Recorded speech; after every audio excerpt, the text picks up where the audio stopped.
Her body began to change shape. She wrapped the threads around the weapon. The threads spread throughout the blade. Thus, they approached Penny. The girl's eyes began to glow brightly. The threads continued to move along the weapon, but the blade, having become larger, cut them. The threads were cut along the entire length. So-So spread her hands and said that this was a weapon that could change its shape at the will of the owner, and she knew that it was forged from the bone of the king of beasts, and it was also truly rare. Penny pulled her sword back. Smiling, Isabella told her that this way she did not know the enemy's weaknesses, so just let her step aside, do not interfere. Xiang approached her. Looking at her, the guy said that he understood that she wanted to kill her with her own hands, but for now it was better to cooperate with each other. Clenching her fists, Alina said that the guy was right and she would cooperate with them. Closing her eyes, Isabella said that the hero seemed to have forgotten who she was and wondered who she should listen to. Bringing her hand to his face, she asked him to take off his mask. Xiang looked confused, asking if something was wrong. He smiled confusedly, saying that he didn't mean to listen to him, but he was just worried about her safety. His cheeks turned red as she approached him.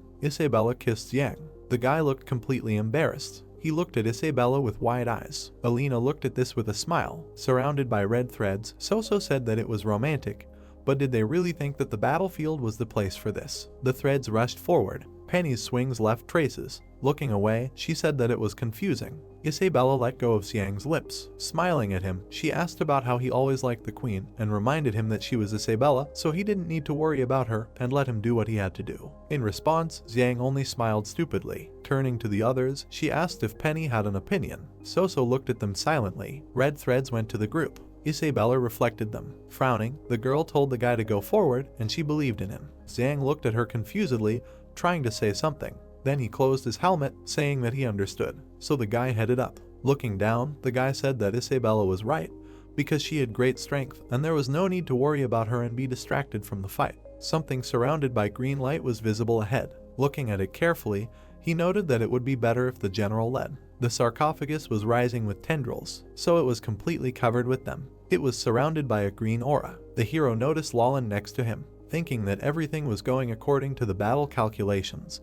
But these guys were not included in the plans, so it was disrupted. Seeing Xiang frozen in the air in front of him, the guy thought that he did not know how long it would take for the corpse pillar to come out, and wondered if it would try to catch him now and what he should do, surrender or stay. Looking at him, Lawlin advised him to stop interfering in the affairs of the dwarf kingdom, because the power of this pillar is not something they can handle. Xiang hung in the air, hearing that even if he was arrested now, it would be a waste of energy, because sooner or later the dwarf kingdom would fall into the hands of the demon tribe, and they would always support it. The hero looked at him silently. Gritting his teeth, Lawlin told the hero that he was a blacksmith and wanted to get the moonstone, and if he became king, the guy would get 1 or even 2 stones. Lawlin himself was thinking about the fact that the interlocutor did not say a word, and whether he should run, although he gave him a very profitable offer on behalf of the corpse pillar, and he is not an enemy of the human tribe at all. Missiles appeared on Xiang's armor. Several pieces went forward at once. A glow appeared around Lawlin. He thought that by attacking, the hero signed his own death warrant, after which he covered himself with a layer of earth. There was a powerful explosion. The sarcophagus was visible through the smoke. There was a protective barrier around it. Lawlin covered his face with his hand, surprised that the hero's target was the corpse pillar from the beginning. And since Xiang couldn't see him, it was outrageous. The smoke dissipated around him in the sarcophagus. Lawlin's face showed anger at the thought of his ally holding a powerful magic shield only near himself, without protecting him, and was he really a disposable guard dog? Xiang flew closer to the barrier. A ray of light appeared in his hand when he decided to see what was stronger, the magic shield or his light blade. So Isabella directed the force towards the barrier. The swing left a bright light. 2 beams went in different directions. A trace was left on the barrier. Looking at it, he noted that it worked, and the laser weapon could destroy the magic shield. The flame in his hand became brighter with an increase in power by 200%. Suddenly, something caught his attention. So a huge monster appeared above him. Xiang was caught in its mouth. The monster then slammed it shut. Gritting his teeth, Lawlin thought that he was saved. A beam of light burst out from the monster's body. Xiang cut it from the inside. There was a bright circle on the back of the hero's armor. It was covered by other parts of the armor. Part of the monster fell to the ground. The other part landed nearby. The parts of the monster began to connect. Looking at this, Xiang said that these tentacles would constantly regenerate, and they must be blown up without leaving a trace to prevent them from recovering. Both parts of the beast connected again. Lawlin watched this silently. He kept thinking about whether to run or wait. Looking at the eyes, he thought that this guy did not consider him an ally, and he should not expect his protection. And also, in any case, he has this stone. A glow appeared under his foot. As he climbed up the platform, Lalan thought that running away was cowardly, but it was still better than losing his life, and he would not interfere in this conversation and leave before they paid attention to him. Looking at him, Zhang asked if he really wanted to leave with the moonstone. Looking back, Lalan told him that he would take care of himself first. Suddenly, beads of sweat appeared on his face. Looking, he saw how it darkened. A smile appeared on the dark area, asking where is he rushing. After all, he is one of the irreplaceable materials for his changes. Gritting his teeth, the guy remembered the words that this is how they saved his life by moving into his body, but it turned out to be a trap, like a time bomb controlling him.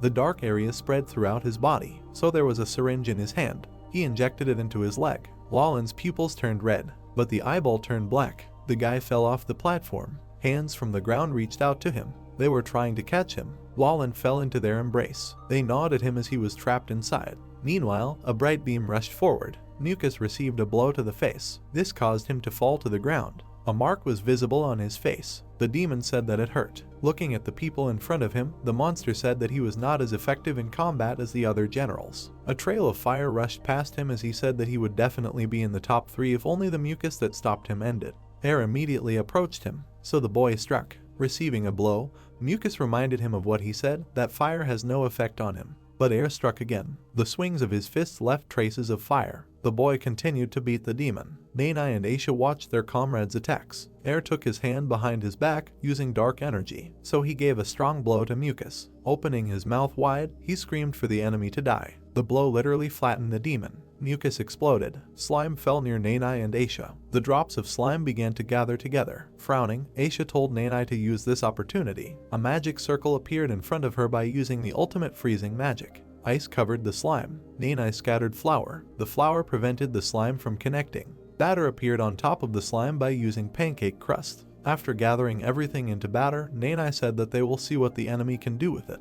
He also said that all his flour was used up, and now the rest is on Aisha. The girl looked ahead tiredly, thinking about what she was going to do now. The man extended his hand towards her, asking is she okay. Nanai caught her as she replied that her strength was almost exhausted. Air stood in the slime. The guy looked behind him. The slime rose above his head. He had to jump back. Recovering, Mucus said that Air was a tough guy and this was really annoying.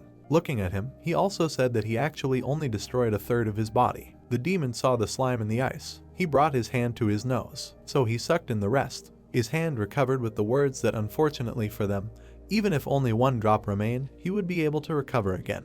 Nanai, standing behind Air, offered to figure it out. A glow appeared around his head. His eyes also began to glow brightly. His entire body was covered in tattoos. He looked at Aisha, who noted that this was his ultimate power, and replied that now was not the time to explain it, and that she should get a good rest first. Nanai smiled when he heard that the man needed his help. In front of them stood Mucus, who noticed the tattoos, asking about the highest human power. The demon looked down in confusion. A glow appeared under his foot, so the monster stood in the middle of a magic circle. Nanai's hands glowed brightly when using cooking magic. The demon was lifted up on a magic pot. Frowning, Nanai said that Air could help him light a fire, and the more the better. Flames burst out of his hands. Having flared up, the guy said that he could leave it to him. The fire spread under the pots. Preparing to attack, the man said that cooking begins. The spatula approached the demon. Nanai put his hands behind his back. The spatula hit the demon. The movements of the man's hands left marks when frying in hot oil. The fire became even bigger. Mucus was thrown to one side,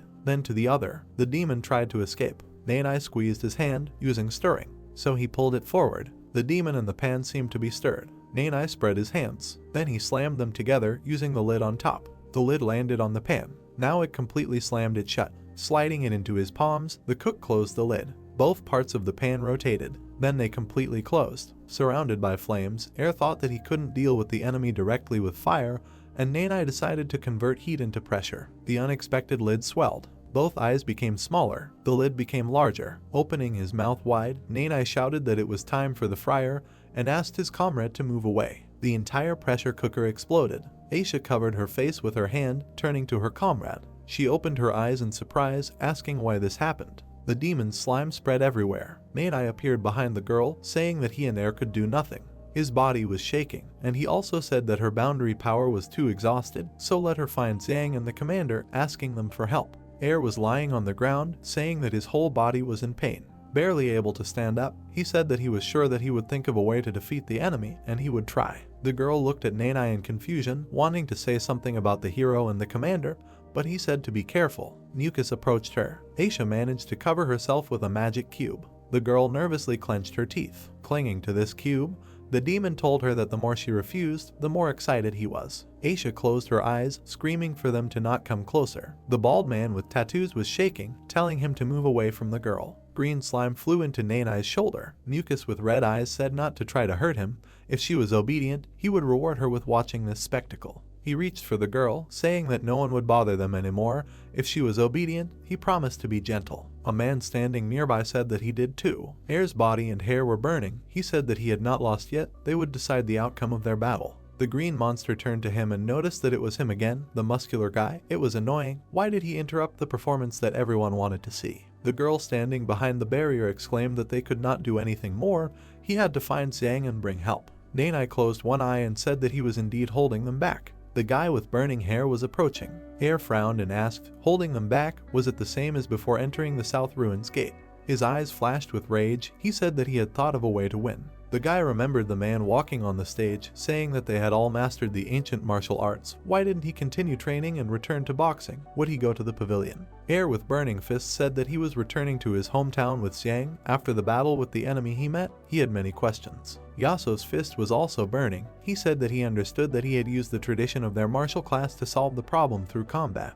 The red flames began to change color, transforming. Air clenched his fist, which was covered in purple light. He sent forward a purple tornado. The flames surrounding his hand transformed. He extended his hand, exclaiming, using the Thunder Flash skill. The fire changed color from red to green. The guy moved his hands back, using pincers. 3 multicolored tornadoes immediately moved forward. Yasuo's fists were surrounded by a glow. He said that this was a big step forward. He sent a whirlwind, using water pincers. 2 bright whirlwinds collided. Radiance spread like rays from the whirlwind. Green energy swirled in the air. A purple tornado rose up. Lightning spread from the tornado. The man clenched his fist, which turned into stone, using the ancient martial art of falling rock. With red eyes, he swung his fist and smashed the purple beam. With a golden flash, he dispelled the attack. When the sparks disappeared, Air said that his power is not as strong as the teacher. His is greatly limited, so his fighting skills are not that good. Clenching his fist, Yasuo did not answer. Perhaps that is true, but isn't he here to fix it?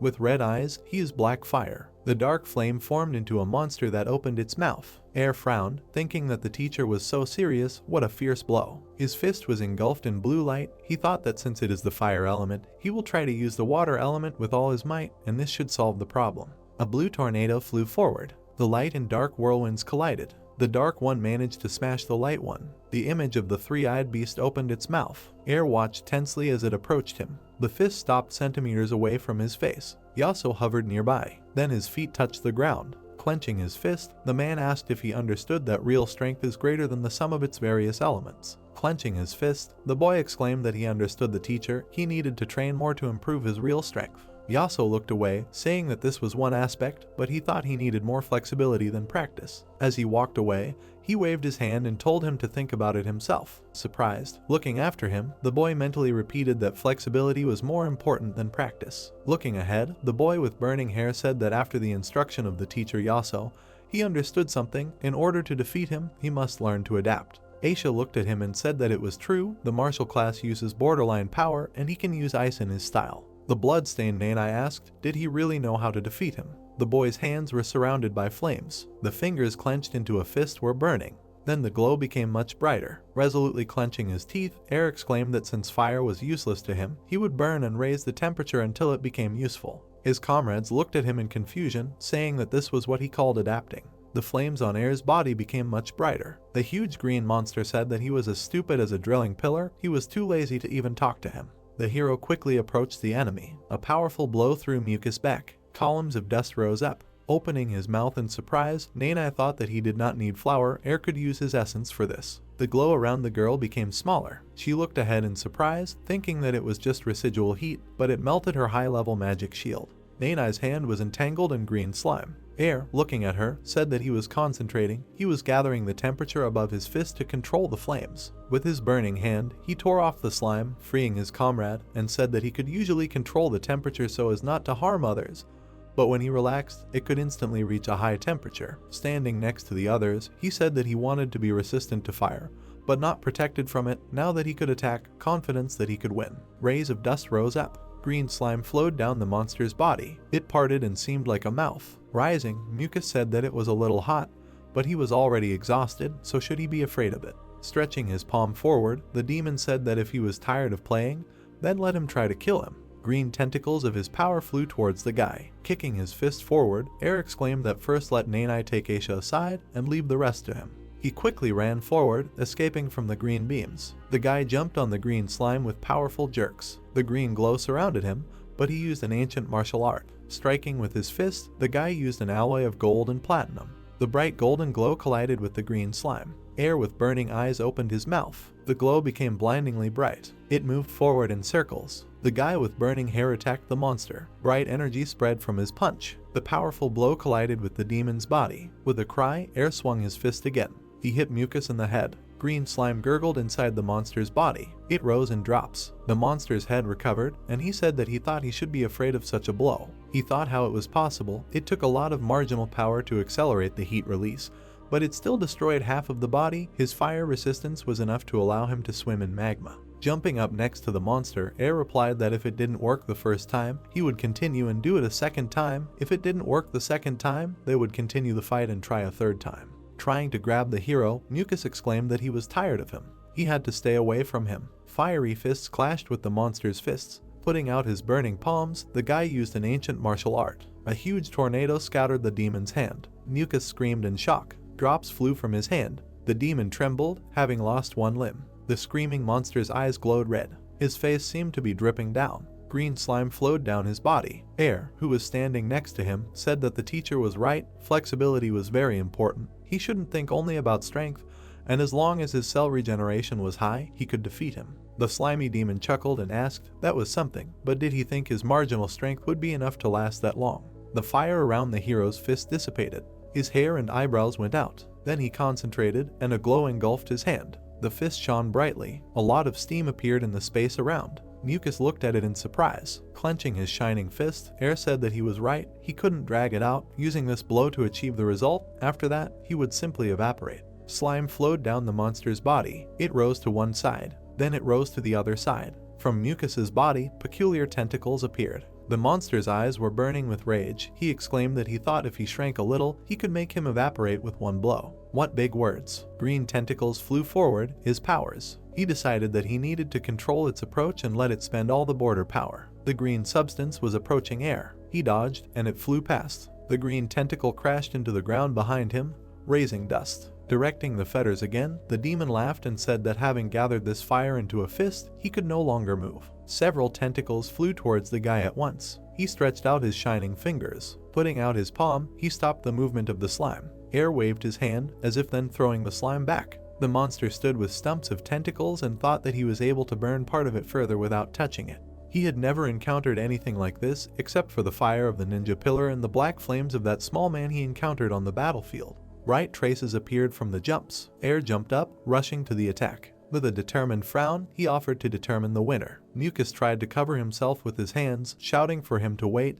He was in a daze and not ready. The guy hit him with a blindingly shining platinum fist. His hand crashed into the slimy body. At the place of impact, part of the demon dissipated. Rays of energy flew. Air clenched his teeth with force. The crushed monster melted, screaming how hot it was. A bright blue explosion rose up. Xiang and Aisha covered themselves with their hands from the blast wave. Dust swirled in front. Gradually, it began to shrink. The heroes stood surrounded by a blue barrier. Looking to the side, the girl said, "What a monstrous power." She hoped Air was okay. Pointing her hand, she attracted Nanai's attention. Air was standing in a huge pool of melted slime. Looking at the remains of the demon, she said that there was no sign of borderline power in the slime. It seemed that Air had won. There was smoke around the guy's hand. Suddenly, he began to fall forward. Billy lay powerless on the ground. Nanai picked him up and said that he had overestimated his strength and had fallen into a coma. He drew attention to his hand, which was covered in blue veins, and said that he urgently needed to be brought to Fiona so that she could heal him. The guys became wary. Something was wrong next to them.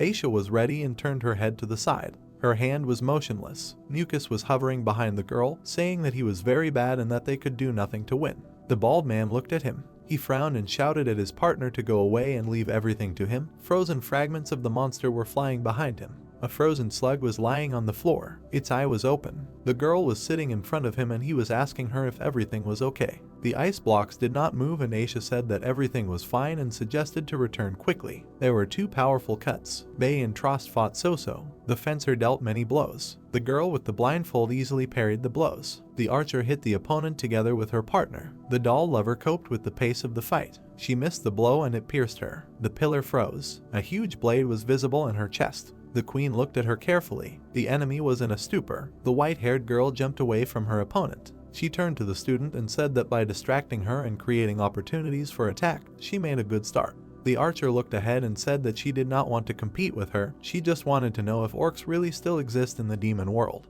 She turned and saw her partner rush forward again. She ran and said that this had nothing to do with the human race and if she was in the mood, she would tell her about their life. So-So looked at them and said that she had divided her full power to control the synthetic beast and asked if now was the time to be so arrogant.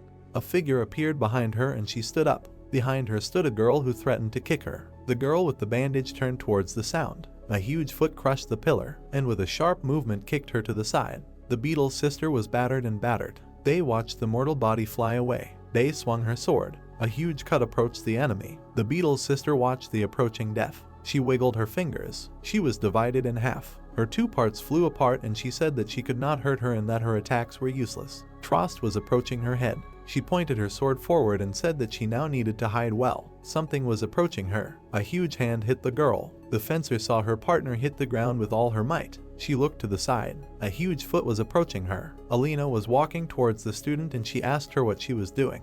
The girl dodged the giant's foot. The girl with glasses was scared and said that she could not control her body. So-So was standing next to the giant. Her body was reunited. She looked forward and said that it was a bit of a hassle to deal with three at once, now everything was much fairer. The girl was shaking and begged the guys to forgive her. The student was tied with a rope. Her whole body was tied. Trost watched what was happening and said that their student was being controlled. Bei stood in front of her partner and asked about the rope created by the ultimate force. She remembered how before the kick, the demon threw ropes towards the giant.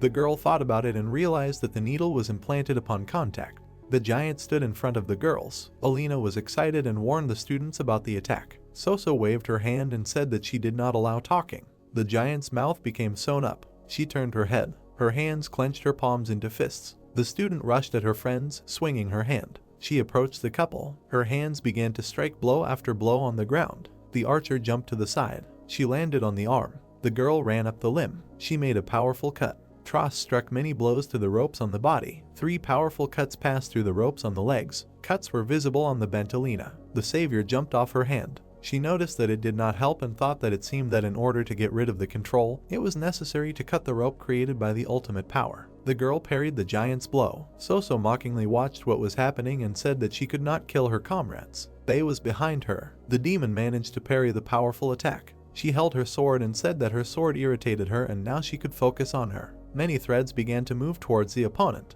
The fencer held one of the threads with her sword. Her legs slid under the pressure. The girl looked at her and asked about what even if the demon queen gave her such a level of power. A powerful cut occurred. The blow cut the enemy's hand and the threads. The pillar was in shock and was surprised. Her 2 hands lay on the ground and threads came out of them. The white-haired girl stood in front of the offender in the dust. The severed arms grew to the body, pulled by the threads. The girl with the bandage was focused and said that it seemed that the power granted by the queen had spread to the human empire. She swung and asked about that, however, how her power could be understood by an ordinary person. The threads twisted Bei all over her body. The ropes wrapped her from head to toe. Her entire body was tied up. The demon raised his hand up and said that the thread that she cut would now control her and that she had been waiting for this moment. She smiled and said that the closed network would capture her in an instant.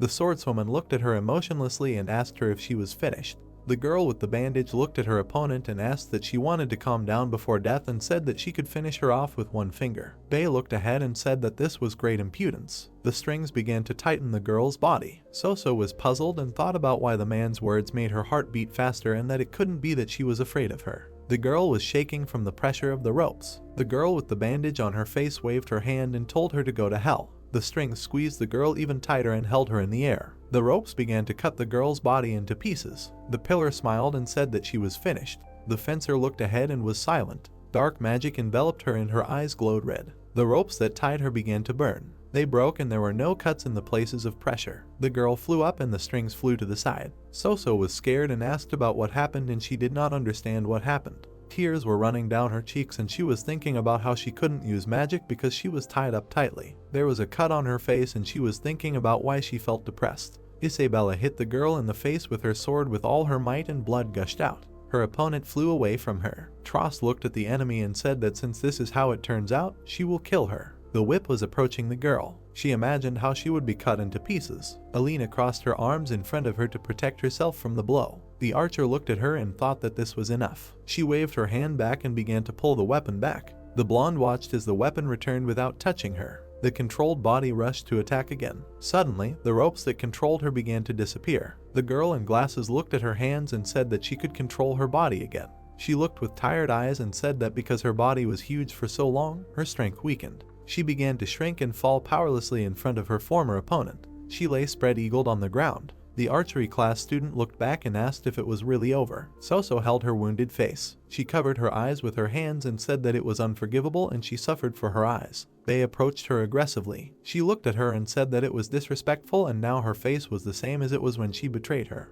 Due to the severe damage to her eyes, the pillar could not see who was standing in front of her and asked who it was. She looked at her opponent through her palms with one of her eyes. The demon queen stood in front of her. Dark energy emanated from her and her enemy stood up, looking at her. Crawling in the opposite direction, she anxiously asked how this happened and asked her opponent if she was Isabella. The white-haired woman looked at the helpless and frightened body emotionlessly and said that she finally recognized her and that now she should look at her with her real face. She remembered how she cut her body with threads and said that Lillian gave them the power that originally belonged only to the true queen. Indeed, their power increased, but because the ruler releases her true power, their power instantly surrenders. She remembered how, having acquired a demonic form, she burned the threads enveloping her. Soso was convulsing and rolling on the ground. The girl approached the mortal body and said that at first she sympathized with her, bought slaves from her at the market to make her a close servant, and she unexpectedly went over to Lillian's side and betrayed her, helping another queen. The face of the defeated one was bleeding. She held her face and said that this could not be, because she should be dead, and asked about what happened and how the Queen of Demons became the patroness of the human empire. She raised her hands up and began to turn over. She put her hands on the floor, lowered her head and said that it was true, she had saved her and she would not forget that kindness to her. Soso opened her eyes wide and looked ahead, saying that, however, she had encountered more important events than her own life and therefore she was sorry and asked her rival to die. Her back arms began to open. A magic circle appeared under Soso and her arms began to grow. She turned into something like a spider. Isabella looked at what was happening without emotion and said that it was ugly. Hair was falling out of the pillar's arms. They soared up above the queen. She turned into a monster and her arms were strengthened by hair, and she said that yes, she was very ugly, but he loved her selflessly and he was the love of her life. She had never experienced such a thing and for his sake she was ready to give up everything.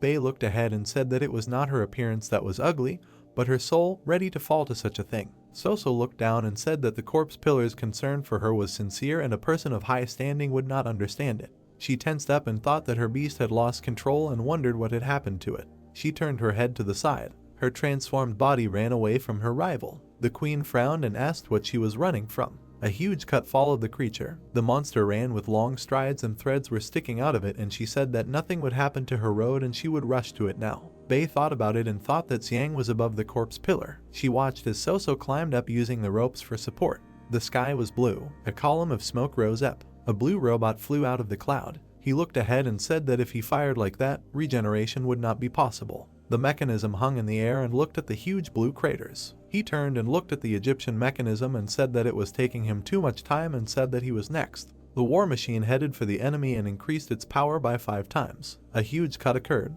The mechanism began to gain mana. The beam came out of the robot's hand and pierced Soso's shoulder. Her hand flew apart like the top of the statue. The pilot directed the machine to the side. The doll lover looked at the enemy with fury and threatened to kill him. Her hair hit him hard on the body and he asked about what she had come here and where the white-haired one was. She threw him back with all her strength and the war machine flew into the sky. He landed near the girl and dug up the ground, extinguishing the inertia. Bae looked in his direction and asked him about his condition.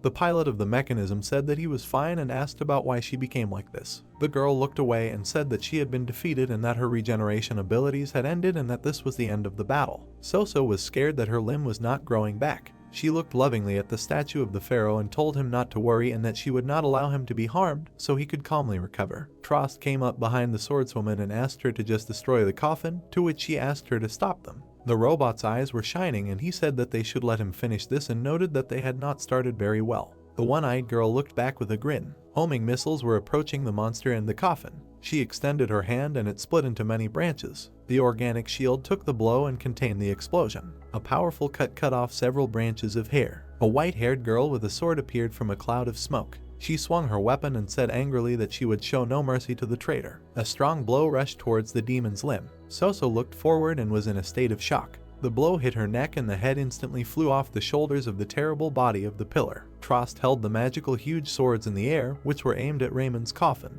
She waved her hand and the swords rushed forward. Passing through Soso's mortal body, they left huge holes. The mutilated body, throwing its head back, began to fall. The demon fell on the sand and raised a column of dust. Bei looked at the defeated one and asked if she really didn't understand this and said that from the very beginning until this moment, for them she was a cheap pawn. The one-eyed girl was lying on the ground, bleeding, and saying that she knew better than anyone, but if there was even a glimmer of hope, she was ready. She opened her mouth wide and asked what to do with her. The demon's head turned towards the enemies and dark magic came out of her mouth. A strong blow hit Soso's face. The cut went through the monster's body. Sophisis stood next to her and held a sword in his hands. Zhang in a suit looked at him and asked about him being here too. The allies stood next to her and looked forward. The doll lover looked at them with clenched teeth and said that she would definitely never allow her. A beam came out of the hero's hand. He rushed forward using his engines. The robot approached the one-eyed girl, who looked at him with fear. A green light appeared from the face of the coffin. The coffin began to open and bright green energy appeared from there. A warning came out on the control panel of the combat vehicle that an extremely high energy response had been detected. Huge shurikens of evil fire were flying towards the protagonist. The robot flew between two objects. He looked at the threat flying back. The pilot of the mechanism turned to the side, swinging, and said that he was one step too late. Magic power appeared around the Egyptian box and came out of the crack. It blinded the team. Bei looked warily towards the threat. Soso lay nearby and, with her mouth open, watched what was happening in surprise. The fragments levitated above their former place. The coffin opened and a blinding light flowed out of it. The doll lover looked at the light and asked what was her dear. The entire statue was illuminated by an unbearably bright light. It shattered into pieces and the pharaoh appeared from it. The puppeteer looked at her lover and said that she would sew royal clothes for him. She finally waited for this. He picked her up in his arms. She looked at him with tears in her eyes and said that she had become like this and could not return. He looked ahead and said that no matter what she became, he would treat her as a part of himself and asked her if she understood it. Soso looked at him and asked that he did not like her and asked if it was true what he had told her and said that she was ready. Raymond squeezed her head in his hand and it flew into pieces. The team watched what was happening. Pharaoh held the body and absorbed the energy of the doll lover. Energy flowed through his veins. It spread throughout his entire body. Threads began to weave his clothes. He looked ahead from under his brows and said that this is the feeling of absolute power. Royal clothes appeared on him and he raised his hands to the sides. He, spinning around his axis, soared into the sky in front of the guys. Zhang extended his arms forward and surface-to-air missiles flew from his shoulders. Pharaoh looked over his shoulder at the threat and cast a spell. He easily stopped one of the warheads and said that everything was happening very slowly, as if everything had stopped. The ammunition began to explode next to him. A blow was approaching the enemy, splitting the sky. It ricocheted into the sky. The Egyptian giant's face was covered in ice and he said that it didn't even tickle. Sophisis looked ahead and wondered if he had really absorbed the power of all the other pillars. The general soared up in front of his opponent.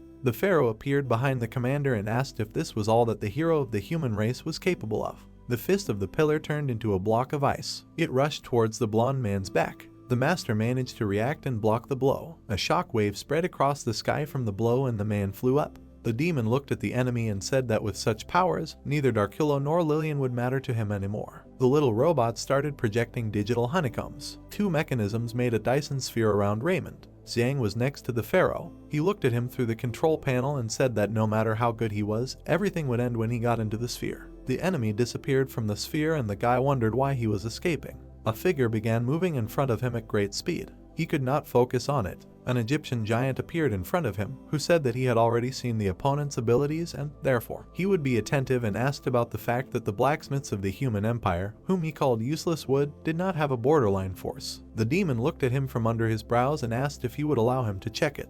The hero heard a knock and got scared. The robot shook and grabbed his heart. The pilot's screams were heard. He concentrated and said that he could not stand it anymore. Raymond stood with his back to the Dyson sphere and said that it was unexpected that people without much strength could forge like this. He swung his icy hand, which was gaining magical power, and said that if he did not get rid of it soon, it could be dangerous. A rope suddenly appeared near the figure. A huge rope tied the opponent in the sky. Trost held a flexible sword that captured the monster. He looked away as a huge cut approached his hand and asked what he thought he would fall for this trap. His fist separated from his hand. Bay appeared on his hand, her eyes red with anger. He looked at her, puzzled. She jumped to his face and shouted for Zhang to take off his mask. She touched his chin and said that she would temporarily transfer extreme power to his body, albeit for a short time, but it should help him not fall under the enemy's pressure. They kissed and the hero said that Isabella gave him extreme power. Fortunately, it exists, and said that otherwise, he would not have coped with the power of the pillar and would have turned into its breakfast.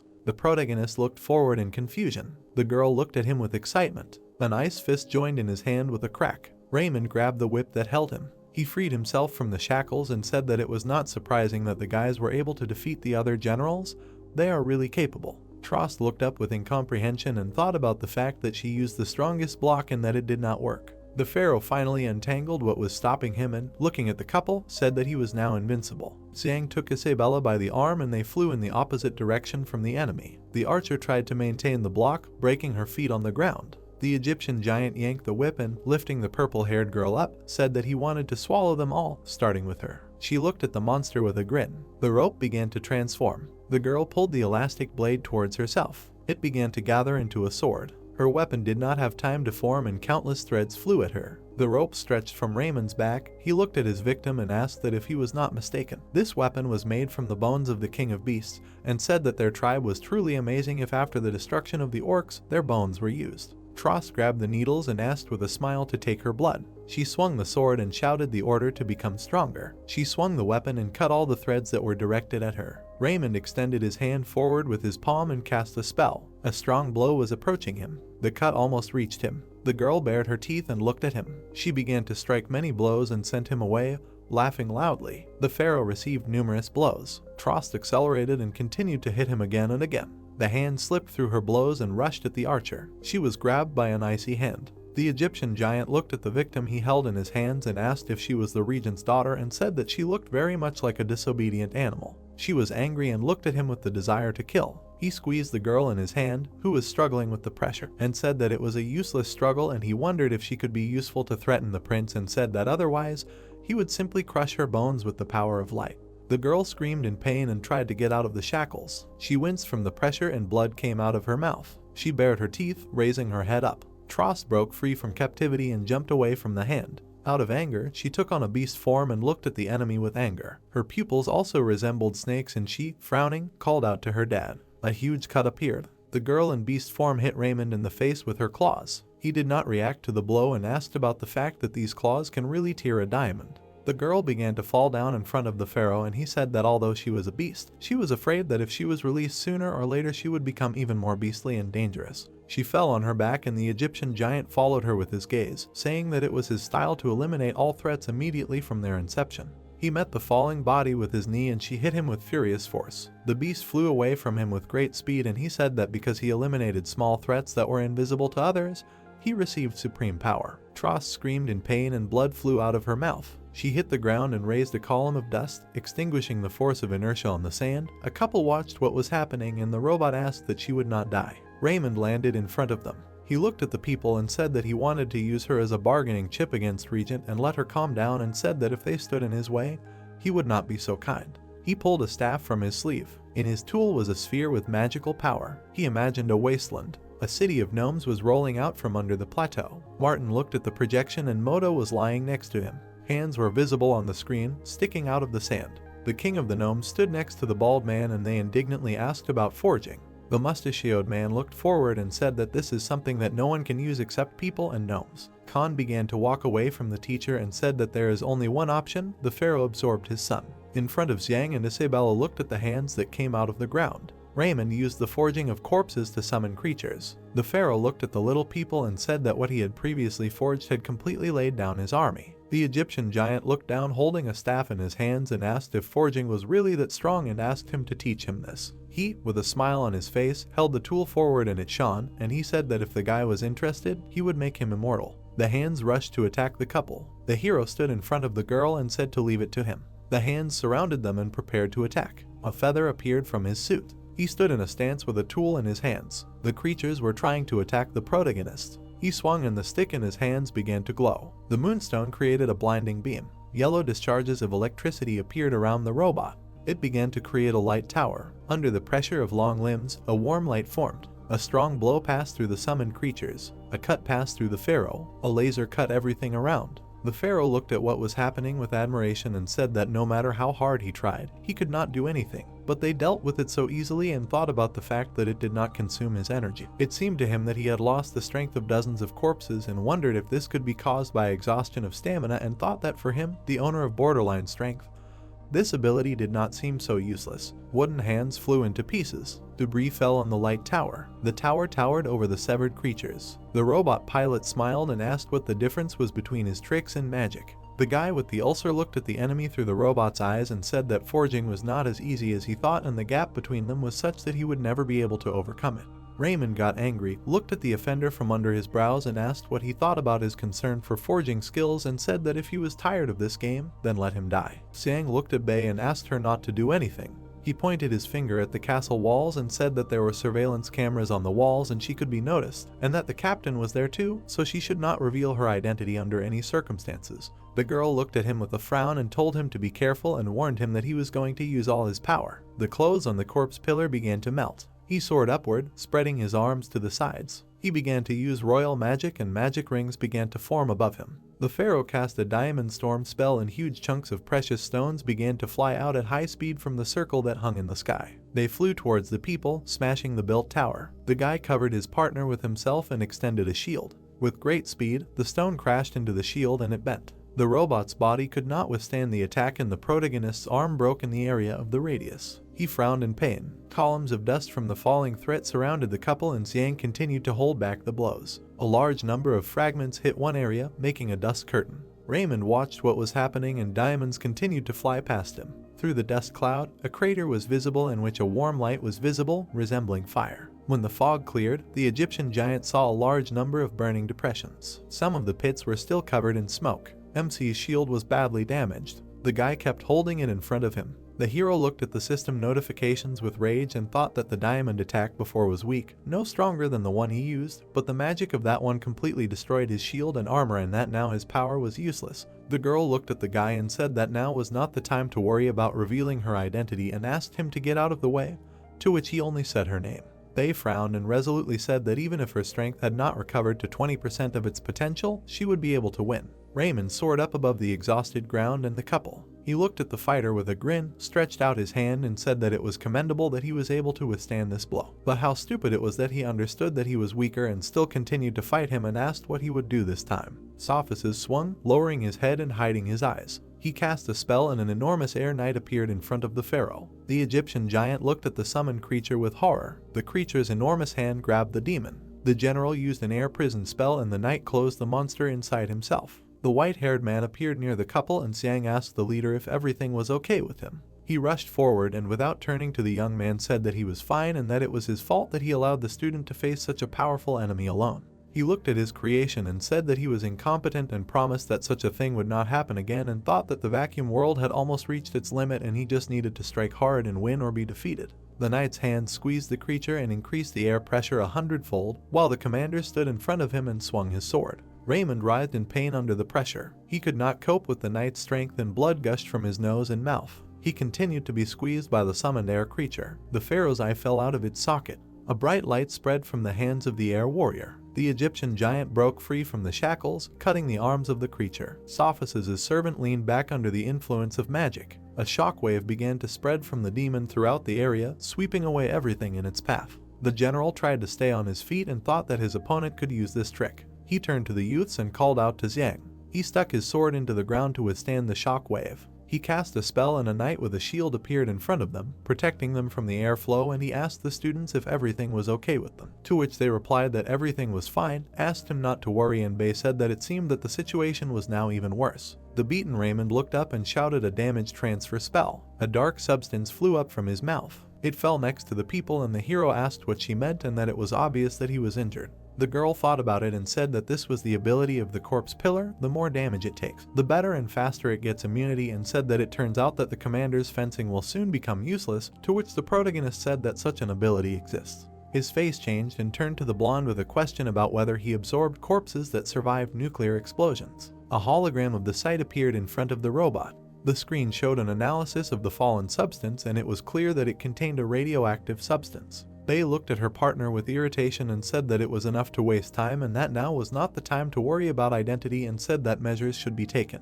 Zhang stopped her and asked her to wait and say that he had come up with a way, to which she asked him what he had in mind. He looked down and said that it could be called one word, which was dragging, and thought that nuclear radiation had infected him. But he did not know how long it would stay in his body and thought that he was not sure if it was safe, but he thought that he should blow him up again in that body. He hung above the ground, on which the vile substance was scattered. Raymond looked away and talked about recovery. He looked forward from under his brows and said that he did not think that he could be crushed to such a state, and said that the energy of almost 100,000 absorbed corpses was exhausted. He raised his hand, palm down. His limbs snapped, shone with light, and 2 fingers pointed to the side. Magic began to form around him, which spread around him in rings. Columns of dust rose from the blows in front of the people. Sophists leaned over and frowned. He cast a spell and a cut rushed forward. They looked into the cut of dust and with a wary look apparently asked to be careful. A figure appeared above the general. With a whistle, a huge foot approached the commander's head. The master began to quickly move his sword. An explosion occurred from the sword hitting the monster's leg and a shockwave dug up the ground around the man.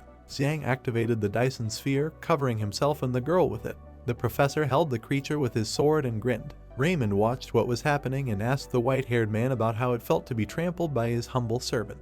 The block of ice began to transform into something. The diamond hand of the pharaoh began to grow. It emitted a green magical light. The Egyptian giant cast a spell of the judgment of Osiris and launched a magic projectile at Sophists. He looked at the threat with caution. The pilot of the combat vehicle called out to the captain. Zhang created a prince's throw with his pen and blocked the blow. The spell pierced the ground and flew out. The commander turned to the protagonist and told him that it was dangerous and asked him to just leave it to him. The magic projectile hit the shield. The barrier absorbed the blow and broke. The sphere crumbled into small pieces. Through the fragments, the robot and the master rushed forward. From the kinetic energy, the earth shook and a column of dust rose. The cloud of dust obscured the view. Raymond looked ahead and said that he was tenacious. Opposite him, a gorge was visible, which was burning with a magical light. Sophists and his student were standing in front of the cliff. They looked back and Mick said that it was close. He took off his helmet and said that he should let him and Bei solve this problem and that he knew how to deal with him, and thought that he needed to be persuaded to return to the castle. Only then the girl would be able to fight at full strength. The commander looked at the student and was silently meaningful. The master looked at his student with gratitude and said that he saved him. Zhang was embarrassed and said that you are welcome, Captain, but now is not the time to talk about it. The teacher touched his head. They stood opposite each other and the master said that he had matured. The teacher closed his eyes and said that he was becoming more and more convinced that he was his brother, and said something that seemed so familiar. They smiled and closed their eyes. 2 powerful cuts occurred. Raymond's diamond hand absorbed the attack. He looked at Bei and said that he did not want to play with a woman. She swung and asked him about running away. He used a flash spell and retreated to the guys, and she asked him what he thought about it. 2 cuts appeared. The girl split the demon in half using flash cessation magic. She looked back and thought that it was a double. Pharaoh swung his leg at the people, saying that everyone was trying to protect the protagonist, but with the help of a double, he would kill him faster. A pillow appeared from the robot's body. It instantly swelled and the blow was cushioned by it. Xiang held back the blow and covered Sophists. The Egyptian giant watched what was happening. He kicked them again. The hero took the blow and blood gushed out of his mouth. The master looked at him and called out to him. The teacher took a transparent cloth and cast an air sword spell. He wrapped the protagonist's body in the cloth. The unconscious body was engulfed in magic. Something hit the ground and dust rose from the force of the blow. The teacher held the mortal body in his hands. Bei was approaching the guys. She stood in front of the victim. Zhang's face was scratched. The girl and the master looked at him in horror. Raymond was in the air and, turning to the white-haired man, said that it was his turn. The hero's body was carefully placed on the ground. The queen and the commander walked forward. They were furious. The pharaoh looked at them with an outstretched hand and said that rage was not suitable for the current situation. The strongest blow fell on his face. He looked towards the fighter and thought that he could not see clearly even after the transformation. His head instantly healed and he thought that once he took out the general, nothing would pose a threat to him. His eyes shone with a bright red light. A swordswoman was flying into the demon's body. The sword collided with the diamond armor. She crashed into him and he looked at her, saying that such an irritable woman is like a fly, and said that if her blows are not fatal, then they are completely meaningless. She looked at him and asked if it was true and said that it depends on his opponent. The diamond armor cracked. The blast wave threw Raymond back. He opened his mouth in pain and blood spurted out. There was a huge hole in his body. The pharaoh was surprised by what was happening and thought about how this happened and that her strength is higher than his. The hole in his stomach began to tighten little by little. The air knight's blow was approaching the back of the Egyptian giant's head. Sophocles was aiming for the enemy with his huge hand. Raymond used a flash spell before he was about to be crushed. His fist hit the ground with all his might and the blast wave spread throughout the area. The demon watched the crater after the blow somewhere in the distance. He clenched his teeth in anger. There was a powerful cut. A direct blow of the sword entered through the diamond armor into his head. He used the flash spell again. In an instant, the opponent was on the ground and was looking at the girl. Magic hands were reaching for the pharaoh. The knight squeezed him with his forearms, pressing him to himself. The corpse pillar looked away and said that his tricks would no longer harm him. The master looked at him with aggression and said that this would happen until he caught him. The demon turned to him and was furious. The swordswoman was heading for him. She used demonic swordsmanship magic and began to spin around herself. Forming a vortex, she approached the enemy with the sinister spirit of the demon queen. Energy pierced the opponent's chest. His hands trembled. Raymond winced in pain and tried to hold the spell. He looked at her and said that he knew that she was suppressing his borderline power, otherwise it was impossible to harm him, and asked her about who she really was. She held the sword in his chest and said that the queen did not allow him to speak. Pharaoh held the sword and used a borderline spell and magic rings formed above it. He sent a diamond hail at bay. His hands began to move. Releasing the Egyptian giant, the knight blocked the girl from blows. Sophocles was tense and said that he could hold out for some time and asked his partner to focus only on the attack. Isabella looked at the enemy. She thrust the sword even deeper and blood gushed out from the demon's mortal body. He suffered from pain and thought that this was outrageous and wondered who this woman was, how her power could be so borderline that even he succumbed to her. Raymond looked at the master and told him to stop standing in his way. One of the air creature's hands pressed his opponent to his chest. The pressure made veins appear on the pharaoh's face. He looked forward with anger and thought that after spending so much time and effort on power, he was forced to stoop so low. An idea came to his mind and he thought that there was another way. Bleeding, the Egyptian giant turned to the guys, asking that since they were so worried about the fake, why don't they make a choice? Bey and Sophocles looked at him with interest. Xiang was lying unconscious on the dry ground. A shadow fell on his head. In front of him stood the demon in charge of corpse subordination. He swung the weapon at the hero. The master and the girl noticed it. The blade was approaching the protagonist's head. Blood splashed onto the ground. The claw was bleeding. Blood was dripping onto the boy's face. He opened his eyes. The professor was standing above him with the weapon in his chest. He stepped under the blow to protect the student.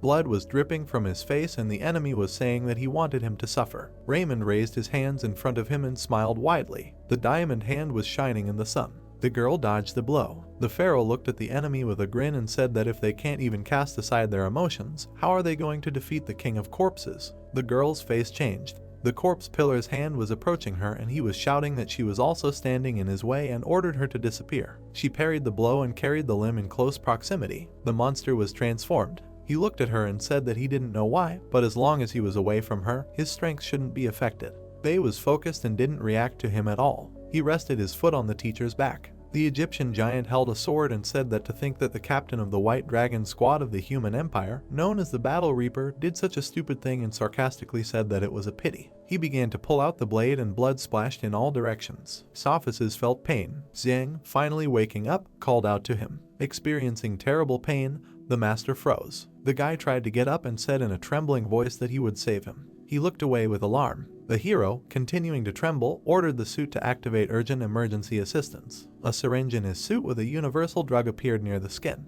He made a subcutaneous injection. The protagonist stood up and saw the professor's body thrown to the side. He bared his teeth and thought that he could move, but he needed more time to fully recover. The commander was unconscious. Behind him, McRaymond was swinging his sword and telling him not to hurry because he was next. He aimed the weapon towards the victim. There was a powerful cut. Part of the weapon was destroyed. A strong blow threw the opponent to the side. The evil spirit of the demon queen rushed over Xiang.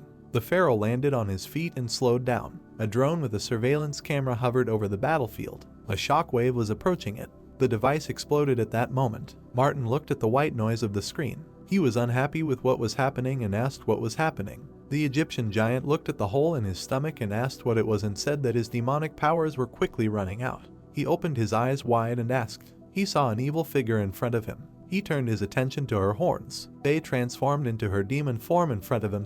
Raymond looked at her with fury. His face changed and he couldn't believe what was happening. The guy stood up. Isabella passed by Xiang and asked about how he dared to touch the topic of the king and said that it was time to get rid of the trash. She looked at him with hatred and said that she could finally release her powers and deal with him. The hero looked at her and called out to her. He looked at her over his shoulder and said that she said that her control over the form was unreliable and asked if it was too early. She, without turning to her partner, told him not to worry, he talks too much, and that she wanted to crush him like an ant, and said that if he wanted to help, then let him hurry to the general, and that she was afraid that he could die if he was not helped in time. The protagonist walked towards the captain's body. There was a huge hole in his chest. He looked at him and thought that he had already completely lost consciousness. A universal medicine fell out of his forearm onto his palm.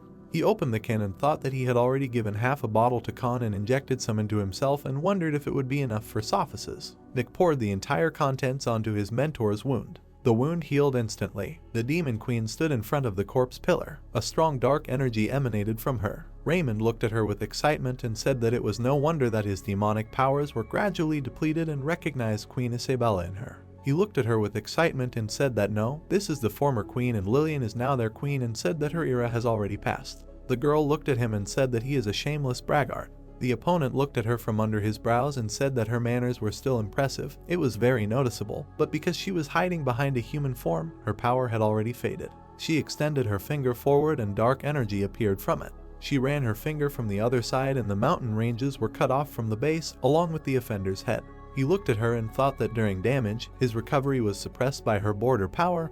His regeneration almost lost its effect. The body was left without half a head. Raymond, with outstretched arms, began to sway. The green magic circle formed under his feet. He cast a spell about a bloodbath on a mountain of corpses and the dead began to crawl out of the circle. A huge number of zombies stood in front of the demon queen. She looked at them intently, radiating energy. Something interested her and her gaze went to the side. She saw a whirlwind of energy. The offender's head fell to the ground and hit the ground several times. She stopped and began to turn into dust. The body fell to the ground. His diamond hand glowed red. His rotten head approached the cut. She joined the corpse pillar and he said that earlier she would have killed him, but her strength was not what it once was, but since then he had completely changed. She looked at him with a sarcasm and asked if this was really so. The queen's hand rushed towards him. The hand pierced his body and took out the demonic core. Raymond trembled and did not understand where his demonic power was. The girl with a smile on her face pulled out her hand with the core in her hands. The exhausted body of the pharaoh fell down. He fell to the ground.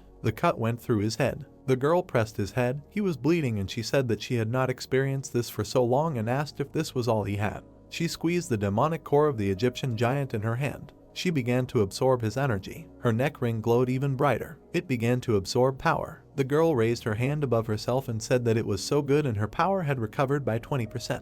She frowned, looking at the defeated one, and told him to leave his disgusting world. The corpse pillar appeared in his world. He was angry and said that even without the royal power absorbed by Lillian, Isabella was still powerful. In addition, the former king gave him corpse magic, so in the queen's eyes he was the one who needed to be suppressed. His gaze went to the side. The diamond pillar hung in the corpse world, emitting green energy, and the demon thought that with just one she took the royal power and returned the power of the diamond golem. The organic holder broke. The body of the diamond demon fell down. Raymond got angry and thought that now he was using the power of the diamond pillar again. But what should he do with the rest of the pillar bodies? She continued to press on his head and asked him if he really thought that increasing his size would help him break free and if he thought that he could stall for time by staying in his inner world and pretending to be dead. She smiled and told him to stop thinking because it wouldn't work and that she had at least 1,000 ways to make him come out. She tilted her finger towards the body and energy appeared from her finger. The current enveloped the opponent's body. Raymond's soul returned to the outer world. His throne was pierced by a strong electric discharge. He was furious and threatened to destroy it. Thousands of the dead were activated and began to roar. The current spread throughout his world. She held her hand outstretched and asked him why he still didn't want to come out and said that then she would increase the power. A blinding discharge of electricity illuminated the body. His limbs secreted mucus. The substance burst out. He stood behind her and, raising his hand, asked her to stop mocking him. Isabella was hanging in the air. Energy surrounded her back. The monster's body was cut into pieces. The creature opened its mouth. A green ball began to form there. An ominous fiery breath poured out. It incinerated the figure below. The breath stopped. There was a lot of smoke under the monster's feet. It hung in the air. Gradually it began to settle. The girl came out of there alive. Raising her finger, she said that Aso still did not understand that now he would obediently refuse his power. She frowned and added that she did not let him go. She would make him feel hellish pain before she gave him death. A beam pierced the monster's body. A blast wave spread from it. The eye was compressed. He abruptly opened it. The eyes were on the stomach. A hand passed through the stomach to the crystal and grabbed it. Taking it for herself, the blonde said that if he still had tricks left, it would be better to show them before she completely stroked his power and continued her game. A substance separated from the monster's leg. Raymond Sasso flew, gritting his teeth, and thought that he could not deal with it. Now the most correct thing he could do was to retreat immediately and report everything to Queen Lillian. He frowned and thought, if Queen Lillian did not use the treasure, then no one in the demon world would stop Isabella. The body was pierced by a bayonet, after which it fell down. The pharaoh staggered to the side. He stood in the middle of the sands and looked into the distance. Parts of his clothes began to fall down. He gritted his teeth and thought that what she took away was ninjutsu magic, and he could no longer use it. Stepping forward, he thought that only his original and the needle pillar remained. He had nothing more to lose. He needed to run. Frowning, he began to say that he needed to deform. He turned into a bird. Then he flapped his wings and rose into the air. He quickly covered quite a distance. He flew on dust. Looking down, he thought that he was finally safe. At that moment, his head exploded. The Iron Man's knee hit it. The protagonist gritted his teeth and said that he did not let go because he needed to keep Isabella's identity secret. Raymond Sasso tried to strike, but the guy flew further. The pharaoh frowned and said that this annoying insect should not think that he was shaving Isabella, and that he could catch up with him and kick his ass. Then he used corpse magic to embroider a puppet.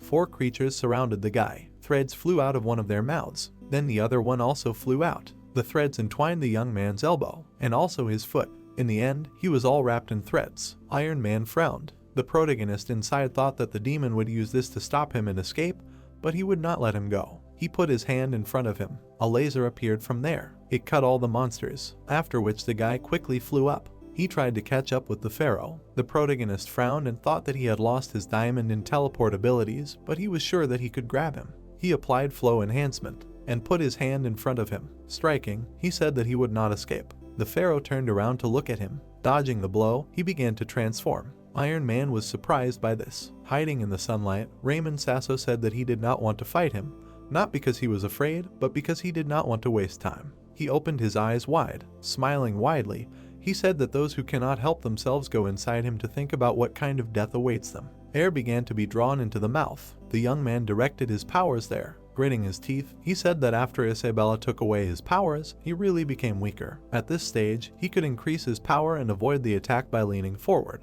The monster laughed in his face and said that he had only used 30% and asked if he could withstand it. Then he spread his arms to the sides and his powers began to fill the space. The guy, closing himself, thought that his fire power was at its maximum, so why didn't it come out? The pharaoh grinned and said that he was now locked in. Until his spell ended, no matter what he did, he would not get out. Objects flew out of the iron hand. The guy hit him with his hand and said that this was a dump. If he was going to suck in so much, then let him suck in everything at once. He abruptly lowered his hand. Then he waved it and called for volumetric production. A huge number of different vehicles appeared. The pharaoh spread his arms. The train began to be sucked into it. He was shaking with pain, but he said that such a small bug would not be enough to satisfy his appetite. Then he applied the gourmet meal by 50%. He opened his mouth wider. Raymond Sasso flew back a little, and then he flew down rapidly. He continued to fly down. He stopped and offered to see if he had any more tricks. The protagonist flew up from behind him. He kicked him in the head, and the pharaoh began to fall down. He hit the floor. Through a special device, the protagonist began to examine the ground. Spreading his arms, he said that he must blow him up with one blow so that he could not recover. He swung and directed his forces down. Many explosions occurred on the ground, and other forces continued to fall down. Explosions continued to occur. Teeth appeared from the ground. The young man was surprised to see this. The teeth rose higher. The young man flew up. Right under him, the mouth slammed shut. The monster's head appeared from under the ground. The guy was surprised and thought how many corpses there were in it. If most of them were not destroyed during the explosion, then the end would come. He lowered his head down. Small heads separated from the monster. They chased the young man. He said that it irritated him. It began to fly in zigzags. The mouth opened, but the guy dodged. Small appendages began to appear from the tail, which turned into heads. The protagonist put his hand in front of him. Power burst out from there. The mouths approached him and clung to him. Then they approached his face and slapped him. The guy lost contact. He angrily clenched his teeth and tried to fly back. He hovered above the monster. It opened its mouth, resisting. The protagonist thought that as soon as he touched it, the suction would start again and there would be no point in pushing off. The mouths were clinging to his legs. The guy unfastened the clasp. Then he threw his head back and freed one leg. The protection on his legs fell down along with the mouths. Zhang gritted his teeth and thought that the power was out of control. He began to loop in the air. His head spun and he sank to the trees. He came to his senses a little and slowed down. Looking around, he thought that he was to the east of the wall, but now his technical suit was faulty and he did not have the drawing with him. He looked at the monster's mouth. Frowning, he thought that despite everything, he would cope with it for Isabella. The monster began to transform. A silhouette appeared in the dust and laughed, saying that he was very grateful and changed his mind. The guy looked at the pillar of dust. Legs appeared from there. Raymond Sasso grinned and said that he could not wait to explode this annoying insect into pieces. He opened his mouth and brought to the conclusion that it seems that Isabella has some relation to him. He is glad to be with her, and she with him. Raising his hand, he decided that he would catch him and cut off his arms and legs, but leave him alive, and then he could use him to blackmail Isabella during negotiations. The protagonist gritted his teeth and said that he could do this, but not run away again. The pharaoh chuckled and said that just a moment ago he could not harm him using all his strength, risking being absorbed. Now they will see how long he can hold out and maintain his mood. His eyes lit up. Looking at his hand, he asked what kind of reaction this was. Then he frowned. The youth chuckled and said, "Didn't he say that he would catch him? He needs to hurry. What is he doing with such a stupid look?" And thought to himself that the symptoms of radiation are finally starting to appear. How he was waiting for this. The pharaoh's eyes and nose began to bleed, and he thought that he cannot control it. All the stored corpses are in confusion. Rubbing the blood on his face, he thought it was poison. He gritted his teeth and asked Zhang if he had poisoned him. More blood came to his throat and his cheeks swelled, and a column of blood rose from him. Raymond Sasso continued to bleed from his mouth. A mountain of monsters appeared. The young man raised his head and said that even if he said it, he would still not understand anything. In short, after he absorbed the corpses after the nuclear explosion, he was doomed to such an end. The pharaoh frowned and showed him not to be impudent.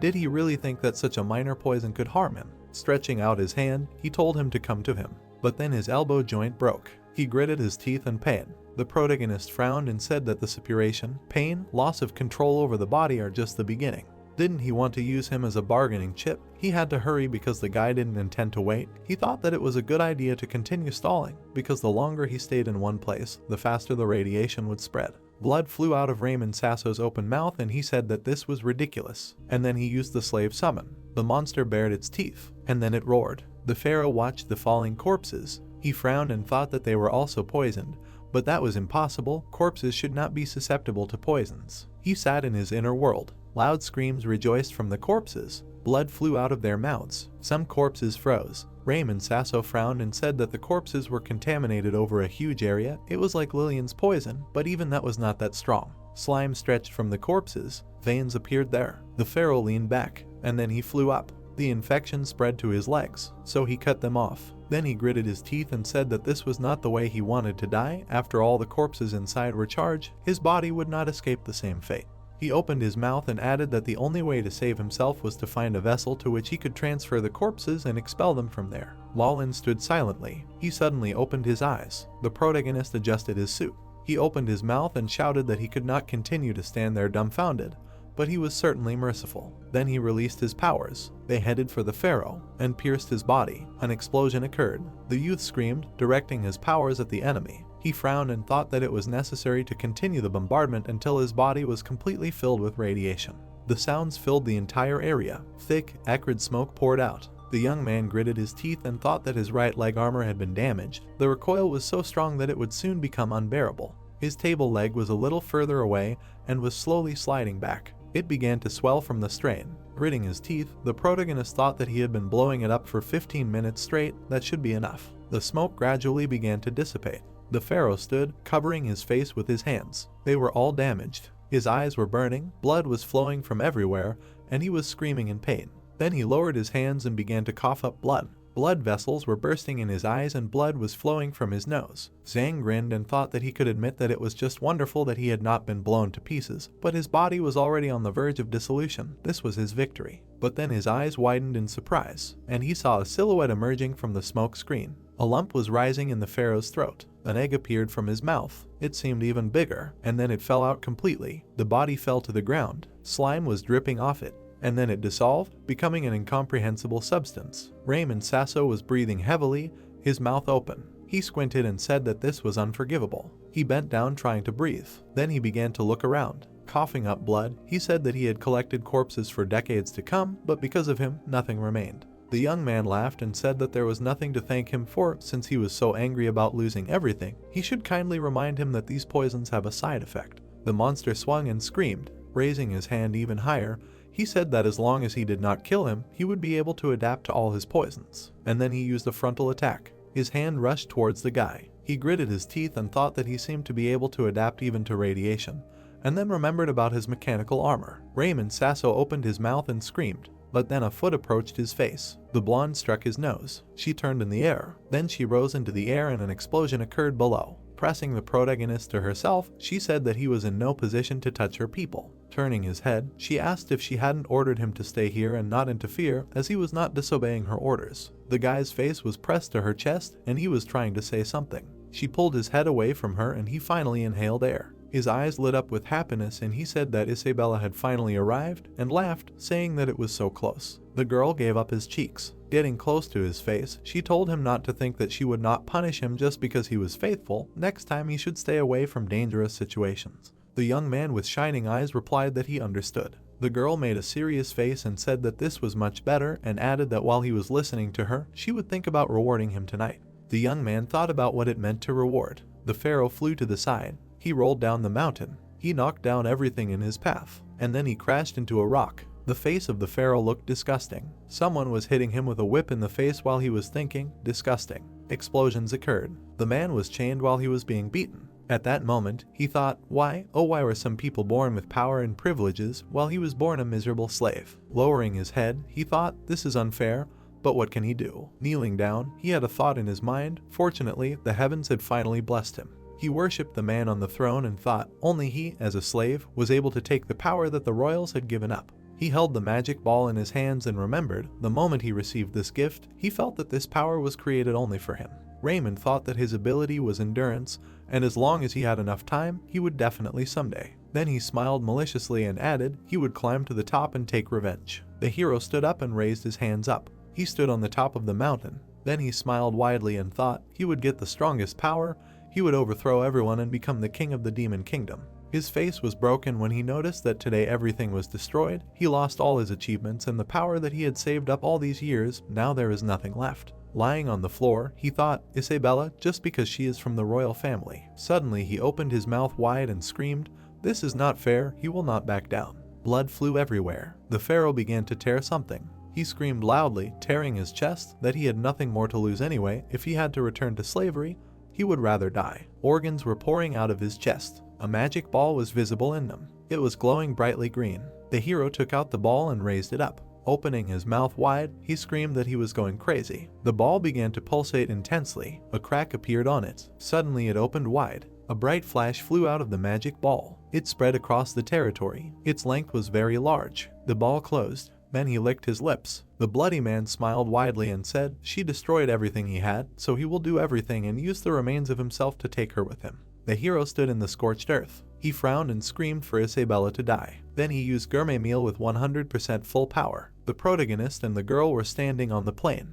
Their eyes met. Suddenly a green wave covered them and one of them thought, the determination to fight not for life, but for death, absorbs in an instant. The purple-eyed man gritted his teeth, looked ahead and said, huge suction power, what a freak. The protagonist stretched his hand to the side and used forging. The girl looked at the guy who resisted magic. The brunette turned his head and said, he used this trick before, but now the suction power is much stronger. The red-eyed woman frowned and replied, naturally, she knows that he wants to do everything possible to fight her and win. The enemy directed the power forward. The whirlwind blew away everything around. The magical power became stronger. The main characters were lying on the hero's hand. Suddenly they were carried away. While flying, the girl said, 1 second, she will use the boundary power to send him to a safe place. Let him take care of his safe landing and not get hurt. They approached each other. When the hero replied that she should not do this, he did not want to leave her alone. He would help her. Isabella got angry and said not to make her repeat it again. She wanted him to go to a safe place now. Zhang opened his mouth wide and shouted, no way, he definitely can't leave her. Let her believe, he can finish him off. The heroine looked at him seriously and asked if he had the nerve to not listen to him. The guy turned around and replied that she should support him. He would immediately think of a way to finish him off. He looked ahead and added, as long as he was here, she did not need to go through everything alone. The heroes looked into the distance. The purple-eyed man narrowed his eyes. Then he closed his eyes. The red-eyed woman looked at him and said, then he better get ready, she will release the border force. The monster writhed, releasing the force from his chest. The pharaoh opened his mouth wide and said, not enough, he will swallow everything.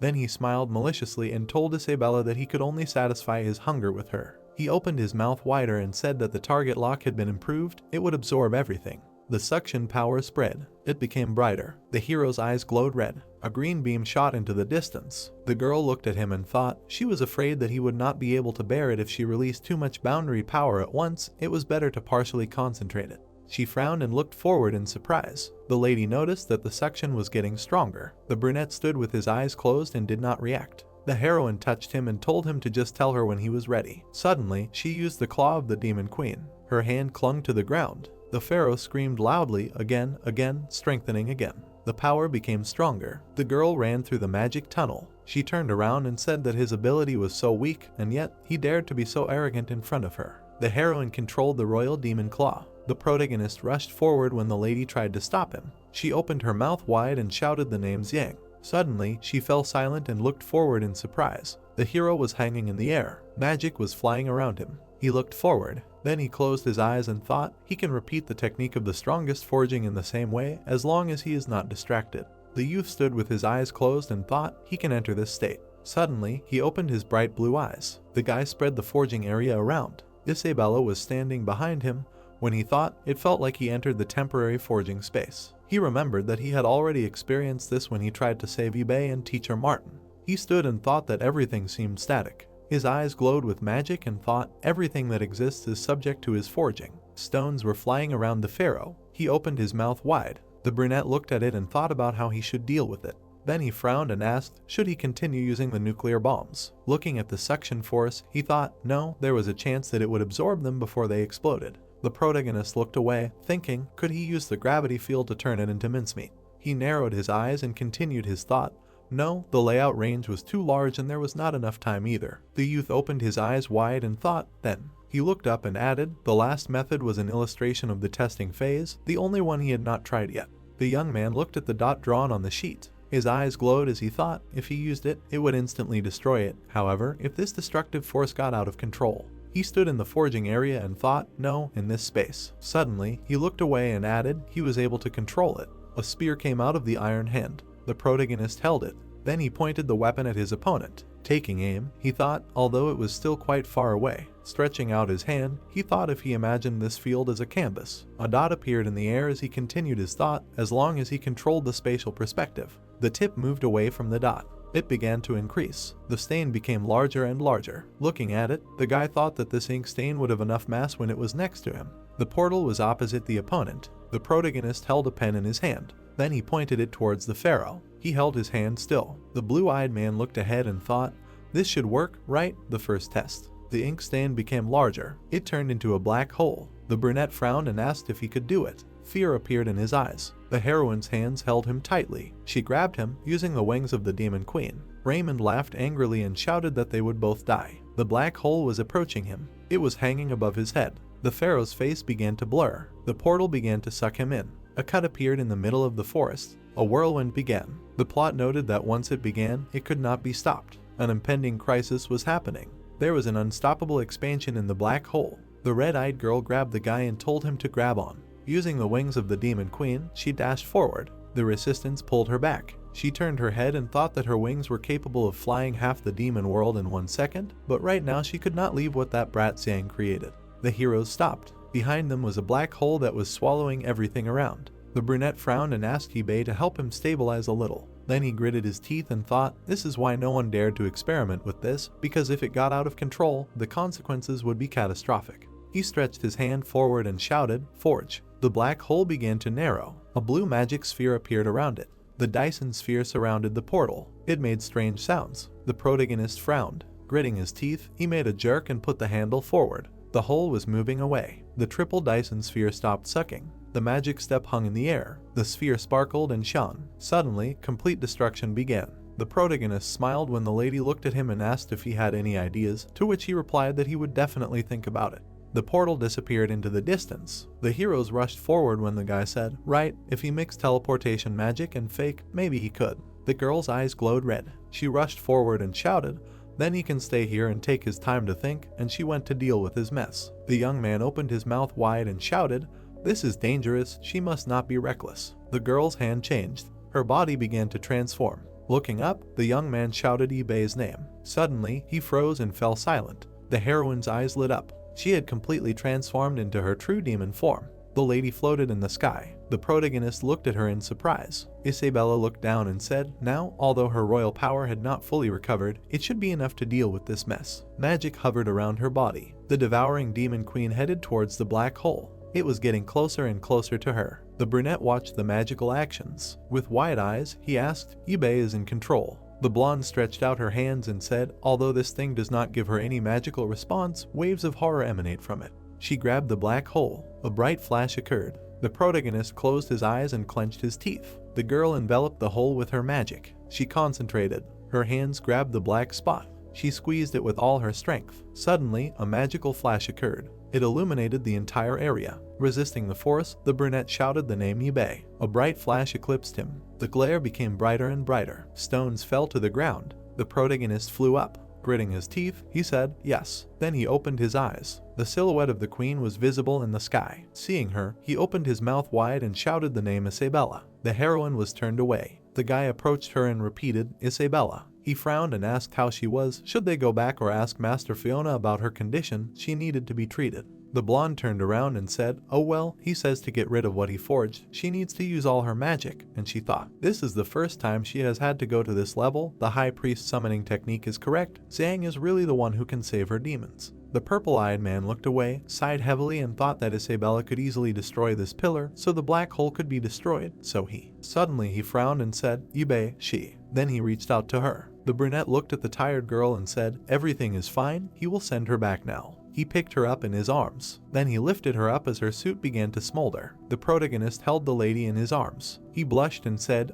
this. The girl was sleeping in his arms. The young man anxiously told her to wake up quickly. The heroine did not wake up. Blood started coming out of the guy's nose. The blonde's hair was fluttering in the wind. The blood was gushing out in great force. Flying over the abyss, the hero was saying, no, he can't anymore, he's going to faint now too. The sky was clear. Green trees stood in the sun. The fabric was fluttering.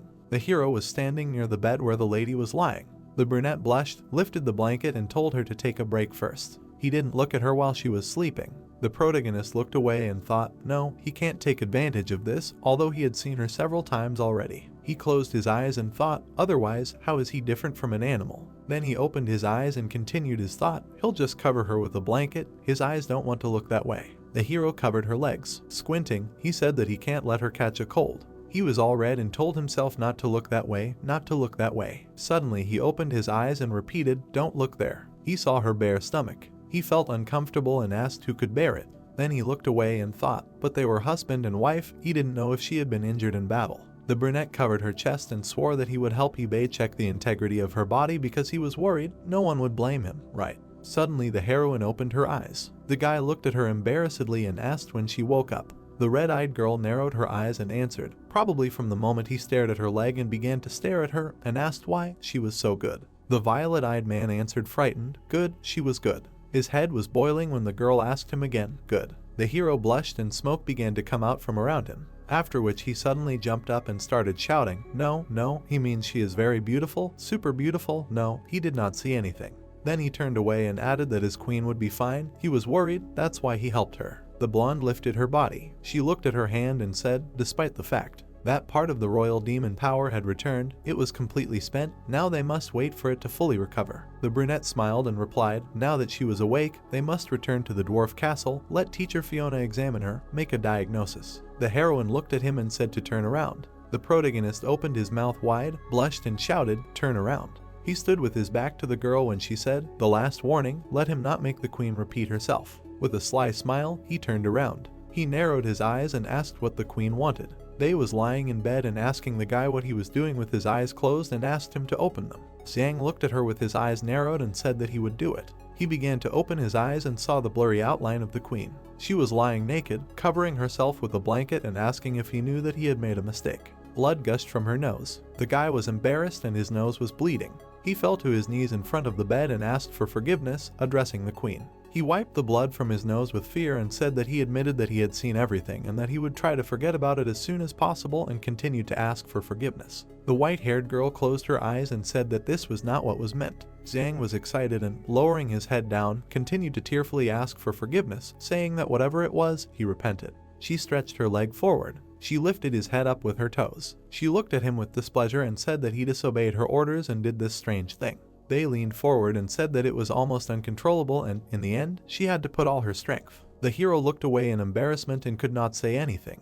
Her foot let go of the protagonist's head. The guy watched in embarrassment as the girl held his chin. The swordswoman reached for him. They looked at each other and she said that, however, she must admit that he was a strong man and said that he was the first one who made her show her full form. Her face came closer to MC's face and she, looking into his eyes, said that with proper training, he could really become the husband of queens. Xiang froze in anticipation and did not take his eyes off her. She changed her expression and said with a menacing look that if he dared to disobey her orders again, she would kick his ass. The hero looked forward with fear and asked about the threat again. He fell to the floor again and said that from now on, if the queen asked him to go to the west, he would not even dare to look to the east. Bei looked at her husband with a smile and thought that he was really stupid and cute.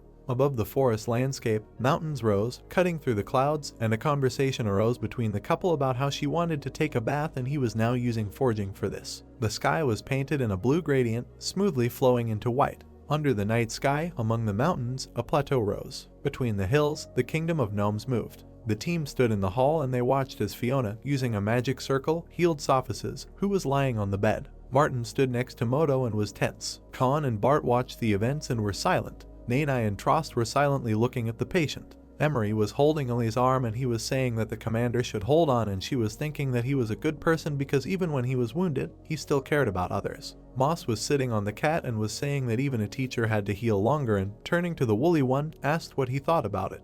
Bei and Xiang were standing tensely by the door and looking forward. Fiona closed her eyes and, having formed a magic circle, used the spell of absolute healing. The red-haired one looked down with disappointed eyes. She lowered her hands and did not take her eyes off the patient. Alina was looking at her worriedly and asked about the fact that her master did not have any serious problems, right? She approached the upset teacher and said that she was the best healer in the human empire and that she would definitely be able to save her master from danger. The girl with glasses was nervous and, raising her voice, asked if she was speaking correctly and asked her to say that General Sophices was safe and sound. Fiona turned to the student and said that even though the captain's external wound was healed thanks to the healing water of Xiang, no matter what technique she used, the victim would still not be able to restore even the slightest amount of life breath if his soul left his body. The commander lay with his eyes closed and his hair spread out on the bed. The hero looked at the healer with a frown and she said that, in addition, the patient had spent all his boundary power and, despite the fact that her healing magic had an effect on him, the effect was only short-lived. The protagonist bared his teeth and asked about what would happen after the spells had taken effect.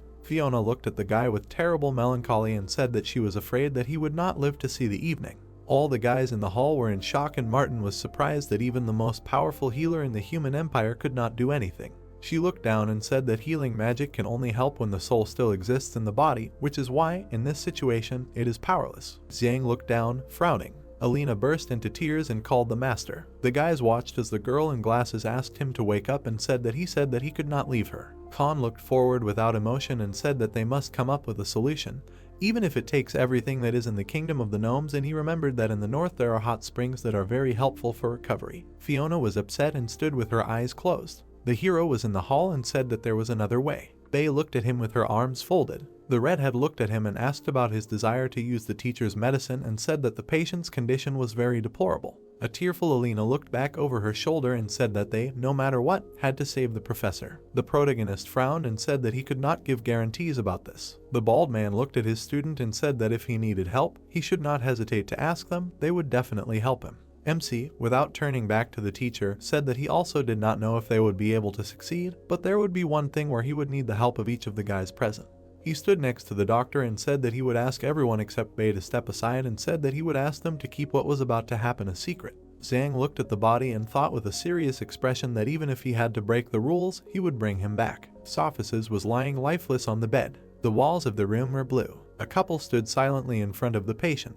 The ring on the hero's finger began to shine. The girl raised her hand with the same ring that emitted light and asked about what this thing was that the school principal told him to use to create a divine gem. Bei looked at the guy who was saying that this was something he bought from a street vendor's stall and said that this was nonsense and that this ring that their demonic monks passed down from generation to generation was a sacred token, and wondered how one could use a gem with the help of their people. The guy put his hand on his chest and said that he was talking about other gems and about the gems of their rings.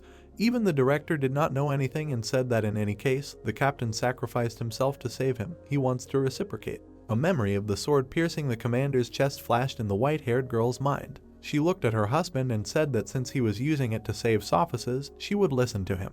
The rings approached each other and they shone with a bright red light. When the hands touched, a bright flash appeared. Zhang frowned and thought that if he used the gem in the art of forging, would they be able to restore the soul of the wounded? The bright light of the stones illuminated the couple. Several magic rings formed above them. The couple looked up and Bei asked what it was. Red liquid began to flow from the circle. Drops fell on the body of the commander. The white-haired girl looked at what was happening and felt a warm aura and asked about the origin of this familiar feeling. They took each other's hands and the stones began to sparkle even brighter. They watched as the patient was being healed. The magic circle began to evaporate into the air. The couple looked at the bed, above which, in the air, particles of magic were dissolving. The girl was perplexed and asked about it stopping. Zhang looked warily towards the master and was silent. The hand lay on the body. The limb began to twitch. The captain's eyes were still closed. The captain's body began to move on the bed. The hero watched what was happening and asked the swordswoman to look and said that he was reacting. The protagonist let go of his wife's hand and walked forward. The queen looked at him. Her face changed and she clicked her tongue. Mick stood next to the bed and asked the victim if he had woken up. He raised the general's hand and his body trembled. His eyes were still closed, but his brows were furrowed. Sophus woke up from sudden jolts and abruptly opened his eyes. Frightened, Zhang looked at the awakened commander and asked if everything was okay with him. He froze in horror and remained silent. He raised his eyebrows and clarity flashed in his eyes. The commander looked at his comrade and mentioned this world. They hugged tightly and the master said that thank God he was here and promised to protect him because he was his older brother. The hero looked away with excitement and thought that considering that he was on the verge of death, the captain's psychological state must have shaken. Tears rolled down the white-haired man's eyes and he promised to protect his brother no matter what and said that he would always protect him. They watched as the partners hugged. The queen was unhappy with what was happening. Alina ran into the room, saying that she heard the voice of her teacher. Tears came to her eyes and she said that the master had woken up. Barton and the king of the gnomes stood behind the girl. The ruler addressed the bald man with the words that his student had really done a lot and admitted that he did not know how to repay them for everything. The student in glasses crashed into Sophus with hugs. The guy noticed his wife's displeasure and embarrassedly asked if he had done something wrong. The student in glasses choked with tears and said that she was very glad that he was okay and that he had scared her to death. She looked into his eyes and said that she thought that he would not wake up. The general with a calm face reassured her, saying that everything was fine and that he was okay. Green light fell on Fiona's lips. A green magic ball formed between her palms and she used a diagnostic spell. A magic circle formed above the white-haired man's head. The redhead looked at the patient in surprise and said that it was strange and that he had fully recovered in such a short time and noticed that even traces of fatigue had disappeared and asked how the hero did it. He stood next to the teacher and, rubbing his head, said that this was top secret information that had not yet been disclosed to the public. The guy closed his eyes and said that in any case, please keep what they saw today a secret and thought that now, even if the director met someone, reading thoughts would not help to find out that he had used the divine stone to create life today and thought about what to do with Bei now. The girl's hand touched Xiang's head. Trost noticed something unusual. Khan moved his hand to the side and said that this was indeed good news that he was okay and said that since it was late, they had prepared rooms for everyone and asked them to go and rest. The corner of the room was illuminated by the warm light of the lamp. The doors to the spacious room opened. In front of the bed and the hero said that today was a busy day and they can finally rest. They closed her eyes and told him to shut up and said that she was going and so he should take some ancient books of the dwarf kingdom and create her cozy clothes. A lace nightgown appeared on her body. She waved her hand with a smile and said that he really had a strange taste, but she liked it and that would be enough. She put one leg on the other, sitting on the bed. An open book lay on her legs. The guy held a cloth in his hands and said that he leafed through all the books of the kingdom, and everything was as the teacher said and said that he found records of the secret weapon that attacked them. He spread a blanket on the floor and said that the information was similar to what was written on the stone slab in the village of Uli and said that this strange text could not be deciphered. The book closed with a slapping sound. They put the book on the bed and asked the hero what he was doing. He looked at her and said that he was making a bed on the floor and that he would sleep on it tonight. His gaze froze and he thought that she was very cute. She leaned her hands on the bed and asked who allowed him to make the bed and whether she allowed him to sleep there. The protagonist put her finger to his cheek and asked sheepishly if they had always done this and wondered where he would sleep then. She patted the blanket with her hand. The guy was stunned and the girl asked him if she should do it again.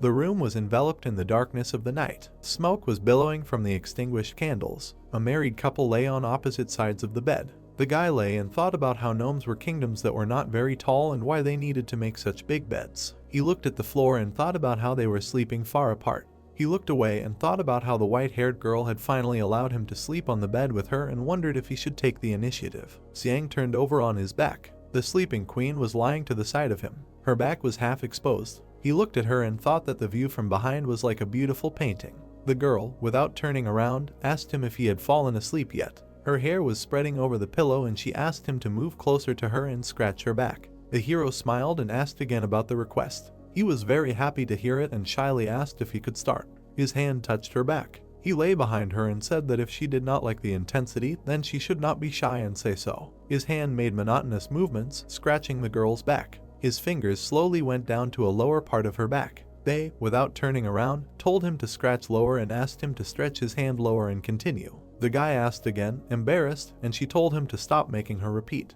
The protagonist's hand went even lower. The guy's fingers slid along the queen's back. He brought his hand to the skin. The dark-haired man gently touched the body. Xiang was embarrassed. He moved the blanket. The protagonist felt nervous, but did not show it and asked her if she was comfortable. The white-haired woman, without turning to him, said that everything was fine. She pressed his hand to the bed. Nick looked at her and addressed her questioningly. She squeezed his hands. The guy was perplexed. Faye's hips rose from the bed. She sat on the hero and he excitedly asked about what was going on. The girl looked at him from above with a grin. Her hand touched his cheek. She ran her finger over his face and said what she had already told him. The white-haired girl held her fingers on her chin and said that she would give him a gift. She narrowed her eyes and said what was happening now. Her face came closer to the guy and she said that she was giving him a gift. Their lips came closer. They kissed. Xiang's hands were shaking.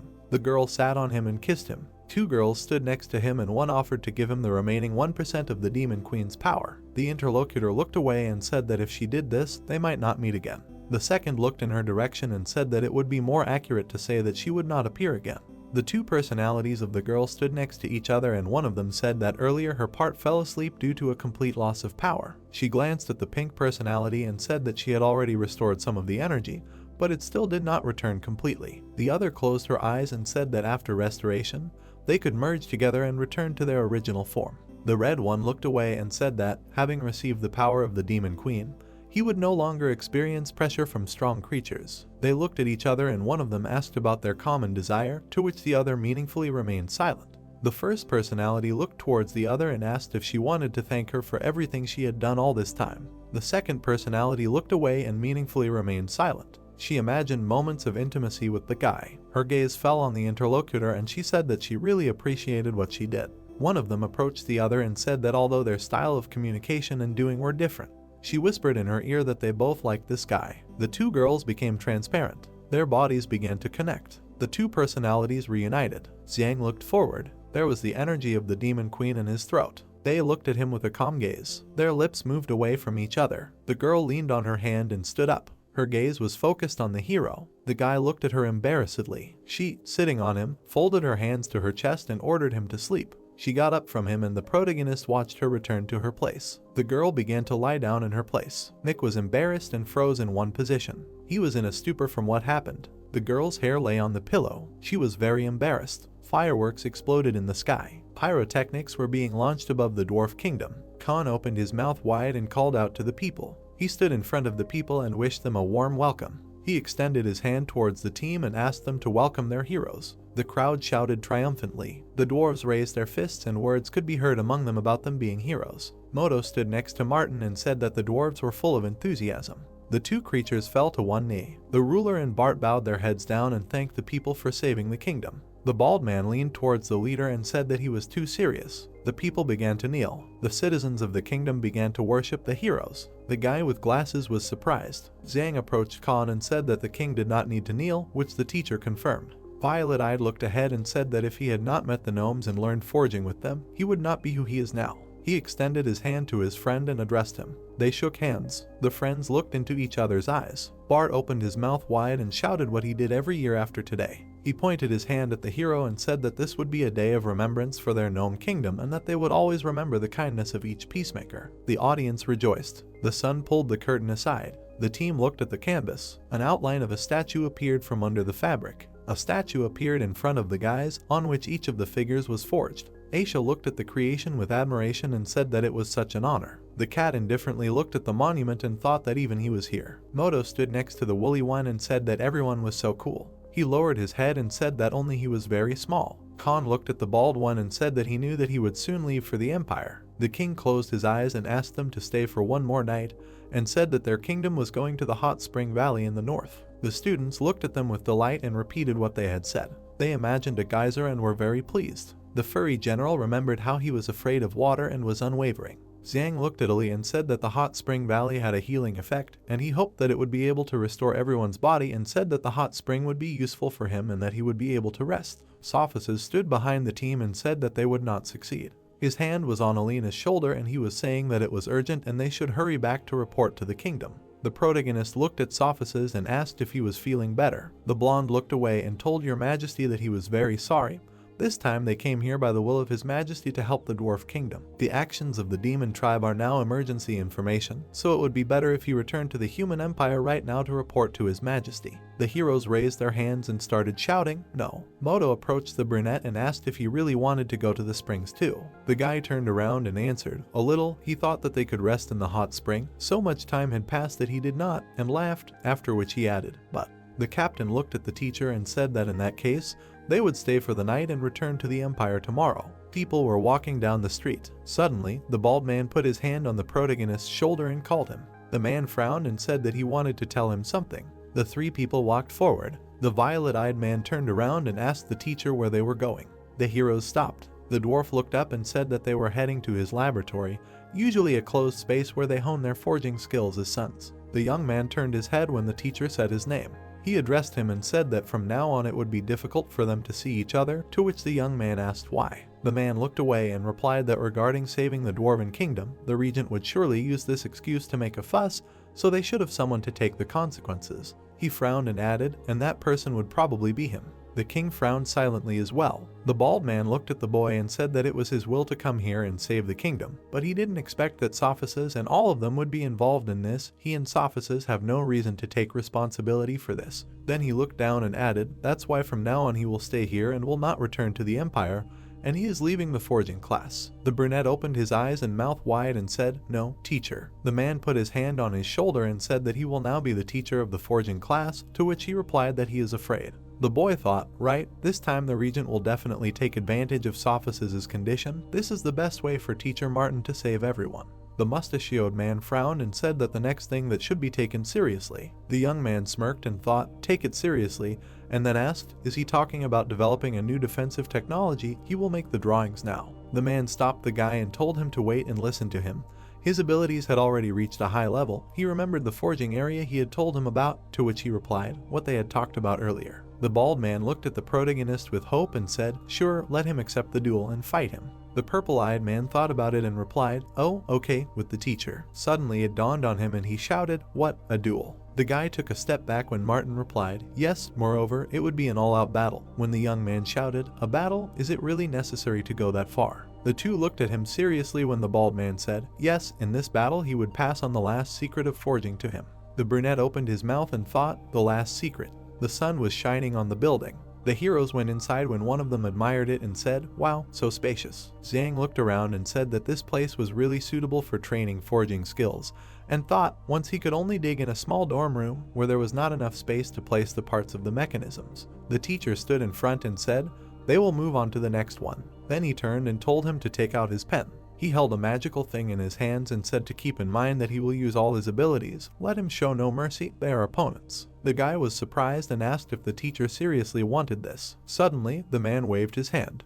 Power spread throughout the room. Hills appeared on the floor. Then they turned into devices. The heroes were surrounded by them when the protagonist told the teacher that they could come to an agreement. Shots began to fire. Arrows flew forward. They hit the wall. The bald man looked at what was happening and told Xiang to be serious. The teacher opened his mouth and waved his pen again. Crossbows stood on the racks. They glowed blue, and then transformed into another weapon. Bullets started flying out from there. They hit the iron shields. The shields started cracking. Then they fell apart and scattered in different directions. The bullets started flying into the protective dome. The protagonist was standing in it. He frowned and thought that one could only hone one's skills in the firearms category by looking at the blueprint, but if this was a Dyson sphere, the teacher wouldn't be able to do anything. His eyes widened and he wondered if he could pass this test. Would that mean he had passed? Martin turned his head and said that this test would be useless if Xiang didn't give it his all, and he would rely on Khan, who replied that it was obvious. Lichni frowned and asked if he remembered that feeling. The king frowned and replied that he had never forgotten it.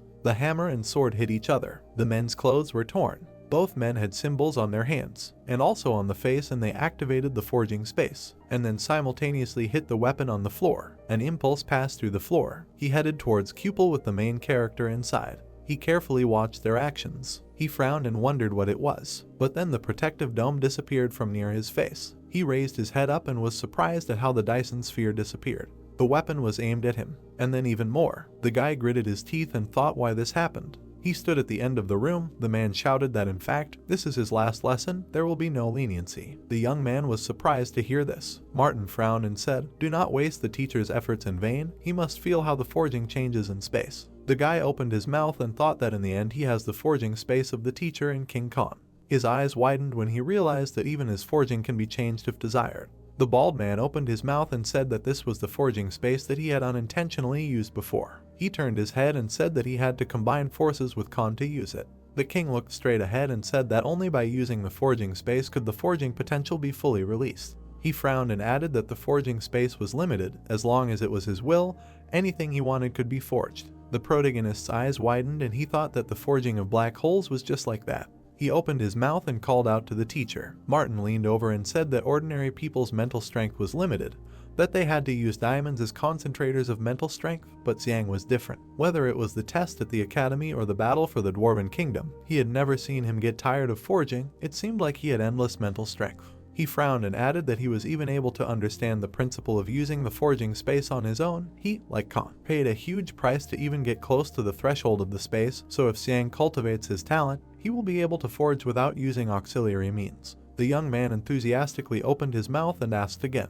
The king looked at the boy and said that he must feel its space, remember how he fought with his son or with the Pillar of Corpses. He must understand what served as a trigger for activating the field, and remember what kind of feeling it was. The boy opened his mouth in surprise. His eyes widened when he realized that he had never noticed this before. Martin frowned and said that this feeling was difficult to awaken in memory, so he should let the teacher help him. The guns opened fire. The young man raised his head and was horrified. The shells hit the floor, and the young man flew into the air. He gritted his teeth and thought, why is he so disliked? He raised his hand on his head, and then he used the blacksmith's shield. The men directed their forces towards him. Xiang held the shield in front of him. The king frowned and thought that he had created it so easily that he was a magician. The protagonist looked forward, thinking that everything should be fine. Spots appeared on his shield, and then he bent in his hands. Raising it up, the protagonist assumed that perhaps he had made a mistake somewhere, perhaps he could not forge from wood. Then there was an explosion. The young man fell on the floor. Raising his head, he saw the handle, which flew a little further. Reaching out to it, he thought that there must be a way out that would allow him to resist the teacher. His hand moved towards the handle. He touched the handle, and at that moment, an explosion occurred. The young man flew further. Blood flowed from his mouth and he thought that he was too naive. Trying to get up, he thought that he did not expect that his forging would ever be taken under control by outsiders. He raised his head and thought that if there was an enemy in front of him, he would have died. As he stood up, he thought that it was urgent to comprehend the forging space. Martin opened his mouth and called out to Xiang and told him to remember how he awakened the forging space last time. The boy staggered. Then he frowned. He closed his eyes and began to remember the last time. The image of Isabella appeared in front of him. She stood with her eyes closed and asked him to prepare a bath for her. She held the protagonist and asked him to hold on to the cake for a little longer. The blonde flew to him and said that she would take him first. She frowned and told him to hold on tightly, and the protagonist did not understand why he was thinking about her at a time like this. He remembered how she held his chin and said that she would give him a gift tonight. The girl stood with her back, and the boy realized that he thought of her because she was the person he worried about the most. She turned around and he realized that this was the feeling. His eyes lit up. He was still being fired upon. Bullets were flying at his head. The guy raised his head up, his eyes lit up blue, and then he activated the field launch. Bright beams spread out from him. Bullets flew into this field. The men were pushed back a little by the wave of light. Xiang looked forward and his eyes glowed blue. He raised his index finger up. The bullets that were flying at him stopped. The guy waved his hand to the side. The shells broke from the pressure. He looked at what he had done and said that this was the power of space. He raised his palm up and said that this was incredible power and an excellent feeling. The hero looked forward and said that he felt like a god. He turned back, hearing his name. Two figures were kneeling. Martin and Cone were standing in front of him and the bald man was talking about what he must have felt. The protagonist ran up to the teacher and asked if everything was okay, to which he asked that when he was protecting the teacher, he activated the forging space. Didn't he? The professor looked at him and said that later, when there was a battle of corpses, his space was activated at the very last moment and said that he had to make him remember the same feeling. The mustachioed man looked forward and said that as a teacher, he wants him to be able to use the forging space at any time, and not only when he is in great danger, if the enemy knows that he is not skilled enough. Things can take a bad turn and asked if he knew that forging from useless wood is so easy, and he said that the king and he spent almost all their spiritual power on the forging space and only then were they able to forge from useless wood. Xiang was shocked and thought that it was no wonder that the teacher and the others were so shocked at the beginning. The large amount of spiritual power must be his own power. The dwarf king looked at him and said that when Martin mentioned this fact, he did not believe him and said that he could not imagine that someone had dense spiritual power. The elders looked at each other and the ruler said that at one time, when they forged using wood, they lost their hair, to which the bald man said that he still missed his thick hair. The protagonist extended his hand forward and said that they both worked hard and invited them to sit down and rest and said that he would forge comfortable chairs for them. The guy tried to forge objects, but nothing happened. He was confused and asked why he could not do it. The gnome laughed and said that he should consolidate his success so that he could do what he wanted and asked not to worry about it. The professor closed his eyes and said that he was a smart man and he believed that he would soon release this ability in full. The teacher looked at the student and said that soon he would not have to bother with him. The mustachioed man looked away and said that then he would be able to stay in the dwarven kingdom with a calm soul and said that now, when relations within the community are so tense, the kingdom was also attacked by demons and the opportunities to meet in the future will be fewer and fewer. Xiang was worried and he turned to the mentor. He stood in front of the elders and Martin told him not to worry, as long as his power and the king are united, no one threatens them. His words were confirmed by Khan and he said that he should deal with the problems of the people. The guy frowned and said that since he returned to the people, he was helped at every step, and turning to the teacher, he said that especially that one. He looked at them and said that he was an excellent teacher who strove to pass on knowledge to his student as best as possible. Xiang fell to his knee. The mustachioed man approached him and, bowing his head down, said that he would never be able to repay him for the kindness shown to him, to which he asked him what he was doing and asked him to stand up. Martin closed his eyes and said that it was a great honor to raise a student like him. Moonlight fell on the branches of the trees. The caterpillar drove along the ground. The kingdom on wheels was approaching a mountain with hot springs. The flying machine appeared on the stage. The plane rushed forward. Khan looked away with delight and said that this was an artifact made by Xiang. Amazing. The bald man looked at the dwarf and said that the hero had many ideas and, in addition to everything, he gave him something called mecha. The flying machine was controlled by Bei and the protagonist. In the passenger compartment there was a crew. The cat fearfully wagged his tail and said that he did not want to go there. His mustache was shaking and he said that there was water everywhere and he hated it. Moose looked at him with a grin on his face and said that the hot springs were very convenient and healthy and that he should try it.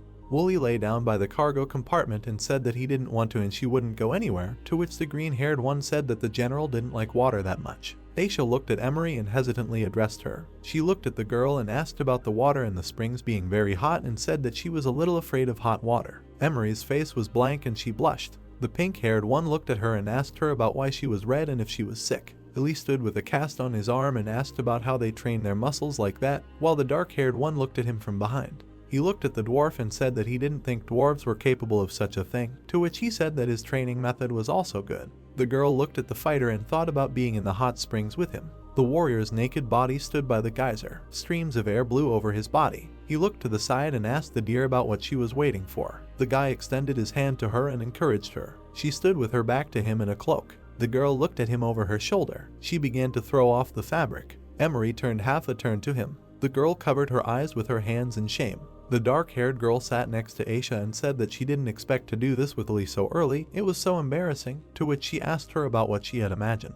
Bae looked ahead. A figure approached her and called. Fiona held her shoulder and said that it was rare that they had the opportunity to bathe in the hot springs together, maybe she should also be more sociable. The girl looked away shyly and said that she was not used to taking a bath with others. The redhead looked at her and said that she should not worry and that if something happened, she could throw on a towel. Zhang looked away and heard the white-haired girl say that it was a little strange and he thought that it was the first time he overheard girls talking so close. The hero looked towards the girls and said that he had prepared a swimsuit for her and asked her not to worry. He pressed a button on the panel and said that he had also made several copies for everyone.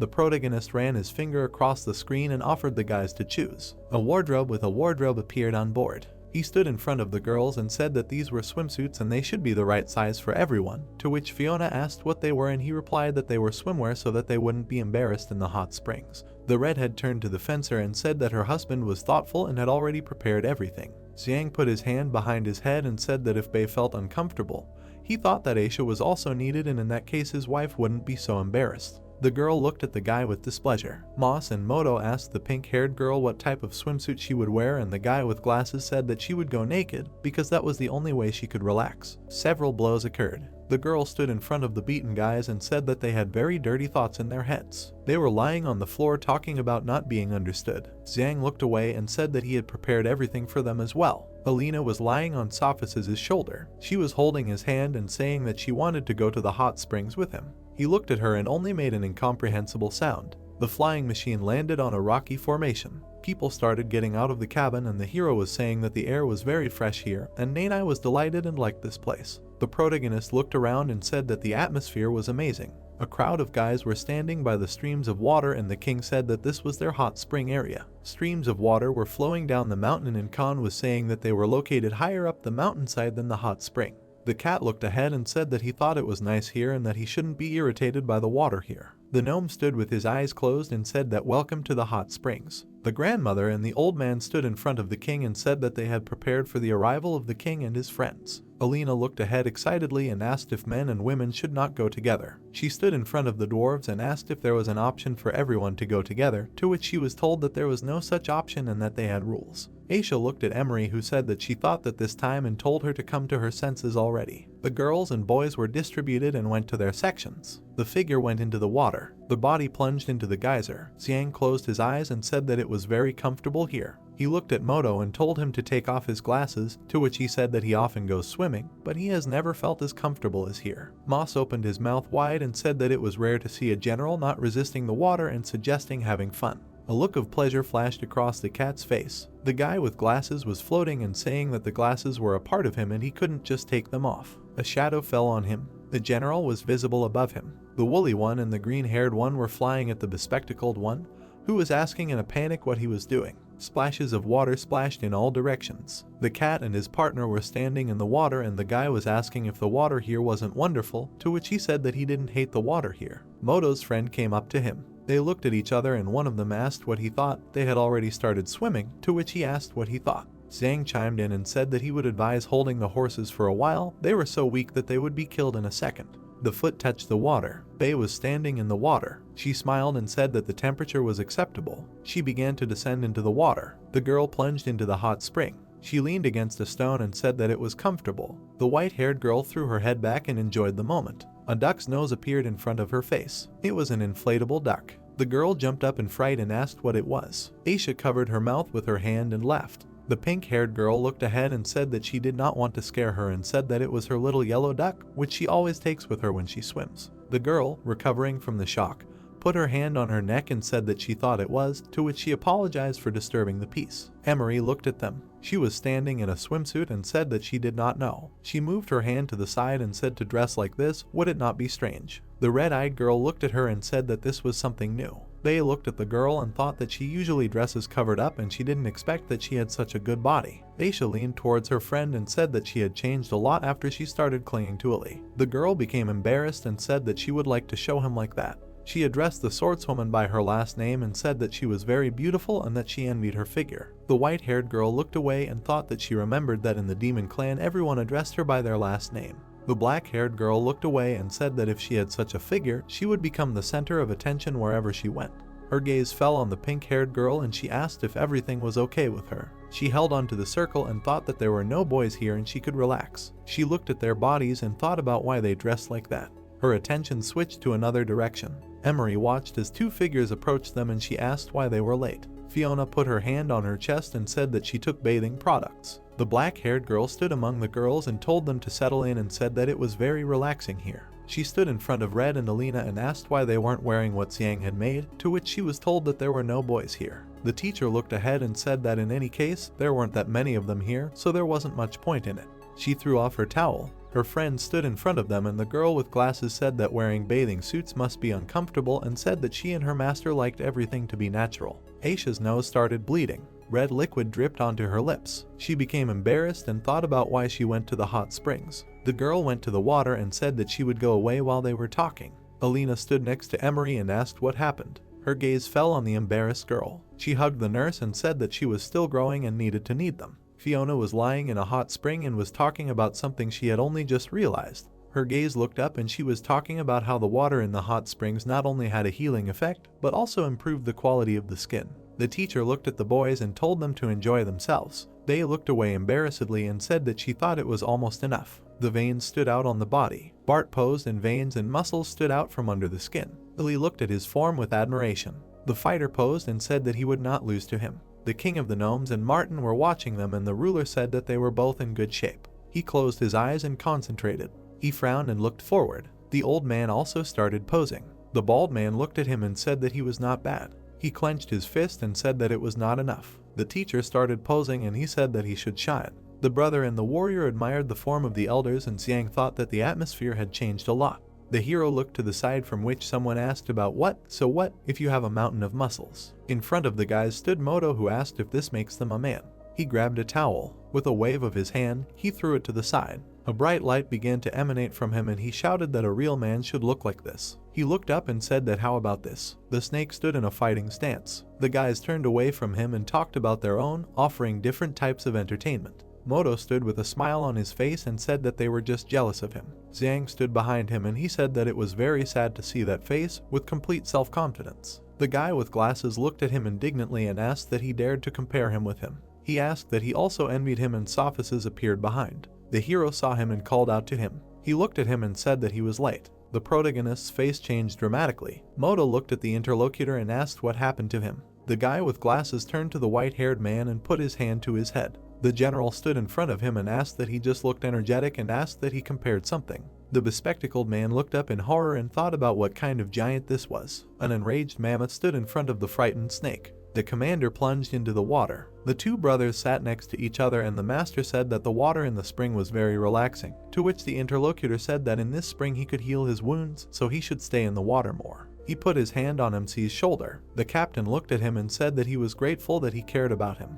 He lowered his hand and Xiang said that they were good friends and brothers in arms. Sophists hit him hard on the shoulder. He looked at him and said that he recognized that they were brothers in arms, but they were also undoubtedly just friends. The hero's face changed. In front of them stood Moto and Moss, saying that he wondered why the general was so friendly with the protagonist. He looked at them and asked why they had this type of relationship. The guy with glasses looked ahead with a grin and said that although they did not say anything about it, they already understood that their relationship was different from the usual. Xiang was confused about what the guys were thinking too, that the captain was treating him specially and asked him to stop talking and ask for help. The elders were nearby. Martin looked ahead and said that their relationship was no longer a secret and he also hoped that they could strengthen it. Khan looked at them and said that although he had not been in direct contact with him for some time, he accepted it. The hero closed his eyes and asked in a trembling voice to listen to him. Sophists' hand was light on his shoulder. He looked at him and said that it might be hard for him to accept this, but he had kept it all to himself for a long time.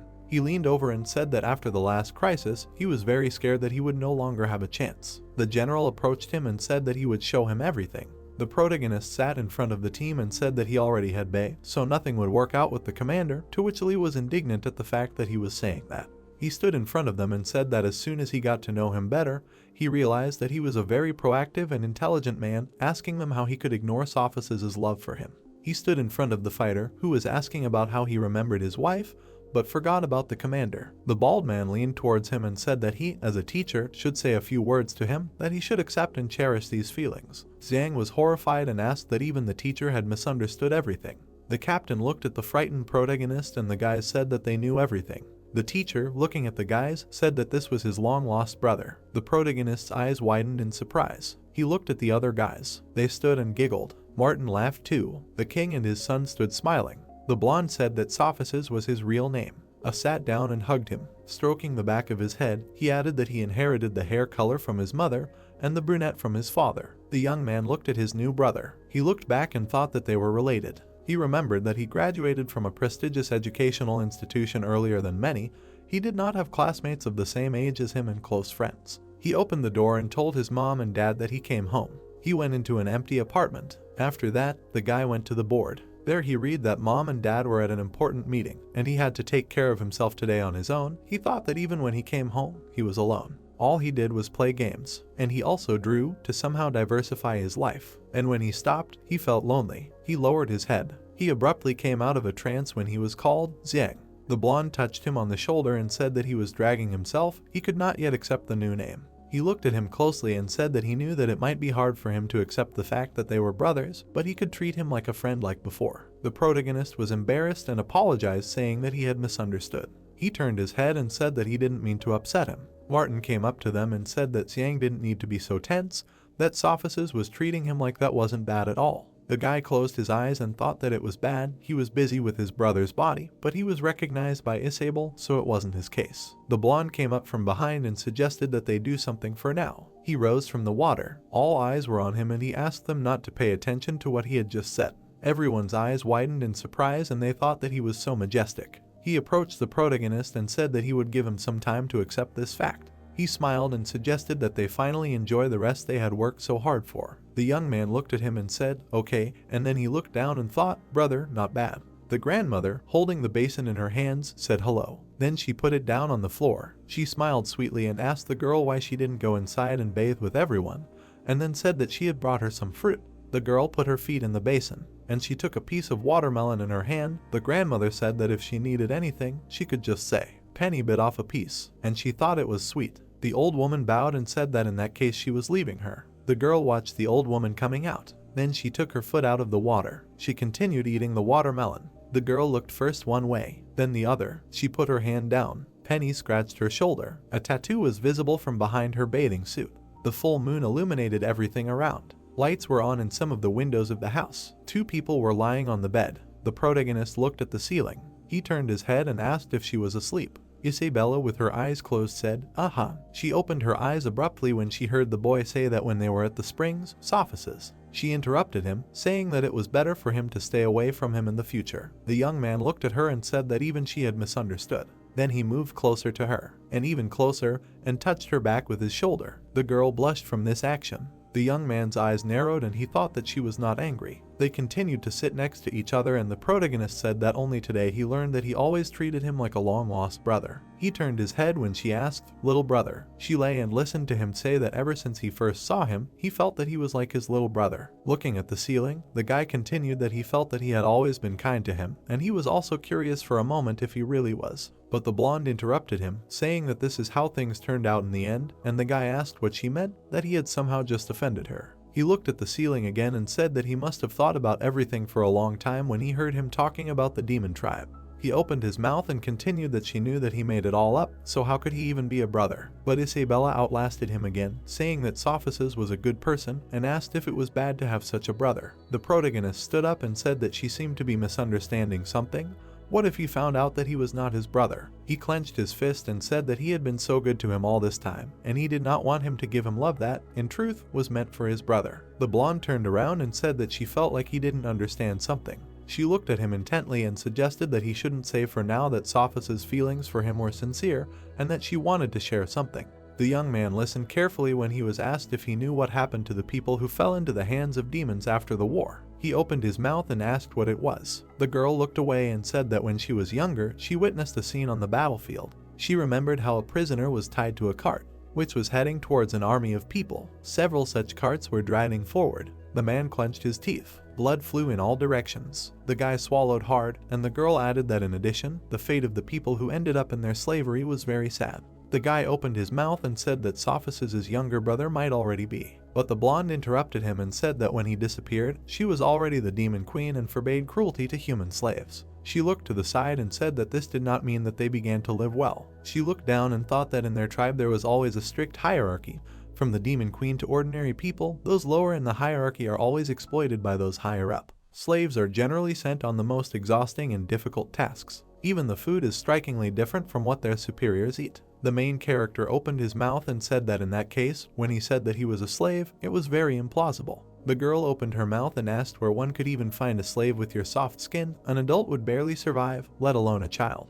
The guy lowered his head and listened. The blonde, looking out the window, said that in fact, many screams do not fit into a complete puzzle. Sophus had been trying to find his brother for all these years, and the disappointment that he had suffered over and over again could hurt his heart. The girl said that his sudden appearance had undoubtedly given him hope, not to mention that he looked like his brother and that he had been running away from the demon tribe.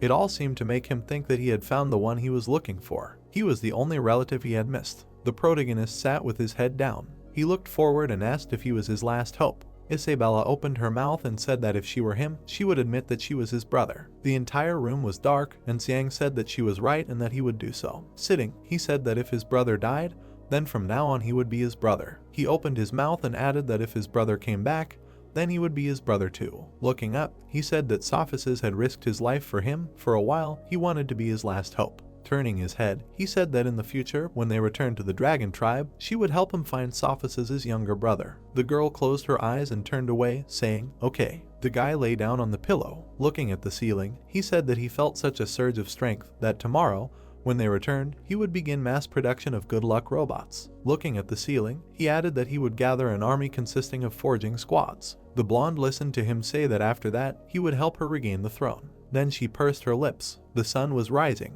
It illuminated the mountains. The protagonist opened his mouth and asked Moto if he was sure he would not return with them. He replied that he wanted to stay to continue learning forging with his teacher. Martin, looking straight ahead, said that if His Majesty began to reproach him when he returned, he could simply shift all the blame onto him. The protagonist opened his mouth and said that he could not allow him to take responsibility. The two girls standing behind said that they were from the class 2, and the two boys added that they were from the class 2. Martin glanced at everyone. Sophus lowered his head and asked not to worry. He believed that His Majesty would not blame him for anything. After all, if the demon tribe's invasion was successful, the human race's situation would be much more than unstable. The bald man lowered his head. O then opened his mouth and said that he was leaving the forging class to Xiang.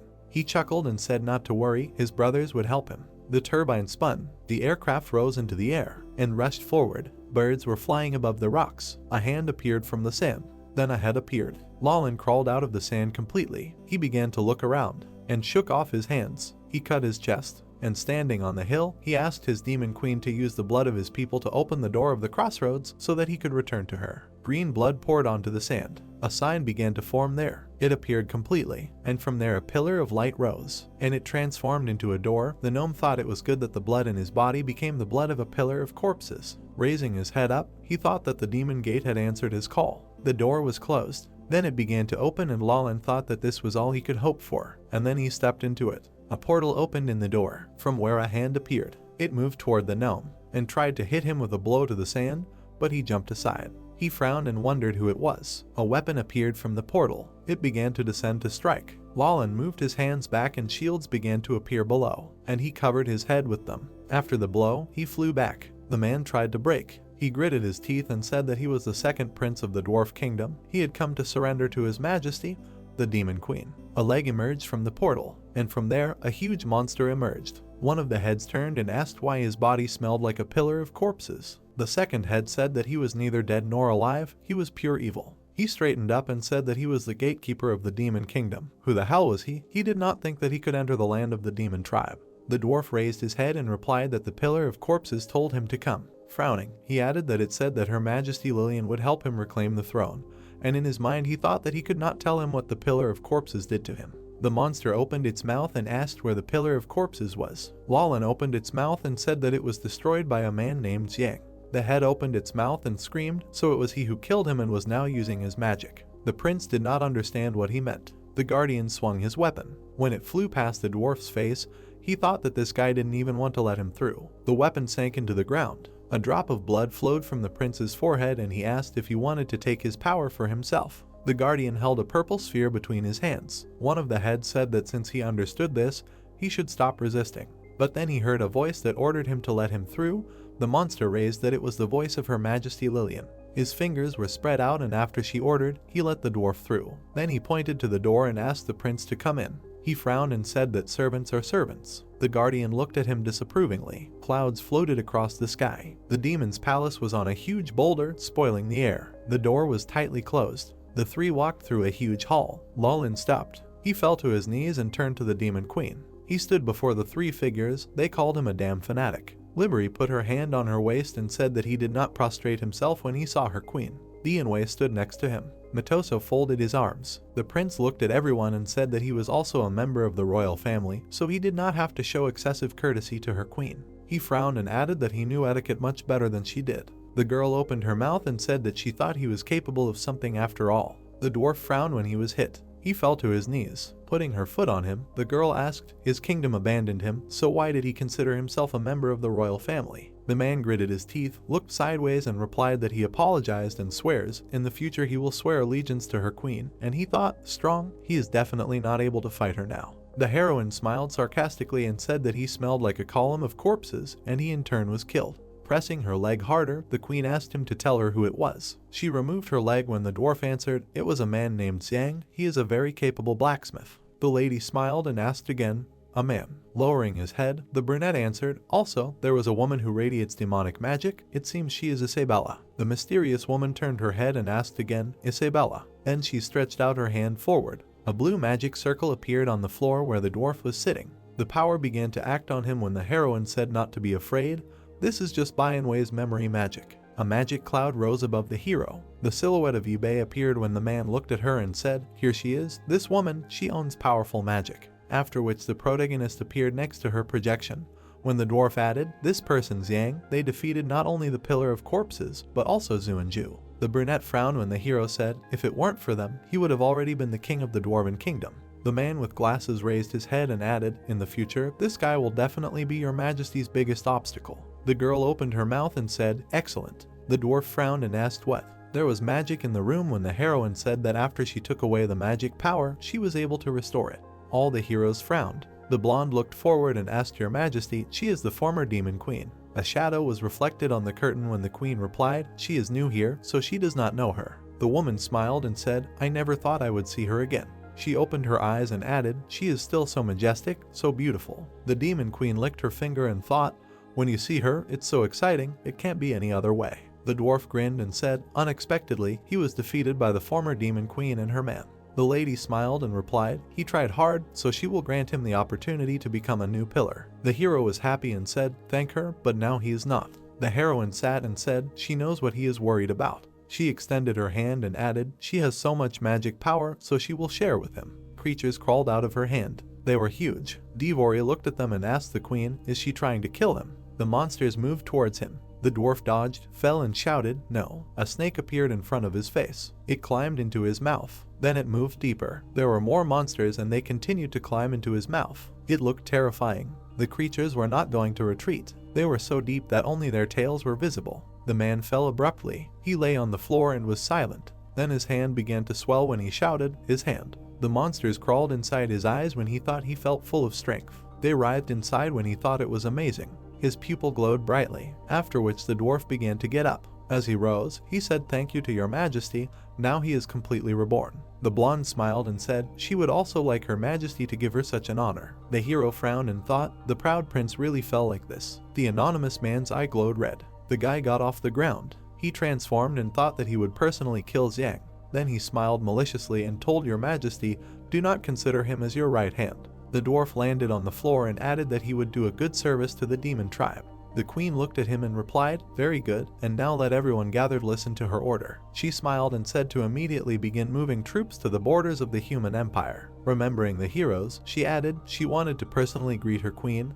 After all, this is her home. The girl remembered the appearance of the protagonist and said, as for that boy, she wanted him captured alive. She opened her mouth and added that she wanted to thank him properly for taking such good care of the queen. The sun was shining outside. The castle was high. The device was on the ground. The brunette smiled and said how good it was to be back home again. He turned around, looked at the people and added, since everyone was gathered, why not go to his office?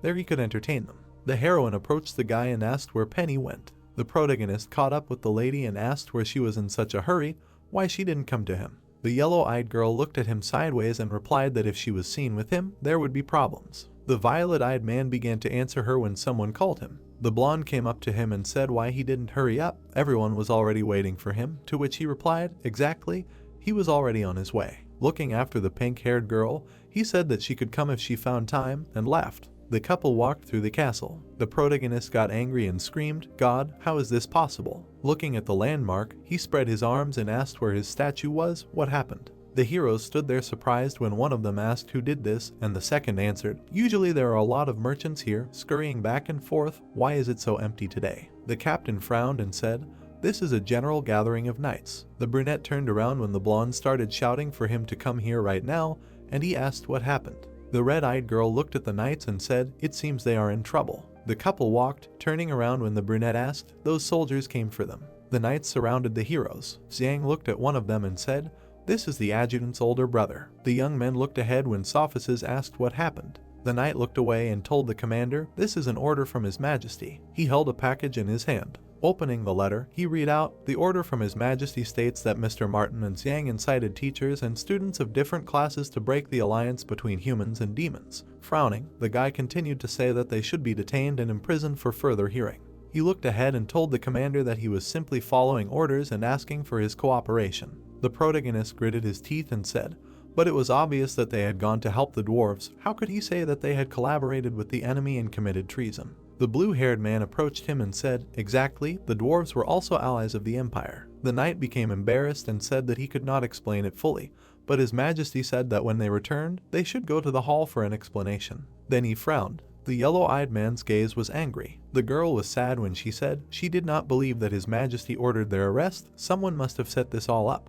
The blonde man had his back to her when he answered not to lose heart. The captain opened his mouth and added, no matter what happens, he is still here. The castle doors were closed. The king sat on a large throne. He held his hands tightly in the lock. The violet-eyed man looked forward sadly. The man stood angry. The heroes' faces were emotionless. The brunette stood silently. The people walked forward. The heroes stood together. The king looked at them. The boy said sadly, Sophi. The man frowned and said, Sophices, how dare he? He pointed his finger at the blonde and shouted, as the commander of the White Dragons, his job is to protect His Majesty. The young man listened attentively as the hero continued to say that he was now entangled with traitors to the Empire like Martin. The man continued to shout, his mouth wide open. If it weren't for the regent, he would have already been sentenced to death. The yellow-eyed man looked at the protagonist as he grimaced and asked what he was even talking about. Sophices is loyal to His Majesty. He frowned even more and added, moreover, the forging class has never harmed anyone in the Empire. Why were they accused of treason? The brunette raised one eyebrow and replied that they helped the dwarves destroy the demon army, and now they are demanding compensation for their losses. Frowning, the guy asked where it was seen that aggressors actually demanded compensation.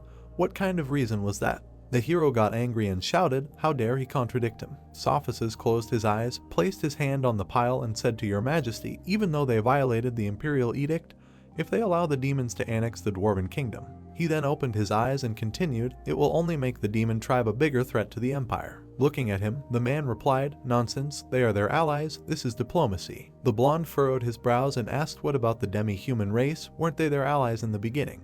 The gray-haired man opened his mouth wide as the captain continued asking if their population wasn't enslaved by them now. The king looked ahead and said, Sophices' words make sense then. Yalu looked at the hero as he said that Sophices still didn't understand that what he did was wrong. Turning away, the man added that the king had involved all the outside forces. Then he turned around and said that he and the forging class had committed a crime, and he also interfered in matters that he shouldn't have. The protagonist grinned and told the commander that it seemed like he just wanted to get rid of them. Then he frowned and wondered what he was doing. It seemed like the Union was under attack at his instigation. The hero knelt down. Sophices knelt down and addressed His Majesty. He raised his head and said that it was his order, the forging class, as well as the teachers and students from other classes, were only following his instructions. The protagonist gritted his teeth as everyone around him began to discuss that chaos had begun to gather momentum after his father's death.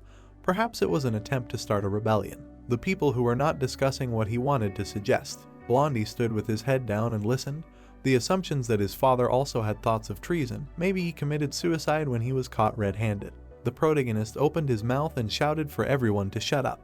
The people present fell into a stupor. Yalu raised a finger and asked how Zhang dared to act like this here. The youth opened his mouth and said that he was the one who planned everything. The rest had nothing to do with it. He destroyed all the pillars of the demon race. Aisha opened her mouth and said that it was their magic class that was behind everything. The second girl said that it was not like that. Everything went according to the instructions of the priest class. Air frowned and said that their combat class was more responsible for this. Yalu opened his mouth and shouted that they turned everything upside down. Then he turned his head and asked His Majesty to send them all to detention. Nadai opened his mouth and said that their boss did the same, but then they began to announce the names of the teachers who had arrived. The two were happy when Aishi's name was called. The blonde turned her head when Dorona was called. The brunette smiled when his teacher, Yaso, was called. The bald man opened his mouth and asked why the teachers were here, and the butler said, Mumu. The blonde was happy when Lion was called. Everyone turned around and saw 5 silhouettes in the doorway. Looking at them, someone asked what to do. The strongest people in the empire are here. All 5 moved towards the throne.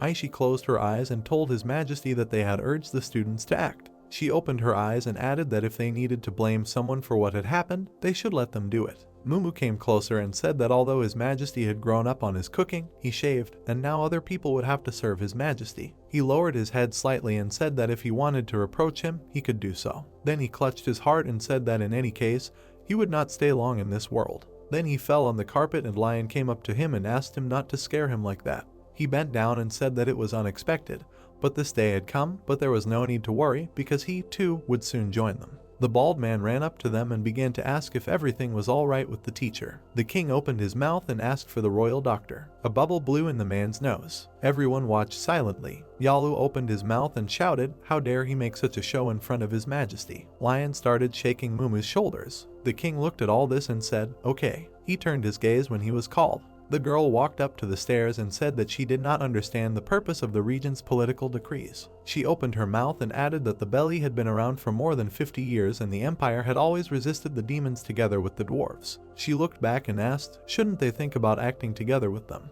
The man sighed heavily. Sato looked to the side. Aishi straightened up and said, since His Majesty wants to blame them, then it would be better to blame them and then ban them too. After all, they are their teachers. The men began to talk among themselves, not understanding what they were doing. The boys turned around when someone suggested that they should see how the regent would handle this situation. The protagonist frowned and thought that no matter how you look at it, the teachers were the greatest power in the empire. The man opened his mouth and said that since the teachers had decided to stand up for them collectively, he should not interfere with them in this matter. Torse crossed his arms and, grinning ominously, said the name Sophices. He turned away and said that the guy left his post without prior notice, for which he was temporarily removed from the position of head of the White Dragon. The man frowned and added that he was ready to let the others get away with it. The protagonist frowned and was indignant. Why should the blonde lose his position? The knight narrowed his eyes and said that it did not matter. The people under his command were hardly competent. The guard sneezed loudly. He scratched his nose, glancing sideways at the entrance to the palace, and thought that the commander was angry with him.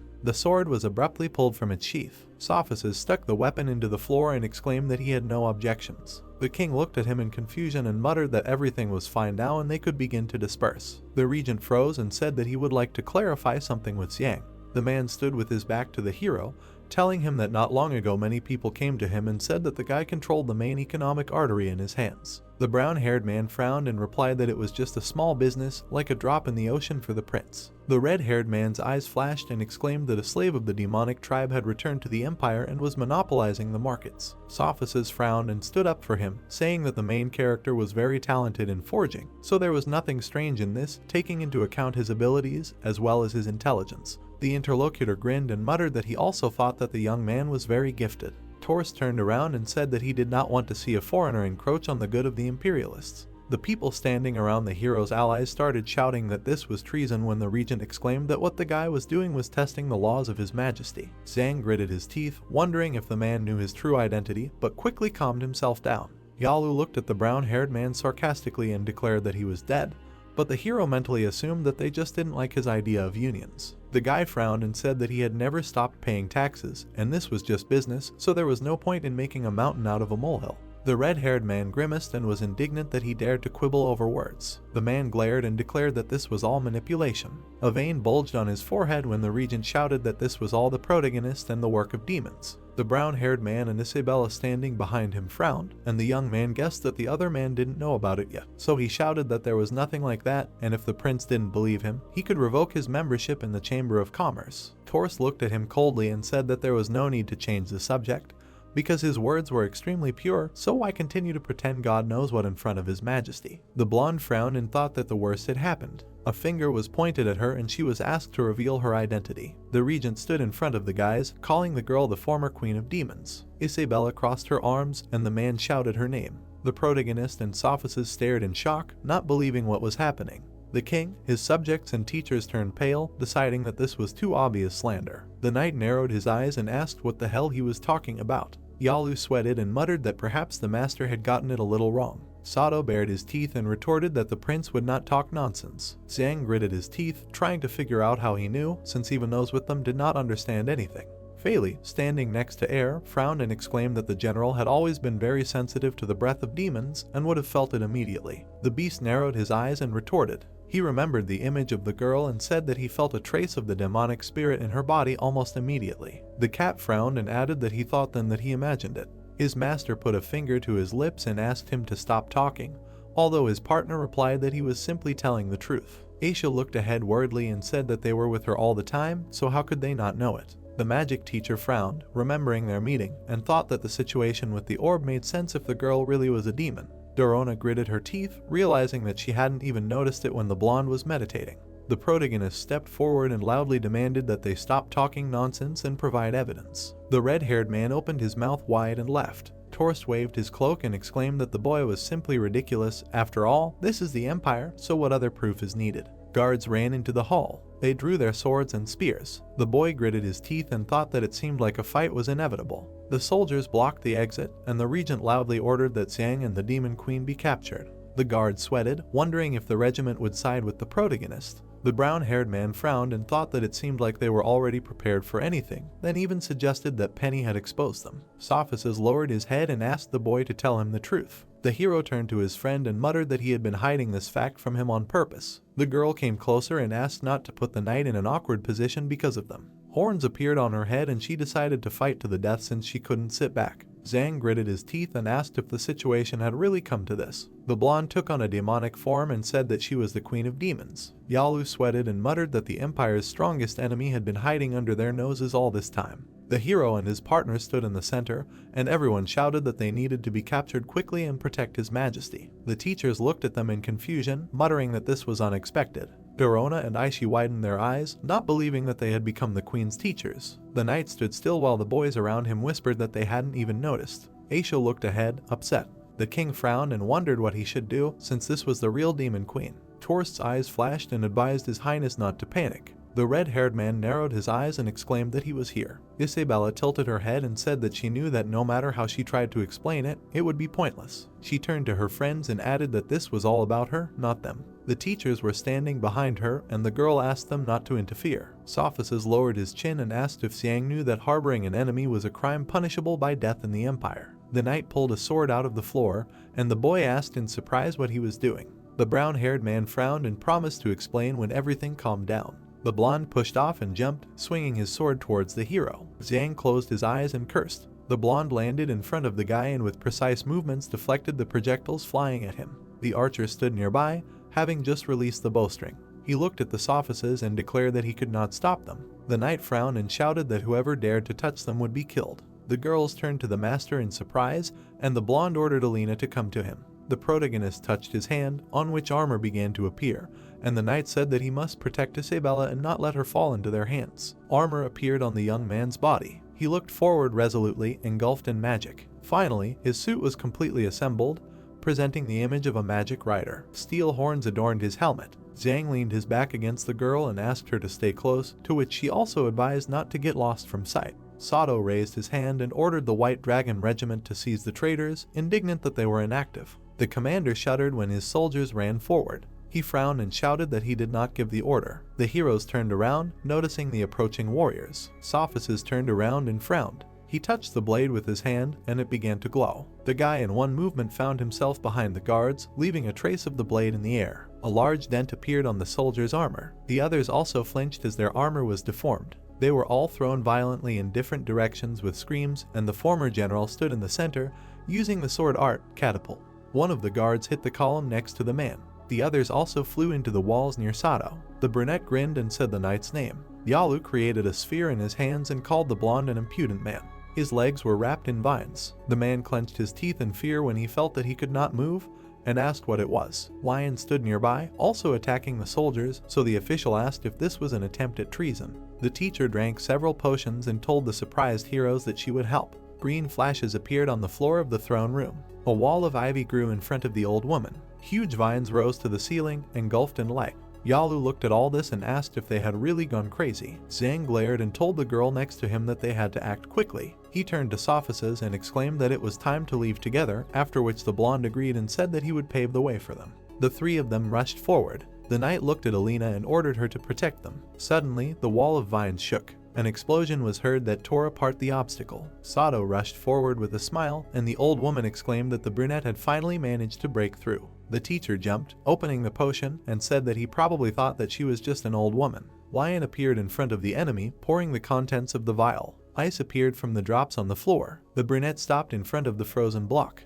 The old woman smirked and said that she would have to deal with her first. She shuddered when the opponent suddenly disappeared. The man quickly appeared behind her, heading for the exit. The teacher arched in pain and screamed as her ice flows shattered. She fell to the floor, suffering multiple injuries. Fiona looked at her and called out Lion's name. The girl looked at her with concern and asked to be allowed to heal as a man ran behind her. The old woman smiled and muttered that she had done all she could. She closed her eyes and a glow engulfed her body. The other teachers watched as their colleague was healed, and Mumu noted that she would be fine for now. Nanai picked the old man up at his request, and he said that they should catch up and help. Air looked after the teacher and tried to call out to him. The boy was sweating and clenched his teeth. He looked away when he was ordered to go. Yaso looked at the confused student and declared that he was no longer his teacher. The man grinned and added that from now on, everything he did would not concern the combat class. The blue-haired man smiled and replied that he understood. Emery approached the guy and asked if she could go with him. He turned around and noted that the danger level would be much higher than before, so it was unknown whether the girl would be able to protect herself.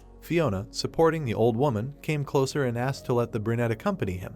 The red-haired woman smiled and noted that Emery was a shepherd and would be able to provide assistance in a time of need. The fighter clenched his fists and realized that his companion was able to heal him from burns. Air picked up the blushing girl in his arms and declared that he would protect her if danger befell him. They rushed to the exit, leaving the others in the hall. Feli and Aisha exchanged glances, deciding that they needed to move. Dorona frowned and nodded. The sorceress came closer to them and advised them not to make mistakes. She lowered her head and said that if the teachers and students of the academy helped them together, then the burden that Sophus would have to bear on her shoulders would be even greater. Aishi looked at them intently and asked if they really wanted the night to burn out. The ground flashed under their feet. The hero, Isabella, and Sophus rushed away from the palace. The knight flinched when he saw a crowd ahead. The guards blocked their path, preparing to shoot with their bows. Several projectiles flew at the fugitives. The blonde extended a large wing, repelling the attack. The protagonist took aim and released a liquid from her glove. The substance hit the soldiers, stopping them. One of them gritted his teeth, watching as the boys jumped over them.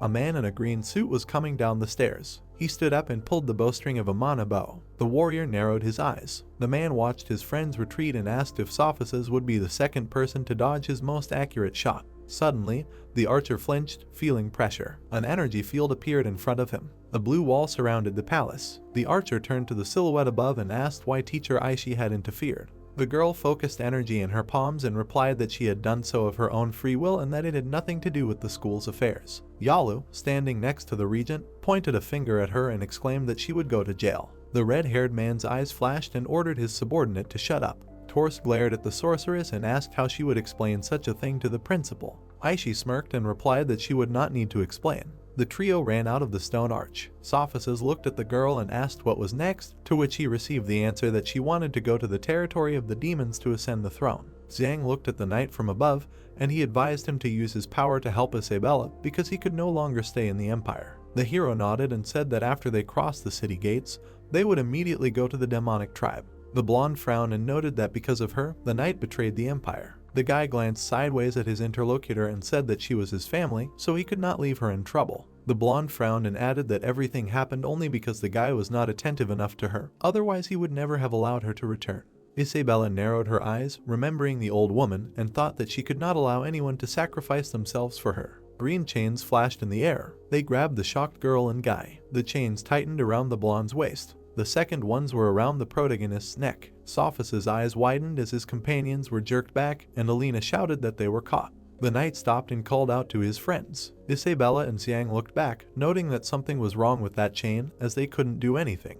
The leader of the Black Dragon Regiment grinned and asked where they were going, simultaneously calling on Sophus to fight him. The blonde's eyes flashed with madness and ordered not to touch them. The knight rushed forward, cutting through the air. The brunette yanked the chains and exclaimed that he had been waiting for this moment for a long time. He grinned and shouted that he could finally fight him. A flaming fist landed right on the villain's face, pressing him into the ground. Air frowned and demanded that he take his hands off his friend. An explosion was heard in the city. The protagonist and his partner freed themselves and turned to see their comrade running up to them, asking if everything was okay. A guard was looking out on the roof, and Xiang was telling the fighter that he shouldn't follow the traitors, but he objected that he couldn't stand by and watch while his friends were in trouble, and besides, he wasn't a combat class student anymore. Two soldiers jumped on them from above, shouting, "Catch the traitors." One of the men looked away in confusion. Nanai kicked him, sending the guard flying into his partner. The man landed on the ground holding the old man, who said that they needed to hurry because all the troops were already gathering here. The protagonist took off his helmet and approached Mumu, asking what was wrong with the Union. The interlocutor raised his head and replied that after the young man went to the dwarves, the regent sent his men to the Union. He remembered the guys behind bars and said that all the forging class students were locked up in prison. The old man introduced the building in the city and added that all the property of the Union had been confiscated and went into the regent's pocket. Barry then sat in a chair watching the soldiers carry out the gold, and the teacher said that all the industries that were under the control of the Union were now in their hands, and it was also called the Prince's Union. The protagonist gritted his teeth and exclaimed in displeasure that it was all his fault that the enemies had appropriated the trade union where everyone worked so hard. Nanai, running after the young man, said that he could not be blamed for this, because even without a trip to the Dwarven Kingdom, the villain would have joined the trade union sooner or later. Isabella, running in front of the guys, said that she did not know how to repay them for such help. The blonde frowned and added that she did not know when they figured out her true identity, but in the end she dragged everyone to the bottom along with her. Mumu looked at the girl and replied that not only did she serve His Majesty the Empire, but now she also serves the Queen of Demons, and it was a great honor. Air carried Emery in his arms, and the girl said that it had long been known that the former demon queen had been betrayed by her general, and no one knew whether she was alive or not, and she had been on their side all this time. And after these words, the guy noted that not everyone was given such an experience. The brown-haired man looked at his partner and asked her not to blame herself anymore, because everyone helped them in their own way. Xiang smiled and said that the throne awaited her, and they were obliged to succeed. The girl narrowed her eyes and chuckled embarrassedly. The sound of feet was heard on the ground. The guys looked back at the army, which rushed in pursuit.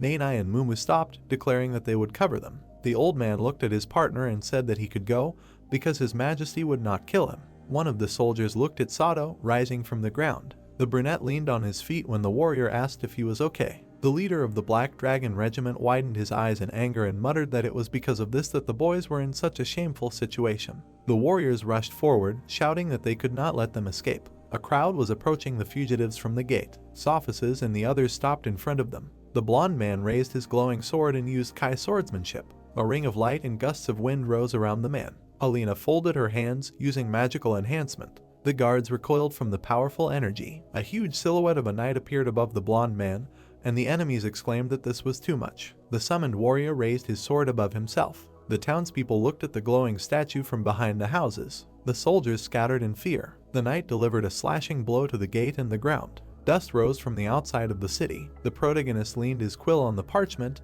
and the drawing began to glow. A large vehicle appeared in front of the fugitives. Sophus turned around and said that he would return to the palace, and they should go, and Alina anxiously asked what he was talking about. The others looked at the knight, and the hero noted that they would definitely never let him go, and Air added that the brown-haired man had created an airplane on which they could go together. Zhang looked at the blonde, who said that the regent had always wanted him, so he would not kill him, and the young man objected that the current empire did not deserve a man like him. Sophists lowered his head and said that he had promised his adoptive father, and if he left, there would be no one to protect his highness. The warrior remembered how he sat by the fire after the fight, and said that he had participated in a huge number of battles, large and local, and the only reason he was still alive was the feeling of incompleteness that lurked in his heart. Zhang stared at the other man, who added that he had no regrets now, and the hero thought that he had found his brother and there was nothing to worry about. The blonde turned around and said that the blacksmith now had someone to protect. The protagonist looked at Isabella, and the knight advised him to use all his strength to protect the girl. The blonde looked at the young man carefully, and he thought that he wanted to help her return to the throne. The brown-haired man furrowed his brows and decided that they should not stop. He carefully took her hand. The guys turned around and began to climb into the plane. Sophists looked at Alina and said that she was also following them, but she objected. The girl began to cry and said that she wanted to stay with her master. She followed the other man's hand with her gaze, which touched her cheek. Suddenly, the knight leaned over and kissed the blushing girl. Their lips parted, maintaining silence. Sophists looked at Alina and said that he would be fine. The interlocutor burst into tears and exclaimed that he should wait for her. The knight put his hands on the girl's shoulders and asked her to protect her friends, and at that moment someone shouted his name from behind. Sato stood with a chain and an army behind him, shouting that the guy could not run away because they were destined to fight against each other. The blonde turned around, taking out his sword, and replied that in that case he would follow his destiny. Sophists shuddered and froze when someone shouted, "Brother." The protagonist stood at the entrance to the plane with the girl and offered the knight to go home together when he returned. The young man did not turn around when he said that they could start all over again. Zhang tried in vain to suppress the trembling in his body. He turned around with tears in his eyes and shouted loudly that he would have to allow himself to be protected. The blonde stood and watched as the plane took off. Sophists frowned and smiled determinedly. The boy turned to face the enemy while his comrades flew away. The brunette grinned when one of the soldiers reported that they were about to escape, but replied that they were unable to do so. The blonde dropped his weapon when Sato exclaimed that they were in for a good fight now. The sword sank into the ground, and the enemy asked irritably what that meant. He clenched his teeth and muttered that the knight had said that he would fight him. Sophists looked at him calmly and replied that he had already achieved his goal. He stood in front of the Black Dragon commander and offered to kill him if he wanted to, and the other man shouted that he was such a coward that he did not want to fight. The warrior frowned but did not answer. The plane flew quickly over the mountains. Someone punched the wall and cursed. Air gritted his teeth and said with displeasure that they had just returned from the Dwarven Kingdom, and not only had they not recognized their merits, but they had also been expelled. The guys were all standing nearby, and the blonde said that all of this was a consequence of the machinations of the regent and the traitor within the empire. She approached the main character and called out to him several times until he responded. The girl hugged him by the arm and asked if he was still worried about Sophists, and the young man replied that the knight should be fine, given his strength. Isabella looked resolutely at her partner and promised that as soon as she regained the throne, she would certainly take control of the army and enter into negotiations with the empire. The brown-haired man smiled and agreed. Suddenly, the plane rocked and there was a noise, and the fighter shouted in surprise that they had been overtaken so quickly. Zhang frowned and ordered the transmission from the surveillance cameras to be activated. A blue screen appeared in front of them. It showed an image of the sky and smoke. Humanoid creatures were flying on the monsters, and the girl exclaimed that these were the air forces of the demonic tribe. Alina looked at Isabella with alarm and assumed that the regent had sent a message to the demonic tribe. Air gritted his teeth and was indignant that he had immediately run into an ambush as soon as he left the empire. The blonde shuddered and added that she felt a powerful magical force in addition to the threat from the air. Someone spread red wings and shouted for Isabella to come out and accept her death. Libri and Enwei were hovering in the air. The demoness frowned and shouted that the girl would not be able to reach her majesty. Emery widened her eyes and noted that the villainess looked exactly like Isabella. The hero looked at his companion and asked if she was her sister, to which he received the answer that the father of the former queen had only one daughter, and a strong breath of the essence of the demon queen emanated from Libri's body. The brown-haired man arched his eyebrows and remembered that the girl said that it was transmitted only within the royal family. The interlocutor frowned and answered that the essence of the demon queen exists regardless of the source, and only she owns it, then thought that the enemy was given magical power, which was taken from her. An explosion was heard near the plane. Everything inside the ship shook, and the guys tried to hold on, and Isabella exclaimed that the villain had the same breath as her. The demons continued to fire at the plane from all sides, trying to shoot it down. The hero began to press something on the screen, assessing the state of the equipment. He grinned and said that the enemies would become his outlet. Missiles appeared outside the plane. They flew into the air, and the demons shouted that they should be careful of these projectiles. A powerful explosion was heard in the sky. The smoke cleared, opening the view. All the enemies were outside the blue protective dome. Inway concentrated energy in her hands and declared that such attacks would not work with her. Air and Emery looked at the screen, and the guy noted that they had a strong mage who would neutralize all their attacks. The main character frowned and exclaimed that he would give him a taste of laser. Isabella narrowed her eyes and noted that they had no advantage in the air. The demons rushed forward with smirks, declaring that there was nothing to be afraid of. Xiang turned to his friends and shouted that a new wave of attacks was coming, so everyone should be on guard and prepare to retreat. The boy grabbed the lever and pressed it. The craft began to glow after the boy increased the energy to 100%. The plane quickly jerked forward. Xiang was pressed into the back of his seat, and he noted that it was an incredible feeling. The others tried to maintain their balance when the blacksmith shouted at them to be careful. The demons looked after them, wondering how they were supposed to pursue them. The plane emerged from the clouds. It continued on its way forward, casting a shadow. The brown-haired man sighed and muttered that they were straight from the frying pan into the fire. The boy turned to his friends, and the blonde asked him to head full speed towards the demon tribe. Emery turned her head, while Air said with a smile that he thought he would have to fight in the air like last time. The brunette went to the window and called her partner to look. There were snow-white clouds around them, and the sky above was blurred in lilac colors, so the girl noted that the view was simply beautiful, but Air did not appreciate it.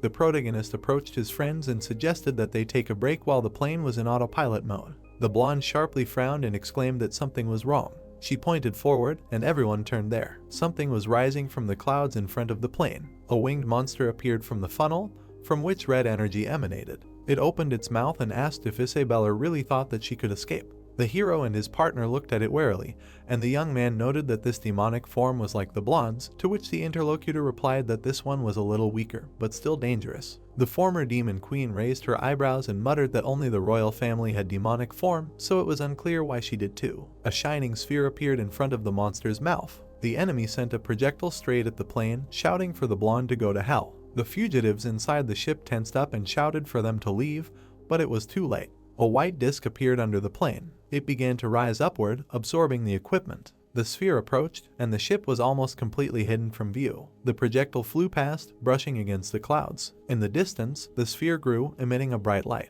A huge ball fell from above to the ground, illuminating everything around. The winged monster hovered above the dark crater. It opened its mouth, asking where they had disappeared to. Inway appeared next to the dragon and reported that they had apparently teleported. She glared and added that there was only one person who could do something like that, so they lost them. A glow appeared on the ceiling decorated with paintings. The blue portal grew in size. An airplane fell from it to the floor. Everyone inside tried to hold on, screaming from the shaking. The ship knocked over several cabinets, and the guys recognized the director's library. The hero and his companion came out and saw Vasily in a chair, exclaiming if it was really him.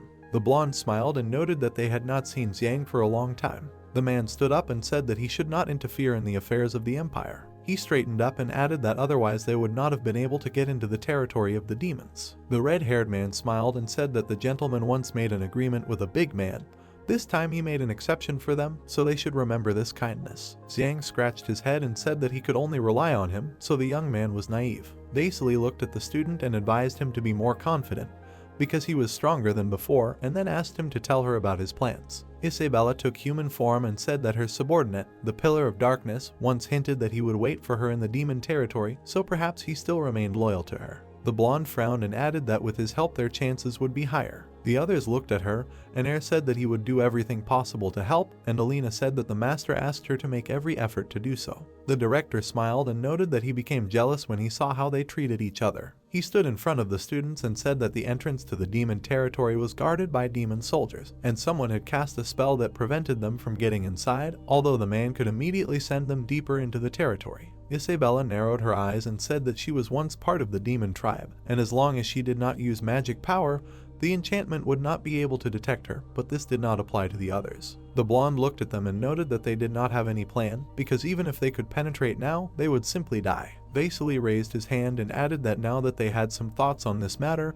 he was obliged to help them. 2 volumes rose from the shelf, and the man said that these books described forbidden magic, among which was the technique of substitution. Emery looked in surprise at the tome that flew towards her, and the director said that she had great talent, but she was not hardworking enough and should put a lot of effort into mastering this book. The brunette blushed, hugging the trophy, and asked if the director always paid attention to her, to which the interlocutor replied that he secretly watched all the students. Isabella picked up the second book, and Vasily said that her training in the Empire was not complete, so it would be good for her to fully master human magic. The girl looked at him resolutely and thanked him. The protagonist approached the blonde and said that he wanted to ask about something, and the interlocutor guessed that he was going to ask to protect Sophices. The brown-haired man looked at the man with alarm and began to say that the knight had always been a hindrance to the regent, so he could do something with him. The director grinned and explained that Sophices was the strongest swordsman in the Empire, so Torst was not interested in his death. The blonde smiled and clarified whether he was wrong about that. The protagonist looked questioningly at Alina. The girl folded her hands and muttered that she also hoped that everything would be fine with the gentleman. Vasily pointed to a blue passage nearby and said that they could get to the territory of demons through this portal. The man looked at Xiang and Er and asked them to come to him. He extended his hands to the students and said that he would cast a special magic on them. The guys looked at the glow coming from the director with interest, and he explained that the magic would work if the situation was critical. They stood next to the man, and his hands emitted light. Xiang frowned, and a glow appeared on his forehead. A small magic circle appeared in that place. The director lowered his hands and hoped that they would not need it. He winked and asked to protect the girls. The guys looked at him resolutely, and Er promised to protect his friends, and the main character bowed and asked to expect good news. They all moved towards the portal. The red-haired man, standing next to Vasily, crossed his arms and smirked that these children were so carefree. The blonde kicked him with his foot and snorted that he was pretending to be an old man right in front of him. The guys came out of the portal. The hero and Isabella looked around, and the young man noted that the landscape was very peculiar near the demon territory. They were standing on a rock. Huge boulders were floating in the air, and the blonde said that this was the territory of the demon tribe, and this was a plain where many ordinary citizens lived. A sharp knife cut a piece of flesh. Someone hung a demonic leg on a hook next to the head.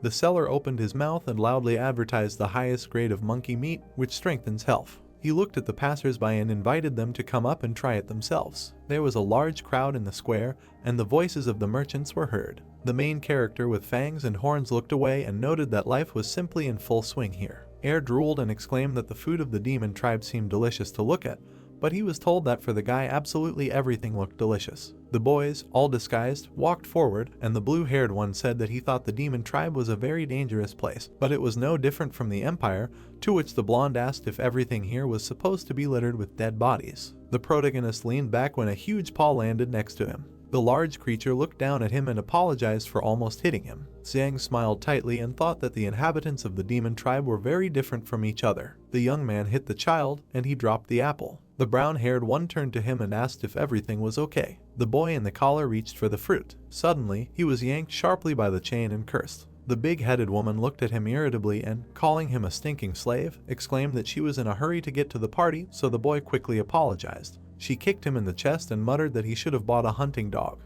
The protagonist caught the child who flew away. Xiang frowned and shouted that it was just a child. The woman looked at him and said that as his mistress she could kill him, but the boy was meddling in something that was none of his business. The blonde walked up to her and said that Her Majesty Isabella had already put an end to slavery, so it was a violation of the laws of the demonic state. The demoness chuckled and said that under Lillian's rule, slavery had been legalized again. Isabella frowned and mentally noted that the new ruler had repealed her decree, while the other woman said that she could feed a slave to the demonic dogs and it would still be legal. The woman yanked the boy on the chain and shouted at him not to dawdle. She looked ominously at the tearful slave and suggested that he go back and clean him up properly. The protagonist gritted his teeth and thought about Sophocles' younger brother living in such conditions. He imagined the sinister images of demons and decided that even though they were a different race, even a puppy shouldn't be treated like that, but everyone around him was used to this state of affairs. The brown-haired man frowned and thought that he wanted to save him. Alina approached the young man and advised him not to be too impulsive. She raised an eyebrow and suggested that he think about how much effort it took them to get here and how they would return if they were discovered now. The brown-haired man looked after the slave, and the girl said that they would be able to save these children if they defeated Lillian. The young man frowned and apologized for being out of his mind. Emery turned around and asked where Er was. The blue-haired man ran, holding 2 children in his arms, and the big-headed woman screamed that someone had stolen her slaves. The guy rushed past his friends and shouted at them to run, and Xiang praised him. The fighter clenched his teeth and said that he couldn't watch them suffer because it immediately reminded him of his younger brothers. His comrades started running, and the demoness ordered them to be caught as a reward for the magic coins. The boys finally stopped in a gateway, and the boy noted that they had finally broken away. Emery and Er looked at the children and assured them that no one would touch them anymore. One of the boys flinched when the blue-haired boy extended his hand to examine his wounds. He was suddenly cut. The boy squeezed his bloody hand in bewilderment. The second child held out a knife and fearfully asked to give them back and not to touch them. The slave turned pale, begging the saviors to give them back to their owners. The dagger fell to the ground. The children rushed to run away, and Air shouted after them that they were people too. Emery looked at the slaves with pity and assumed that they were frightened by their appearance. Isabella frowned and said that there was no need to pursue them, because they wouldn't follow them anyway, because every slave was marked with magic that tracked their location. So the children would definitely be caught and returned to their master unless they left the demonic state. The girl looked around the corner and added that they needed to leave, because their trail was already on their trail. The demoness pointed her finger at the gateway and shouted to the servants to hurry while the intruders were there. The friends began to run, and the blonde said that after they went around the patrols, they would need to get to the top floor of the demon palace. She stepped on a dark liquid on the pavement. Suddenly, they all began to be sucked in and entangled in darkness, and the protagonist asked what it was. Isabella frowned, half absorbed in magic. The big-headed woman with her bodyguards looked around the corner, and she muttered that she had just seen them. The friends fell screaming into the void, and Xiang and Isabella held hands. Air flipped over and landed on his feet, his hair and shoulders on fire. The boys looked around, realizing that they were stuck here. The blonde looked ahead and calmed her comrades, explaining that he was her subordinate, so there was nothing to be afraid of. Someone stepped out of the darkness as Isabella asked Darkulo to show himself. A man in a hat and with a scythe behind his back greeted his queen. He flashed a red eye and congratulated her on returning back to the demonic state. Isabella smiled and replied that she knew he would be on her side, then asked if everything was ready. The man stood in front of the boys and said that his dark crows were always ready to fight for the queen. The demon lowered his head and added that before his crow was entrusted with the fate of an entire clan, he needed an answer. The blonde frowned and asked him to voice what he wanted, while her companions began to express dissatisfaction, and a wave rose in front of Emery, Air, and Alina. The hero and his partner turned around, and the guy asked where everyone was. The young man frowned and demanded to know where the man hid them, and was he really on Lillian's side. Isabella frowned and asked him to tell her what it all meant. Darkulo adjusted his hat and assured them that they were fine, just that some words were not meant for their ears. He looked at the interlocutors and said that he was not a two-faced demon and would not bet on both sides, but would join the one that was stronger. The blonde shuddered when he said that he would do everything for his people. She put a hand on the man's shoulder and reminded him that the Dark Crows had been under their protection since the time when they became part of the demon tribe under her father. Xiang looked at his companion and asked what kind of relationship there was between the demons and the Dark Crows. Darkulo looked at him and replied that the demons were a race made up of many ethnic groups. He closed his eyes and said that the Dark Crows originally lived in the eastern part of the continent,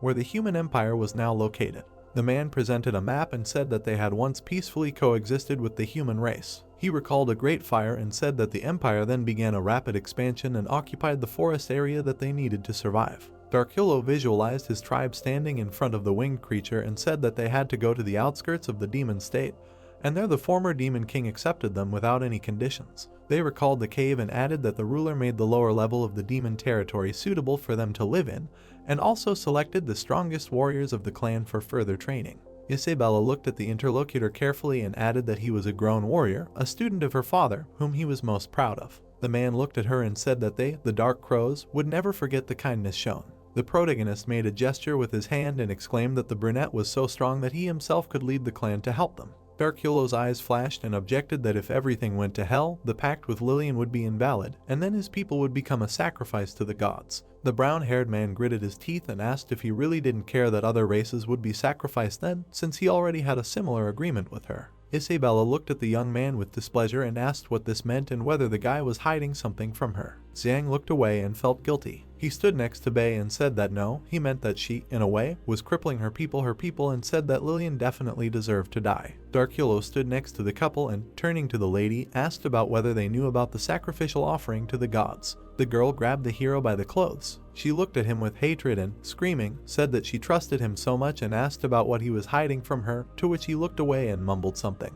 The servant watched as the protagonist said that it was too complicated and confusing to just explain everything to her like that, and thought about the fact that it seemed like the former king did not tell her. Nick looked at the girl and asked her to calm down and just listen to him. The Trinity was in space and Xiang was talking about how when they were on the ruins there was a weapon that he wanted to study, but when he handed this thing to the director, he remembered the teacher's stories about the destruction of the people and the red stone and said that he told him about some things. They covered her mouth with her hands and said that it was impossible and asked that everything on the continent is just food for God. The guy hugged the frightened girl and asked her to forgive him for not telling her earlier and saying something that was hard for him to believe when he found out about it. The protagonist looked away and said that it was the director who said this and that now that he came here to help seize the throne, there is one more thing to take care of. The man in the hat turned to Mick and asked him that the director is Vasily, to which he asked him that he knows the director. Darkulo tilted his head forward and said that he knew he was a dear friend of the last king and asked if he hadn't told him why the war between demons and humans broke out under the last ruler. The couple stood in front of the man and Xiang asked if it was related to this, to which he confirmed the assumption. Darkulo imagined the Osa royal family in his head and said that the previous king once mentioned that their family also had the blood of the gods in their veins and that the deity controlled everything on the continent except for the royal family. Xiang frowned and said that he knew this and asked how it related to the war. The army of demonic creatures advanced and the guy in the hat said that the previous ruler of the demons knew something. Only the god decides which life form can multiply and reach its peak population. The army of humans was huge and he said that subsequently, the human race received the patronage of the god and began to develop rapidly and that since then they served as the punishing sword of the god, constantly increasing their numbers and invading other races in order to then sacrifice the enemy to the god. The huge figure held a man in his palm and Darkulo was telling him that however, the first king understood the situation and wanted to get rid of the punishers to avoid the awakening of the deity. They looked at her husband and said that war was a crazy meat grinder. Faces, battles and many other events flashed through her mind and asked that war could reduce the reproduction of the population and prevent the awakening of the god and whether she was right. The guy in the hat closed his eyes and confirmed her words. She stepped aside and said that she wanted to restore the war and asked whether she was wrong. Xiang looked at her and shouted her name. They stood in front of each other and the guy asked how she could be wrong, who liked war at any time and said that she was a good ruler and that since everything had already developed this way, we need to think about how to fix everything.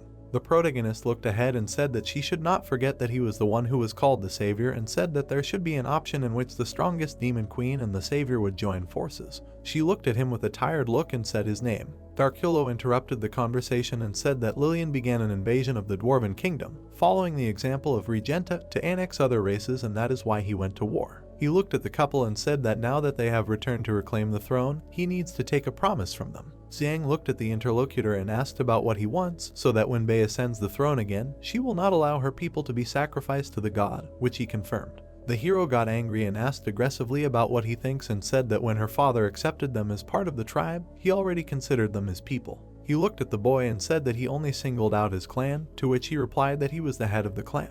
Darkulo looked forward from under his hat and said that he could not do anything about it. The white-haired girl stood with her husband and called out to the boy in black. She looked forward and said that she did not accept his request. She closed her eyes and said that she could not take into account only the concerns of the Dark Raven clan and said that the Insect clan, the Orc clan, the Volta clan, all the subjects of the demonic tribe are her people. She turned to him and with a serious face said that she would not allow her people to be sacrificed. The girl looked forward and asked if he would be on her side. Darkulo stood in front of the guys and, turning to Her Majesty, said that she was taking wishful thinking for reality and that she had no idea how terrifying the gods were. Bee frowned and asked about didn't he mention that only the Osa family members are different from everyone else. She stood in front of Xiang and said that in that case, only she, the last of the independent royal family, said that she could make the gods stay in a dream all the time and the hero said that is expected of a wife, this is what he wanted. Darkulo looked ahead and said that if she challenged the gods, perhaps she would be the last in the royal family's bloodline.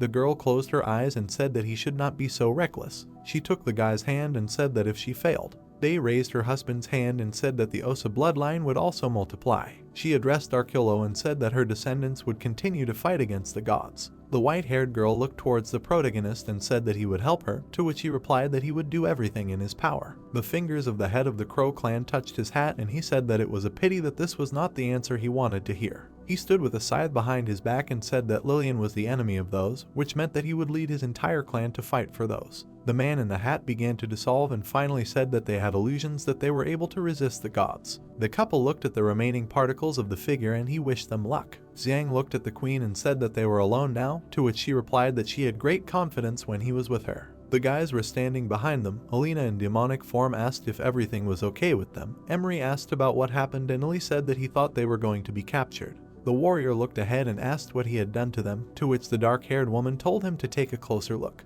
The couple stood holding hands and the fighter's girlfriend asked if they looked like something had happened to them. The young men were surprised and Xiang sent them to search and ordered them to follow him. He frowned and said that they needed to get to the demon palace. Moonlight was shining through the hole in the dome. Candles were illuminating the hall with a dim red light. A curtain hung near the window and the candles emitted a purple light. Blows were passing along the girl's back. Tears came to Liberty's eyes and she asked her not to stop. Lillian swung her whip and insulted her. She was furious and asked how she dared to touch her. The girl was on all fours and asked to take out all her rage on her and asked to punish her more harshly. The one-horned one looked over her shoulder and said that she would never let her come near her. The rope wrapped around her neck. She hung with her neck and hands tied and she said that she was disgusted with life. The queen held her up with the rope and said that no matter who, no matter for what reason, if she dared to disgrace Her Majesty the Queen. Magic poured from her leg and she said that she would make her beg for death. Lillian looked at the tied-up Liberty and asked that she would not forget this, right? She was furious and asked that she would not forget like she surrendered to her the first time. Her angry face approached the guilty one and asked if she wanted to feel it again. The girl looked scared. A smile appeared on her face and she said how wonderful it would be to experience it again. The queen stood with her back to the fallen victim and said that her fault was that she turned her into a servile one. She put one leg on the other and said that she would forgive her this time. She raised her palm up and said that no matter what means, but she would get the queen and said that only she could protect her. Liberty's mouth approached the Punisher's shoe. She looked at her from below and said that there were already other people with her who were protecting her. Lillian smiled widely with her fangs and said that she would kill them. She would kill anyone who was near her target. The one-horned one looked away in embarrassment and asked if she really had become so much worse than that one. The shoe hit that one in the face and the queen said that it was ridiculous. The trembling body lay under the short-haired one and she asked what was so special about that one that could compare to that of the ruler. She smiled and smugly said that she was so dazzling. A crowd of demons stood in front of the stairs, on top of which stood a girl and said that her charisma always admired her. Isabella stood in front of Lillian and she said that all she could do was look at her from the side. She looked admiringly towards the queen and said that she knew that no matter how hard she tried, she would not be able to get her. The short one stood in front of the figure in the cape and looked into the box and said that she decided to bring her down from the sky. She had a weapon in her hands and she said that this was the only way she could hope to meet her. Lillian smiled widely and said that she would hold it very tightly in her hands. The short-haired girl looked up and said that when the rebellion happened, she lost it and this time she would not let it slip out of her hands again.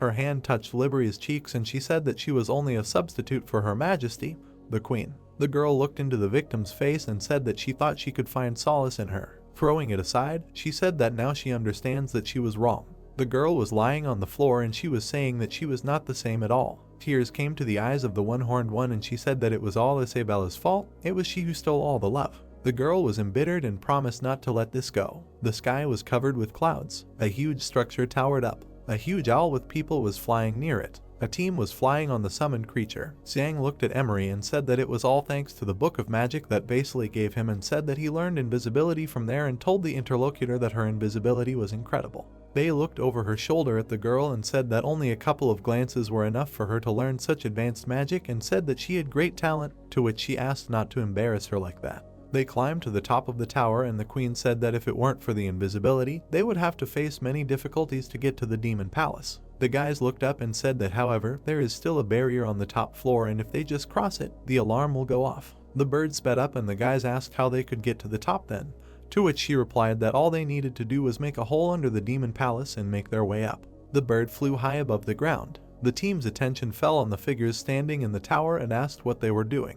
The wizards were standing at the edge and Bei said that they were the Stone Clan mages who were responsible for protecting the demon palace. A hole was visible in front of the flying creature and the queen said that they needed to go there. They flew into the hole and she said that this is the only place in the tower where there is no barrier. The creature evaporated and the team stopped at the entrance. Xiang looked around the area and said that these secret passages are very confusing, but if they continue walking, then eventually they will get to the demonic palace. Alina asked the white-haired girl about the fact that she herself dug these passages in advance. She looked ahead and said that of course not and said that the one who dug these tunnels is not to be trifled with. The tower shook and the team asked what happened and whether it was an earthquake. From the darkness of the tunnel, the face of the monster appeared and Bei asked that this was the guy who dug the tunnel she was talking about. The creature was approaching the people. The monster looked at them and asked who dared to break into its territory. She held her palm up and said that his queen had returned. The monster began to examine her and said that it was definitely the queen's breath. He frowned and said that she had disguised herself as the queen again.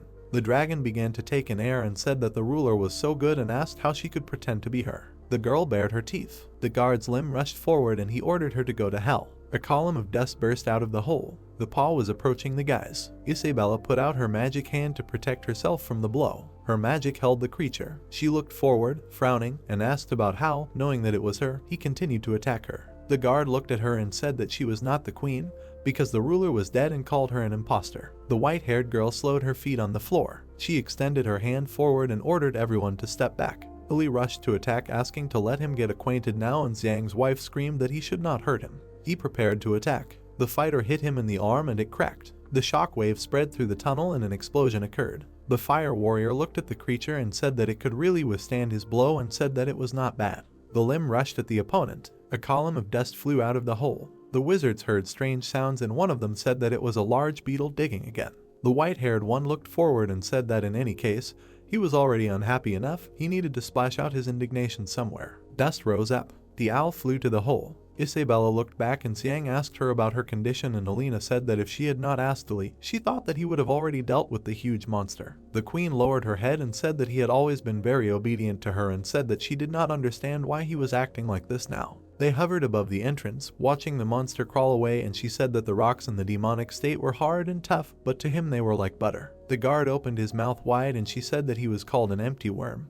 Her father released him underground when he was still a larva. The creature was digging a tunnel, and Isabella said that when her father wanted to make the land suitable for the Crow clan to live, he asked the worm to dig a passage along the underground level, and the monster did an excellent job. And then the king ordered that he become #1 among the demonic beasts of their race, and that the entire clan should love him. The monster came out of the rock formation, and the white-haired girl said that because of her father's patronage, he became very rebellious, often humiliated and egged on ordinary citizens, so she had to put him in his place. Since then the entire demon race followed only her orders. Xiang stood behind the girl and said that if this was so, then she should not even worry, and asked that considering that he was not very smart, he could take her for a pillar that looked identical to her. The hero watched Isabella fly away, who said that he should allow him to refresh his memory, and he asked her to be more careful. The worm looked at the figure and asked what she was doing. He rushed at her, asking her to get out of his cave. The girl opened her mouth and began to sing. The monster opened his eyes wide and remembered a familiar voice. The guys looked at her, and Emery was surprised that she had such a skill, and Li said that she had a beautiful voice. Xiang was surprised and thought that his wife's singing was simply magnificent,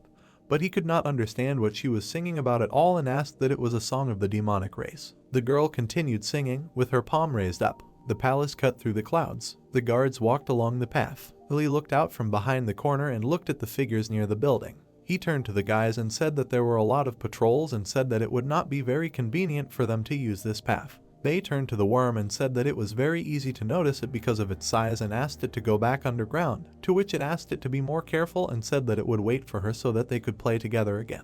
She smiled and said that when she regained the throne, she would find it, and Xiang thanked him for his help. The worm was hiding in the soil. The queen stood at the corner and asked everyone to come to her. She folded her hands in front of her and cast a demonic spell. A magic mark formed on her forehead. An arrow flew out of it. She brought out a projection. The map had a layout of the building, and Alina asked that it was a map of the demonic palace, and the fighter said that it was cool magic. Isabella looked at the diagram and said that it was the magic of combining minds, which she learned from the book that Vasily gave her. Hands reached for the diagram, and she said that she recreated the topography of the demon palace and copied it directly into their minds, and asked them to stretch out their hands. Magic lines joined the back of their palms. Arrows ran along Xiang, and he said that this was wonderful magic, and if he learned it, he would be able to pass on forging methods to others. Li looked at the diagram and said that he knew how to get into the palace, and Emery said that the white-haired one was truly a genius. She learned such powerful magic in one sitting. Alina looked at her teammate and said that Vasily was not mistaken, and said that this couple was amazing. Isabella looked ahead and turned to the black-haired one with a request that she cast an invisibility spell, and then they would separate. The domes of the palace towered into the sky, and she said that in order to defeat Lillian and get her power back, she needed to find the dagger with which she absorbed the power. Part of the team ran along the corridor, and the girl said that she knew only 3 places where the blade could be. The fighter and the nurse looked at each other, and the queen said that they were going together and they needed to go to the Temple of Demons to look for it there. The hero and the girl with glasses were moving along the corridor, and she was saying that they would go to her father's vault to check there. Isabella was moving along the offices and was saying that she would go to her former bedroom to search there. She was looking ahead and was saying that the invisibility spell lasted for a quarter of an hour. Regardless of whether they found the dagger or not, they would all have to return to the gathering place. Ali and Emery were standing by the throne. The guy was examining the throne and saying that it seemed like the thing was somewhere else, and the girl said that they had searched the entire hall but couldn't find anything. He approached his partner and suggested looking in Lillian's bedroom, to which she replied that she had seized the throne and must have occupied the queen's bedroom. The fighter stood nearby and asked if she might still like to sleep where she was used to and suggested looking somewhere else, to which the friend said that the ruler had ordered them to return to the gathering point before the invisibility wore off and suggested following the instructions. Red Eyes looked ahead from the darkness and suggested going. The guards entered the building. Fangs protruded from his mouth. They walked to the exit. The patrol left the building and the doors to the office opened. Xiang and Alina stood in front of the door and she was talking about how her father really had a very good collection of various things, to which the interlocutor said that there was nothing surprising about it. After all, he was the Demon King. The partner looked away and asked about how they were going to find the dagger among all these things. They walked forward along the hall. The girl stood behind the guy and said that these treasures were just everywhere.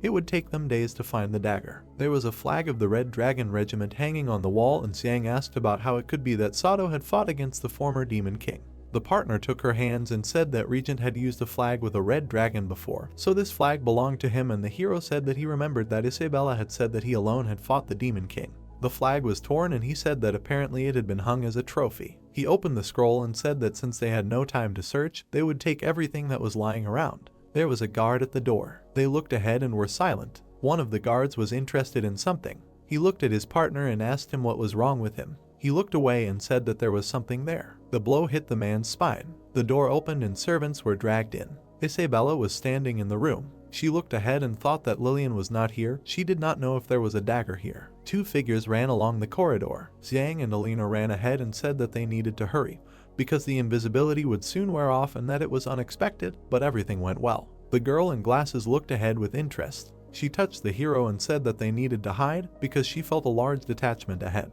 A huge guard was walking ahead. The leader looked ahead from under his brows. The girl and the guy pressed themselves against the column. The group passed by. The protagonist looked ahead and said that they were moving forward. They ran forward. The blade was approaching the guy's back. Alina looked at him and called out to her partner. She pushed him and asked him to be careful. The sword entered her shoulder. The guy watched what was happening with fear. The girl fell to her knees and Mick tried to hold her back. Xiang held her and asked why she pushed him, to which she said that for now he was safe. She was shaking and said that everything was fine. After all, she promised her master that she would protect him. The hero looked at her and told her to hold on for a little while and Emery would heal her wounds. The figure moved towards them. The hand held a weapon. The guard took out a bloody sword and asked the guys what they thought, that I could hide from him if I hid my breath. The lizard pointed the blade at them and said that it was useless, the disgusting smell of a person. He frowned and said something that could not be hidden.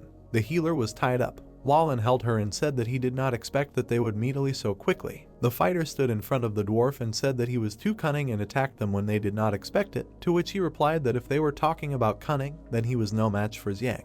He smiled widely and said that if they were here, then the former demon queen and her husband were also here. The dwarf in glasses looked at his opponent and said that if he captured them, then he could force the hero to surrender. The warrior looked ahead and said that he saw that he had gained strength compared to before. The prince looked at him and said that of course, now he had received strength from Lillian, and when he captured his companions and contributed, he would be able to return to his kingdom and reclaim his throne. Ali's robe fell to the floor and he asked about him still wanting to go against the dwarves and said that it seemed that fortune had just turned away from him. Lawlin stood in front of the fighter and said that if it were not for him, he would have become king long ago. The warrior's hand was enveloped in flames and he said that since he had met him here, rings of fire swirled around the fighter. The dwarf in glasses grinned and thought about what kind of strength this was. Emery looked at the object of her affection with embarrassment and thought about how calm he was and how beautiful he was. The guy flared up and said that he would do the dirty for the dwarves. The girl silently walked around the room. Looking around, she thought that she had searched everything twice and had not found the dagger, which meant that it probably wasn't in this place. She glanced at the small table in the corner and noticed that the furnishings were exactly the same as when she had escaped, and there were no signs that anyone else had lived in this place. She went up to the painting and added that even the portraits of her father and mother had not been removed.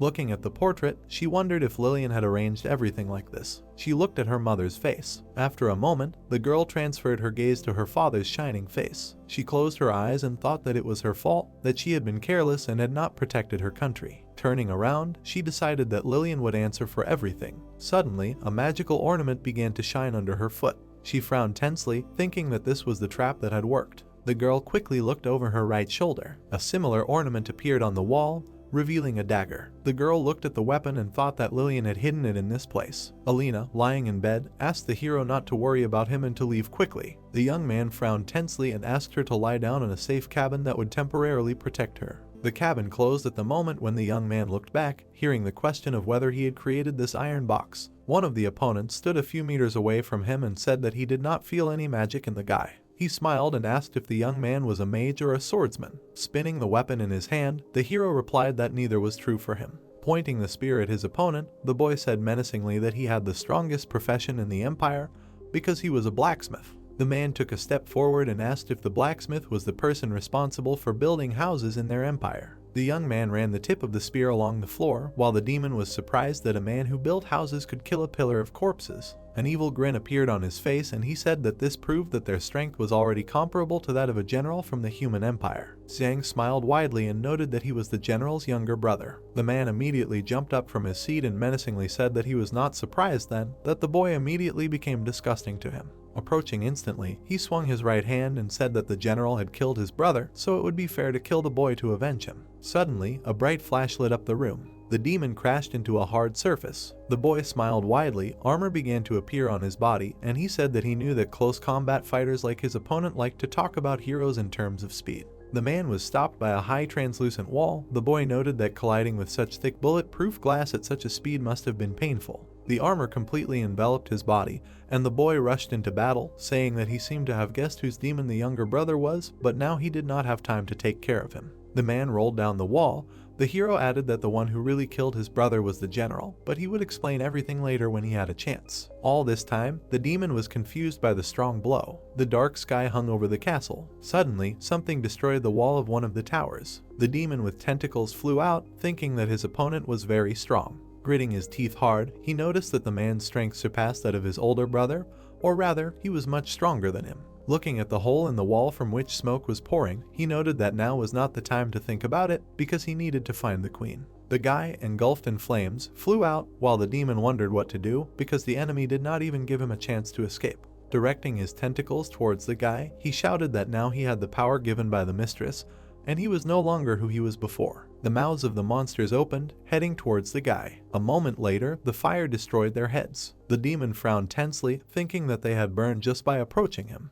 Gritting his teeth hard, the young man swung his right hand. Having made a blow, he created a powerful beam of flame, and so she began to burn the demon alive, while he screamed that he was very hot.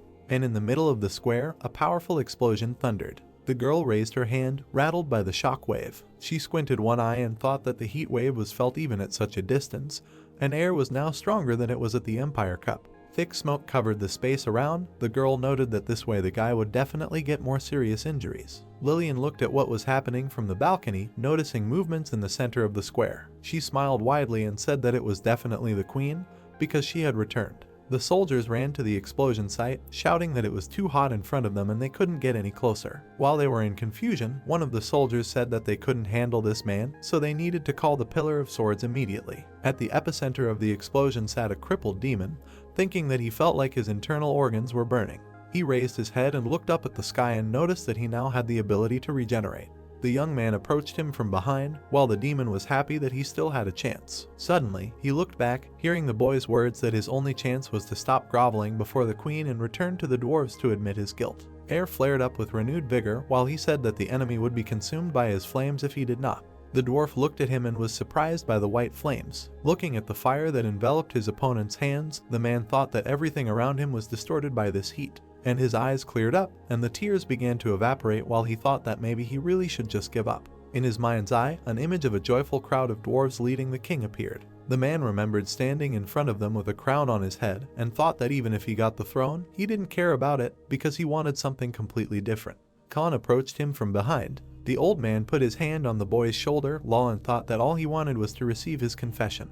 His eyes began to close while he thought about his father. Air frowned sternly, hearing his opponent say that this was nonsense. The dwarf spread his arms, continuing his regeneration, and said loudly that the king would never admit guilt before his own country. Leaping from his place, the demon shouted that he no longer had to bow to anyone. His face was illuminated by the boy's fire as he shouted and urged him to show how strong he was. The boy stood up and agreed with his words. Burning stripes appeared on his body. The boy said menacingly that he should then use his strongest attacks and let the dwarf witness his growth. Air created a giant image of a monster made of white flames. A quick stream of fire began to envelop the dwarf's body. A moment later, Lawlin disappeared into the flames. The white beam continued to rush further and further. The shockwave threw the soldiers aside, while the commander told everyone to stay put. The girl covered herself from the wind with her hands, dropping to the ground. She closed her eyes, screaming that she could not bear it anymore. Xiang covered her with his body, saving her from the wind. Putting his hand in front of him, the boy created a shield. He looked back at his ally and said that Alina was seriously injured, then asked to heal her quickly. Dark smoke enveloped the entire area of the square. Its pillars rose high into the sky. A trench formed in the middle of the square due to the guy's beam.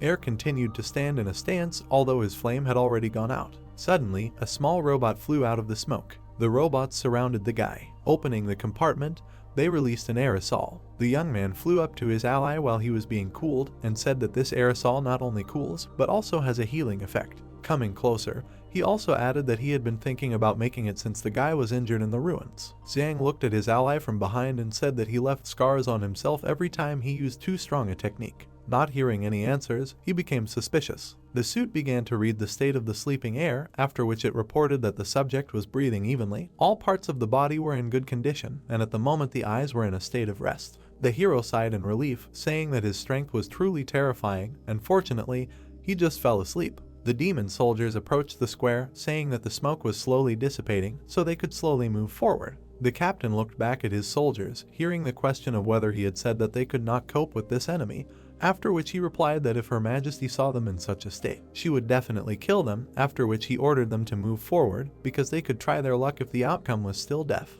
The soldiers entered the smoke one by one. Suddenly they came across turrets. The turrets were turned in their direction. The captain shouted that things were bad, because these were dwarven weapons. Horrified, he ordered everyone to retreat. Suddenly, a hail of bullets fell upon them. At this time, Emery was trying her best to heal her allies. She sat on the ground next to their bodies, casting spells. The hero approached her from behind and asked her to continue healing and not to be distracted by anything. She looked back and noticed that Isabella had not returned yet. Looking at her, the young man replied that the girl had caused such a commotion that he thought she would appear in this place soon. Suddenly, in the smoke behind him, a human force appeared and a female voice sounded. Lillian smiled widely and asked them if the queen had returned. The young man quickly turned away and said that he did not even think that she would appear in this place. The women were floating in the air, looking at the guys. The young man thought that the two behind the queen were the pillars that were chasing them yesterday. He clenched his teeth and tensely asked if he understood correctly that it was Lillian. The demons descended to the ground and the queen asked what the boy's relationship was with Her Majesty. Then a squad of soldiers appeared behind them, shouting that the demon queen must kill these invaders. Lillian menacingly shut them up, saying that it had become very noisy around, although she was talking to someone else. Suddenly, the soldier's body became covered in blisters. This reaction began to manifest itself on the others. A few seconds later, the demons' bodies exploded to piercing screams. A huge amount of blood splashed across the square. The young man was horrified by what he saw and said that he did not understand what had just happened and why the soldiers exploded all at once. The queen raised her hand, smiled menacingly and said that it was now quiet so he could answer her question.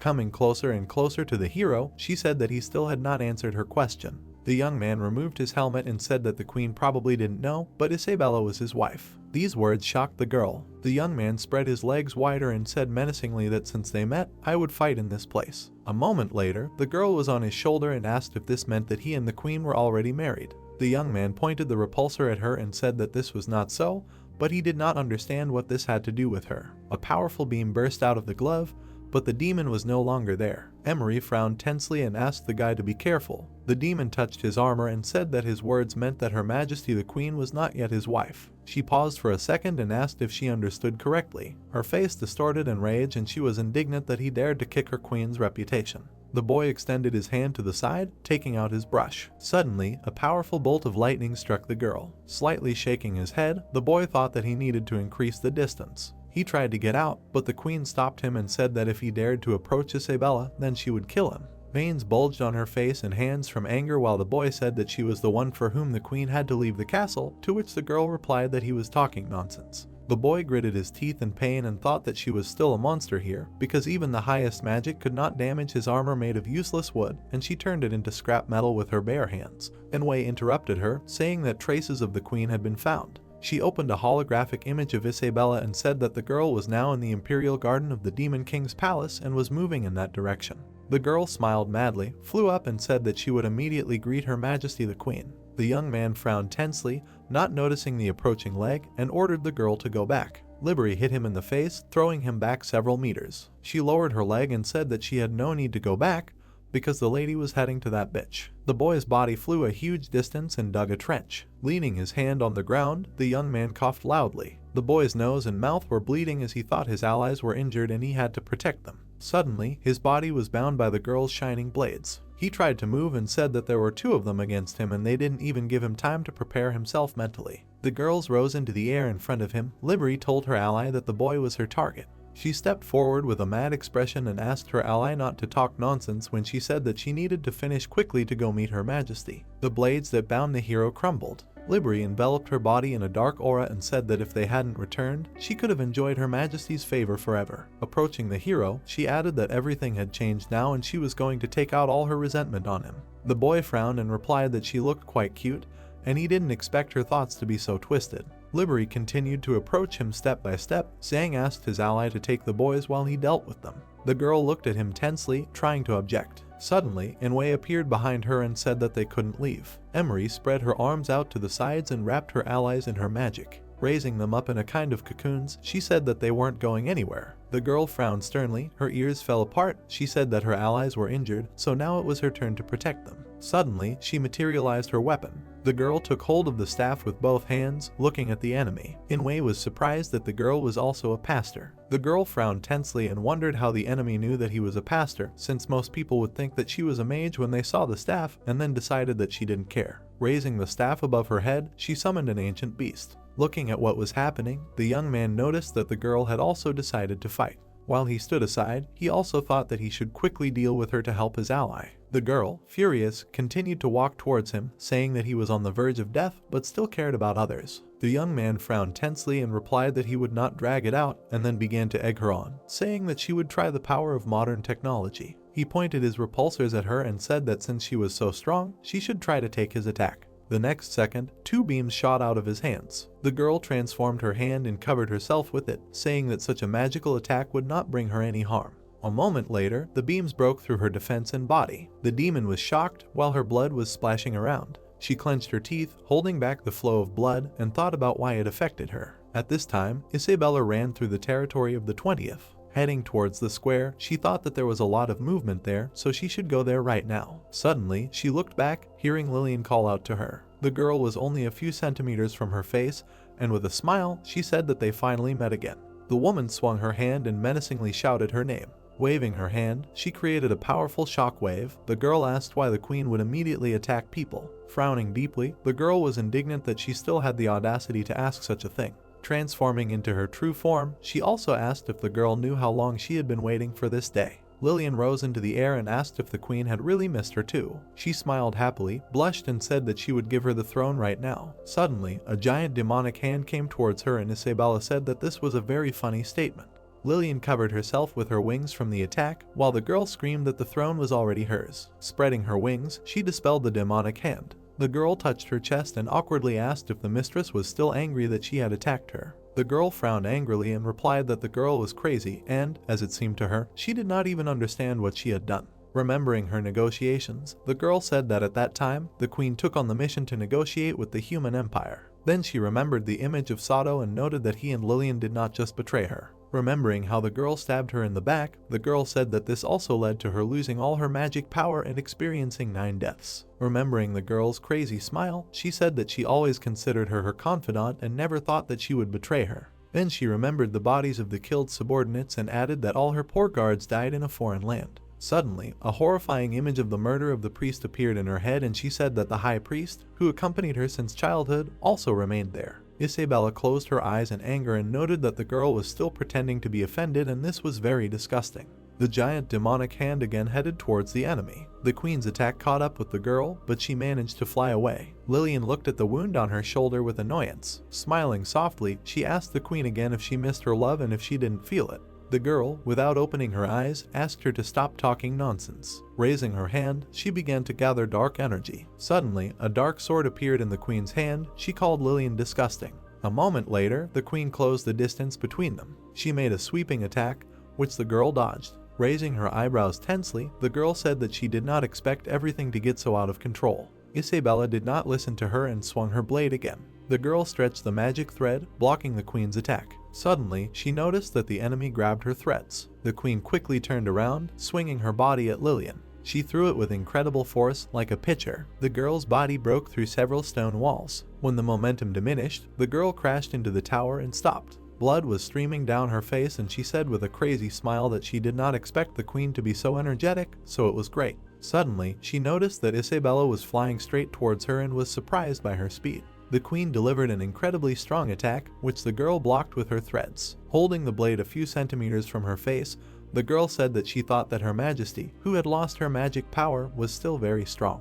Isabella looked at her angrily in the eyes and was indignant that she still dared to talk to her. The edge of her blade began to dig into the enemy's magic threads. Having cut them, the queen delivered a slashing blow to the girl's body. From the force of the blow, the stone tower was cut. Lillian's body was cut almost completely. While blood spurted from her mouth, the girl said that she expected this from Her Majesty. She clenched her jaw and smiled madly, her eyes shining. The girl's body began to twitch in the air. Suddenly, demon snakes emerged from her wound and headed towards the queen. The woman struck the snakes several times with her blade, destroying them. The girl broke into a mad smile and said that she enjoyed it when the queen mocked her like that. Isabella continued to chop off her appendages. Frowning sternly, the girl thought that her opponent looked like she couldn't be beaten to death. A moment later, new snakes of gigantic size emerged from the girl's body. The queen lowered the blade and paused for a second. Opening her eyelids, she activated the power of the Demon King. A powerful shockwave destroyed the creatures. Their blood spurted everywhere as they wriggled. Lillian, looking into the void, said that it felt amazing.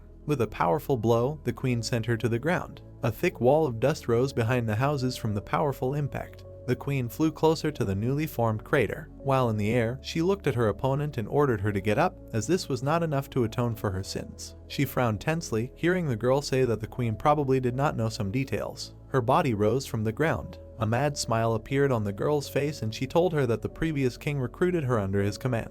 Isabella frowned and remembered how her father said that Lillian was the strongest general under his command. Looking at her opponent whose wound was healing, she thought that she could not remember her participating in a single war, so she did not know how strong she was. The girl lowered her head and applied the changes, then said that even after the queen's magic was sealed, she was still strong. Her body began to transform as she said that this was what she expected from the queen. A second pair of wings appeared behind the girl's back. Her body changed a little, and she said that she had not taken this form for a long time in order to stay with her longer. She smiled widely and asked the queen to always stay with her. At this time, Emery's magic circle was circling over the square. Inwei watched silently. The girl frowned and asked the beast to come out, then said that she must have summoned the strongest ghost beast. Suddenly, lightning struck from the center of the circle. The girl covered her hands from the flow of wind. Opening her eyes, she saw a large beast in front of her. The Thunder King had entered the battlefield. The enemy was still silently watching them. Emery covered her mouth with her hands and thought that this was the second strongest king among the 12 magical beasts,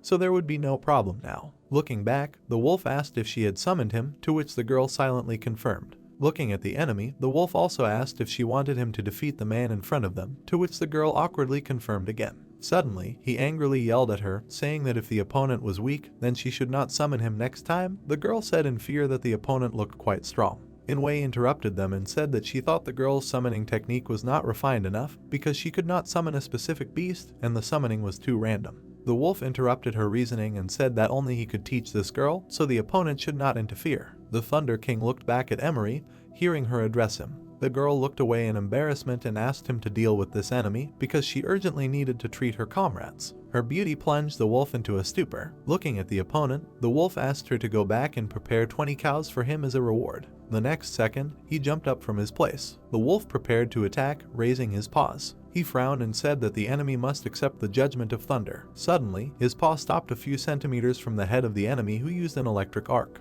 Looking up from under her hat, Inwei asked if the wolf recognized her. Silence hung between them for a second. The wolf immediately trembled in fear, calling her lord. He stepped back a little and bowed his head. The girl watched tensely, asking the Wolf King what he was doing. The beast turned to her and asked if she had heard of the first pastor on the continent. Surprised by the days, the girl asked if he meant Inwei. The woman interrupted her thoughts and said that it was she. Repulsor beams cut through the air. In an instant, they pierced the girl's body. After sliding a few meters, she was able to stay on her feet. Blood was running down her face and she asked in confusion why his magic could hurt her. The boy rose into the air and replied that it was not magic, but a physical attack. Opening the scroll, he began to draw again and asked permission to show her the power of technology. 2 cubes appeared in the air in front of him and he said that she should feel his deadly techniques. He poked his finger at one of the objects, causing shining stripes to appear on it. The walls of the cube opened up and small robots flew out. Looking up, the girl asked if this was really his deadly trick, because these small things only have a small magical power. As she spoke, the robots flew around her from all sides, and she asked him to show her what he was capable of. The hero's system found its target.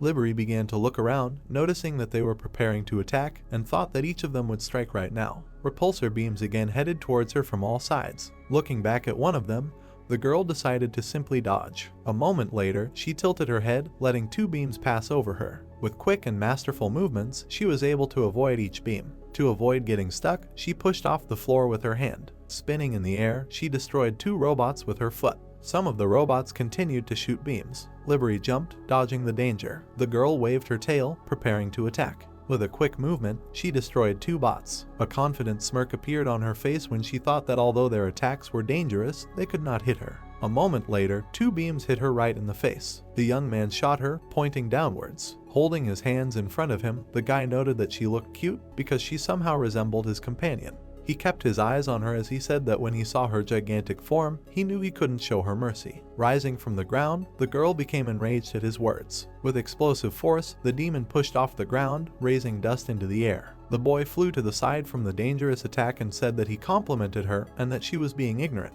A moment later, the girl dangerously closed the distance between them. The demon grabbed his neck with her free hand. A mad smile appeared on her face and she said that he was talking a lot of nonsense, and that she didn't understand everything. Suddenly, she looked back, hearing him say behind her back that since she liked him so much, this suit should be considered a sign of his love for her. The suit began to melt and envelop her hand while she tried to understand what was wrong with this armor. She tried to remove her hand, but the suit firmly merged with her while she screamed that she could not get rid of it. The young man watched from the sidelines, saying that this was nanotechnology, and as long as she was the target, she would not be able to break free. Smirking contentedly, he noted that she would not understand anything, so he could show her a nuclear reaction. The liquid continued to envelop her body while she asked him if he thought he could immobilize her this way. Suddenly, the liquid fettered her wing. When the suit completely immobilized her, the girl collapsed, and the guy said that he liked to watch her get angry. The demon tried to get out, kicking her legs and tail, and demanded that he let her go. The hero sank to the ground while she threatened to tear him to pieces. Smiling softly, he thought that if she really had magical powers like Isabella, then she should be extracted. Suddenly, he noticed that she was trying to use the ability to increase. The girl concentrated all her strength on this ability, trying to break free. He materialized a weapon, saying that he would have to use it to deal with her. He pointed the barrel of the rifle at her, adding that he wanted to destroy her with one shot. At this time, Inwei stroked the Thunder King's muzzle. Standing next to the wolf, she explained that the 12 summoned beasts were collected by her over decades of traveling across the continent. Without taking her eyes off the girl, she also added that each of them lived in a different realm, but they all signed a contract with her. The woman imagined herself looming over the beasts and said that in addition to herself, she had disciples under her that she could summon to help her. Emery looked at her in shock, saying that only pastors can summon these sacred beasts. The woman lowered her hand and ordered the wolf to go back since she had no need for him. A moment later, the wolf dissolved into electrical discharges while Emery asked if she was being bullied. She touched her face in horror and said that she was already mentally prepared to fight with all her might, but she did not expect to meet such a master. The woman came closer to her and said that this was probably surprising to her. Turning sideways to her, she asked the girl not to be afraid, because since she knew that she was a great master, no harm would come to her. She looked back at her and said that now she could only obey the orders of Her Majesty, so she could go. Then she looked at the guys and said that they would have to stay. After these words, the woman stretched out her hand in front of her. The girl lowered her gaze and sternly replied that she would not allow this. Suddenly, the woman's body was enveloped in magical runes. She recognized the levitation spell and asked if the girl still planned to be her enemy. Standing behind her, the girl replied that these people were her most important partners, so she could not abandon them and run away. While casting the spell, she frowned and added that she didn't care if the opponent was strong because she had to fight. The woman's hand began to rise as she said, "This spell can disrupt the coordination of the enemy's limbs, and it is quite a high-level magic." Suddenly, she surprised her opponent by saying that, unfortunately, she had long ago abandoned the fragile body of the human race, and now she has no limbs. The girl asked why. Looking back, the woman destroyed her spell with her rebound ability. Suddenly, the spell turned on Emery and shackled her. The girl tried to move her hand but couldn't. Her legs buckled and she thought that she couldn't even stand next to this sorceress. The girl collapsed to the ground, dropping her staff, and decided that she was not ready for this. Inwei picked up the staff with magic and asked the girl to get up. Opening her subspace, she said that she had something better than this stick. Looking at the girl, she said that she really liked a smart child like her and then asked if she wanted to be her disciple. The girl tried to look at her and said that although she was a great master, Inwei was also her enemy, so she did not want to be her disciple, but if the woman wanted to capture her, she could do so. The woman's expression darkened and said that anyone would think that she was also bad since she was subordinate to a monster like Lillian. Emery looked up heavily, hearing the words that if she wanted to be her disciple, she would be taught all the spells that they knew. A portal appeared behind the woman and she noted that in addition to the 12 mythical beasts, she could show her beasts of the same level as the dragons on the continent. Suddenly, an ancient mythical beast, the Golden Daughter, came onto the battlefield, and the woman remarked that the girl must have heard of it. The girl rose from the ground and spoke the beast's name in shock. Raising her eyebrows in surprise, she added that it was a sacred beast that ruled the world. Suddenly, she remembered Fiona's words about dragons and slugs. The woman pointed to the board and said that today they would talk about the Golden Daughter. The girl looked at the picture of the beast, listening to the woman say that, like dragons and slugs, it was an ancient creature that was said to have existed at the same time as the gods. Imagining stone statues of people with a beast standing behind them, the woman said that the Golden Daughter not only had the divine power to heal all things, but also to turn an enemy into stone, and that it was full of vitality, and wherever it went, it was a very obedient creature, but if someone hit it, things would be different.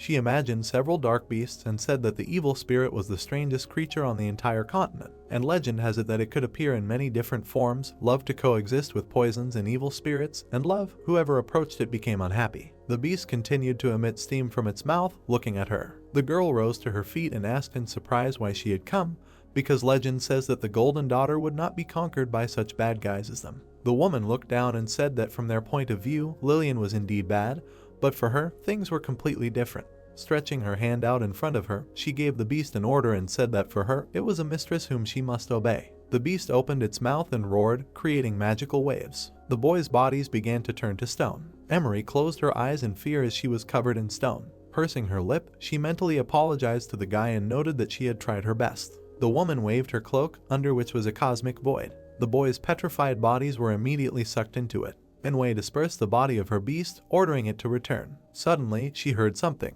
The woman turned around, wondering if those sounds were coming from the direction of her allies' battle. A giant demon was visible in the hero's sight. Pointing the barrel at the monster, he said that no matter what kind of monster it was, this time the weapon was more powerful than what he had used before. Suddenly, he fired an incredibly powerful blast. One fragment of the bullet opened up, releasing an energy field. For a moment, a small flash appeared in the air. A second later, a double Dyson sphere opened up around the demon. Livery opened the danger to catch the projectile. Biting the missile, it caused an explosion. The youth created cover as an explosion thundered in the sphere. A bright flash illuminated the entire area. Inwei watched from the side. The bright light did not blind her at all while she thought about what kind of magic it was because it emitted such a scorching heat. The demons raised their heads, seeing that a bright light lit up the sky. The soldiers tried to close their eyes because the color blinded them. Lillian smiled calmly and turned to the queen and said that she had already failed her once, and then asked if she was going to reject her love again.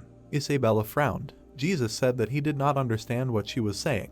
The girls were floating in the air opposite each other. Suddenly, the girl looked back, noticing the explosion, and said that it was a very powerful energy, and then asked if that guy from the human race did it. Suddenly, she noticed that the queen was approaching, preparing to attack. With a quick movement, she blocked her blow with her threads. Isabella smirked and said that this was the person she liked, and today they would join forces to destroy the enemy. Her words caused the girl to become furious again. The queen's blade cut through the air again. Time after time, she continued to strike, but the girl blocked them. Lillian smiled widely and asked how such a weak human boy could be worthy of the queen, and noted that he simply wanted to enjoy her love alone. The girl's expression turned pitiful and she asked if the queen remembered how she broke her heart. Delving into memories of her battles with the king, she said that although he was invincible on the battlefield, he had his own problems. She then remembered the newborn child lying on the cloth and said that the king was worried about one thing.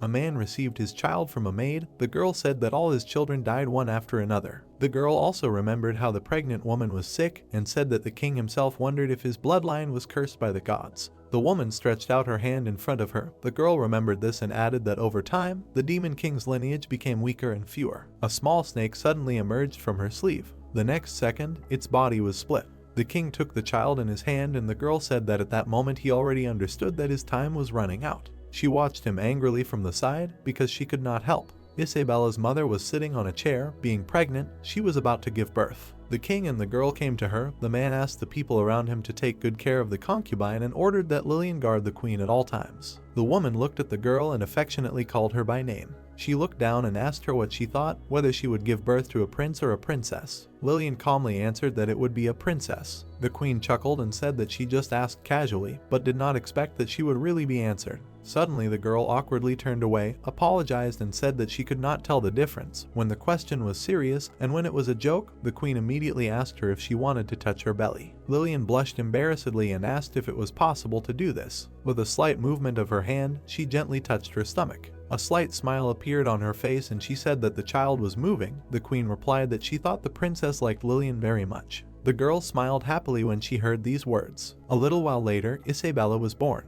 The king, lifting her above his head, showed her to his subjects because he loved this hard-won little princess very much. The maids ran around in panic with bloody towels because the queen was bleeding heavily after giving birth. Lillian went to her bed and knelt down. The queen closed her eyes and with difficulty asked her to take care of the princess no matter what happened in the future. The girl looked into her face and said that the queen should give the princess a name. Opening her eyes, the woman said that she had already thought of her own option. Her lips parted with difficulty and the queen said that she wanted to call her Isabella. When Isabella grew up, she appeared before her subjects because she had already become a queen when her father passed away. Many demons gathered in the palace for the holidays. The girl, holding a glass, was surrounded by them. She approached Lillian. Suddenly, holding her head, she noted that it was too early for her to drink. The priest said that the queen probably worked too much lately. Lillian took her hand and carefully offered to help her to the bedroom. The guards and maids accompanied the queen on her way. They went inside through the huge doors. The girl bowed her head and said that she would leave first. Suddenly she looked up, hearing the queen address her. Isabella looked back at her and asked her to accompany her to dispel boredom. The girl blushed awkwardly and said that if she entered the queen's bedroom, it would not be in accordance with etiquette. The queen took her hand and said that except for these maids, she had never invited friends to visit.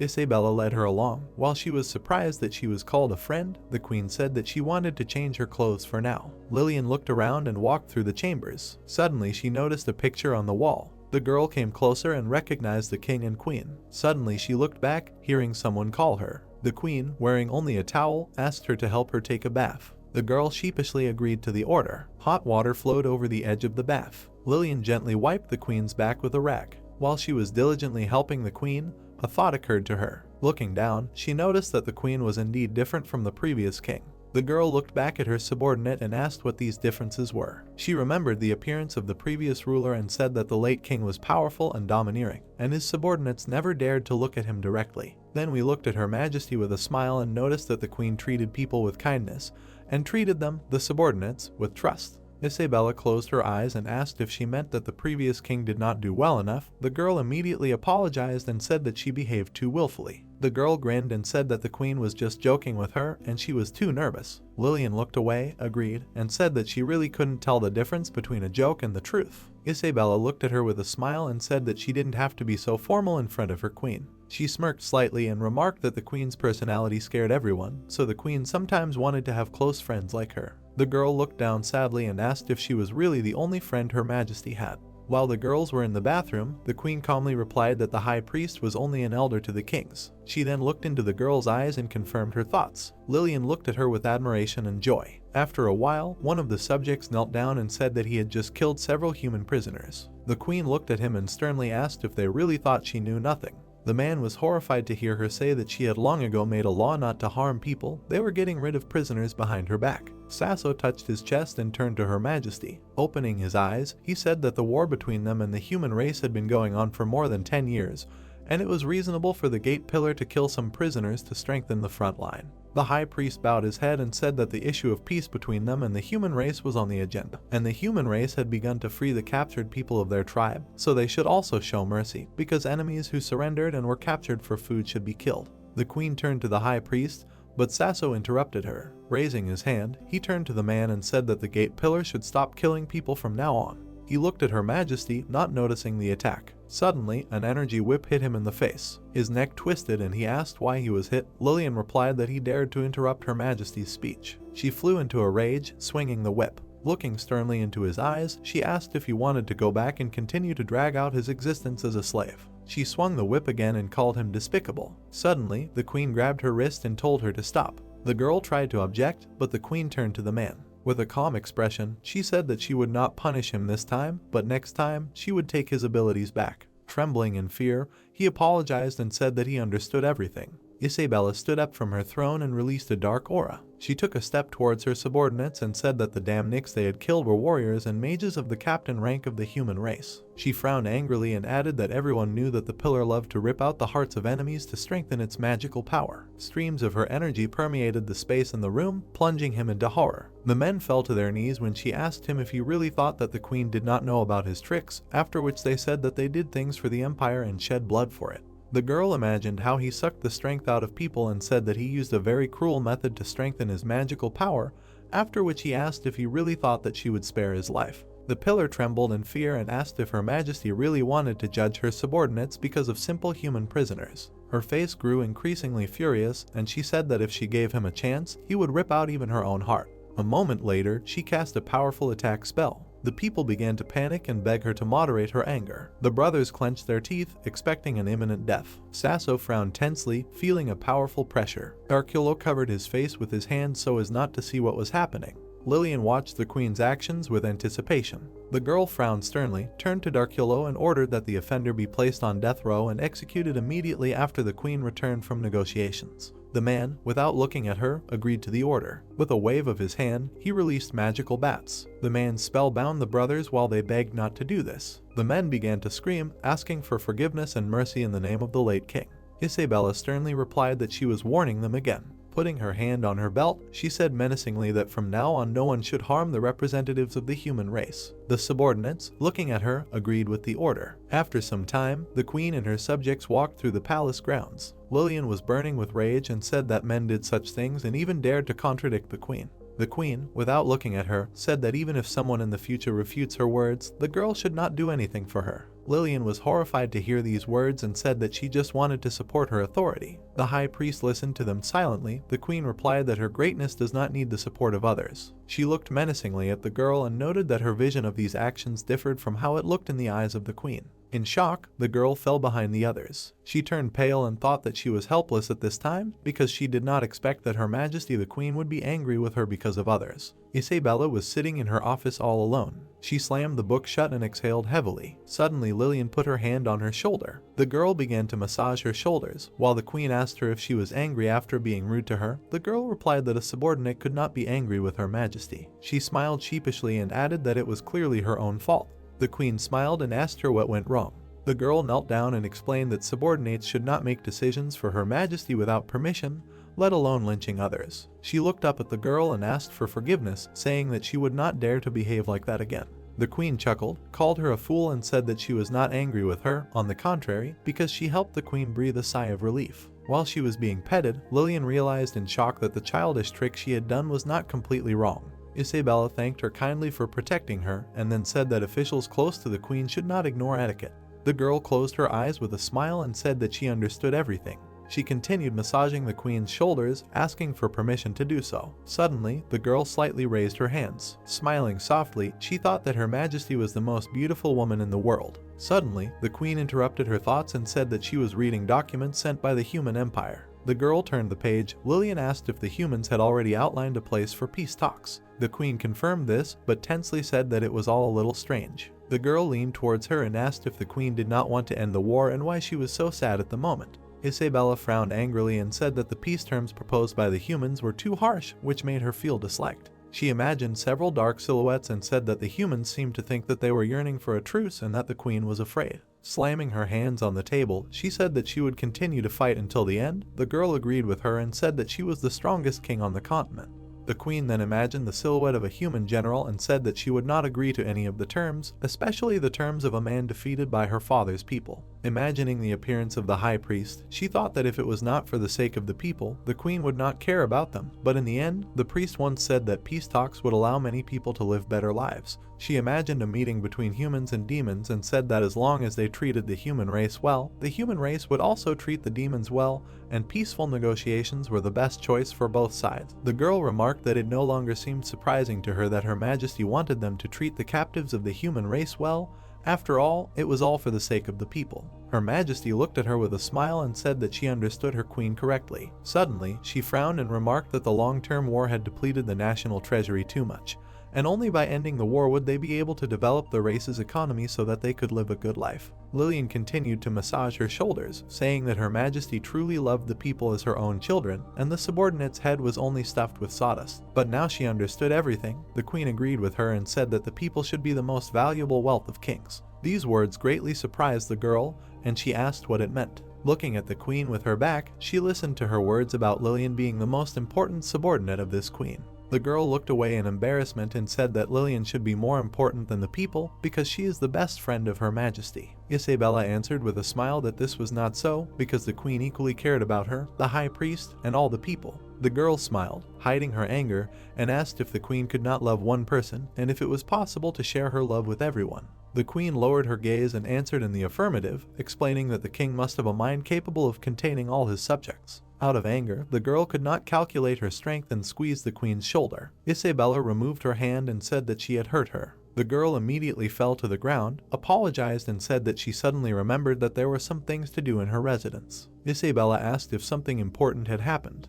Looking at the floor, the girl replied that it was just a little thing, but she had to deal with it personally. The queen headed for the exit and said that it was time to return to the palace to rest. The girl wished her health. Lillian continued to sit on the floor. Bitter tears of resentment and anger were running down her cheeks. A faint light was coming from the underground room. In the basement room, all the walls were splashed with blood. Liberty's shoulder was cut. She was trying to understand why they were doing this to her. The girl screamed in pain while her body was bleeding and repeated her question. Lillian, with a distraught expression on her face, struck her with a whip. The girl continued to whip the prisoner while she loudly asked why they were doing this to her. For a moment the blows stopped and the girl collapsed to the ground. She smiled softly, looked at her mistress and asked her why she was so cruel. Lillian caught her breath and asked her why Her Majesty loved her as much as everyone else. Suddenly she grabbed the captive by the neck. Veins bulged from rage on Lillian's face as she looked into her eyes and, imagining the queen, she asked how she could be so cruel. Her eyes radiated true malice as she said that it was clear that the one who loved her most in the world was her,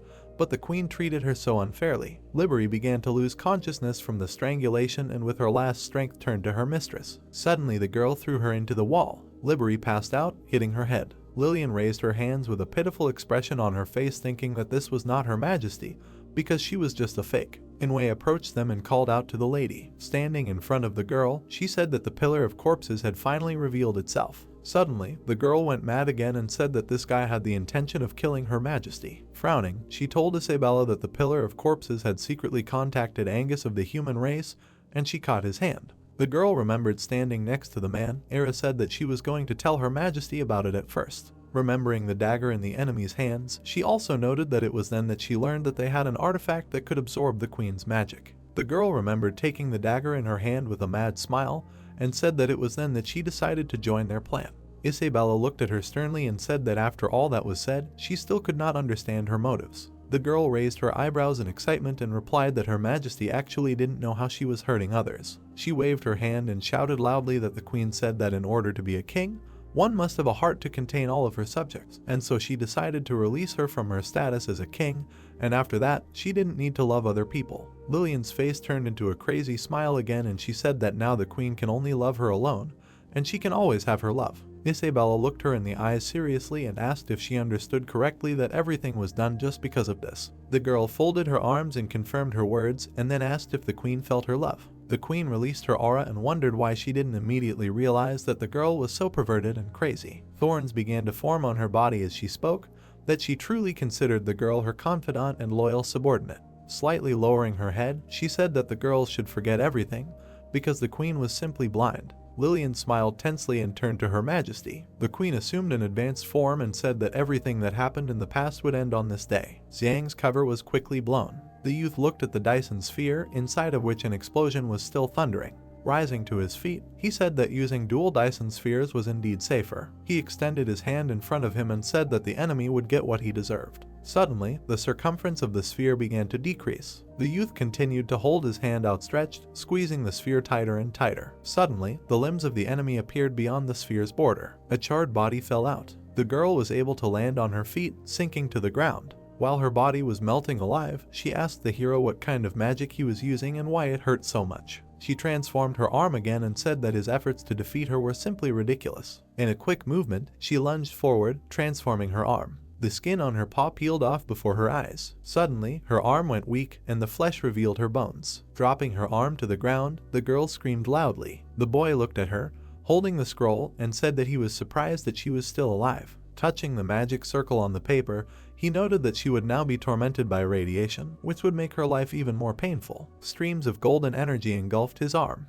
The energy entered into a synthesis with the energy of the suit, while he said that even if the winning ticket ended up in his hands, he would not let down his guard. Streams swirled faster and faster around his body. The boy added that he wanted to show her his new armor. The armor on his body began to quickly transform. Almost completely changed armor enveloped his body. He stretched out his hands, creating an energy sphere, and said that he would give her happiness. The giant beast opened its mouth and released a fire bolt. The giant projectile was quickly approaching the hero from behind. Suddenly, a powerful explosion thundered in the middle of the battlefield. Inwei stood on the back of her pet, looking at the crater, and thought that her ally was really subjected to such torture. Taking her eyes off the smoke, she thought that this human child had some skills. Inwei raised her head and noted that if she were free, she would really like to chat with him. Suddenly, two shining dots appeared in the thick of the smoke. The youth released powerful beams from his repulsors. A quick attack pierced the monster's head. Inwei moved to the flying sphere. The youth noted that since she appeared in this place, it means that his allies failed.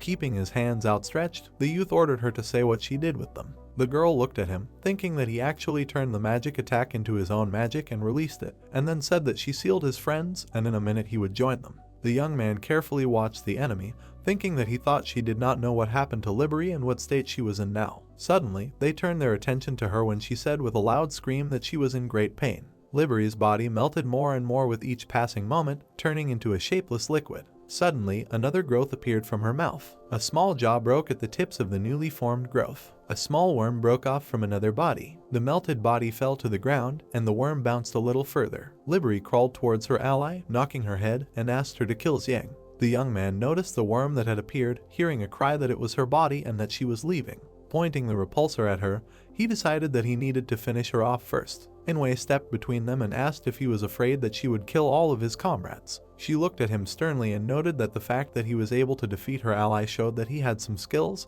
but he was not a mage or a swordsman. The boy continued to hold his hand outstretched, saying that he was a blacksmith and it was not magic that defeated her, after which he noted that he thought the woman was interested in him. Looking at her carefully, he thought that seeing her calm and relaxed, he did not think that she was desperately trying to find her. Inwei took her ally and said that the boy's answer was quite interesting. She raised her hand and noted that the forging technique was the same as that of the gods, but a mere man could not create such a powerful weapon. Looking into her eyes, he replied that the girl actually knew the gods, and that he thought she was not simple at all, and then thought that this would probably be another fierce battle. He pointed at himself and said that what they called creation, in his understanding, was science, and this was something they could not understand at all. The girl looked at him carefully and asked what it was. She frowned slightly and said that if it were not for the power over her life and death, she would like to know what science was. The hero calmly told her that science was not as complicated as she thought, because science can be a combination of the same properties to create something more complex, and it can also be a combination of different properties to create something new. He schematically presented the unification of the elements and said that he wanted to use magical elements to explain.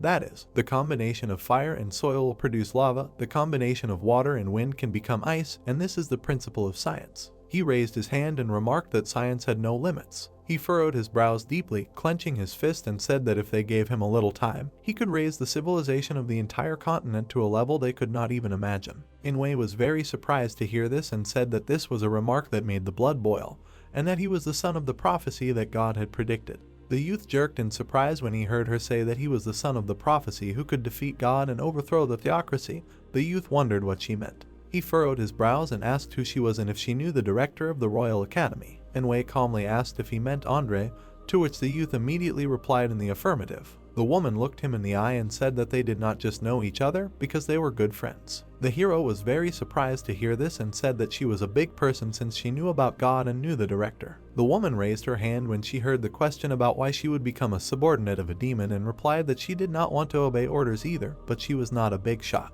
Her eyes began to emit energy when she said that she had already served God a long time ago. These words greatly surprised the hero and he asked if he understood correctly that she also served God, like the director. Lillian at this time swung her whip. Spreading her arms to the sides, she swung the whip again. Her whips hit the queen's blade. Isabella with explosive force tore from her place towards the enemy. With quick movements of her hand, she parried the blows of the whips. Swinging her right hand, she gathered dark energy in the blade. With two powerful blows, she cut the whips into pieces. A moment later, she closed the distance between them, greatly surprising the enemy. Lillian was shocked, looking at the face of the queen, and thought that her majesty had lost all her magical power, but still so much, and even if she took the second form, she would not be able to win. The queen again raised the blade above her head. Suddenly, the blade of the sword was grabbed by stone hands. Lillian blocked the dangerous attack. Suddenly, the queen noticed someone's tail approaching her from behind. The girl extended her tail and went around the queen from behind. In the blink of an eye, the queen went out of the trajectory of the attack, forking. The girl's tail struck her own body. Clenching her jaw, she said that Her Majesty really used the swordsmanship of the human race. A moment later, the queen pierced her stomach from behind. With a stern frown, she said that she wanted to thank the girl. After delivering another attack, she added that if she had not sucked out her magic power, she would not be living in the human empire. Isabella looked menacingly into the eyes of her opponent and called it a strange experience. The queen and her clone held the girl, to whom I told her that she did not understand, because she simply wanted to relieve the queen of her worries so that she could love only her. A moment later, the blades cut through her body. The queen and her double flew through the girl at high speed. Isabella frowned, remembering how the teacher at the waterfall told her that this was her strongest killing move, but for two reasons she never taught it to any student. The woman raised her hand and said that the first reason is that this move is so strong that it is better not to use it unless there is a need to kill the enemy. She nervously closed her eyes and added that the second reason is that this move will consume a lot of the user's marginal power. If their own marginal power is not strong enough, they will die. The girl looked at her confidently and asked if she could learn it since her strength was stronger than most people. Dorona smirked and agreed and said that the girl was the strongest student she had ever seen, so she felt that she should be able to withstand the damage from this attack. The girl touched her chest as she heard the teacher warn her that she should not use this move in the Empire Cup competition unless it was necessary.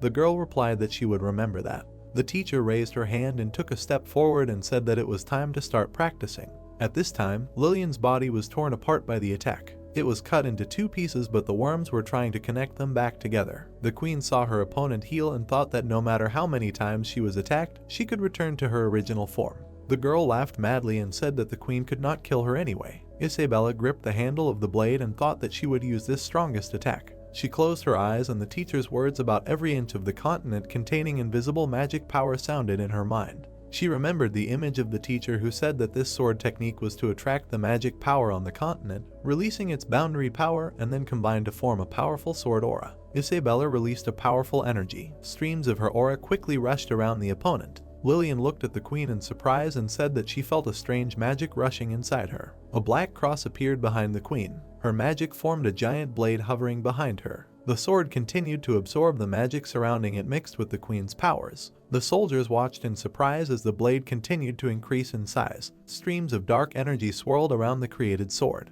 After a while, the giant blade could be seen from a great distance. Xiang and Inwei suddenly stopped their squabble, noticing what was happening. They looked back at the giant blade and the guy asked whose attack it was. Inwei looked closely at the magic and said that judging by the power, it can be judged that this is the move of the former demon queen, and it is quite powerful. It rushed from its place and headed towards the girls, saying that she cannot allow Lillian to suffer from this attack. The guy called out to her and said that he is her opponent. He went after her and asked what kind of relationship she has with the director, and added that after the story she can go wherever she wants. The woman furrowed her brows and ordered him not to stand in the way, because if the girl was hurt, she would die. Lillian watched in shock as the attack was prepared, while she was amazed by the terrifying magical power. The blade behind the queen's back disappeared, and the streams of energy continued to flow towards her. They enveloped her body and the sword in her hands, while she asked if the girl was ready to accept her ref. Lillian rushed towards her and said that she would not allow this attack to be used. The queen opened her eyelids and said that it was too late. She raised the blade, which continued to suck in magic. The girl noticed this and stopped. She furrowed her brows and said that Her Majesty should think about it, because if she used this blade, it would be tantamount to breaking the friendship between them. Isabella furrowed her brows and cast the spell of the Endless Sword. The giant blade emitted a powerful aura. Suddenly, he dematerialized, leaving only a black trail of mana. Tiny particles of energy scattered through the air. The soldiers continued to watch the scene carefully. Suddenly, one of the generals noticed the magic particles. Frowning, he said in surprise that it was the recently lost infinite sword style. Enwei slowed down and said that it was too late to do anything. The magic particles raged around the queen as she prepared to attack. Frowning, she bid farewell to her subject. A second later, her sword began to glow brightly. The magic particles behind her began to transform into blades. A huge number of balls formed in the air. A short silence fell between the opponents. Lillian frowned tensely and said that there were at least 10,000 long balls, then asked if this was the punishment that Her Majesty wished to bestow on her subordinate.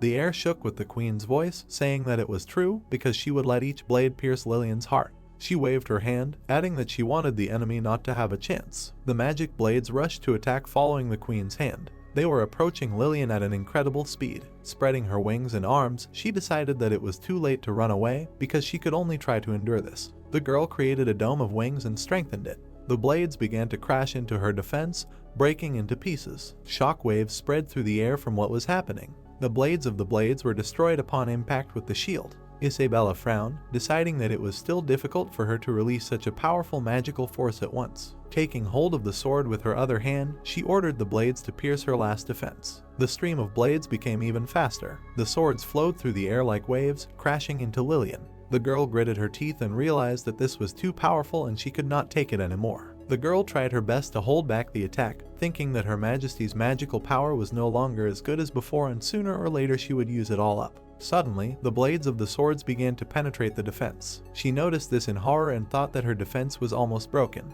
The blades pierced her body, causing her to scream loudly. Isabella frowned and ordered the blades to pierce her heart. More and more balls penetrated the girl's defense. Her wings were torn to shreds and her body was pierced by dozens of swords. She gritted her teeth and decided that she just needed to dodge these attacks. The next second, she flew out of the kidneys of the shaft so. Her wounds began to heal while she thought that she was still fast enough that these blades would not catch up with her. Suddenly, she noticed that the swords were flying from the other side and realized that they were predicting her movements. The powerful attacks finally caught up with her. An incredible stream of tens of thousands of blades fell on her. The island shook from the impact of the blades on the ground. The soldiers watched as the building collapsed before their eyes. A thick dusty haze rose into the air. After a few minutes, it began to dissipate. The blade and the queen's armor dispersed into the air. She found herself completely naked and thought that this move was truly amazing, and it immediately drained her magic power. Keeping one eye closed, she thought that the girl could not survive. She looked into the crater that had formed. Suddenly, a voice was heard from behind her, shouting that she could not escape. Xiang flew out of the dust cloud and noticed her in surprise. He landed next to her and asked why she had returned to her human form. The girl said that she had run out of strength, so she returned to this state. The young man was stunned by her appearance. Suddenly, he trembled when he heard the question about how she looked. He turned away in embarrassment and said that she looked great, after which he asked her to put on the armor he had prepared for her. Enwei flew to the scene of the attack and thought that she did not know if she had made it in time. Many blades were blocked by her shield. The woman thought that at least her mistress had withstood many attacks. She stretched out her hand in front of her, deciding that she needed to check. The barrier began to open. The woman flew down to the scene of the attack and asked her mistress if she was okay. Many blades pierced her body and pinned her to the ground, but she replied that everything was fine. The blade of the sword also pierced her face and mouth. Unable to move, she said that it was very painful. The woman rose to her feet and said that it was great because the lady was still alive. Anyone else in her place would have died long ago. Suddenly, 3 missiles flew out from behind the smoke. The woman extended her hand to stop the attack. The missiles continued flying as if nothing had happened. 3 powerful explosions thundered in the air, which threw her aside. Staying on her feet, the woman said that dwarves like to do such things. Zhang immediately extended his blade to her face. Looking into her eyes, he said that the battle was over. Without taking his eyes off her, he asked her to just give up. Lowering her head, the woman smirked at his words. She rose to her feet and said that no matter what he did, he would not be able to kill her. The young man said that she should not force him to do it. Suddenly, his companion interrupted them and said that if she was not mistaken, she did not have a body. On her body was a new armor created by the hero, and she said that right now the woman is just a soul attached to clothes. Inwei looked at her and asked why she became a human, where it is obvious that the girl is a descendant of a god. Suddenly, she turned her gaze to the guy, hearing him say something about a ghost, and asked what it is, after which she noted that he knows quite a lot. The queen looked at the body of the defeated enemy and said that Lillian has lost everything, so she can reclaim the throne. She looked at her angrily and added that she has now become their new queen. The woman raised her hand, laughed, and asked if she thought that she obeyed Lillian just because she was a queen. Looking at the girl from under her hat, she asked for permission to introduce herself. The guys looked at her silently. The woman said that after God created living beings on the continent, he chose 3 servants. The young man looked at her in surprise when he heard the words that she was one of the 3, and then said that this meant that she was with the director of the colleagues. The woman looked into his eyes and said that it was thanks to him that she became who she was now. The guys looked at each other. The guy looked at the woman again and said that if what she said was true, then her strength should be the same as the director's, and Wei said that Lillian had her life force in her hands. If she died, her soul would disappear with her. The guy confidently said that then they would defeat Lillian and she would be able to stand on their side. The woman closed her eyes and replied that this was not so, because she knew too much and someone would come to her to settle scores. The queen looked at her in surprise, and she added that she saw everything with her own eyes and saw what this man did to the descendants of God. The girl asked who she was talking about, frowning, and if she could tell her everything she knew. Lillian reached out to them as the blades disappeared and addressed Her Majesty. She tried to crawl along the ground, but she didn't have enough strength. Her face and body were disfigured, but the wounds tried to heal while the girl said that Her Majesty belonged to her. Suddenly, the boys' bodies were shackled by magical spears. The young man said that he forgot that as long as she didn't die, Enwei would still be cool. The woman moved to her mistress, hearing the order to save her. He paused for another second and said that he felt that his arms and legs were out of control, but his armor could resist magic. His companion, frowning, said that this was not magic, but a curse that disrupted the coordination system. She looked down and noticed that her legs had become arms and her arms had become legs as they were being confused. She closed her eyes and tried to concentrate.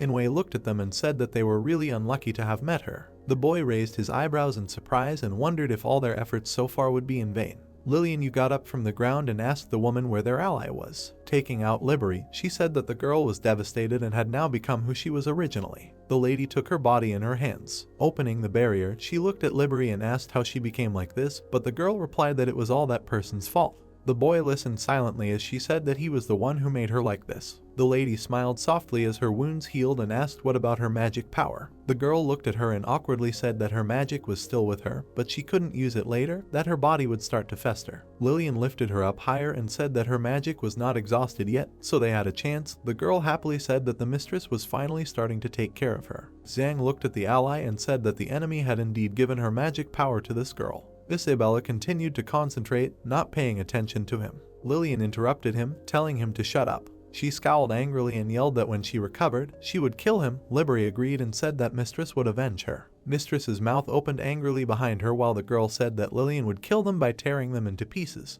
She suddenly noticed that Mistress was trying to eat her. A moment later, a crunching sound was heard. Lillian was angrily trying to tear her with her teeth, while the girl asked her to stop because it hurt. Mistress said that she wanted to return the magical power that was put into her, so she should not be offended. The girl, being in her tutu, asked why she was doing this. Remembering how Mistress treated her before, she thought that she was obviously made to feel needed. Suddenly, she remembered how the Mistress had beaten her and then cared for her, and thought she was loved. Lillian opened her mouth wider to throw the worm deeper. As she fell inside, the girl continued to think. The mistress's mouth closed. Liberty thought that everything turned out like this, that it was just wishful thinking on her part. Lillian swallowed her body. Her early tightened and veins swelled, and the girl said that Her Majesty's magic was truly amazing. A stormy flow of energy struck the sky like lightning, while she screamed that she felt like she was born again. The girl smiled madly and said that every part of her body felt this abundant magical power. The young man silently watched her transformation. He frowned and said that he could not believe that she actually ate her subordinate. Suddenly a smile appeared on his face and he said that soon she would feel all her resentment. Lillian transformed them with a smile and told him to shut up. She spread her new wings and asked him to look at how beautiful she became with the power of Her Majesty. The girl flew into the air and noticed that it became 10 times stronger than before. With an embarrassed smile, she touched her face and called these feelings beautiful. Running her hand over her skin, Lillian said that it was comparable to Her Majesty because it was white and elastic. Suddenly her hand began to be covered with dark spots and dry out. Dark spots appeared all over her body, while the girl wondered why her skin suddenly became like this. She sank to the ground and staggered, saying that she was in great pain, and her body seemed to be on fire. The woman reached out to her in surprise and said that Libri could not resist these magical powers, which means that the lady can also suffer. The girl collapsed to the ground. The woman asked the boy about him becoming her mistress. Xiang laughingly replied that her subordinate had absorbed a lot of nuclear radiation. He kept his eyes on them, saying that if they ate her, it would be equivalent to absorbing a large amount of radiation. Lillian grabbed her emaciated face. She rolled on the ground in agony, screaming about what kind of magic he was using, and then ordered the woman to kill him. Inwei looked at the boy and asked him to return the mistress to her original state so that she could still put in a good word for him. The boy replied that he could not do that. He looked at her carefully and said that the damage from the nuclear radiation was irreversible, and even if she continued to recover, the radiation would kill her cells again. While his ally maintained her concentration, he added that their opponent's game was over, so there was nothing to be done. Isabella did not react to what was happening. Suddenly, her hand moved slightly as the woman said that if the mistress was hurt, she would not survive. Releasing her aura, the woman said menacingly that he should not force her to do this and asked him to use science to heal the mistress. Lillian stretched out her hand and asked her what she was waiting for. Since she had to kill him, the woman tried to object to her, but the girl asked what she was thinking about. Inwei silently looked at the guy. Turning her gaze to the mistress, she said that if he really was the son of the prophecy that the god predicted, it could have bad consequences. Suddenly, the girl raised her hand, on which a bracelet was shining, and said that this was waste, forcing her to destroy the woman. A magic circle appeared on the bracelet. Lillian said with an evil smile that if the woman lingered a little longer, she would destroy this damn seal. Lillian looked ahead and asked about the fact that he had already forgotten that she still had a cursed mark on her hand.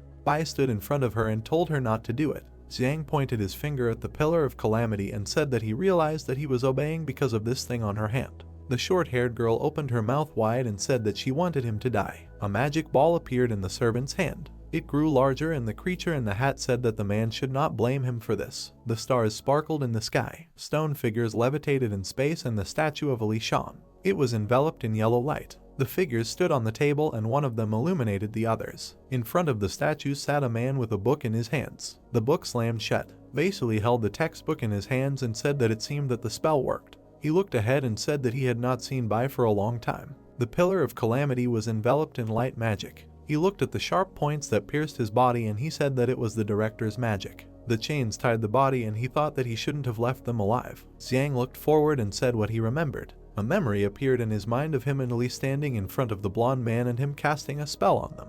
The robot stood in front of the tied pillar and said that it seemed that the spell cast on the fighter worked. The magic stripes flew apart. Something began to approach Lillian, who was kneeling. A powerful cut occurred. Isabella froze with the sword and behind her, the opponent flew into two parts. The enemy's body lay on the ground. Bai looked down and thought that this was impossible and said that she had destroyed her spell. The girl held her hands in front of her and said that she did not break the spell, she simply adjusted the coordination of her limbs. She looked back over her shoulder and said that she used her hands as legs and her legs as hands. Xiang smiled and said that as expected of Isabella, no matter if the coordination of her hands and feet was mixed up, she could still use the sword. The disaster table became alert and said that in that case, they needed to hurry. He asked to quickly take the bracelet on the ground that contained the cursed seal that controlled him. The queen walked towards the corpse and the servant continued to say that Lillian would not be able to control her without it.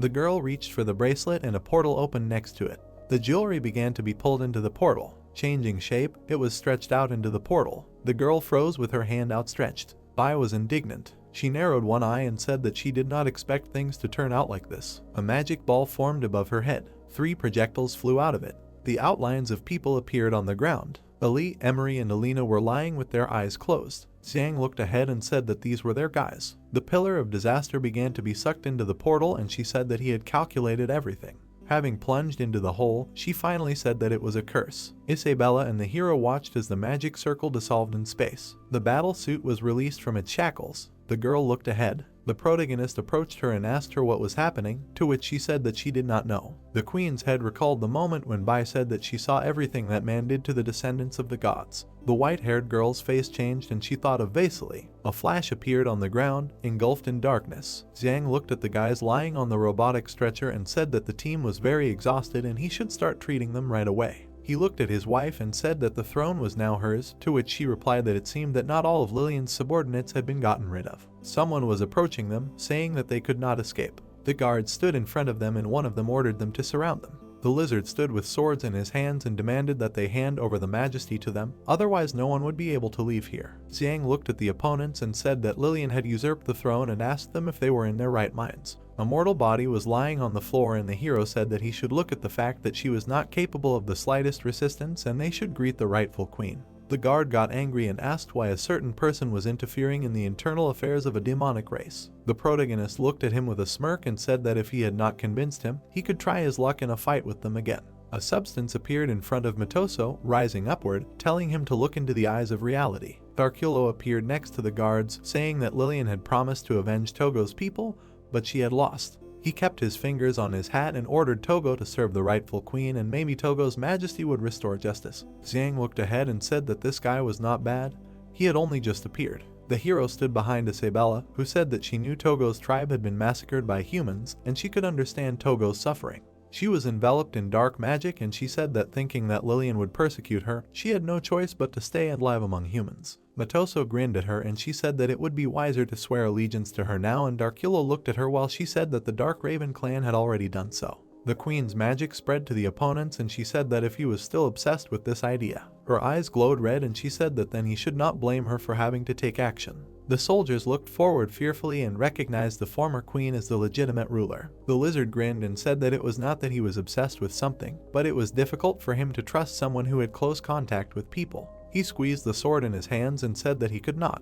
He furiously swung the swords and said that he did not recognize such a queen. A powerful cut occurred. The blow approached Mitoso's face. Two powerful cuts occurred. The guard's blow parried the raven's blow. Darkulo extended his palm forward and said that he was stubborn. He stood in a stance opposite his opponent. The swordsman looked at the enemy. They stood in front of each other and magical energy emanated from the head of the Raven clan. The lizard looked at him from under his brows. A magical attack was approaching the warrior. He blocked the attack with his shield and the two forces collided. The fighters flew to the side from the blast wave. Xiang covered himself with his hand and said that he was strong enough. He frowned and said that if he could be persuaded to her side, then it would be a good help. The black-haired man looked forward from under his hat. A figure of a protester was visible from a cloud of dust. His eyes fell on the figure that ordered the battle to stop. The hero stood between the fighters and said that although the tribe of that one was destroyed by people, but it was done under the patronage of the regent.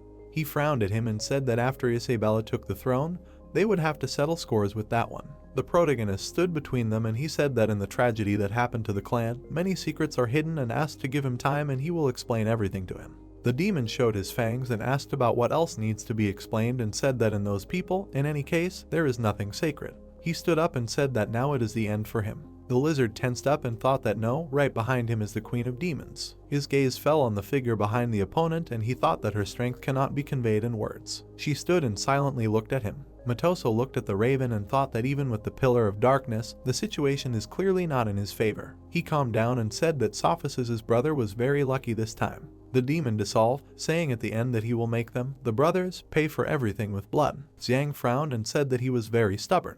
He stood next to Isabella and she said that people had wiped his clan off the face of the earth and that such hatred could not be explained at once, to which he replied that in that case, later, he would think about what could be done about it. The figure knelt down. The fighters knelt on one knee and bowed their heads, welcoming the new demon queen. In front of the crowd was Darkulo. The girl looked ahead and ordered to call all the ministers to make an important announcement. Xiang looked at her and said that she had finally regained her throne and that it was not easy. Isabella, without turning to him, said that there was something she could tell him now. The hero stood next to her and asked what it was and asked her to speak. She approached the guy. Their lips touched and they kissed. The girl held him by the neck and kissed him. Her subordinates were watching and they asked about the fact that they would have a new demon king. The fighters looked at each other and said that apparently that was how it would be. The protagonist looked at the embarrassed queen and addressed her by name. She looked away and said that they had been through a lot together, and without his help, she would not have recovered so quickly. The white-haired girl turned to the side and said that when they fled the Imperial Hall, she made a decision that when she regained control of her country, they would get married.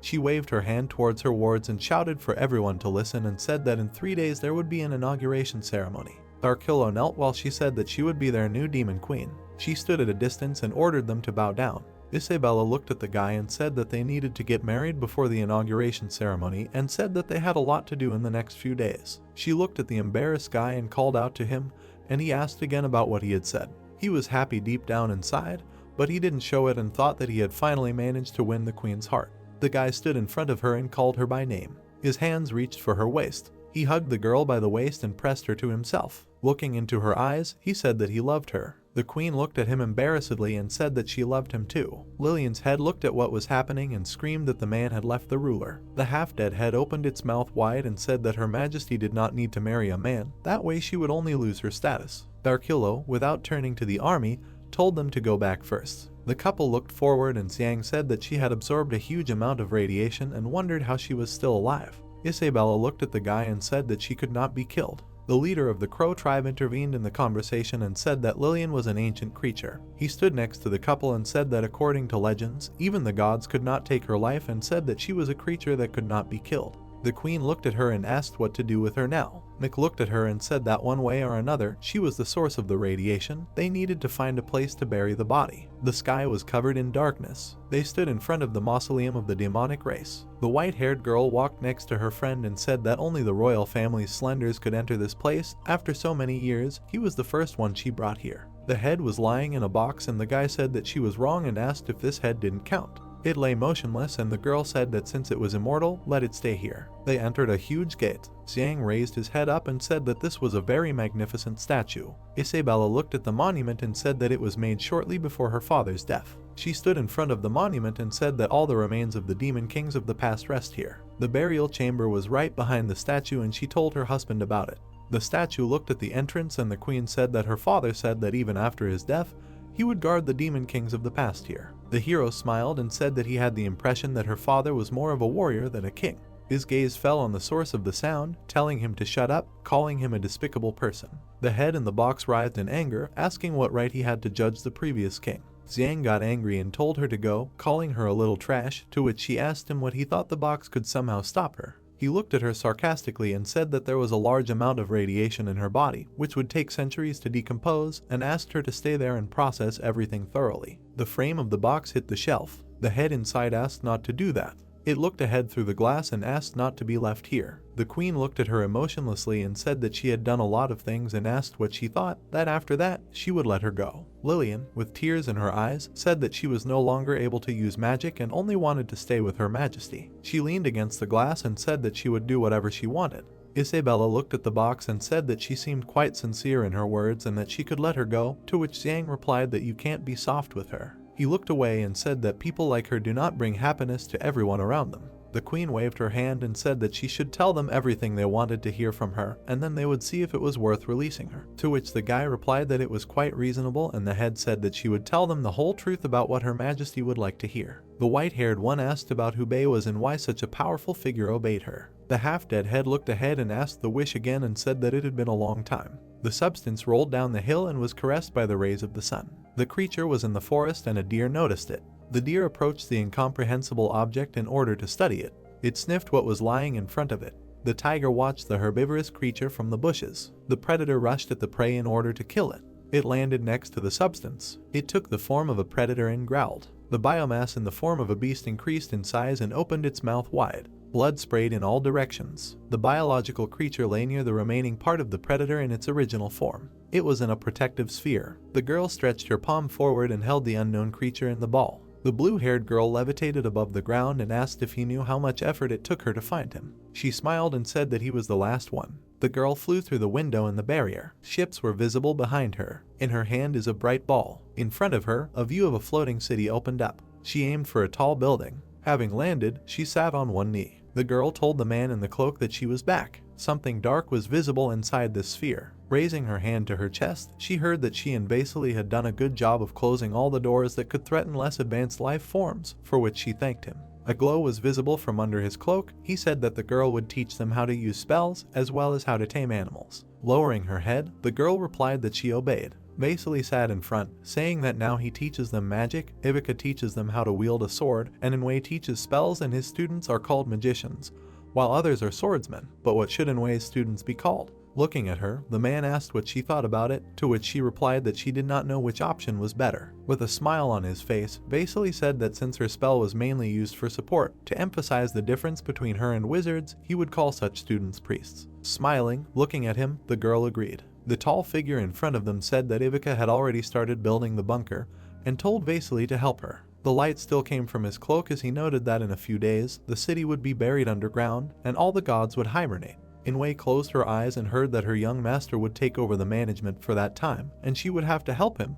The narrator said that she first met Inwei then, and at that time she was a servant of the gods there. Later, the girl walked through a huge hall, then she was taken to the garden of rare animals, where Inwei had imprisoned the beasts. Xiang stood in front of her, hearing that she was locked up there, and the blonde noted that Inwei had not lied. Raising his hand to his face, the guy noted that in that case, in addition to the director and Inwei, there was another servant that they had not met. Looking at the interlocutor, the girl said that she had never heard a word about a person like Ivica when she was learning fencing. The head put her hands on the wall of the cube when she heard the question what happened next and how did it happen that Inwei became like this. She lowered her eyes and was going to tell what happened after she was imprisoned there. She remembered the dark corridor, saying that she did not know how much time had passed since her imprisonment and she could not even think that she would ever be able to see the world outside. Bubbles in the liquid rose up when suddenly the cage in the basement broke. Then cracks appeared on the ceiling. Then the ceiling collapsed and she was able to escape. Stones bounced off the floor. The narrator lay among the rubble. Then she opened her mouth in surprise. Then she saw the dark silhouette of the city, realizing that it was buried in a huge cave. At that moment, she walked through the great hall, saying that it didn't matter what happened since she was free,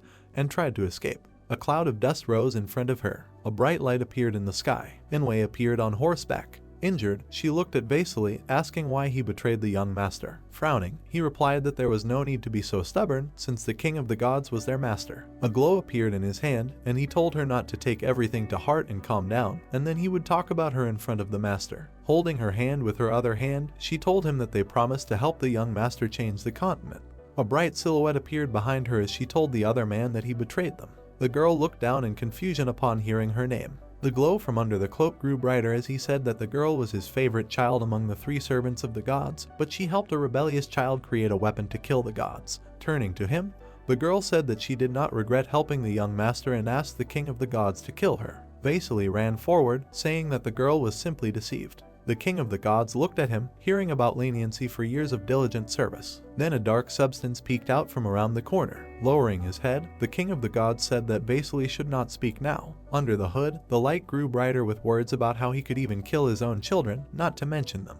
A bright silhouette appeared around his head with words for him to go away. Lowering his head, the blonde agreed. A dagger appeared in the chief's hand. He rushed forward. The god said that he wanted Inwei to recognize the consequences of her betrayal. He struck her. The girl was surrounded by a bright light. This light also emanated from her eyes and mouth. Vasily watched this. From shock, his eyes became smaller. Finally, he began to cry. Among the light, the silhouette of a girl was visible. Then it completely disappeared. Something red appeared in the hand of the king of the gods. It turned out to be a red crystal. Something blue appeared in the other hand. It was a bracelet. Vasily looked at these 2 objects. The crystal began to connect with the bracelet. Now both became one. Looking down, the king of the gods said that he imprisoned her in the bracelet so that she could only think. Then the bracelet was handed over to Vasily with the words that now Inwei can no longer do anything. The dark substance looked from around the corner and said that this was her first time seeing the terrifying power of the gods, and also that there was an artifact capable of such things. The blonde looked at the bracelet in his hand in confusion. It was shining brightly. Tears flowed from Vasily's eyes. Dark clouds floated across the sky. Frowning, Xiang noted that this was unexpected, and the god actually turned Inwei's body into stone. Looking at the narrator, Isabella said that in the end, she got the bracelet, and all Inwei could do all this time was do what she told her to do. The girl in the bank spread her hands, saying that otherwise, she would not have been able to become an important minister under the previous demon king. Then, a spirit appeared from the bracelet. Raising his hand to his face, the hero said that it turns out that the king of gods is not friends with his son, and in turn, Inwei and the director fought each other, to which the girl next to him said that if she could, she would ask Inwei personally. Isabella looked at the hero, asking if the director could be trusted, to which he replied that the director helped even though he knew who they were, but perhaps it was all just to catch Inwei, and it was hard to judge. The girl in the cube asked Isabella if there was anything she wanted to know, to which she replied that that was enough. Xiang put his hand in his pocket, hearing his companion tell him to get started. The artifact appeared in his hand. When he took it out of his pocket completely, the narrator asked what he was going to do, to which the hero replied that he was going to return what did not belong to her. The artifact was pointed at her. The hero thought about how she was gushing radiation, and therefore he could not allow his wife to do it personally. And, as the director said, it was like forging. Opening his mouth, he said that he was simply using the forging method to extract Isabella's power. Frowning, he used forging. Energy burst out of the artifact. The head in the cube closed its eyes. The hero held the weapon, pointing it at the cube. He continued to hold it, but nothing happened. Zhang knocked on it in confusion, not realizing that it was not working. He looked at the girl who told him that she thought he was good but he was just a pretender. She had a strange smile on her face when she said that it was a soul-collecting blade used by gods and asked if he even had any magical power to use it. Then Zhang looked at the girl in confusion and asked her about how long it would take her to return to the peak of her power if she didn't use the soul-collecting blade. The girl folded her arms across her chest and replied that it would take 100 years. The hero noted that by that time he would already be dead. Frowning, he said that if his wife directly took the power from his head, she would also absorb all the radiation along with it. Taking the artifact in his hands again, Zhang decided that in that case he would try to use its field. The artifact began to glow brightly. Zhang closed his eyes. A bright aura began to surround him. He imagined the man's face, thinking that he just needed to focus on his thoughts and clearly imagine what he wanted to get, as well as the words that all his teacher's efforts should not be wasted, and he needed to feel the changes in the field. And a glow appeared around him. A dark aura spread under the hero's feet, so a certain silhouette appeared in front of him. Isabella looked to the side. Looking forward, Zhang said that he found it. A glow came from his eyes, and he realized that he had found Isabella's magic. A red glow surrounded the glass cube. Zhang remembered himself with a girl in bed, thinking that this was the very same magical power that Isabella had given him. He held the handle of the artifact tightly, then he directed it forward. At first, nothing happened, but then the beam rushed towards the cube. Red lightning surrounded it. The head opened its mouth wide, calling the hero pathetic. Something dark rose up. It was a small ball. Smoke came from the head inside. It darkened and wondered why it was so weak. Zhang swung the artifact. The red sphere moved to the side. It moved towards Isabella. The girl looked at it. The power of this sphere penetrated Isabella. Zhang was glad that it worked, saying that Isabella's magic power had returned. Her clothes had changed. A tail had appeared behind her back. The girl was surrounded by a red aura. Frowning, she said that she had returned all her magic power. Putting her hand on her belt, Isabella said that she could now return her magic as well, and the hero was glad that he had finally fulfilled his promises. Both looked at the glass cube, hearing that the head in it had said everything they wanted to know. Trembling, she asked to follow her and not to leave her here. Isabella took Zhang's hand. Walking forward, his wife said that they still had a lot to do. The guy agreed, saying that he would help her. Behind them, the head asked where they were going. And when the girl went outside, she again asked not to leave her here. Both approached a high staircase. The troops gathered at the very bottom. Looking at the hero, she asked if he had thought about his next step. Zhang looked down and replied that he needed 3 days to build a high-tech army and then he would return to the empire. The girl blushed slightly and said that she would save Sophices with him, but that was not what she wanted to talk about. The hero smiled and replied that he understood. He put his hand on her shoulder, then he grabbed her leg. He held Isabella in his arms. Looking at her with a smile, he asked if she was talking about marriage and asked if she would marry him. Looking away, she asked him not to joke about her in front of strangers, to which he agreed. The sun was shining brightly in the sky. It illuminated the gray walls of the city. Columns decorated the entrance to the building. Silhouettes of people smiled ominously, shouting for someone to hold on and fight. On the other side, people raised their hands up, demanding to show the power of the strongest imperial sword. In the high hall, a cry was heard that Sophices had locked someone in here, and the man would never have thought that he would join him. Someone struck a blow. Standing opposite Sato, he asked why he refused the duel. Raising his head, Sophices replied that there was no need for a fight between them. But Sato smiled ominously, noting that everyone said that he was the best swordsman of the empire, and he only wanted to see what he was capable of. Sophices' eyes glittered. He said that it was just a nickname, and in general, Sato captured the holy sword, and this was much stronger. Coming closer, he said that Sophices was different. He remembered the warrior with the sword, saying that the swordsman was too arrogant and confident in himself. His eyes began to glow green when he said that Sophices was a wise swordsman. The guy spread his arms, shouting that only by defeating someone strong can one find meaning in life. Now his eyes were shining brightly with the words that the true way of a swordsman is in an endless battle with the strongest. Sophices closed his eyes and chuckled at the words about the meaning of life. And then he imagined Zhang's face, saying that he found it. Sato moved his hands to the sides, saying that he was getting angrier, looking at the calm face of the blonde. He swung when he heard someone call them. The brunette looked behind him, hearing the name Sophices. Torst looked at them, saying that the blonde is the person the king admires the most, and he should stand under their banner. The prisoners moved away from the bars, saying that it was him. Torst came closer, saying that Sophices, like his father, is a loyal and patriotic subordinate. The blonde man lowered his head as he heard the man say that the king was lucky to have subordinates like him in the empire, and replied that he knew what he was planning. Sophocles frowned and added that he was loyal only to his majesty. Torst came closer, saying that it was true and he was also loyal to the king, and if the guy was loyal to him, then it was his majesty. Sophocles raised his head and said that this was the funniest joke he had ever heard. He glared at his interlocutor, asking who else in the empire would dare to put pressure on the king except for him. Torst frowned, hearing the question of who else but him could set foot on the territory of another race in the name of the empire. Sophocles narrowed his eyes and also asked who else but him could commit those evil deeds without the king's consent.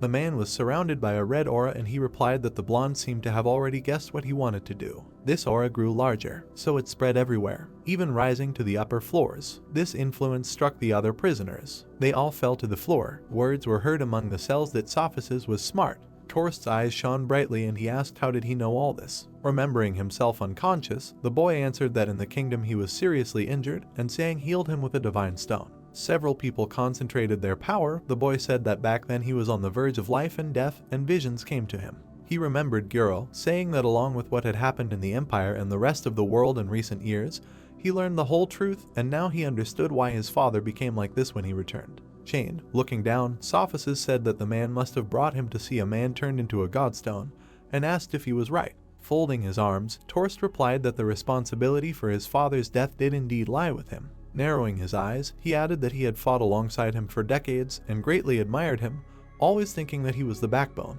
He remembered him kneeling in front of him, saying that he wanted him to be by his side, but his hopes and what he had so carefully built up were crushed. He gritted his teeth, saying that hundreds of years of prosperity for the empire were built on this dirty deal, and this was why his father's hopes were crushed. Looking at his interlocutor carefully, the man asked if he would remain loyal to the empire after seeing its true face. Lowering his head, Sophocles replied that it was. Seeing the prisoner before him, Torst said that was the answer he wanted to hear, to which Sophocles replied that his oath of allegiance was not to the empire the man controlled. Glaring at him, the man heard that his majesty was still young and ignorant, but he believed that one day he would wake up and lead countless people to battle against the tyranny of the gods. Sato turned his attention to him when he chuckled. Grinning at the prisoner, Torst asked him did he really say that he wanted to overthrow the gods. Gritting his teeth, Sophocles asked again what was so funny about that, and he never thought that with the strength of a man he would do such heinous things for the gods. Raising his hand, Torst replied that there was always a limit to insolent behavior. He wore a ring on each finger and explained that he was not mocking his insolence, but his naivety,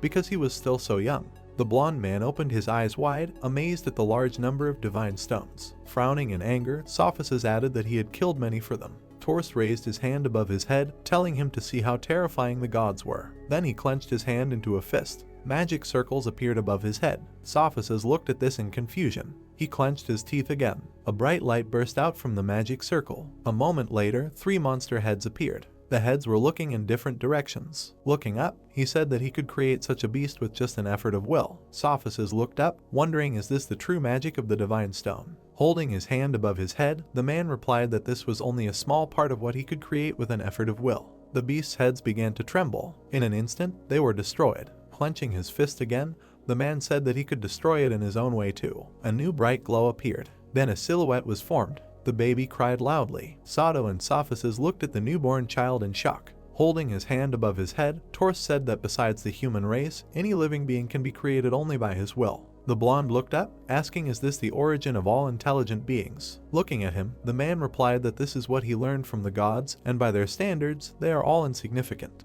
He clenched his fist again. The baby became a child. Then he became a teenager. In an instant, he grew into a man. The body of this man began to tremble. His skin quickly aged, so he became an old man. A bright light surrounded him. The silhouette became smaller. Then the man unclenched his hand. But where the man had been, only a large stone remained. Sophocles clenched his fist tightly. Torst glared at him, saying that it was a simple task for the gods to destroy him and all mortals, easier than crushing an ant, and asked the prisoner if he still thought he could defeat them. The blonde man looked at his interlocutor with confusion and asked what was the purpose of the war he had started. Torst glared and said to reduce the population. Standing in the middle of the huge hall, he also said that 92% of the population was created instantly so that they would multiply and eventually become food for the gods, and if they knew that there were enough resources on the continent to ensure their survival, they would awaken from their slumber. The man folded his arms again, saying that in order for the empire not to develop, they must destroy the other races, and thanks to this, there would be no need to worry about the awakening of the gods. Sato looked seriously at the man, who said that he also needed a certain number of lives to restrain the gods. Smiling, the boy asked Sophists if he now understood the difficult situation the prince was in. Looking at him, Torst said that if he did not do this, the gods would choose another race, and then they would not be able to continue to live so well. Sophists looked at him, hearing that it was better to take control of life and death yourself than to let others kill you in your race. He opened his eyes in surprise. Looking at him, the man said that he would leave Sophists for a while so that he could think it over well. He and Sato left. The man expressed his hope that the boy would not break, as his father Sato had told Sophists to be strong. The sun was shining brightly in the sky. A foot rested on the tiger's head. The people lowered their heads. Smiling, Sato said that the commanders of the regiments were ready. With his mouth slightly open, Torst replied that the time had come. His eyes shone brightly as he prepared to give the order. He held his hand out in front of him, saying attack the demon race. The squirrel held a small net. She looked ahead in surprise. In the distance, many people could be seen. Torst was riding a horse. A large army was following him. The small squirrel rushed into the forest, and from the tree trunk, someone was appearing. The girl frowned, noting that the people were no longer going to hold back.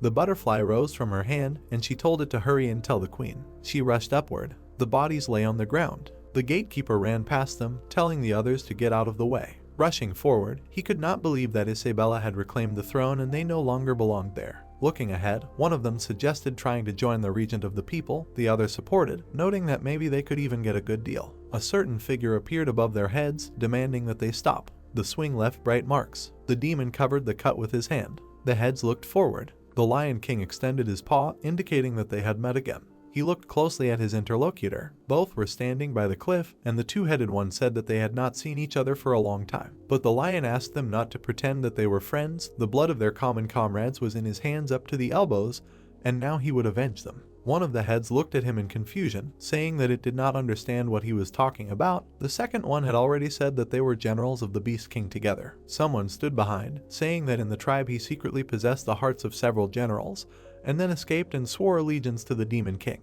The silhouette in front also said that they thought they would never catch him, but it seemed that luck was on their side. The gatekeeper recognized them as the princess. The girl put her hand on her belt, saying that if people had not destroyed the tribe, they would not have allowed him to live happily among the demons for so long. The man standing next to her frowned, asking to be allowed to present the heads as a sign of his loyalty, but the girl answered no, because they themselves must kill the traitors. Gritting his teeth, the two-headed asked how did he manage to escape. The lion released his claws, saying that there was no point in wasting time, and he would present the heads of his slain comrades. Bright petals fell from the sky, illuminated the white arch. There were many different dishes on the table. Smiling, the woman raised her hand to her mouth, saying that it had been a long time since there had been such a large-scale celebration in their demonic race. The man agreed, saying that he was glad that Isabella had returned. Many demons gathered in the square. Musicians blew trumpets. Everyone looked forward with delight. Someone said it would start soon and greeted those present. Someone's silhouette was visible on the stairs. The man, holding a book in his hands, said that they should greet everyone.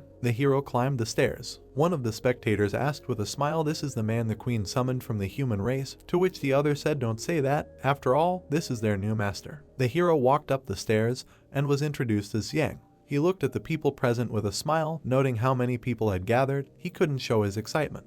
The demons happily raised their hands above their heads. The hero stood in front of the man, who said that he was standing in the wrong place. Moving a little, the guy apologized. Looking forward, the man said to greet the great demon queen. The carriage sparkled brightly. Someone said that she was there. The sun illuminated the white skin of the horse. The carriage flew over the square. People rejoiced, watching it. The wheel touched the ground, so a red shoe appeared. Her dress was black with a red color. Everyone opened their mouths in surprise, saying that she was very beautiful. Isabella walked forward. Confidence was visible on her face. Zhang also opened his mouth, realizing that today it would really happen. The girl was walking up the steps. The hero was waiting for her at the top. They took each other's hands. Smiling at him, Isabella apologized for making him wait. Smiling back, Zhang said that if it was her, he was willing to wait his whole life. The man stood in front of them, saying that under the gaze of the great demon lords of many centuries, their queen and the new lord would become co-rulers. Zhang asked, was he willing to accept such a fate? Looking at the bride, he replied that he was. The two stood in front of him, and he asked, is Isabella willing to accept this fate?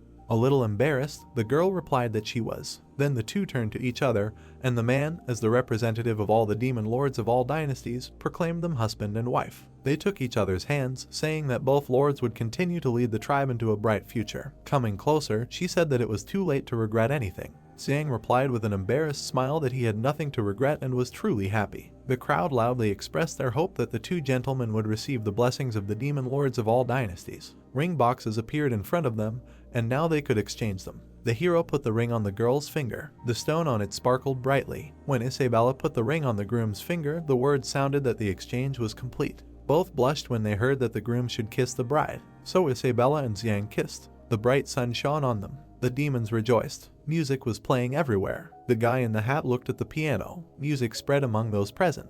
The two girls were delighted. White feathers appeared. The girls, like angels, froze in the sky. They danced to the music. The people below were happy to see them. Emery stood next to Alina, saying that she was jealous and wondered if she would be as beautiful on her wedding day as Isabella. Alina smiled and said that Emery would be beautiful too. The brunette looked down, a little embarrassed, saying that the groom would have to prepare a beautiful dress for her for the wedding, to which he said that he was not a tailor. She turned away, calling him a fool. Isabella and Xiang stood close. They looked at each other with a smile. The man closed the book, saying that the two masters would now be the co-rulers of the demon race forever. He spread his arms out to the sides, saying to greet the two masters. Xiang smiled, thinking that he would never have thought that he would become the king of the demons in such a way. Bright petals fell from the sky. In the evening, fireworks were heard. Many lights were burning in the city. The light was visible from the windows of the high tower. The door to the room began to open. The hero carried Isabella in his arms. They were alone today. He put the girl on the bed, and then sat down next to her. Moving closer, the hero said that they could finally be alone. Smiling, he said that he felt like he was in a dream in which he had a beautiful wife. Looking at him, the girl wanted to say something. She remembered their embrace, saying that he was the first one who dared to do so. Xiang put his hand behind his head, saying that it was his first time riding a horse, and therefore it was accidental. He looked away, hearing that Isabella did not blame him for anything.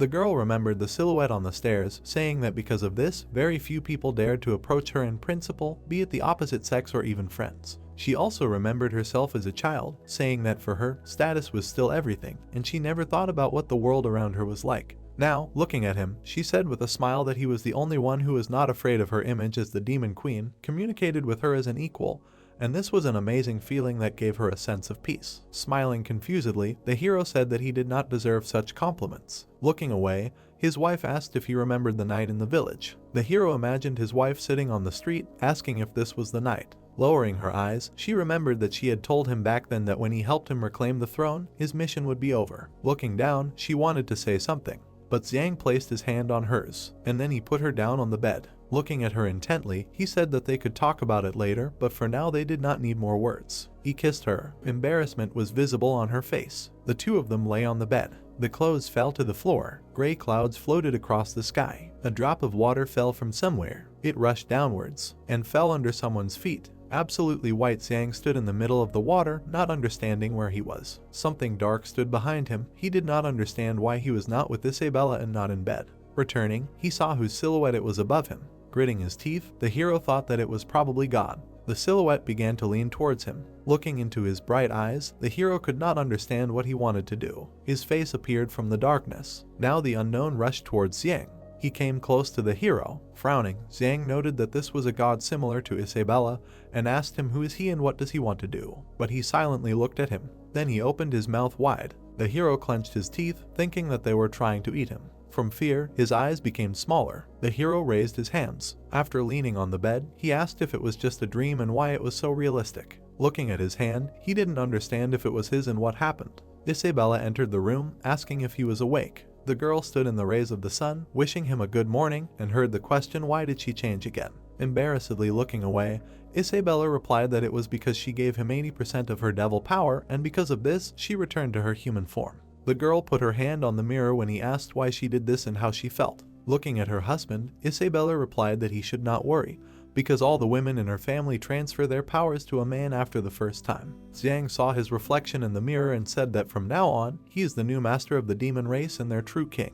A horn appeared on the hero's forehead. He opened his mouth wide, asking why he is like this now. Afterwards, he flew up to the ceiling, not understanding how he managed it. Closing his eyes, the girl told him that he was now the demon king, and that he should not act like a child. Falling to the floor, he asked for forgiveness. His wife said that when he woke up, Xiang said that he had a dream. What was it about? Raising his hand to his face, Xiang said that the dream was about a huge god, and when he got closer, the guy noticed that his appearance resembled Isabella's. Frowning, the girl asked if he was talking about the ancestor. Xiang looked at her in surprise, asking again. She answered that this was the first time in history. Introducing many silhouettes of demons, Isabella said that in the history of the demonic race there were enough examples of the transfer of power from a woman to a man, but he was the first one to dream of an ancestor. Going outside, she said that the ancestors stand at the origin of the lineage. Coming closer, she also said that this meant that he was marked by the ancestors, which meant that he was truly the destined savior. A little embarrassed, Xiang replied that although he did not know why he was chosen, he already knew what his responsibility was,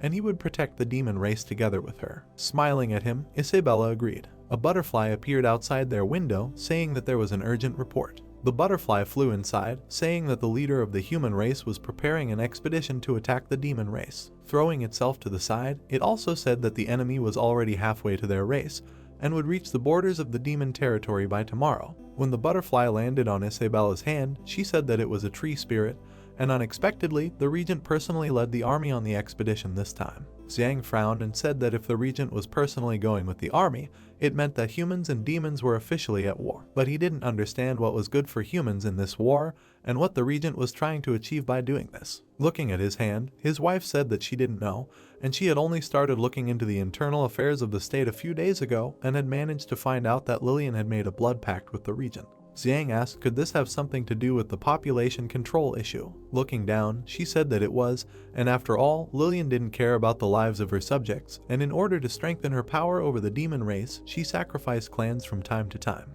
And also, by now, only the Dark Crows had managed to survive. Then the hero remembered the other man's face and the words that he couldn't do anything, and said that it was no wonder that he wanted to talk in person. The hero spread his arms and asked the girl how much she knew about the regent, and she replied that 25 years ago he was defeated by her father and fled in disgrace. Looking forward, she also said that after so many years he had returned even stronger than before, and it was too early to draw any conclusions. After placing her hands on Xiang's neck, she said that she believed that with him the demon race would be able to win because he was chosen by their ancestors and also by her. Looking into his eyes, the wife added that she believed in him. He looked into her eyes and agreed. Frowning, he thought that if the regent was close, how was Sophus feeling and was he okay? The army moved forward. One of the regiment commanders was riding a horse. Two others were riding nearby. Torst was sitting on the throne. His eyes were closed. Still, he looked forward. Bush rode next to his brothers, saying that he heard that the girls of the demon race were much more charming than their girlfriends. Barry introduced Isabella, saying that he didn't expect that woman to be the demon queen, and when father subdued the demon race, he would have to find her, because the wound she left on his hand still made itself felt.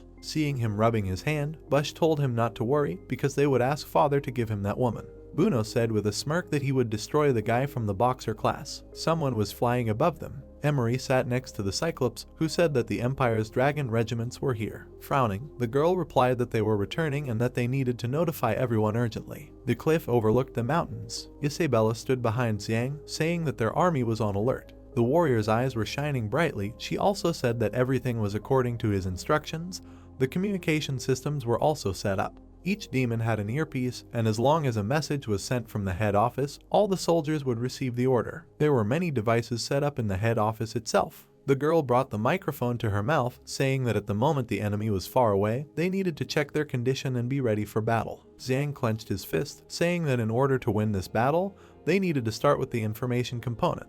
The two looked at each other. Isabella said that the demon race was not as good at fighting as before because of Lillian, so she could only count on him this time. The hero replied that she should not worry. Air smiled confidently, saying that the human army was not a problem as long as Xiang was here, and he, to which the guy in the hat asked if he wasn't a human too. Alina looked at the hero in confusion, asking what he was going to do if the regent threatened him with Sophus's life, since she didn't even know if he was okay now. Isabella and Xiang looked at her. The blonde replied that if he wanted to use such a threat, he wouldn't have to personally lead the army. The hero agreed with this, noting that judging by the regent's character, he wouldn't do something like that. Lowering her head, Alina asked, did that mean that everything was okay with the master? Emery landed behind them, saying that the enemy was 5 miles away, and added that all the dragon regiments were here as well and they were many times more numerous. Looking at her, the hero noted that this was truly frightening. The riders were heading forward. Crystals were sticking out of the ground. Two of them looked down, telling everyone to stop and be careful of the traps. An image of Xiang appeared in front of them, telling the people to stop their advance, because beyond that lay the land of his demon race, and their advance would be considered an act of aggression and equated to a declaration of war. Sato smiled, asking, "Is this Xiang? And when did he manage to grow horns?" Broadcasting his image on the screen, the hero said that this means that many lives will be cut short and he would prefer negotiations over direct conflict. One of the riders looked back, but Sato smiled ominously, asking about negotiations because they came with an army. Seeing the screen in front of him, Xiang asked if their answer meant war, and in that case there was no need to be polite. Frowning, the hero said that they would do whatever it took to protect their race and land, after which the image disappeared. Noticing several devices in the air, one of them asked, "What is this?" Seeing the plane, another rider called it a flying fish. The planes were flying above them. A bright light appeared in the man's hands with words about being vigilant, and the enemy was attacking. The soldiers put up shields at the command to defend. The planes were approaching them. Fire flew out of their cannons. Some shots hit them. Several soldiers were killed in this way. The soldier opened his mouth wide, saying, "There are muskets on these birds." A barrier appeared from Yalu's hand. With a smile on his face, he said not to be afraid, and it looks like Xiang's fakes. Taking off, Sato called it interesting. He saw the planes approaching. He spun the chain using the insect crushing technique. Several planes exploded. Others were hit by bright beams. The boy was letting go of them when the man told him to send his regiment into the air battle, and replied that he didn't need to send him to deal with these flies. Looking ahead, he said that there was something ahead. Seeing the tanks ahead, the man was surprised that there were ground troops here too, and asked, "What the hell is that?" Among the others, the largest tank stood out. The man in the hat stood next to Air, saying that their demon king could create so much fighting force in just one night. Air smiled at him when he said that if the hero had more time, he could create a military force that would destroy the empire itself, and asked did he know that he was telling that to the people of the empire right now. The gun of the war machine was shining brightly,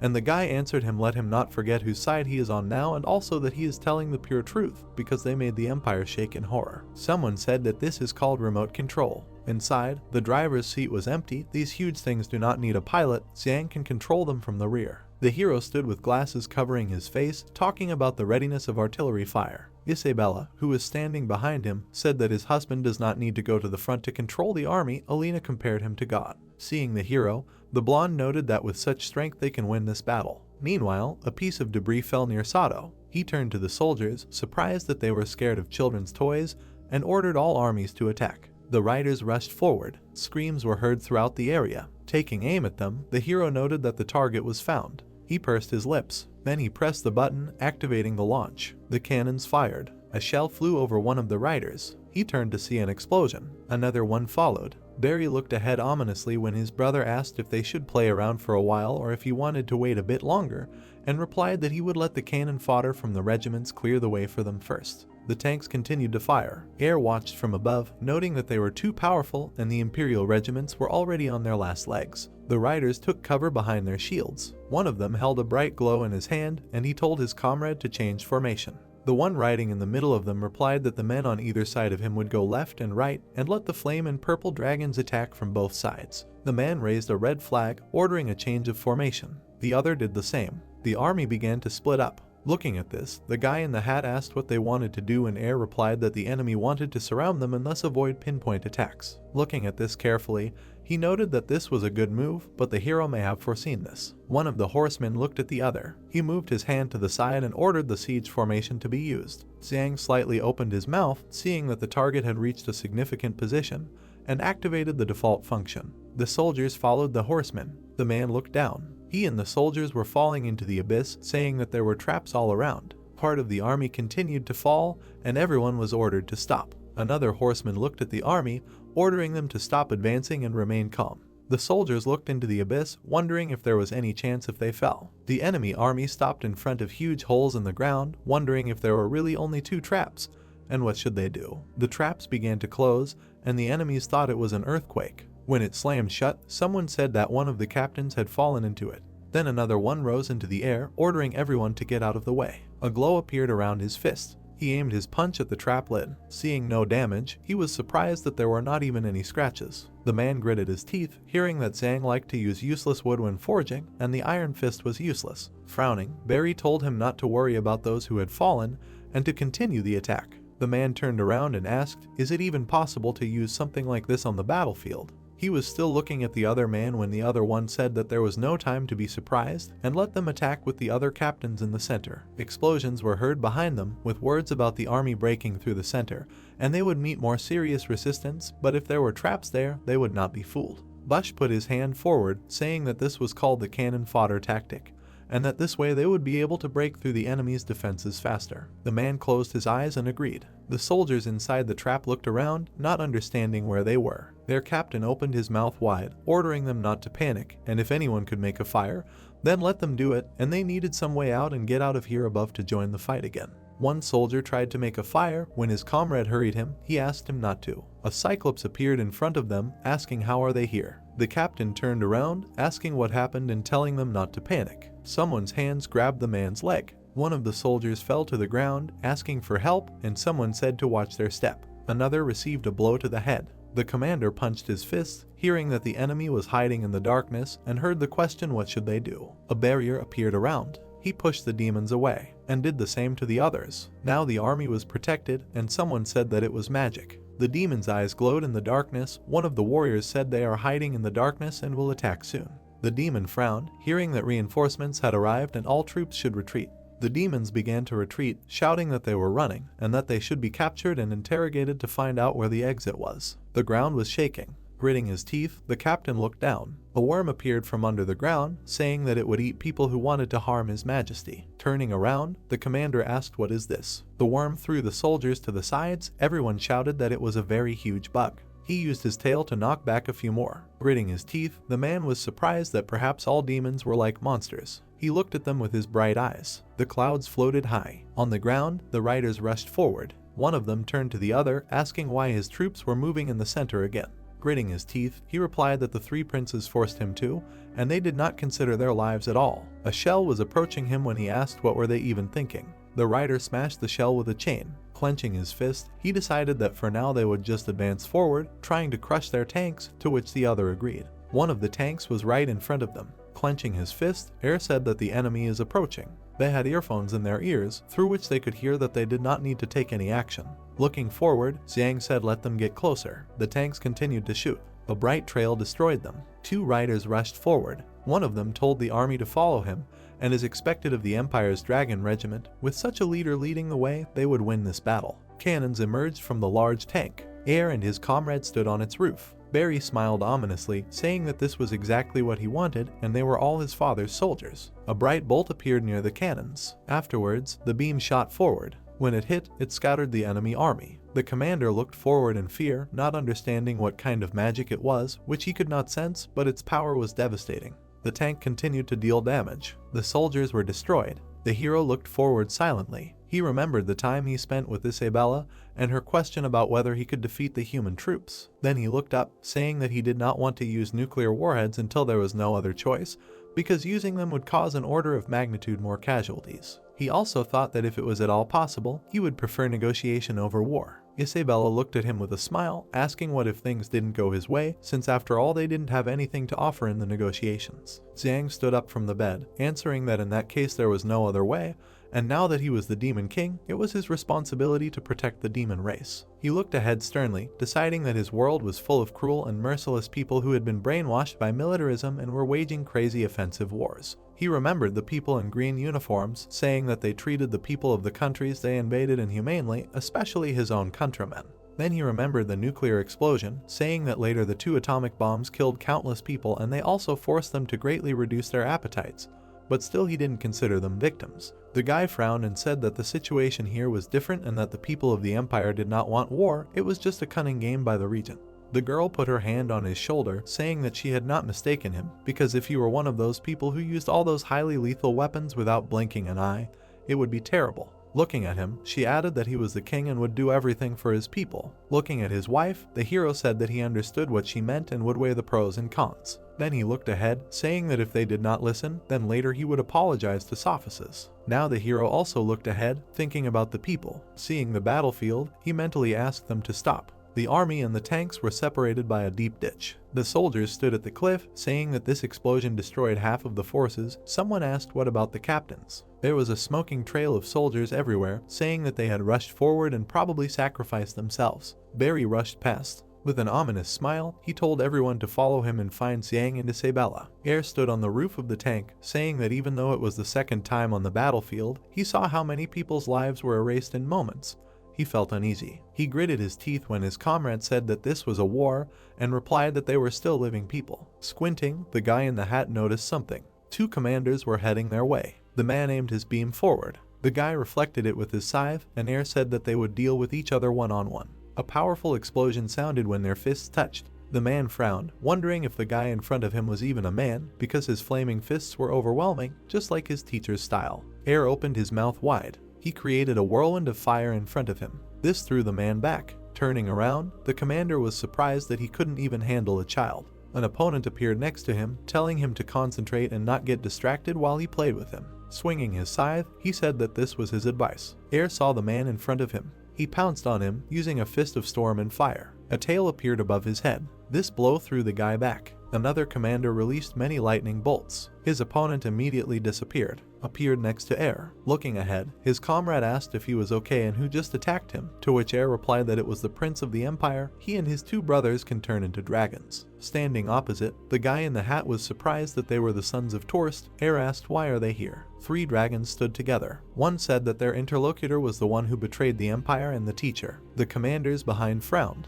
One of them was surprised that the guy was a student, and the other said that those who betrayed the empire committed the greatest sin, and there was no need to be merciful just because he was his junior. With his mouth wide open, Air told Buno to take everyone away from here, because if the battle continued, there would only be more casualties. He also said that Xiang had become the new demon king, and if there was any misunderstanding, they could sit down at the negotiating table and discuss everything.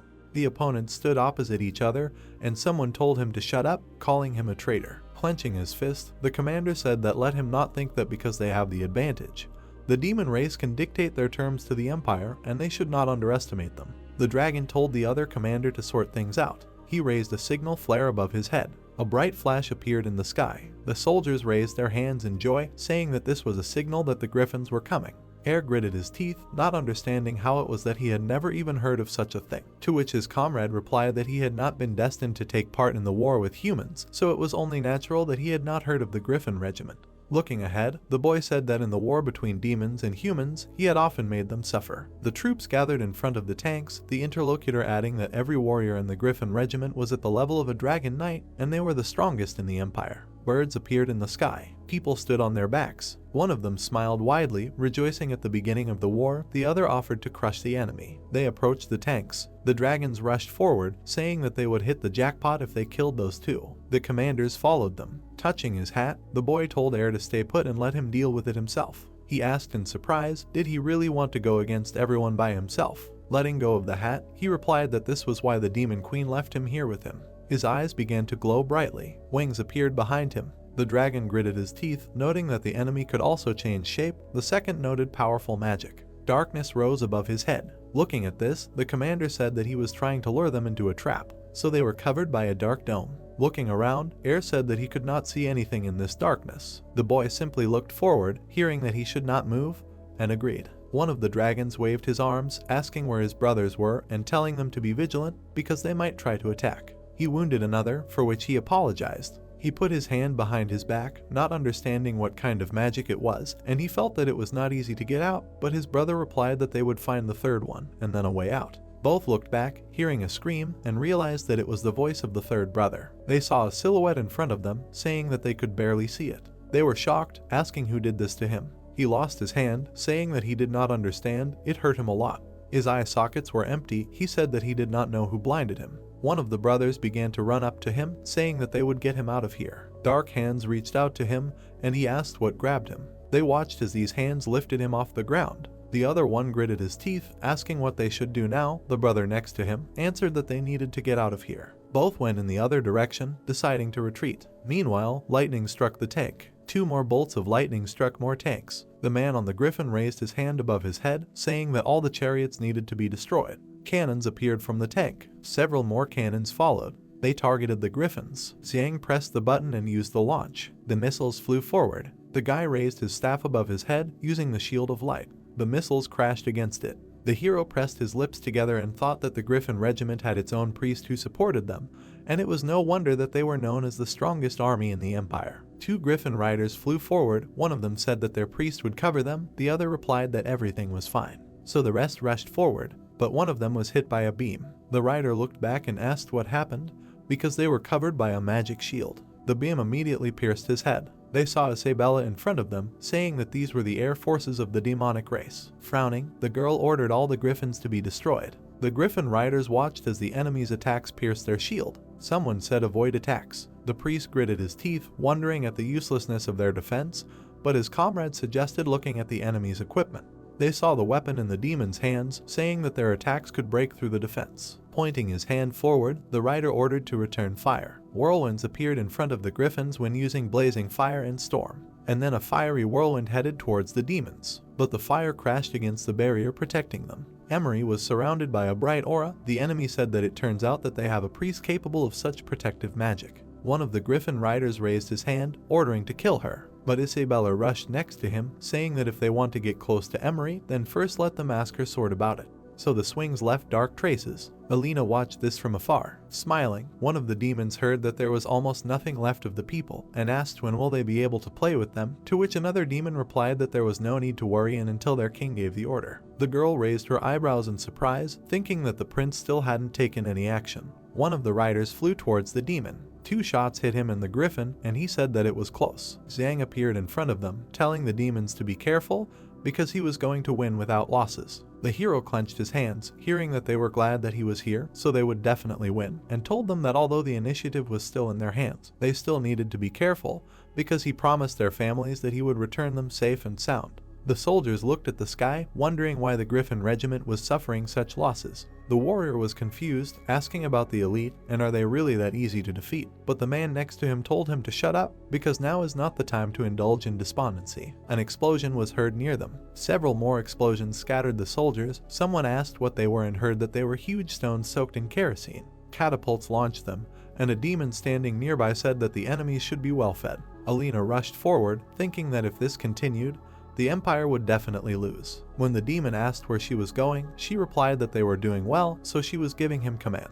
The Firestone approached the throne. Sato cut it with a chain. Yalu turned to Torst, wanting to tell him what would happen if this continued, but Torst told him to shut up. He held his head in his hand, saying that he was still waiting for the boy to arrive. Sato smiled widely, saying that the one he was waiting for was already here. Xiang and Isabella were looking down at them from the sky. Looking down, the hero said that he was the king of the demon race and wanted to talk to Torst. The soldiers looked up, surprised at his appearance and not understanding how he dared to appear in front of them like this. Yalu opened his mouth wide, saying that Xiang had betrayed humanity, and now he had become the demon king, and had he forgotten how the Empire had raised him. The hero frowned and told him not to talk nonsense, as he had only come to explain the current situation. A screen appeared in the sky. The soldiers opened their mouths in surprise. 3 men were kneeling. They were the 3 commanders of the dragon regiments. One of them opened his mouth wide and shouted that although they had been captured, they were not hostages, and if the allies attacked, they would die without regret. A blade appeared in front of his face, asking, how could a general speak so boldly? The guy in the hat held a scythe to his neck, saying that if the Demon King had asked him to. There was a dead dragon lying behind them, and he added that they would have ended up like the other 3. One of the dragons extended his hand forward, asking for his father's help. Standing next to Isabella, Xiang said that Yalu had seen his best weapon on the Empire Cup and now he could forge 2 of them and let him imagine the number of deaths. The man clenched his teeth, remembering the weapon on the Empire Cup. Then he remembered the bright explosion. Sato's hand began to glow brightly when the man told him to kill the hero now. But someone flew into the air, calling out to him. He spread his wings. 2 large wings appeared behind Torst. Scales appeared on the man's face, and he told Xiang to follow him. Then he rushed upward. Watching the man fly away, the hero decided to see what he was up to, so he and his wife rushed towards him. Isabella stood next to the hero, asking if Torst had brought them here so that others wouldn't hear what they were talking about. Xiang noted that he didn't even need to ask to know what he wanted to say. The man stood in front of him, hearing that he probably wanted to tell them the truth about this world or something, and noted that they already knew. The rings on his fingers began to glow brightly, and he decided that enough jokes were enough. The boy and girl frowned, realizing that it was a creation stone. Torst's fist He said that he had taken everything he owned in the empire into his hands, and all for the reason that the empire definitely can't allow anyone from the royal family to control its economy, because the economy itself is the life of the empire. He added that his classmates from the forging class were exempted, his seniors are very talented. Seeing the two in front of him, he said that he had given them official titles, and they were now his people, and thus the business scheme related to forging and the formation class would be handed over to them by the king to manage. Frowning, Xiang asked what he meant. Torst spread his wings, said that he knew that the hero was Sophus's younger brother, and they were both rare talents of the empire, and he would die sooner or later. Closing his eyes, the man said that he wished for the two brothers to remain loyal to the empire, after which, his eyes began to shine brightly, saying that he would then accept them as his adopted sons, and in the future, they would inherit the positions of princes. The hero closed his eyes with a smile. Seeing the man in front of him, he only replied that he really should have interrupted him earlier, and then he would not have to listen to such shameful words. Smiling, Isabella said that her husband was already the demon king, and why would he even inherit the position of some prince? The hero had a red aura around him and told his wife that Torst wanted to be the king and that he and Sophus would inherit the throne. A smile appeared on the man's face, and Xiang asked what he had understood correctly this time, and was he trying to hide his ugliness. The clouds floated high, and Torst said that he had just praised the other man, but he didn't expect him to be as stupid as everyone else. He added that he never wanted to be the king. Xiang floated in the air next to his wife, saying that he knew what people like him were usually like. With red eyes, he continued that he had spent his entire life trying to reach the top of power, using all his strength to secure his current position. Of course, the black sheep in the flock would be easy to spot. Torst, with scales on his face, heard that although he kept saying that it was all for the good of the empire, he was actually pursuing his own interests. He imagined the man stretching his palm towards the young king, and said that the current king was nothing more than a puppet. He controlled everything in the empire, although he said he didn't want to be the king. In fact, he was already the king. With a determined frown, Xiang continued that the stone in his hand was a gift from the god. With his support, it didn't matter whether he had the title of king or not, he was at the top of the empire's food chain, under the palm of the god. Torst clapped his palms, saying that this was very good. He was very insightful, he was really very talented, it really didn't matter to him whether he was the king or not. With a determined look ahead, the man said that it was because after he saw the horror on the god king's face, he understood the entire truth about this continent. He remembered how he bowed before the throne, and said that the rise of the empire was originally marked by the rule of the gods. The power of the royal family was bestowed by them. The god's face glowed. The man said that the god king did not destroy all living beings. Shouldn't sentient beings repay the god king? Xiang frowned and exclaimed that all sentient beings thought and felt and were not cattle to be slaughtered. The man with wings on his back replied that in the eyes of the god king, they were nothing more than ants. Torst closed his eyes and asked him to think about it. Did he feel any compassion for the ants, or if they accepted that they were ants, they would use their knowledge to build their civilization? An ant surrounded by a glow appeared in his palm. The insect glowed brightly. The man continued that would it change the fact that the ant would remain an ant? In the eyes of the god king, they still could. Torst clenched his fist, finishing that they would be completely exterminated. He waved his hand and said that in that case, the first thing he had to do was make sure the empire was intact. Population control would allow the god king to continue sleeping without sacrificing the most intelligent life forms. Surrounded by a red glow, Xiang asked if he thought this was a universal answer. Isabella said she could understand. Torst looked at them, saying that her personality was no different from his. She could understand his painstaking efforts, but there were still some differences between them. Isabella said with a serious expression that if she had to choose between sacrificing another race or a demonic race, she would definitely choose the other. Glancing sideways at the boy, she continued that she now had a choice. That choice was Xiang. He was the child of prophecy. He was the one who would bring change to the continent. Torst laughed loudly, saying that he admitted that the boy had a few trump cards. Pointing his finger, he continued that if he thought he could challenge a god, he was greatly mistaken. The man's hands glowed dark red. He ominously said that he had spent so much time talking, but he still stood his ground, so he would show him the full horror of divine power. Sending out red energy, Torst said that even if he couldn't defeat him, he shouldn't even dream of defeating a god. Xiang extended his palm, shouting for the girl to be careful. A red glow surrounded the heroes. Torst smiled predatorily, egging on the so-called son of prophecy. The red glow collided with the shimmering shield. It shattered, and Isabella asked if the guy was okay. Looking forward, Xiang replied that in the past, he wouldn't even need a blow from his fist. His heart would have been torn apart just from his aura. Swinging his fist, Torst asked, "Dare to be distracted by talking." The guy was surrounded by a red glow. Looking at it carefully, the man thought, what kind of powerful energy is this? This is the power of the Demon King. Waves of powerful energy threw the enemy back. Torst hovered in front of him and said that it was very good. It reminded him of the times of his youth. He looked ahead gloomily, saying that the battle with the Demon King is still ongoing. Around Xiang's body, the nuclear armor of the Demon King appeared. He said that although time is very short, he created a new armor that combines technology and the power of demons. The eyes in the mask glowed. He continued that this was the best armor he had ever owned. Isabella looked at her husband in the armor when he told her to lead everyone into battle and leave him here, and replied that she believed in his strength. But, frowning slightly, she noted that he had only just begun to master the powers of the Demon King, so he should be careful. Torst's cloak fluttered, and he said that he would no longer underestimate the hero since he was such a strong opponent.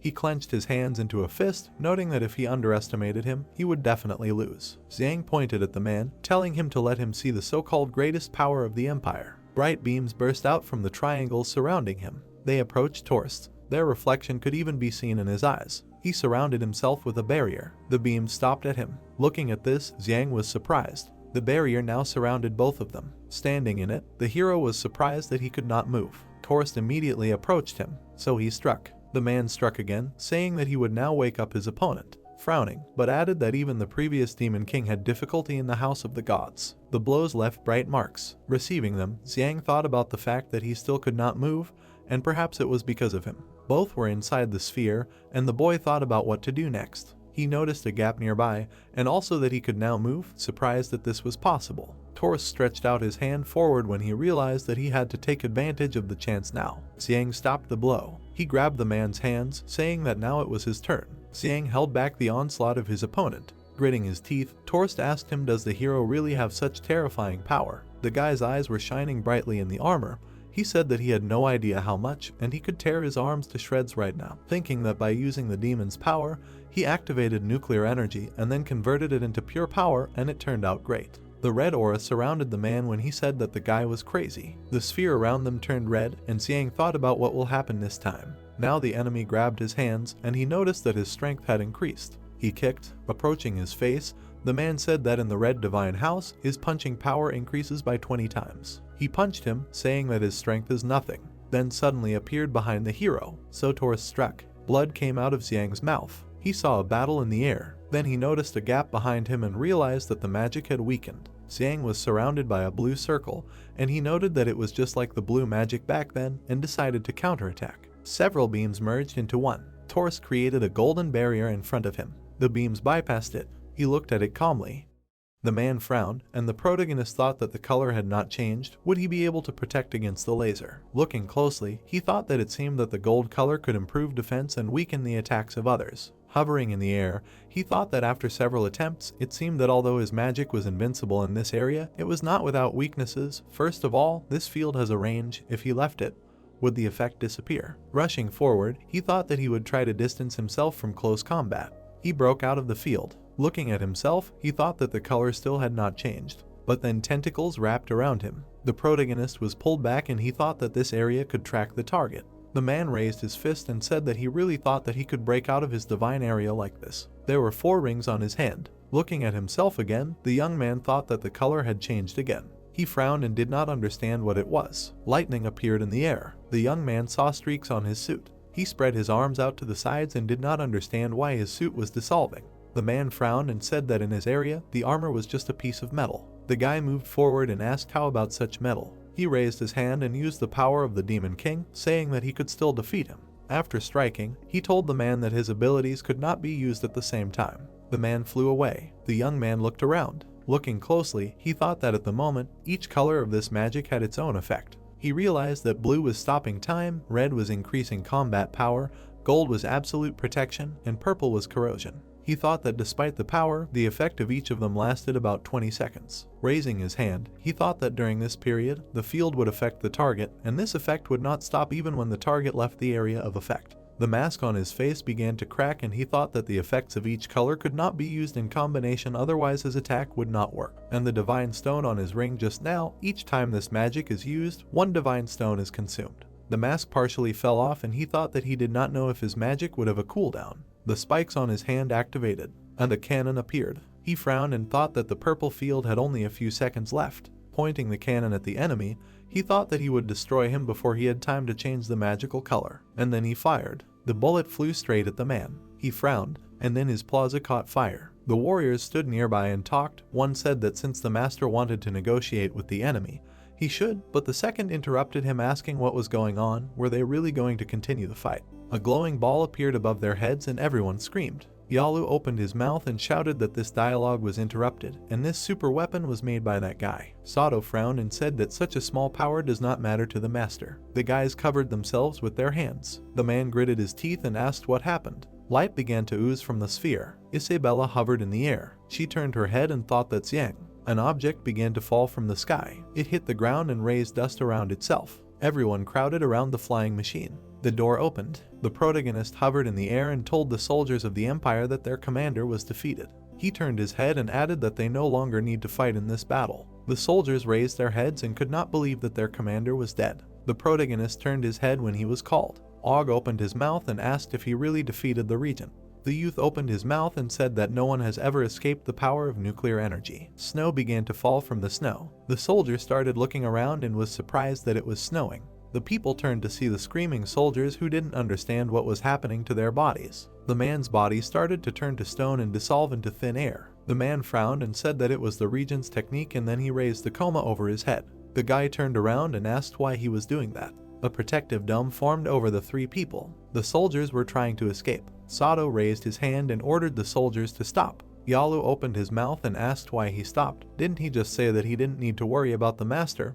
Would they continue to move as usual? The man frowned and called him an idiot and told him to look ahead carefully. The surviving soldiers tried to run away, but they fell to the ground dead and crumbled into pieces. The equipment also began to dissolve. Looking around, the heroes realized that not only people, but also equipment. The young man heard the entire demon army retreating, followed by an order not to approach the snowy area. His eyes lit up and he shouted, "Torst Angus." The man hovered in the air. His eyes were burning and he said, "Ignorant boy." Lightning was reflected on his hands. He used colorless area. Frowning, he asked if he really thought he could defeat him. Torst was watching everything from the air. The young man turned his head and asked Darkulo if he knew what was going on. He frowned and thought about his technique. The first time he saw this magic was when the war between the two races reached its climax. The man shouted that they should admit defeat and admit capture. His eyes were burning. The boy frowned and said that this demon race is so vulnerable. The man chuckled, and then turned his back. It was the demon King Osa. He opened his mouth and said that to anger the king's two generals so much, it seems they have some skills. They fell to their knees before him.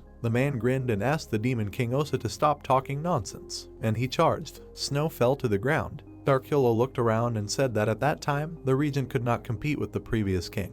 And in the end, he resorted to this technique. He wanted to make that king feel helpless too. Raising his head, he added that this way, the regent was able to easily escape from there along with the soldiers of the human race. The youth opened his mouth and said that since the demon king could be helpless against him then, now it is better for them to work together to deal with him. Air gritted his teeth and said that his flames were ready. The man rushed from the spot. The boys shouted that he was coming. The regent swung his fist and hit the protective dome. It broke into pieces. The blast wave spread. Darkulo charged. Swinging his scythe, he wondered if it would work. His scythe approached the man's throat and he said that he was still too young. When the scythe touched the regent's body, it turned into ashes. Looking at this, the guy did not understand why this happened. Air rushed forward, saying that it was his turn, and then he hit with his fist. The regent dodged the blow and snapped his fingers. From this, the guy flew back. The man called him a weakling. The protagonist fired a shot. Torts put out his hand, thereby stopping the missile, and said that the guy was too weak. The top layer began to dissolve. The man ordered that everything turn to ashes. A small bullet remained, but it also began to dissolve in the air. The protagonist opened his mouth in surprise and thought how this happened. The nuclear missile just turned to ashes. Darkulo came closer and said that he had been waiting for this day for a long time. He frowned and added that since they saw the duel between him and the former king, taking off from the ground, he added that he saw him as an enemy that he would definitely defeat in this life. The man frowned and said that it was an honor to be his target. He prepared to attack. Standing with his back to the enemy, he said that unfortunately, he would never be able to surpass him in his life. With a snap of his fingers, he cut the enemy behind him. He coughed up blood and tried to say that he was now even stronger than the previous king. His song turned into a flock of birds, which crumbled into ashes. The protagonist shouted Darkulo and rushed towards him. The regent held out his hand in front of him and asked if he still continued to care about others. The protagonist gritted his teeth. The man pulled him towards himself with his strength. Grabbing him by the neck, he said that he had noticed him a long time ago. He thought that there was no need to be afraid of such small ants, but he did not expect that he would grow so quickly. The young man closed one eye from Bill and thought about the rings on the man's hand. Looking at them, he thought that only one divine stone remained. Gritting his teeth, he thought that before, he used one stone to perform 4 techniques, and now 3 disappeared at once. Like children, now the losses from his technique are huge. The young man raised his hand up and launched the maximum power. A weapon appeared next to his head, but the regent turned his head and stopped them with one look. The guy thought that he could not move again. It was all because of the blue divine regent. The man raised his fist to strike. After that, the protagonist flew away from the man at a decent distance, but the protagonist did not fall, but braked with his feet, getting into an attack pose. He gritted his teeth and thought that this was the effect of the purple area. Raising his head, he thought that he knew what he was doing. He opened his mouth and said that at the moment, he could only rely on this. Torse looked at him in surprise, and then he frowned. The young man used force and thought that now he had the power of the Demon King as a driving force. He lowered his head slightly, and then he raised his head, his eyes glowed and shouted, "Field open." The young man looked at his hand and thought that the field was very powerful. Regent looked down at him. The guy put his hand in front of him and said that it would allow him to feel the horror of modern technology. Mechanical plates appeared from the ground. The man began to look around. He tried to fly up, but the plates reached out to him. Zhang watched all this. Yalu opened his mouth and shouted that this kid is doing it again. The soldiers watched as the dome slammed shut. Inside the powerful field, Osa wonders if Zhang can forge from useless wood. He swung his fist. Osa punches the wall with all his might, not believing that Ma can stop him with this junk. The character flew forward, breaking the stone wall into pieces. Osa looks at another wall, surprised that there is more than one layer. He flies into it again. Then he flies back after failing to break the wall. Looking at his rings, the character says that there are not many godstones left, and the transparent area absorbs too many, so there is no time to hesitate any longer. There is a bomb on the ground, while Osa is still under the ceiling. He notices it and tries to figure out what it is. Zhang receives an urgent notice for everyone to retreat 10 miles immediately. Inside the field is the Bomb King. MC's eyes flashed blue and he shouted at Regent if he could avoid the attack of the Tsar bomb. The protagonist put his hands forward shouting to destroy it. The bomb became very bright and emitted a red glow. A blinding flash erupted in front of Osa. The shockwave flew at him and blinded him. The beam became wider. The explosion spread throughout the valley. A bright light burst out. The warriors were hit by the shockwave and were very scared by it. The guy fell to the ground with a sigh. He gritted his teeth wondering what happened. The explosion became even bigger and brighter. Rocks broke from it and more destruction was caused. A mushroom cloud from the explosion of the bomb was visible in the distance. Isabella was floating in the air ordering everyone to retreat as quickly as possible. She looked at the explosion seriously and said that this time the power is much stronger. The shockwave crashed into the magic field. Smoke came out from the impact of the wave on the field. The monsters panicked and didn't understand what was happening and thought it was an earthquake. A group of people stood to the side and one of them asked if it was the human race that was going to attack them. A man in a black mask stood behind them and told them not to panic as it was the Demon King's technique. Looking at the bright flash ahead,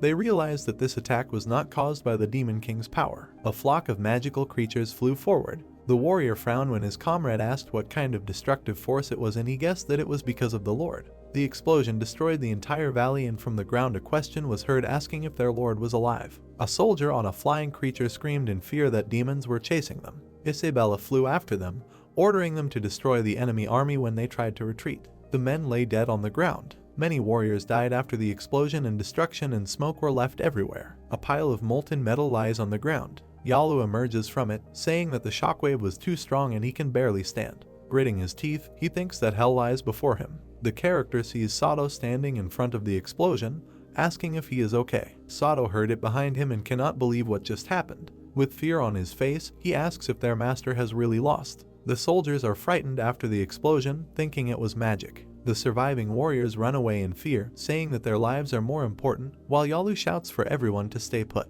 A hand suddenly emerges from the ground. Zhang emerges from the ground. He grits his teeth and angrily says that he never thought the king would have such destructive power and will be more careful in the future. Standing in the valley destroyed by the explosion, he says that even 30 layers of wood and 3 layers of spheres could not completely block the effects of the explosion. Turning his gaze back, the protagonist addresses his majesty. Behind him, the crows brought the guy and Xiang turns around in surprise as he didn't think he was still alive. One of the crows flies forward. He says that what Angus destroyed was his real body, but it will only take him a month to recover. Mick holds Air's body in his arms and asks what's wrong. The crow says that after Angus hit him, he lost consciousness and was transferred to a dark space to avoid the blast wave and is not breathing now, so now that the general is defeated, the spirit of the human race is probably running out. Zhang stretches out his hand, creating a sphere at the site of the explosion, and calmly replies that everything will be fine then. Making the sphere bigger and bigger, he suggests removing the radiation that was generated first. Sounds were coming from it. Suddenly, it explodes quickly. Zhang and the crow are scared and Mick asks what it is. A human silhouette is visible from the thick smoke. The red foot steps onto the ground. Osa is standing in front of Zhang from behind, and the guy asks how he is still alive. Osa glares at him and calls him a brat. Standing in front of him, he says that Mick is quite good. Osa looks at him, calling him a truly formidable opponent. The warriors see red and purple radiation coming from Osa and Zhang at the duel site. They are all happy that their master is still alive and admire him. The warrior with a smirk on his face is happy that he is alive and is very excited about it. Osa's feet rise off the ground and he says that he originally thought of taking Mick under his command. Flying up in front of the hero, he continues that this was the last straw. Osa then angrily says that he changed his mind and realized that he needed to get rid of him. The raven next to Mick does not believe that his enemy is unharmed, since his Angus is now very strong, which makes Zhang confused. The protagonist is surprised that the nuclear radiation did not affect him at all, since he was able to withstand the blow of the Tsar bomb, and adds that although he survived now, his life will soon end. His enemy flies at him and shouts that if he was willing to cooperate from the beginning, everything would have ended well. He swings at Mick and says that it looks pathetic and wishes him to go to hell. Zhang sees his paw flying straight at him. A red beam flashed from a quick blow. A crater forms under Mick and he flies up after Osa's blow when his back is to him. The protagonist knelt down and thought that it was impossible that after such a brutal attack, the regent remained unharmed. He frowned and thought that he must have used some kind of magic.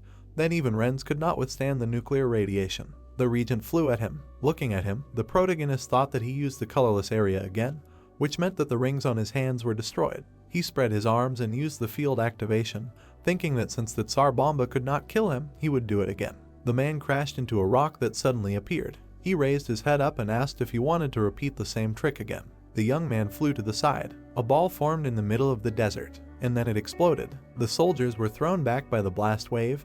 They screamed that this was just a terrible battle. Despite everything, Torst rose into the air again, and approaching the guy's face, he told him to stop being so naive. And then he tried to grab him, but he dodged. But then tentacles appeared and wrapped around the young man's neck. Lifting him into the air, the regent asked if he really thought that he would be allowed to continue to destroy plants. Zhang grabbed the tentacle and said, "Control life and death at will, what difference is there between him and these gods?" He crushed the noose with both hands, and then threw the remains aside. The man objected that he can protect the human race, so that all people live and work in peace and prosperity, and what can he do? A sword appeared near the guy's hand, and he asked what he can do except talk about peace and justice. Raising the sword behind his head, he continued that since fate brought him here, this proves that there is a meaning in his existence. He will do everything possible to change it. Oda rushed towards each other at the same time. The youth struck with the sword. The man grabbed him by the throat. They both froze. The protagonist's eyes lit up, and he said, "How so? Doesn't the regent use the colorless area?" The man frowned and said, "It seems he noticed." The guy smirked and said that every time he used normal color magic 3 times, he would lose 1 stone.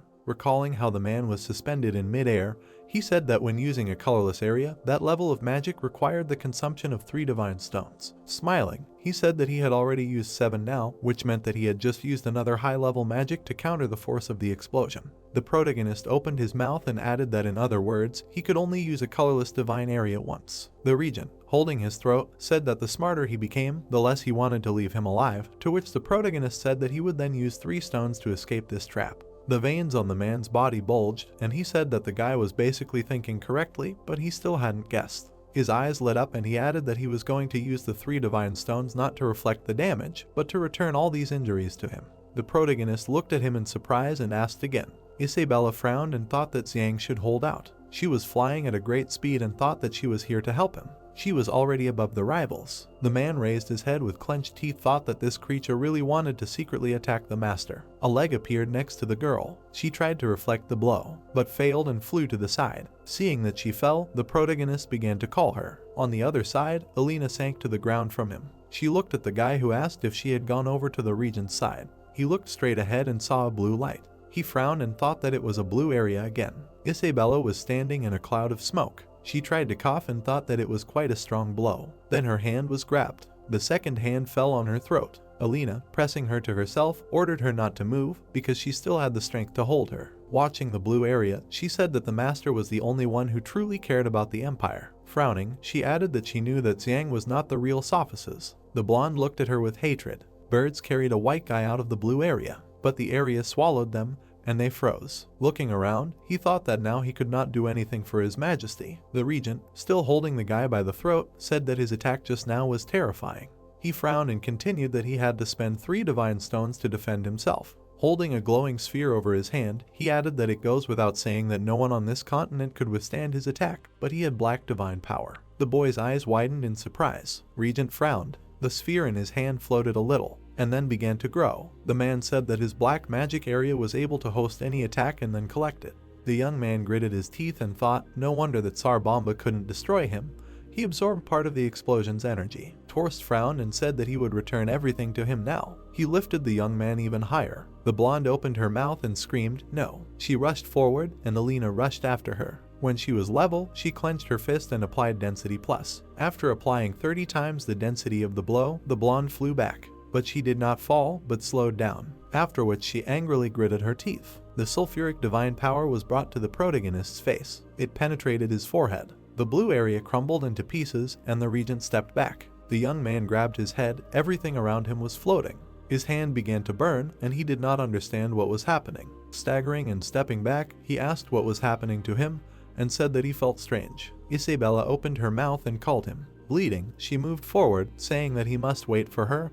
He would save him. Alina had a tear running from her eye. The birds held the guy in the air. The protagonist fell to his knees and told the girl not to come closer. He stood with his back to her. Turning his head, he begged Isabella to forgive him, because he could not protect her anymore. The girl was shaking with fear, and she tried to say something, but she could not. Trying to approach the guy, she said that she forbade him to talk like that. The protagonist, looking at her, asked for forgiveness for disappointing her. His eyes were closing, but he saw Alina approach the blonde from behind and grab her throat. He could no longer see them well and thought that he was really dying. His body completely turned to stone, and he mentally said goodbye to the person dearest to him. After that, his body shattered into small pieces. Isabella reached for the flying particles, but she was held tightly. She opened her mouth and began to call Xiang. Og woke up and frowned. Looking around, he asked what happened and how he lost consciousness. A bird flew up to him and asked for help. He jerked away, asking what was happening and why Alina's sister was here. The bird flew, saying that it no longer felt His Majesty the Demon King, and added that first it was necessary to save Her Majesty the Queen. Then a green slime approached the bird. Then chains appeared on the guy's body. He thought about what it was. Why did he feel like his body was paralyzed after he was tied up? 2 men came up to him and told him to surrender because they had lost. The regent exhaled heavily, and then tried to get up. A man ran up to him and asked if he was okay. Torst exhaled and said that it was time to finish and ordered not to let any of them go. Yalu raised his hand and said that he did not expect such luck and told Darkulo to go to him. The bird's body was covered in slime, and it said to leave it and that it would find a way to save the queen. Og gritted his teeth and thought that he could not do anything. What was wrong with this chain? The man held a lump of slime with a bird inside above his hand and said that he really did not expect to be able to capture the demon general alive. Clenching his fist, he said that this time he did a great job and then laughed. Alina, holding the girl by the shoulder, told Air to give up. He is one of the rising stars of the empire. Green symbols appeared around her, but she continued to say that the master values talents and will definitely forgive him.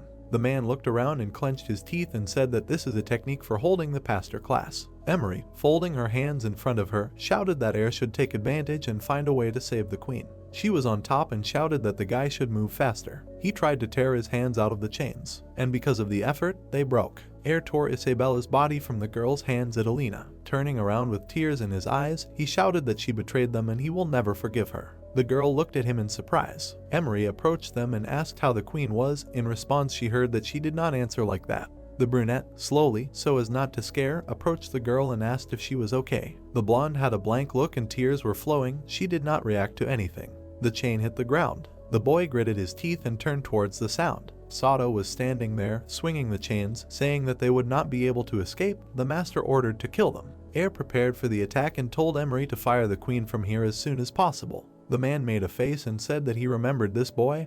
It was his sudden attack that took away his chance to fight Sophists. Rushing forward, he asked to let him cut him into pieces this time in order to calm the hatred in his heart. But then, from the side, he saw something very fierce approaching him. It crashed into him, and he rolled back after the collision. Gritting his teeth, the man thought that this sword skill looked so familiar. Sato straightened up and asked who he was and how dare he stand in his way. The half-human exhaled and asked if he didn't recognize him. He jabbed his sword into the ground and said that he was Mitoso, the younger brother of the juggernaut he had killed. Sato thought about it and asked if he was talking about the ridiculously weak half-human swordsman. Mitoso started raising his sword and said that he had come for his death today. He then started slashing at him with his sword one after another. Air looked around and thought that he didn't know the reason for this fight, but it would help them. They had to get out of here as quickly as possible. The two were leading Isabella by the arms and asking her to cheer up, because she was still the demon queen and her city still needed her. A huge hand appeared above their heads. The boy tried to stop it. He gritted his teeth from the effort and thought that it was so heavy. His was the hand of a huge Alina. She suggested Orr and Emery to stop their useless fight and surrender. The guy shouted that she was a traitor, to which the girl objected that she was not a traitor. She was not on their side from the very beginning. The brunette turned around and saw the slime. Yalu put his hands in front of him and laughed, saying, "Do they really want to take the demon queen? This is just great material for research." The slime headed towards his opponents, but crashed into the barrier. The guy turned his head in surprise because it was a forging. A hammer appeared. An animal's muzzle appeared behind the man. His back was cut by claws. He turned around and wondered how it dared to attack him, and thought to himself that, fortunately, he had protection from the black slime, otherwise such an attack would have been enough to kill him. Beth straightened up and said that the human alchemist was quite stable. The prince added that he needed to be careful. This guy looked sinister and cunning. The king glanced down and asked what the dwarves were doing here. The prince frowned and said that he would like to thank him for his saving grace. Alina turned around and did not understand what was happening. Did the beastmen and dwarves really enter into a war? She turned around when she saw movement to the side of her. The girl stood on the ground. The girl rushed forward. She kicked a huge hand, but Alina pulled her hand back. She landed on the ground and said that this was their first meeting. She introduced herself as the queen of the beastmen Rockhill. She did not expect that the human race could still resist, but first they should rest. She smirked and said that she had not seen Alina for many years. They, the puppets of the regent, were still as vile and despicable as before. The girl frowned and said that they should not speak. The master's choice was correct. The girl flew forward, shouting that this was absurd. Did she really want to say that it was right that some of them decide the fate of other races?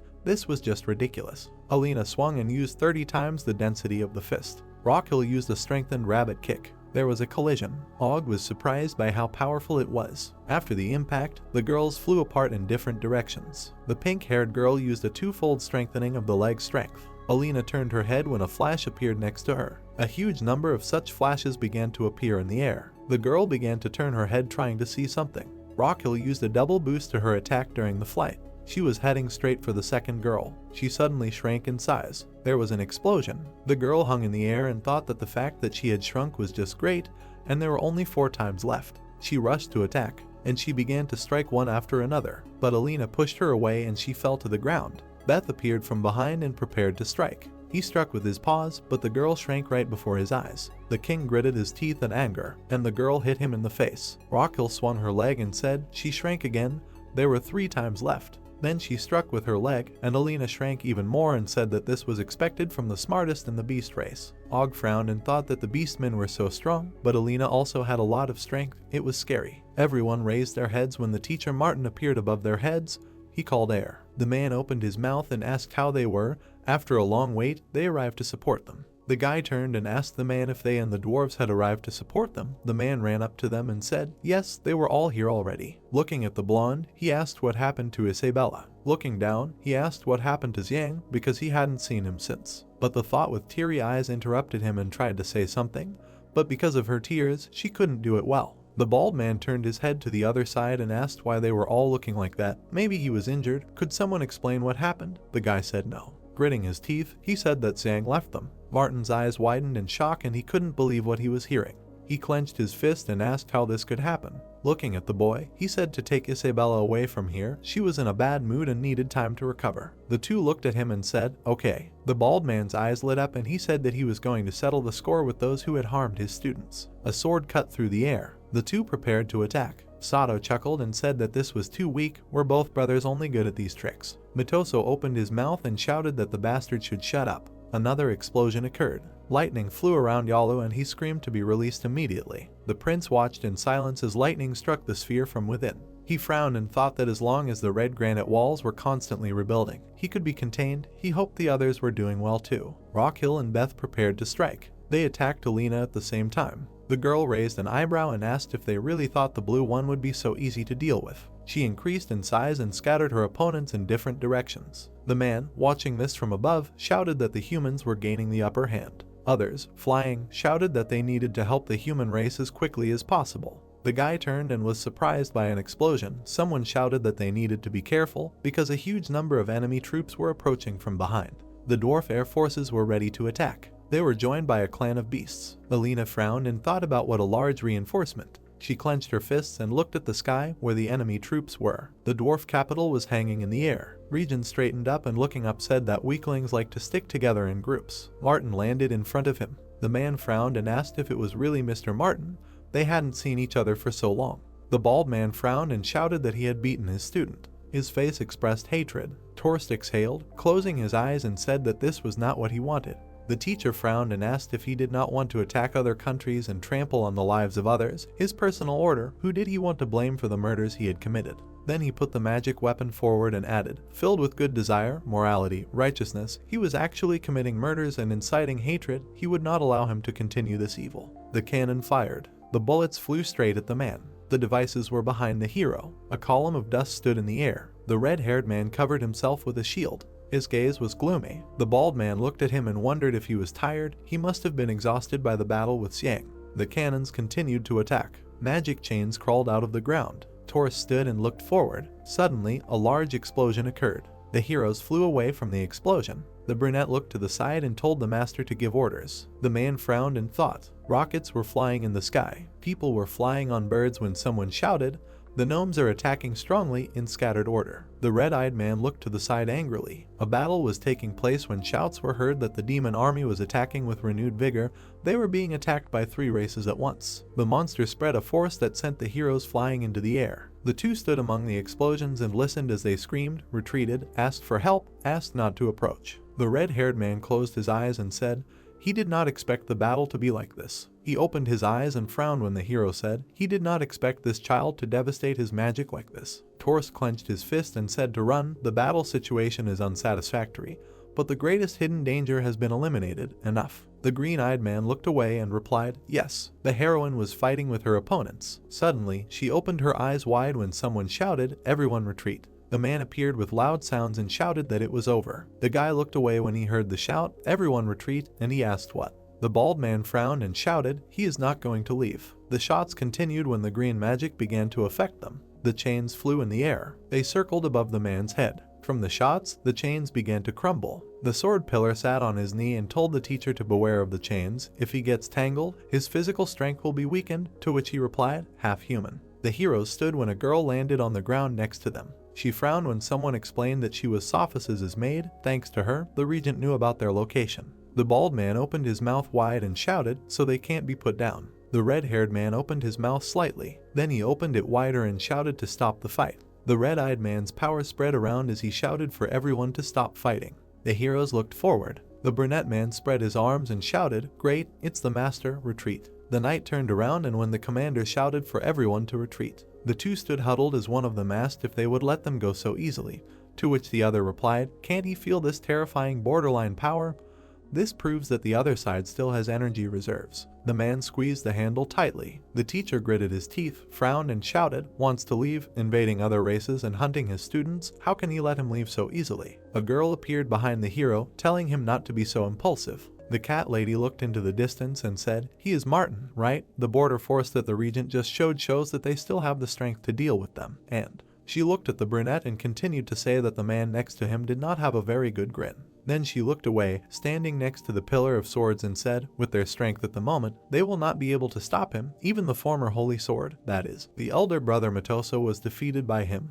When the hero added, yes, his strength cannot be underestimated, he would also like to take revenge, but now is clearly not the time. The bald man looked at the people when someone said the name Xiang. Hearing this, the man turned his head and looked away. The heroine was sitting on the ground when people called her by the name Isabella. In the sand between her hands lay a ring. She picked it up from the ground. Then she looked at it sadly and said Xiang. Upset, she covered her face with her hands and said Xiang and cried. The heroes looked at her as she spoke. She told him he should never leave her without an order. The guy looked at her confused and said, Xiang indeed. The blonde continued to sit on the ground and cry. Screams were heard, hey. The protagonist was hanging in the air and said, "No, he's here. Can't they see him? Can't they hear him?" He opened his eyes wide, raised his hand and asked what the hell was going on. Is he really dead? Is he really a ghost now? The brunette grabbed his head and started screaming. No, he hasn't even asked Isabella to give birth yet. It's very sad to die like this. He got scared when he heard someone's voice laughing and saying that he was a bad boy. Even after dying, he continues to think about it, to which he asked who it was. Looking around, he thought, strange, what kind of place is this? He frowned when someone started to say that although she knew that brave descendants would come here one day, she didn't think it would be a boy from another world, after which he asked how she knew that he was from another world. Suddenly, he turned around and asked, "Ah, light."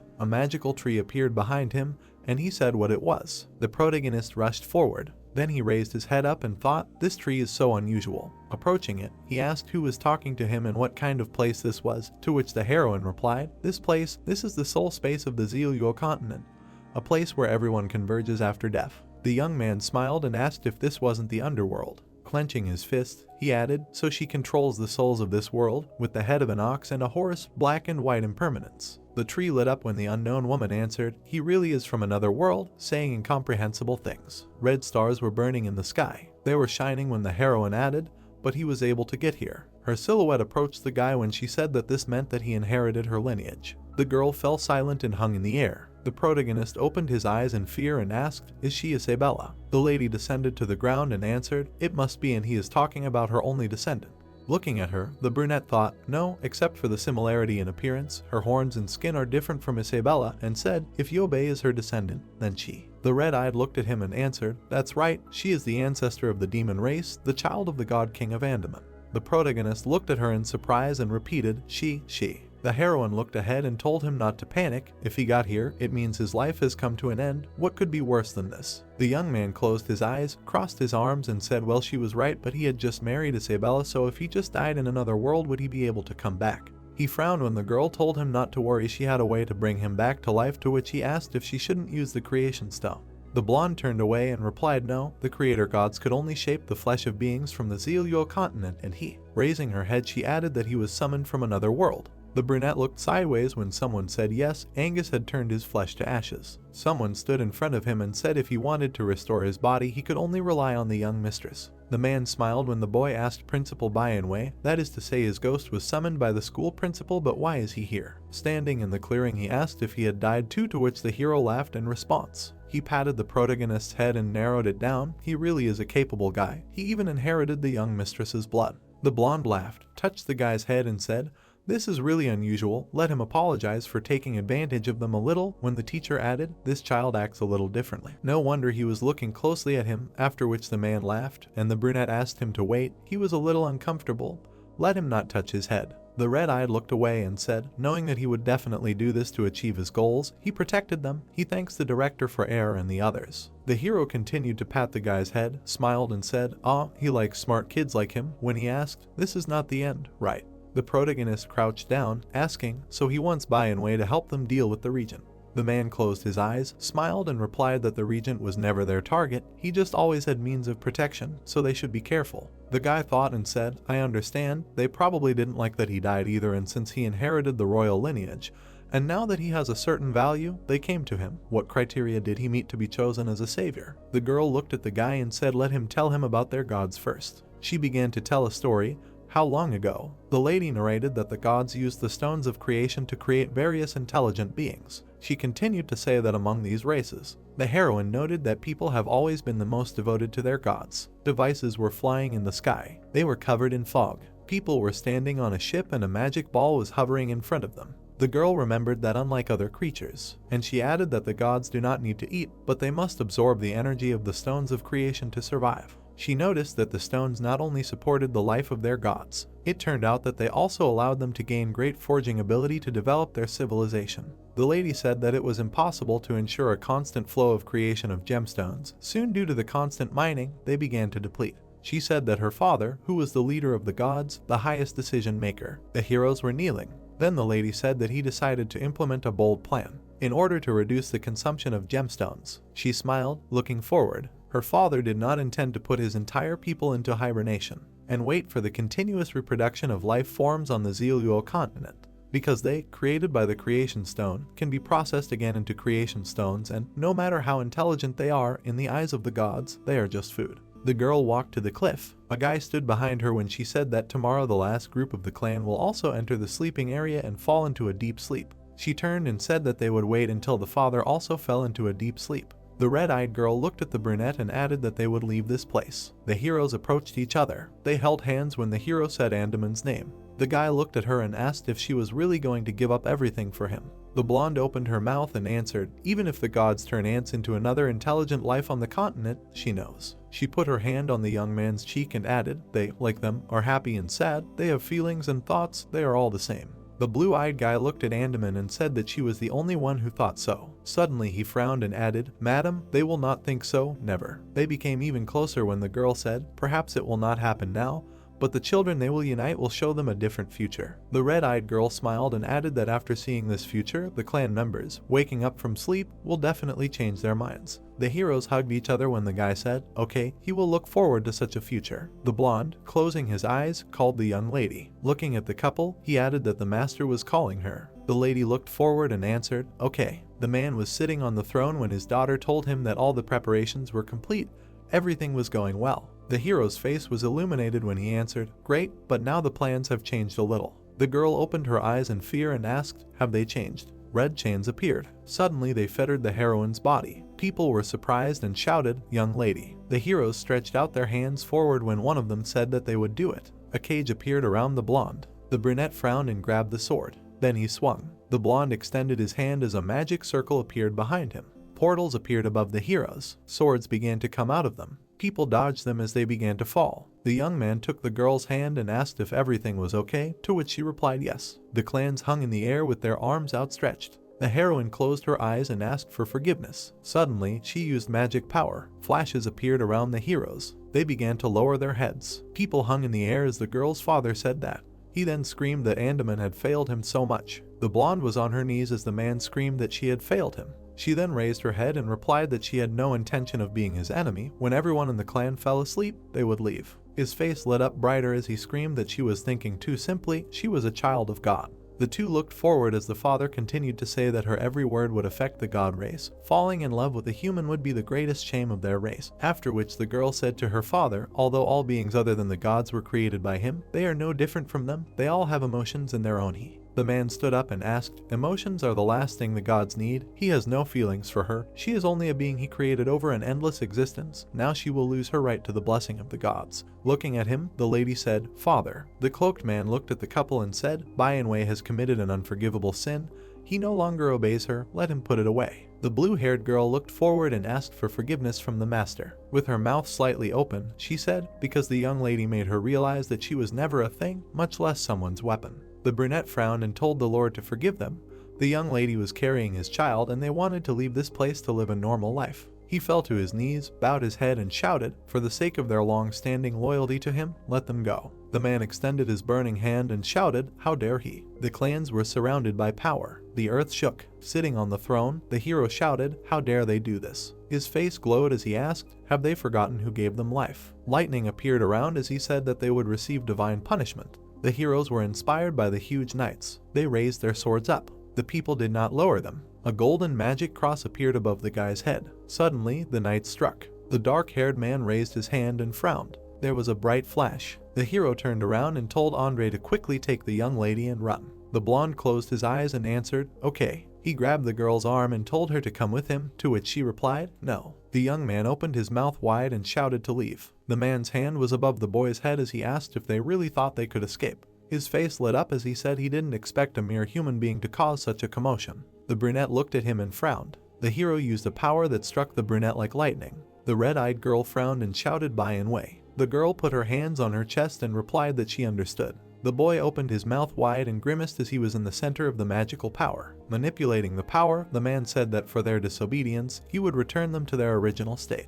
The blonde opened her mouth slightly and asked her father to be merciful. The hero looked at her and asked if she really wanted to become his enemy because of a human. A tear rolled down the lady's cheek as she replied, yes, she was fed up with this kind of life. She gripped the weapon tightly in her hands and added, in order to live, to prolong life, you need to devour other lives. Holding the sword in her hands, she said she cannot change the future of the gods, but she has the right to decide her future. Looking at Andaman, the man said that ordinary weapons will not hurt him. Red lightning flashed around the sword. The power worked when the hero shouted in surprise that magic surrounded the brunette. The girl made a dash and then told him to try this. She made a blow and cut off her father's hand. Part of the hand flew to the floor. Looking at this, one of the clans asked what kind of weapon this was. It can really harm the God King.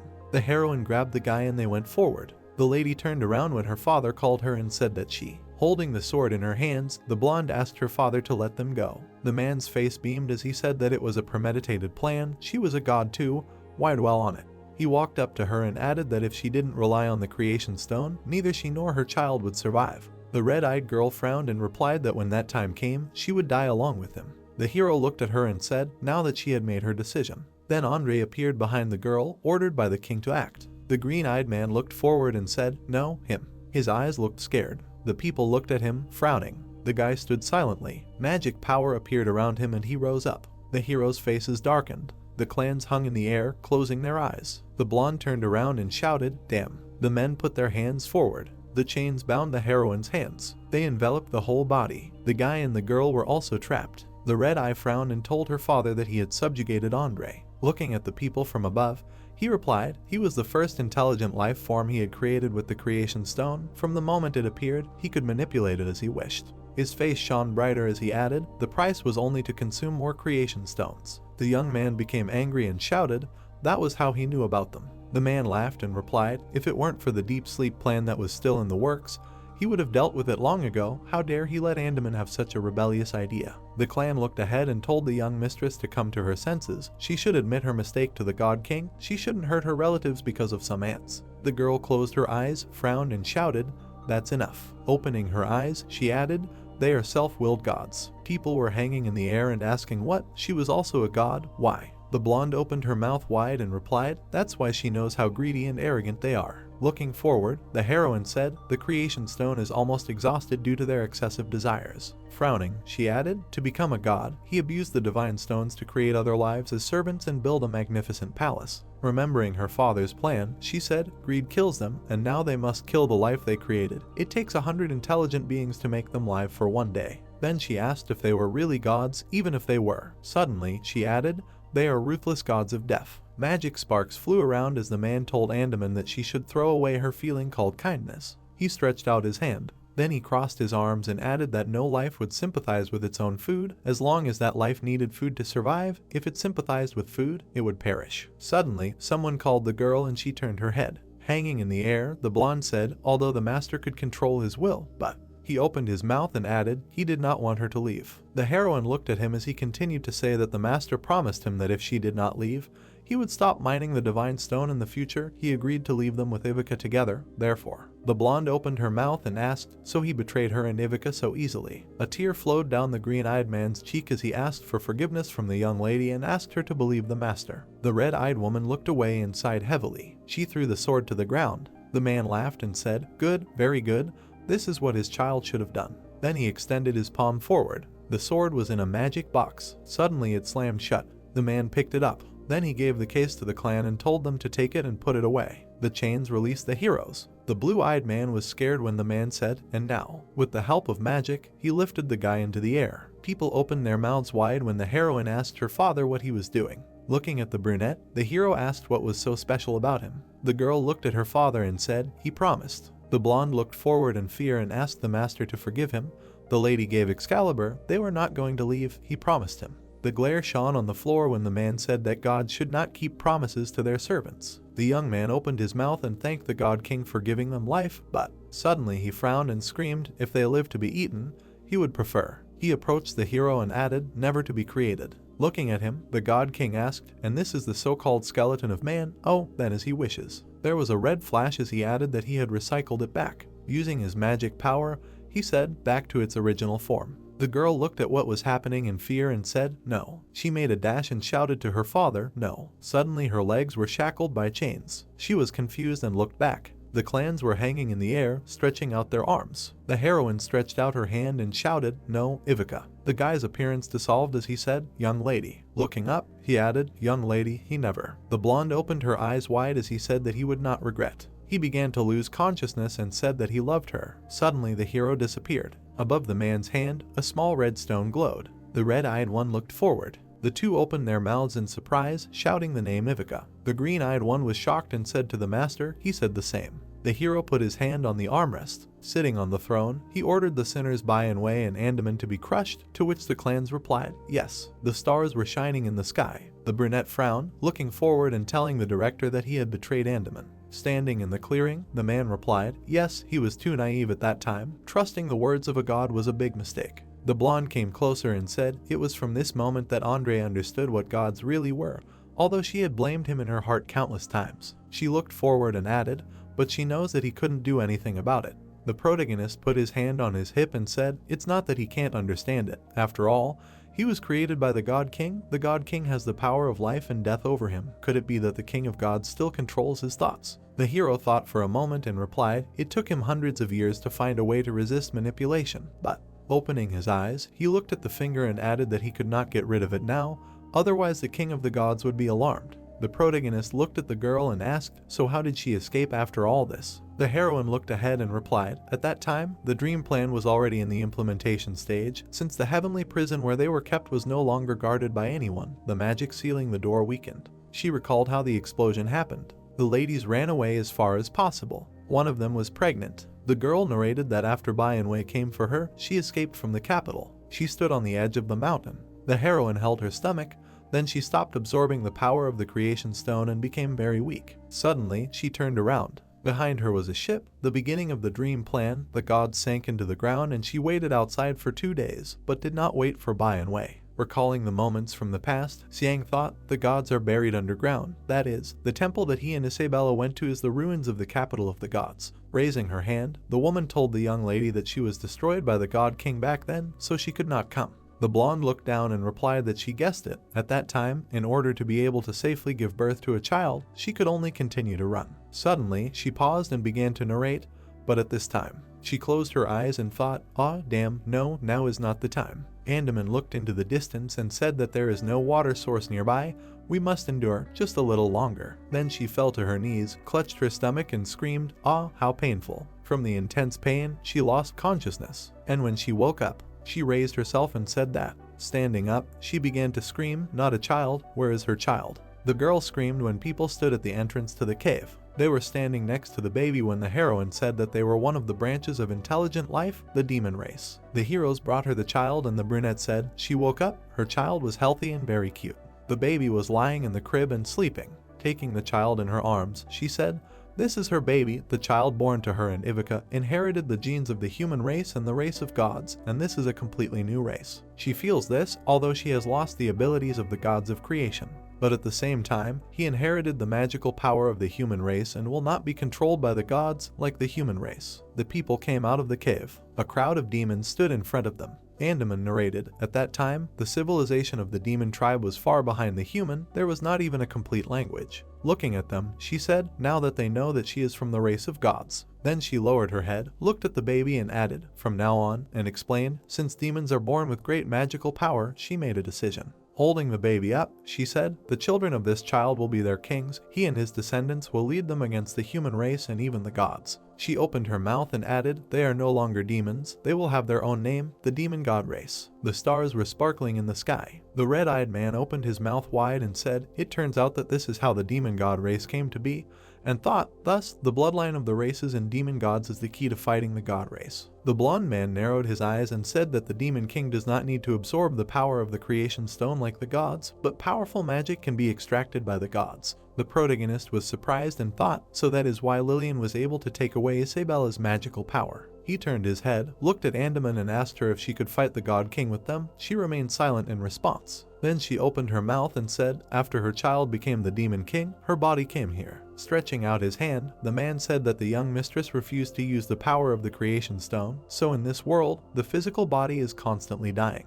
The protagonist looked around when he added that in order to preserve the body of the young mistress, he created this space. He turned his attention to the branches and said, it is used to contain those who were created from the creation stone. The blonde looked sideways and said, since time is stopped here, she can survive. The brunette thought about it and said, "Can control time and space, can read minds, the director's magic is too powerful." Andre smiled and asked, "Envious, but everything has its price." Lowering his gaze, he added that his physical body was forged by the God King from more than 1,000,000 intelligent life forms. Standing in the center of the magical power, he said that's why he heard the whispers of countless dead souls before. He added, until he created this space. He then patted the boy on the head and asked if he wanted to try, to which he replied that he should leave. The protagonist turned around as the girl told the son of prophecy that his body did not fear the gods, but now it was destroyed. The young man then asked how he could return, and the lady replied that that's why she brought him here. Looking at the heroes, she said that she would transform her body and Bayanwe's body so that the two of them would not fear the gods, to which the heroine tried to argue. The red-eyed man looked away and asked, but she was using the creation stone, so how could she use the forging technique? The blonde stood on the grass and said that over hundreds of years, she had reached a consensus with the undead here. The tree stood behind her as she added that it would lend her its power to fulfill her last wish. The lady looked at the young lady and said if she does it. Andaman closed her eyes and replied if it weren't for Andre she would have ceased to exist long ago. The protagonist looked at her and said he admired her persistence and felt her determination. After a pause he added, but she is God. The red-eyed girl looked at the guy when he asked why she decided to side with the intelligent life forms. The blonde closed her eyes silently. The creatures looked up and admired. A ship hung above their heads when they spoke. It seemed to be the national castle of the gnomes. He heard that the clan of beastmen had also come. Will an alliance be created? It seems to be. The windows of the castle were reflecting the rays. People were sitting at a large table when the girl said, and so then they need to gather the forces of the three races. Looking forward, she added to move against Angus. The prince folded his arms in front of him and said that the clans had suffered great losses due to the regent's aggressive war. It was time to repay the debt. Rockhill, looking at the table, said that despite the fact that they had united the troops, she frowned and continued, the Empire has the most powerful creature, the dragon. She will shave that during the siege on release. Matoso folded his arms and said that the dragon is just a legend. He looked to the side and said that the representatives of the human race here have never seen it. Moto opened his mouth and said that when he was a child and did not listen to his parents, they said that if he was not good, he would be devoured by the dragon from the palace, but no one saw him. The bald man turned. His hand, clenched into a fist, shook, and he did not hear his name. He abruptly broke out of the trance and turned his head when Isabella called him again. The girl looked at him and said that she was also very saddened by Xiang's death, but they still had a hard battle ahead of them. She hoped that he would cheer up. The man stared blankly at the table. The girl turned her head and called Isabella. She opened her mouth and said that they were actually more worried about her than Master Martin. Rockhill opened her mouth and said that although she didn't know how close she was to her husband, she had a broken heart on the battlefield. She frowned slightly and added that she was calm in the hall, but was it true that she was feeling well? The blonde closed her eyes and said that she had no right to be sad right now. Staring at the table, she said that the dwarves, orcs, demi-humans, and they, the demon race, had always been surrounded by a haze of darkness. Looking at everyone present, she added that they all understood that Torst was just the pinnacle, and behind it were more powerful even hands. In front of them was a genocide crisis. It was Xiang who sacrificed his life in exchange for the retreat of the human race. She folded her hands in front of her and said if they didn't take this opportunity to counterattack, they would have wasted this precious opportunity. The girl turned her head and called out to her. Beth turned her head and said it seemed like the Demon Queen could be trusted. When Martin spoke up, everyone looked at him and he said he understood. A tear ran down his cheek and he started to sob. Tears and snot ran down his face and he said that Xiang was his best student and teacher. He taught him how to ride a bike. The two stared at him and thought that they had such a complicated relationship. The man jumped out of the table and ran towards the exit crying. Air wanted to stop him, but the blonde said let him go. Her eyes became sad and she said he had been holding himself back for too long. The girl lowered her head and said that just because she was from a slave race, she understood better than her father and anyone else from the clan. She lowered her head even lower and said that the decline of the gods is inevitable. The protagonist presented Darwin's theory of evolution, and she continued that although intelligent life forms were created by clones even without their intervention, other forms will evolve over time. No one can stop it. Time will put everything in its place. The delusion of the gods in restoring sources of life, cutting reproduction of intelligent life forms. But they did not take into account that the speed at which intelligent life forms reproduce cannot satisfy the needs of all the gods. Andaman walked forward and said that they just wanted the temple to float in the sky. This required 1,000 lives a day for the creation stone. The civilization of the gods has long been on the path to extinction due to overconsumption. The two stood next to them. The protagonist turned his head to the side and said that boners save the gods. Even if you cannot restore your former strength for survival, this could do. The girl looked down and said that this is the arrogance of the gods. The bodies hung in the air, and she added that in time, life forms should find a way to overthrow the gods. She added, whether it was Torst, the regent of the human race, or Isabella, who called him here, it was only a matter of time. The young man standing next to him asked if Torst wanted to overthrow the gods. The blonde replied that it was something he had always wanted to do, but did not dare. He knew about the gods since he was young. The boy listened carefully, that he had always wanted to protect the reign of the royal family. It was just that he had no way to defeat the gods, so he collected the stones of creation. During the war, to control the population of the continent, the young man opened his mouth and asked, so why did they not stop him? The man smiled and replied that he had a way to restrain him. If he interfered, his actions were considered a challenge to the master. The girl opened her mouth and said that although her father always refused to admit it, but the gods have long been like rotten 1,000-year-old trees. She stepped forward, and she raised her finger up. Touching the tree with her hand, she said that it was just one touch and it would destroy it. The tree began to dissolve in the air. Its particles turned into butterflies. The main character watched this, fascinated, and said that it turned out that he would be the one to destroy this tree. A hand fell on his shoulder. The blonde stood behind him and smiled and said that everything was right, and now it was time to return. He would give him one last piece of advice on love. No need to make your love wait too long, the guy replied. Okay. The girl's feet left the ground. She hovered in the air with her eyes closed. Andaman sent a stream of butterflies at the guy. He raised his hands and the butterflies surrounded her, and in way too. She looked around and told the young lady that if she was the one who gave in. But the blonde hung in the air with her eyes closed, interrupted her and said to wait a little until victory. She spread her arms and said that then they would meet again. A bright white light appeared. Martin ran out into the street and continued to cry. Leaning on the railing, he began to wail, Xiang, his good disciple. The three ran out after him and continued to call him. Air had tears streaming down his eyes and told Martin not to worry, because he would definitely avenge Xiang. The bald man, standing with his back turned, asked, so what if the regent died? It would not bring his best disciple back to life. Emery turned to Moto and asked him, as Xiang's classmate, to say a few words to console the teacher. But instead of words, the guy burst into tears. Throwing his head back, he shouted that Xiang was his mentor. Without him his life was losing hope. Air gritted his teeth and said that if he lived, he would never marry for the rest of his life. He was asked if that was too high a price. A crack appeared in the sky. It became even bigger. Where did the butterflies start flying out from? Martin stopped crying and asked what it was. Looking at the sky, he was surprised by the appearance of glowing butterflies. At first, they flew randomly, but then they began to form a silhouette of a man who said that they had not seen each other for a long time. The silhouette hung in the air. The bald man began to cry, recognizing this voice. It was the voice of Xiang. The silhouette began to turn into a man. The guy carefully stepped on the ground. Everyone stared at him. The young man moved his hand to the side and said that it was him and he had returned. Everyone present began to cry. Moto even suggested that it was just a ghost. The man ran up to him and grabbed him by the shoulders and began to shake him, saying that it was not a ghost and turning to the guy. He said that he thought he would never see him again. Everyone began to ask what happened, but the young man said that it was a long story. He had ended up in the world of the dead. The girl began to hit the guy on the shoulder, saying that the main character had returned and now he must take his oath. The good boy said that he was taking it. People came out of the castle. The protagonist turned towards them. Isabella was stunned by what she saw. The protagonist was also stunned. She looked at him and smiled, and then she took off. He also headed towards her. They ran towards each other, but then the heroine tripped and began to fall, but the protagonist caught her and hugged her. They stood hugging each other. The girl squeezed his body and said that this was not an illusion and that she could touch him. She laid her head on the stranger's shoulder. The young man smiled, hugging her and said, "My wife." Tears poured from the blonde's eyes, and she burst into tears. Everyone stood and watched the picture of the reunion. Isabella's long suppressed emotions finally burst out. Martin continued to cry, but from happiness, Moto cried and said that it was so wonderful. Everyone else also stood joyfully. The guy stroked the girl's head, and she said that she had already slowly begun to accept the fact that he was no longer there, but he was alive and she was not sleeping. Slightly moving her away from himself, the young man removed a strand of hair from her face and said that he was alive and would never leave her again. She was the queen, and how could she lose her composure in front of so many people gathered? The girl sniffling answered, yes, of course, she knew everything.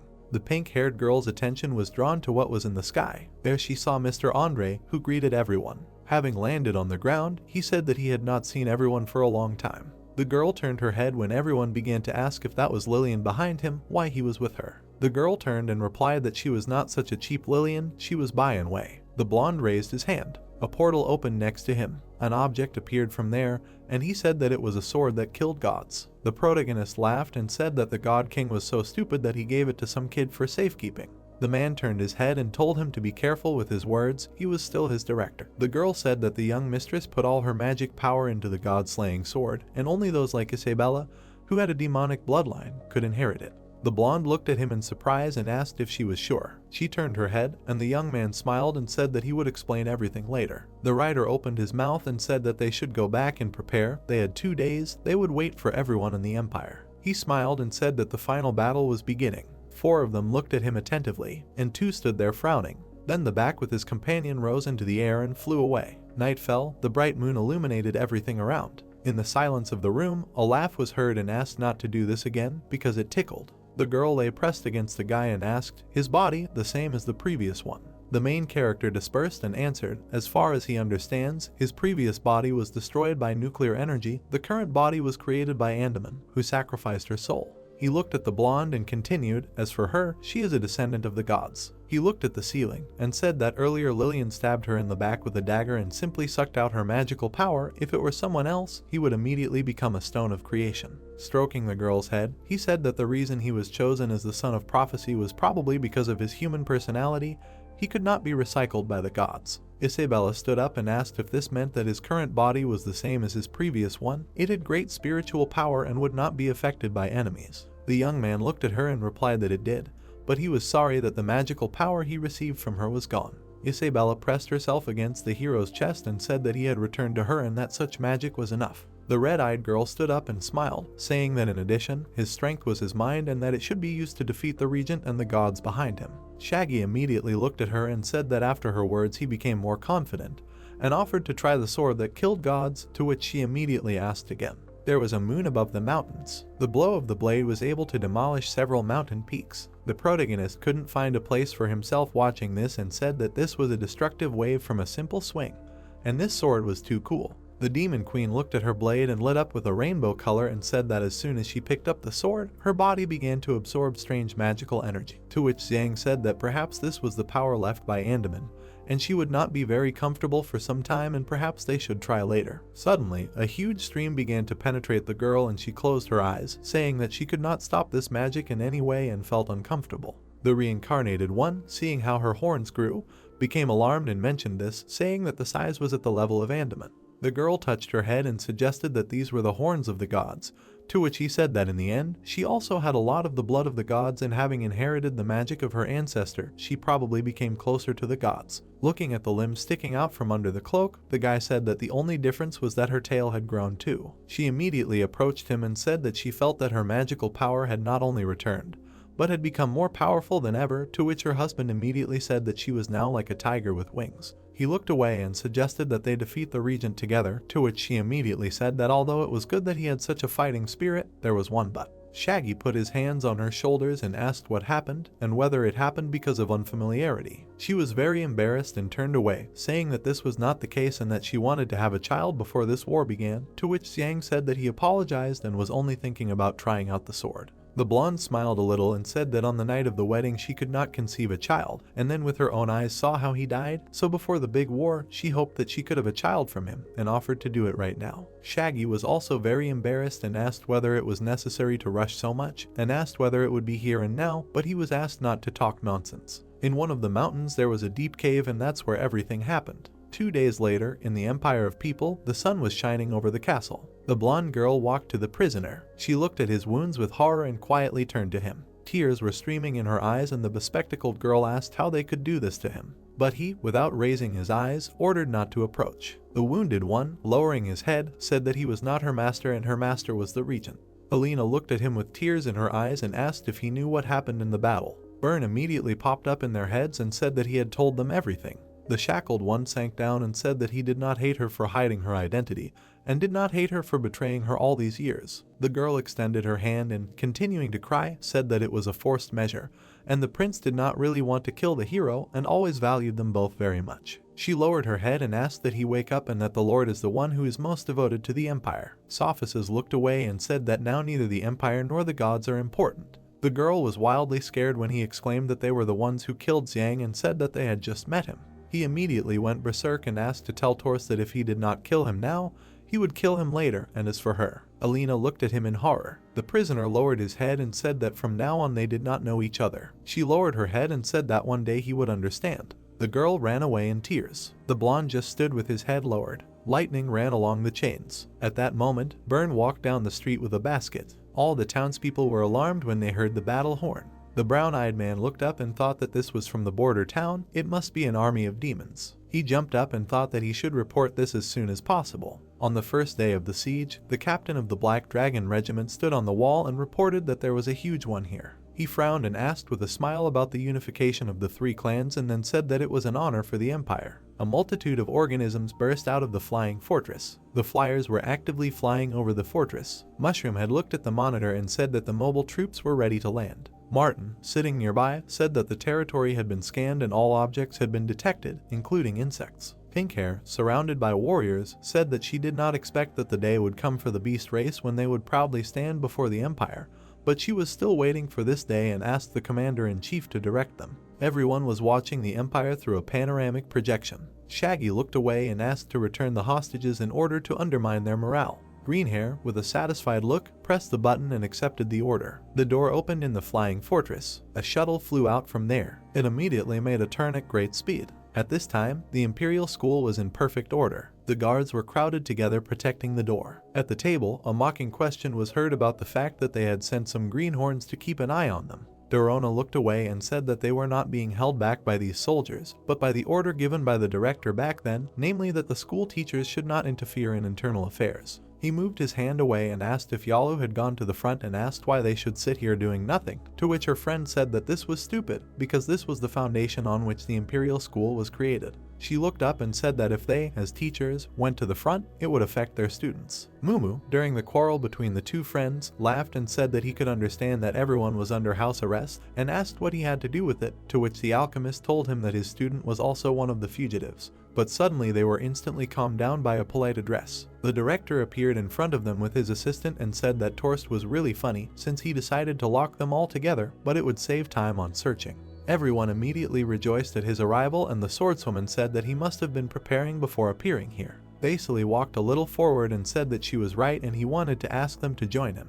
But then, after a short pause, he smiled and said that it would be treason. The Hatter surprised everyone by clenching her fist and saying that she had long wanted to fight them. Fiona looked at him with some anxiety and asked if the time had come to overthrow the rule of the gods, and the alchemist said that she did not expect that day to come in their lifetime. Then the blonde man came closer and said that he invited all the teachers, and they all know the true side of the continent. He smiled softly and said that he would now allow them to make a different choice. After some time, the guard greeted the mustachioed man. He opened the doors, but there was great confusion on his face. He looked ahead in surprise and wondered where everyone had gone. The slicked one looked at Sato and asked him if the prince had given an order. He smiled and said that the lord had his own plans. At that moment, a shuttle was flying towards them and everyone started shouting that an enemy ship was approaching them. The aircraft began to descend and the spearmen surrounded it.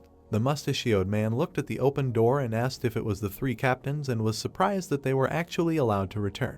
The warriors came out of the airlock supporting each other and said that it was them. The green-eyed man looked at them suspiciously and asked why they were released while his friend was giving orders. One of the captains extended his hand in front of him and said that the Demon King released them and that they treated them well in captivity. He became alarmed, and while his friend was talking about how they not only healed them, but also treated them with respect, and the Demon King hoped that they would be able to convey his ideas to the prince. They immediately remembered how Xiang stood in front of them on the balcony and said that wars between races will indeed help to avoid the awakening of the gods. But this is the worst policy, and even if there is only one human race left in the world, the population will increase dramatically and become food for the gods. Then the pink-eyed man looked at them and said that instead of just surviving, it is better to unite and defeat the gods who see them only as livestock. Yalu looked away with concern and asked his comrade about why they did not take these three to Torst. But at that moment, the captain's head flew off his shoulders. While the others were horrified, Sato moved forward and said that he wanted to know not what allowed them to return, but why they had the courage to do so. He frowned, frightening his friend, and said that the Empire did not capture a single general, and now they dared to return and reduce the army's morale and ordered the guards to execute them. The pawns grabbed the freed ones and one of them screamed and asked why he was killing the generals of the Empire, because they wanted to meet the regent, and with these actions he was destroying the empire. They began to carry them away, and they continued, screaming that this would lead to the death of countless people, but he did not listen to them and ordered to drag these two down and deal with them according to the laws of war. Suddenly, a teacher came to him and said that the teachers of the imperial school escaped from custody, to which he said that it was getting more interesting. The pale-skinned one began to leave and said that the two should stay, and he would go and look for them. Leaving with his warriors, the villain quietly said that these teachers were especially similar to their students in this. Suddenly, Yalu turned to Piz. The slicked one looked at the head lying on the ground and asked him what he thought, whether they really needed to fight other races. He was still with the same dejected look and said what he thought about Xiang's words, and if only humans remained, their race would not be able to survive, to which the Mongolian ambassador asked if he still did not understand. He closed his eyes and, recalling the moment of revelation, said that first the director told them the truth about the continent, and then gave them a choice. He imagined the regent standing in front of them and said that they all chose the idea of the Prince One Empire and decided to fight. Turning away and leaving his comrade in horror, he said that he would always adhere to this position and fight for the empire, and if he still did not understand this. After that, the black-haired decided to calm him down, offering to leave as soon as possible. The lord and the king approached the massive door. In front of them were ancient gates. Torst looked at his nephew and said that he was hardly needed here, to which he said that he was no longer needed and he had done enough for the empire. He looked straight ahead and said that now was a time of crisis for the country and how the king was obliged to protect his country. Then the bearded man closed his eyes while he spoke about how people only saw his tyranny, but no one knew how much he had done for the empire from the shadows. The crowned one looked at him and said that he had deliberately covered his name with shame for him. Suddenly the red-haired man fell to one knee. He lowered his head and said that he had been very touched by his attention, and it was a pity that after this battle he would have to continue his path alone, to which he asked if it was really incurable. Then, letting blood out of his mouth, Torst quietly agreed. The king looked at him sadly and asked what else he wanted to tell him. Suddenly the big man hugged him. He pressed him tighter and asked him to take care of himself. The bearded man closed his eyes and repeated this. The boy immediately began to cry bitterly. The door slowly swung open. The blonde entered a huge hall with Persian carpets. A huge black dragon lay in front of him. He put his hand to his chest and said that he was the guardian of the empire, the king of the human race, and the most faithful slave of the gods. The kid closed his eyes and said that now the foundation of the country was shaken and he was under the power of the gods, and asked to lend him his strength. Suddenly the lizard's eyes opened. At this time, Bern beat up the guard. He ran to the prisoner and loudly called him. Sophisis opened his eyes from the loud cry. He continued to run to him and said that there was good news and Xiang survived and arrived here with a huge army and declared war on the empire. The blonde immediately came to his senses and asked if everything was okay with him and said that it was wonderful. Then the guy ran up to free his comrade and said that instead of hanging here and depending on the mercy of others, he would join the hero. But the guy's hands immediately stopped after the order not to touch the chains. The officer lowered his head and said that these iron chains were very strange and his power continued to disappear, most likely because of them, and he immediately asked again.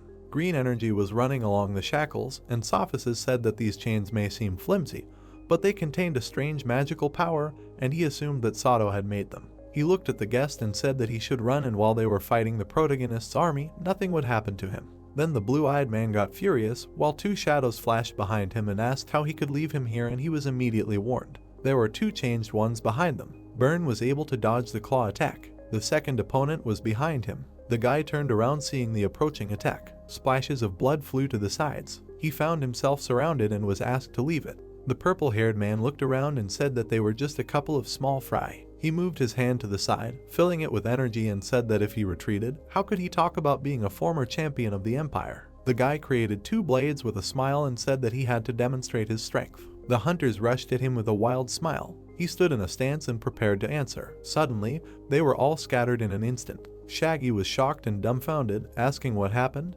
because he did nothing. Suddenly, an unknown warrior appeared. Penny approached and was immediately recognized. Purple-haired immediately stood up for his comrade and said that he would not let him be harmed, but he said that she was on their side. Sophisis looked at her sternly and asked if he was right. Continuing to hang, he said that if she wanted to cut her off, she would suck out all her boundary power, but she only said that she should be allowed to do it. Energy began to gather around her and she said that she had a lot of boundary power, and the long-haired man immediately asked if she had managed to control the beast's power. The swordswoman turned into a cat and, gritting her teeth, said that she had become a little more experienced. She raised her hand to attack. In an instant, she managed to break the shackles. Shaggy immediately caught the captain and asked if he was okay, to which the handsome man said that he could go. Penny turned over her shoulder and said that Torst was their common enemy and it was better to find Xiang first. At this time, everyone gathered around the shuttle. Piz with a calm face turned to the soldier and ordered to destroy it when asked what to do. At this time, the hatch began to open. Several quadcopters flew out from there and everyone immediately thought that it was an enemy trap.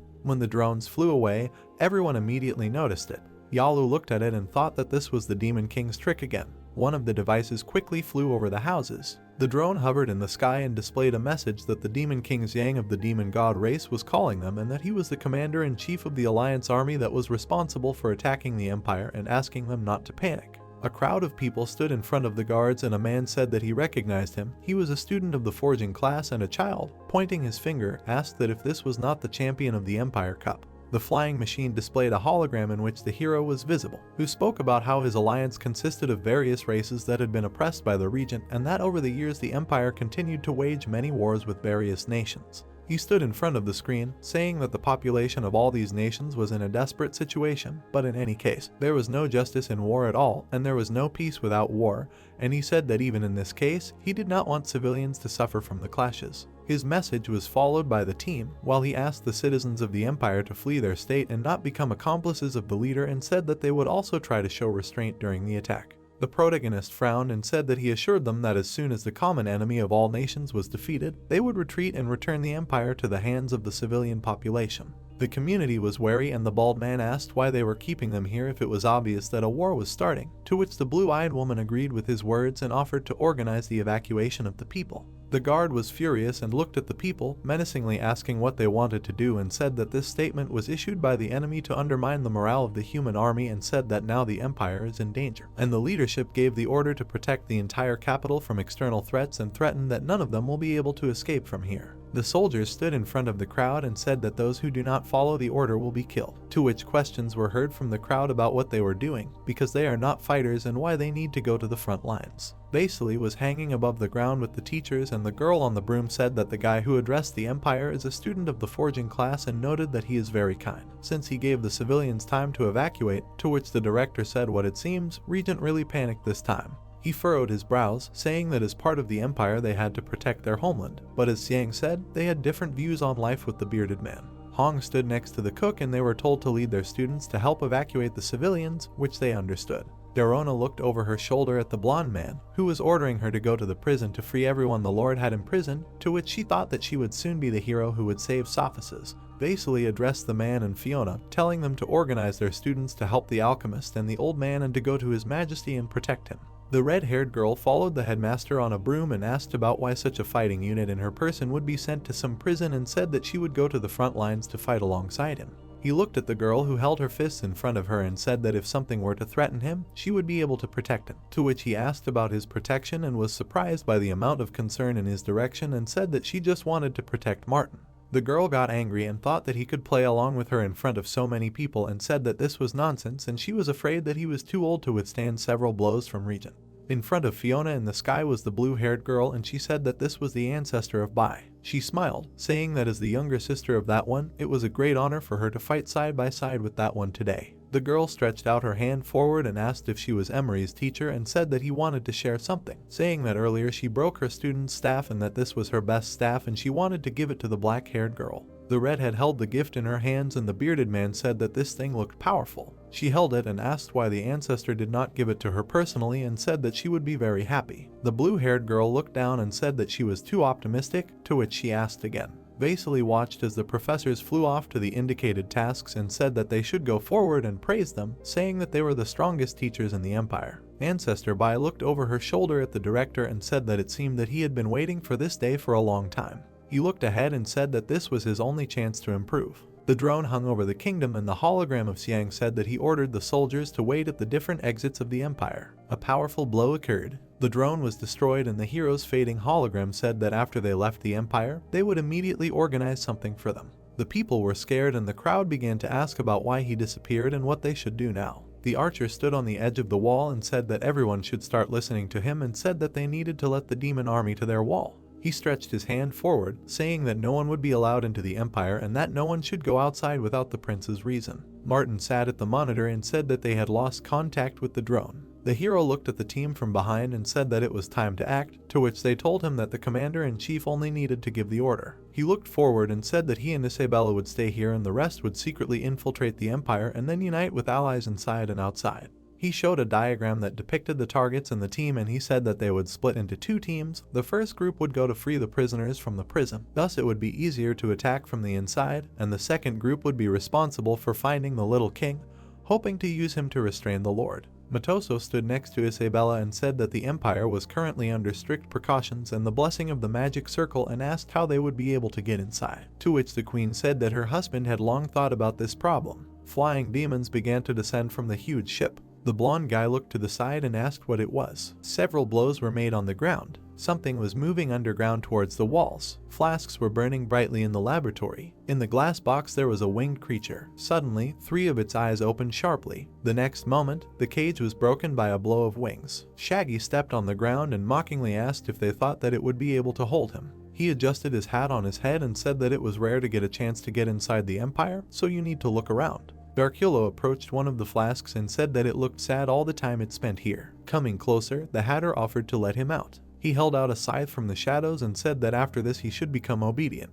At this time, the regent came out on the wall and said that he did not expect Xiang to survive such an attack, and it seems that this time, he is determined to get his life. One of the minions looked at him with alarm and said that the army was assembled and they are ready to defend, to which he said that no one said that their defenders cannot take the initiative in the attack. The Lord, without turning around, turned to Piz and said that it was up to him from now on. The archers were already standing ready and were called out. The Mongolian ambassador stood in front of them and said that they were all the students he was most proud of and that their archery class was literally made for war. Then he frowned and said that they should let the foreigners see what they were capable of. The redhead pulled the bowstring and filled it with mana. With great speed, she released an arrow. The projectile headed straight for the flying fortress. The one-eyed man pointed his finger in front of him and invited the others to look at it.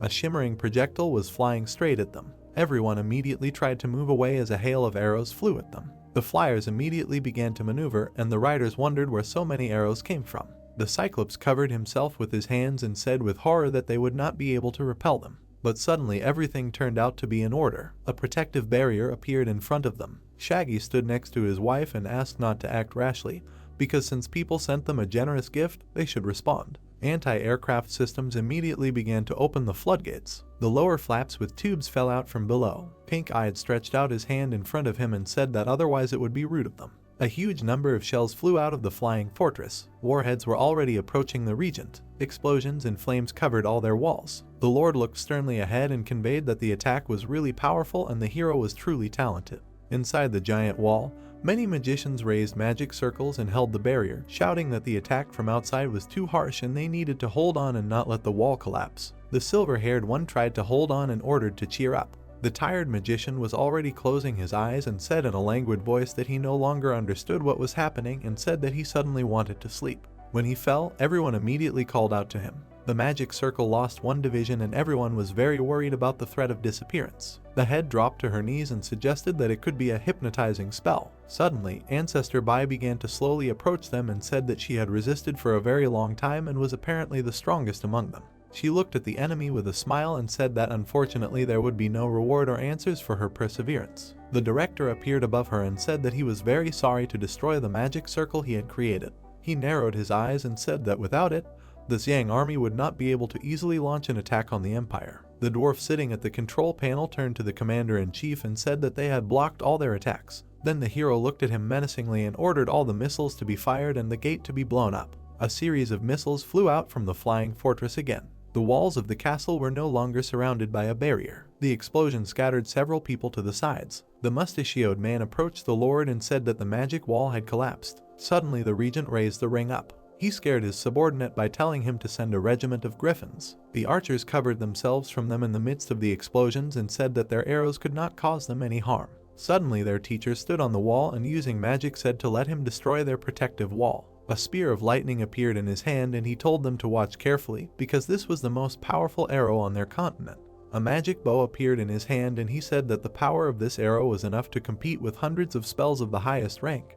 And the only bad thing was that it took a long time to accumulate strength. His students looked at him in horror. The mustachioed man pulled the yellow arrow and said that otherwise, even the prince and the director might not have survived. A dragon's head appeared on the tip of the arrow. The volley surpassed the speed of sound, leaving gaps. The dragon's mouth opened and screamed. The low-ranking archers began to shoot arrows one after another and heard the order to speed up. The teacher's arrow began to spin and flew into the fortress. The Cyclops in the sky was again frightened and said that the enemy attacked again. Powerful magic hit the barrier. The light illuminated the flying rays with a bright light. Isabella and Xiang covered their eyes with their hands, and the hero asked who started this attack and said that it shook the entire sky fortress. The hero stood next to the white-haired girl and was told that the protective wall collapsed, to which he replied that this could not be. He improved the defensive wall so much that it can protect even from a nuclear explosion and suggested that perhaps it was time to attack. He stood in front of the control panel and said that everyone should get ready and release all armored vehicles. The arrows that the people had fired were approaching the flying demons. The shells flew past the squad and pierced the enemies in their path, and they fled.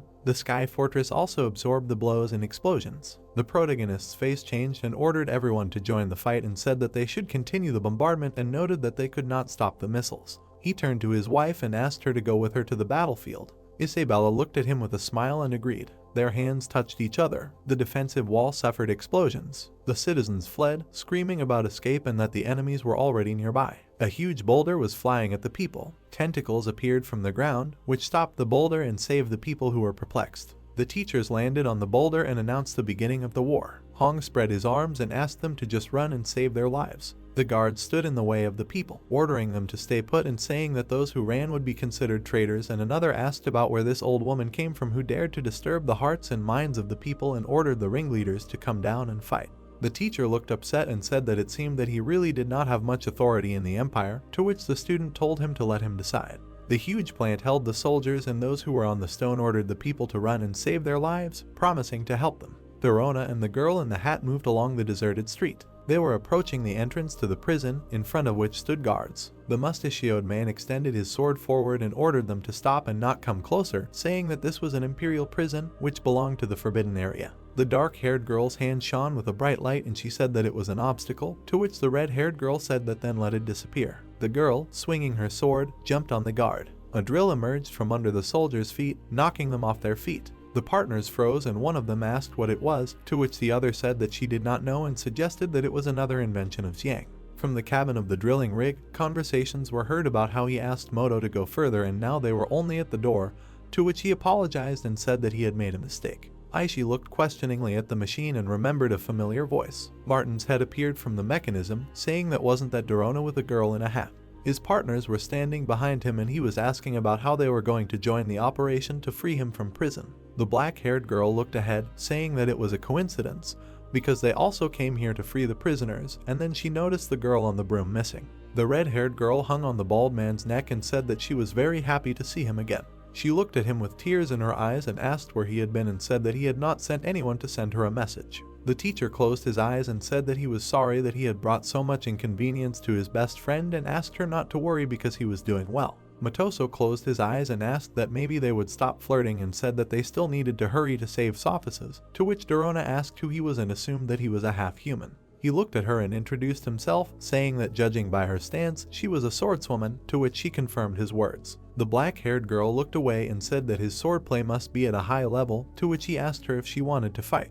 The girl walked towards the gate, talking about what was possible in the future. The student swung her magic sword, saying that now she was going to save her love. The sword strike went along the entire height of the doors in a zigzag. The sword pillar watched what was happening and asked her about when she managed to pull out the sword and why he did not notice anything, to which she said that it was not her, being shocked by who was on the other side of the gate. In front of her stood prisoners and someone from the crowd called out to her. The blue-haired man held the exhausted teacher and said that the teachers Martin and Aishi were also here. Dorona stood in front of the fair-haired man and asked who could make her favorite suffer so much, and Moto asked Hans if everyone was alive and well. The head of the martyr was hugged by a crying black-haired girl, and he asked her not to cry, saying that everything was fine, and the blue-eyed guy said that the students imprisoned here were saved. The redhead hung on the bald man's neck and he said that all the prisoners would now get into the drilling machine and leave first. The soldier fell face down and a figure ran past him. Yaso ran next to Fiona, who was riding a magical beast, and asked her partner if he would stay at the Imperial School after the war ended, to which he said that it was possible,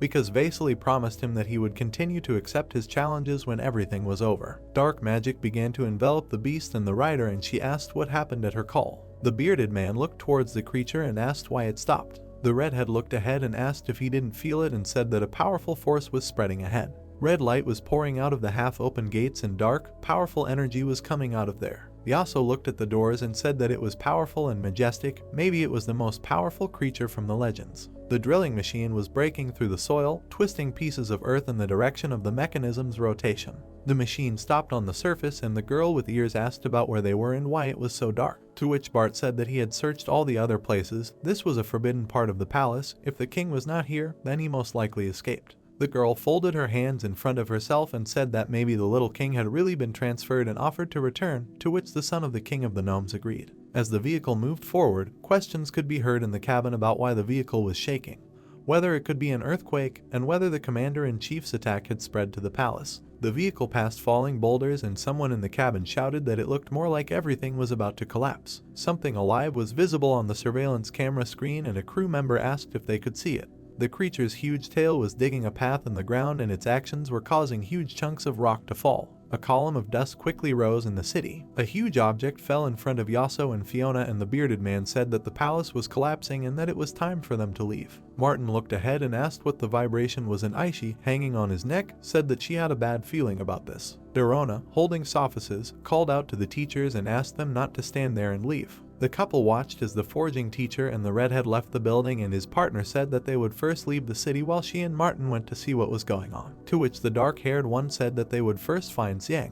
The regent stood on the wall with his hands outstretched and one of his servants said that something was happening in the palace. The frightened ward looked towards the palace and the lord told him not to be nervous. The bearded man looked back over his shoulder and said that this was their king and it was time to use the most powerful weapon in their arsenal. A huge metal creation appeared from under the ground. The Cyclops tried to parry the attacks with the blades in his hands and the army said in horror that this rain of arrows seemed endless and they could not move forward. The pilots were in the line of fire and shouted that they needed to be careful because this was another wave of arrows. A pink splash flew by and instantly knocked down all the arrows. The hero and his wife flew out to join the battle personally. The protagonist moved his hand to the side and ordered not to lag behind because they were clearing the way for them. One-Eyed was wildly happy and raised his fist up with his comrade. Bay frowned and told him to look at the movement from the Empire. The clouds began to disperse in the sky. A huge black wing appeared. Suddenly, it flapped sharply. The townspeople looked at this in horror and were surprised by the legendary dragon. The members of the trade guild looked at this in horror and realized that the legends were not lying.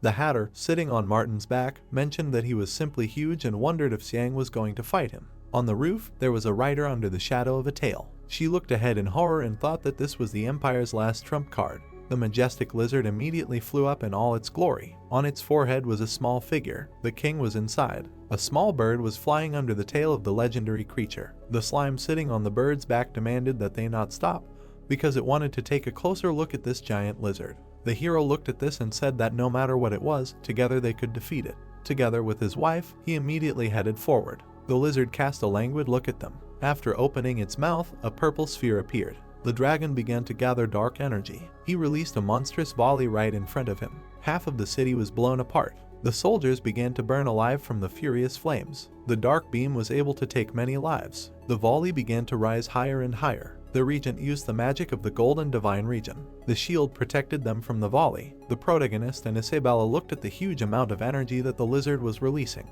The reincarnated one looked straight at it and told his chosen one that it was a powerful blow and that they should try to build a protective wall together, to which she agreed. The horned one put the blade in front of her and used the combined power of gods and demons. A huge absolute defense of gods and demons appeared in front of her. Xiang put his hand in front of him and activated the field. An ultra-high density ion protective wall appeared. The charge hit the barrier right on the barrier. The dragon opened its mouth wide and continued to release power. The sphere was under strong pressure. The hero barely held his hands in front of him and asked if this was the dragon's power because the wall was barely holding up. Shaggy covered one eye and ordered everyone to take cover because they could not stand it anymore and everyone in the air fortress also needed to be evacuated immediately. The demons immediately began to retreat at lightning speed. After the order, all the armored vehicles headed for the exit. The fort began to drop tanks after the order for a full evacuation. Isabella held on with all her might and said that she had no more strength, to which her husband said that they needed to be persistent or the people behind them would suffer. The director appeared behind them and said that they were so strong that they could withstand even the breath of a dragon, to which the shaggy one said that he should use his magic faster. Then the ancient flew closer and asked him if he really thought that his space magic was omnipotent, and then said that now everything should be exactly like this. He raised his hand up creating circles and said that space magic was activated. The volley continued to advance with the same force. The portal began to absorb magic. A new gap appeared in space nearby. A volley was teleported there. From its impact, a sphere appeared that blew apart the clouds. Zhang turned to his savior and said that he was being defeated and that the breath had great power, to which he replied that otherwise he could be called the strongest creature on the continent. Vasily narrowed his eyes and said that he should lead everyone, to which he asked that it was obvious that he was the director, their support. The ancient looked ahead and said that this seed should alarm the gods, and this was the real enemy he would have to face. The red-eyed one looked at her lover when he said that she had inherited all the power of the young lady, enough to rival the dragon. The blonde looked at the shaggy one and said that he would now be able to deal with the Lord more openly, and asked where the gods were sleeping. Then the director stunned him by saying that they were right under the palace. He frowned and asked if he remembered the ruins of the temple of the gods in the mountains near the village of Ari where he was. The hero looked at him with confidence and said that he remembered, because teacher Martin said that there were several of them. The ancient flew closer and said that there were only 6 such ruins and they completely covered the areas of habitation of intelligent life forms such as humans, demon gods, beastmen and dwarves. He frowned and said that this was stated by his master a long time ago, but today is the key day to check success or failure. Then the protagonist approached and asked what this meant, to which the beauty joined. At that moment, the director plunged into the portal and said that he just needed to defeat Torst and relieve him of his worries, and whether there would be success or failure, everything depended on him. Then Zhang extended his hand to him and said that he should say everything he wanted before leaving. The dragon closed his mouth at that moment. His wings began to rise sharply. The wind quickly swept over the empire. Yaso stood next to the magical beast and, resisting the flow of the wind, asked Fiona to hold on tightly to the wolf cub, to which she said that she did not expect that such a storm would be caused by just one flap of her wings. A huge creature flew over their heads and the bearded man recognized it as an ancient dragon. The monster was approaching the soldiers on the wall and one of the fighters shouted that it was approaching. The purple-haired looked at the leader, who said that the time had come. He tore off his robes and the servants saw many shining stones on his back. The regent clenched his fist with rings and said that he was welcome to his last fight. The dragon was looking for a victim and the lord was called by the owner of the creature. Pink-eyed, connected with the monster, called him with her. He jumped and spread his demon wings, saying that he submitted. The ruler's body flew towards the huge dragon. The demon spread its wings. Its eyes glowed red as it shouted at the foolish races that today he would make them submit to the empire. Yalu turned around and shouted that the lord had already left for the front lines. The knights of the Griffin regiment should not lag behind. Fiona, who was sitting on the beast, asked what they were going to do. Yaso answered that he was going to deal with Torst. Did she want to go with him? The heroes jumped forward when the girl agreed. Martin supported the girl on his back and told her to hold on tightly because he was accelerating. Aishi laughed sweetly. The heroes watched as they hovered on a special platform. The girl in the cloak ordered them to shoot at them, and the man in the mask agreed. A ball of light appeared from his mask. Aishi turned around, looking there. Bright rays crashed into the blue barrier of the spring shield. Looking in that direction, the teacher asked what happened and heard the answer that it looked like someone was trying to stop them. The floating girl asked who they were. When she landed, she asked the people in cloaks why they attacked them. The girl with pink hair asked if the teacher recognized her. Aisha looked ahead. The man asked why she was dressed like that. Smoke was rising from the rocks. Garona touched Sophus's head and said that it was all because she was too weak and couldn't save him earlier. He replied that he couldn't blame her. He knew the rules of the Imperial School. There were abrasions on the guy's face. He said that it was his personal choice that didn't concern them, but fortunately, they were on the same side again. The girl looked at him with emotion, thinking that he was always so gentle and considerate. Her fingers touched the guy's body. Dorona said that the sight of each scar on his body hurt her heart, and inside she thought lovingly of Sophus's pectoral muscles. She looked at him with a fierce look in her eyes, hearing the question, "Can I ask for something?" With an awkward smile, the boy waved his hand and said that he knew the captain needed a good rest, but this car was too crowded. Could she allow them? With her sword outstretched, the teacher shouted, "Can't they see that he needs a good rest now? Let them not come. It's already stuffy here." The students moved away and apologized. Moto held the tablet anxiously, thinking that this map was too strange and the teacher was not around again. A question was heard from inside the cone-shaped device. Why did the car stop? Have they arrived yet? Dorona turned around and asked who was approaching. Yes, a very powerful border force. The hand grabbed the device. Moto was scared when he saw a cleavage in the window and exclaimed, "What is this?" The huge Alina was holding the car. A scream was heard that it was her. Looking sternly forward, the girl with glasses asked, "Where did they hide Sophices?" Dorona jumped, holding the boy. Alina saw his figure and recognized the master. The guy with scars on his body told her to let them go. They were just trying to get him out of here. They were no threat to her true master. Throwing the device behind her back, the girl said that they should get lost. Another figure in a black cloak appeared next to her. The guy with black hair grinned a little. The hero thought that Sato was here too. Looking ahead, Sophices suggested Dorona to go to Xiang, let him come save him. She asked if he thought she was weak. She was a teacher at the Imperial School. Frowning slightly, Sato told Sophices not to think that if the Lord respected him, he would not dare to kill him. If he still hesitated, she interrupted him, saying that his mission was to catch all the escaped teachers of the Imperial School. The blonde guy standing opposite said that his position had not changed, he just wanted to protect the empire. Standing in front of the girl, he continued that he would not defend such an empire, so he was no longer the captain of the White Dragon Regiment of the Empire. Dorona said that it was well said. Sato closed his eyes and replied that he could then tell the Lord that he would rather commit suicide than submit. Alina exclaimed that he could not. Surrounded by a green glow, the boy rushed to attack under a scream in an attempt to stop him. The blade approached Sophices' face. A blow from the sword stopped the blade. Sato frowned in confusion. With a blow from the sword, the figure threw him back. Sliding on the ground, the brunette asked where this half-human came from. The creature with horns on its head said that he forgot again. He is Matoso, the younger brother of the sword master Makia, and he is a lackey of Torst. The brunette grinned, saying that it was him, the one who walked somewhere while his race was under siege. Pointing his finger, he said that out of the entire demi-human race, he was the only one left alive, and now he was here to make the entire race cease to exist. Standing in front of him, Matoso asked, was it Sophices who captured his brother? Closing his eyes, the white-haired man confirmed. The heroes stood opposite each other on the platform. Matoso exclaimed, "What about his other tribesmen?"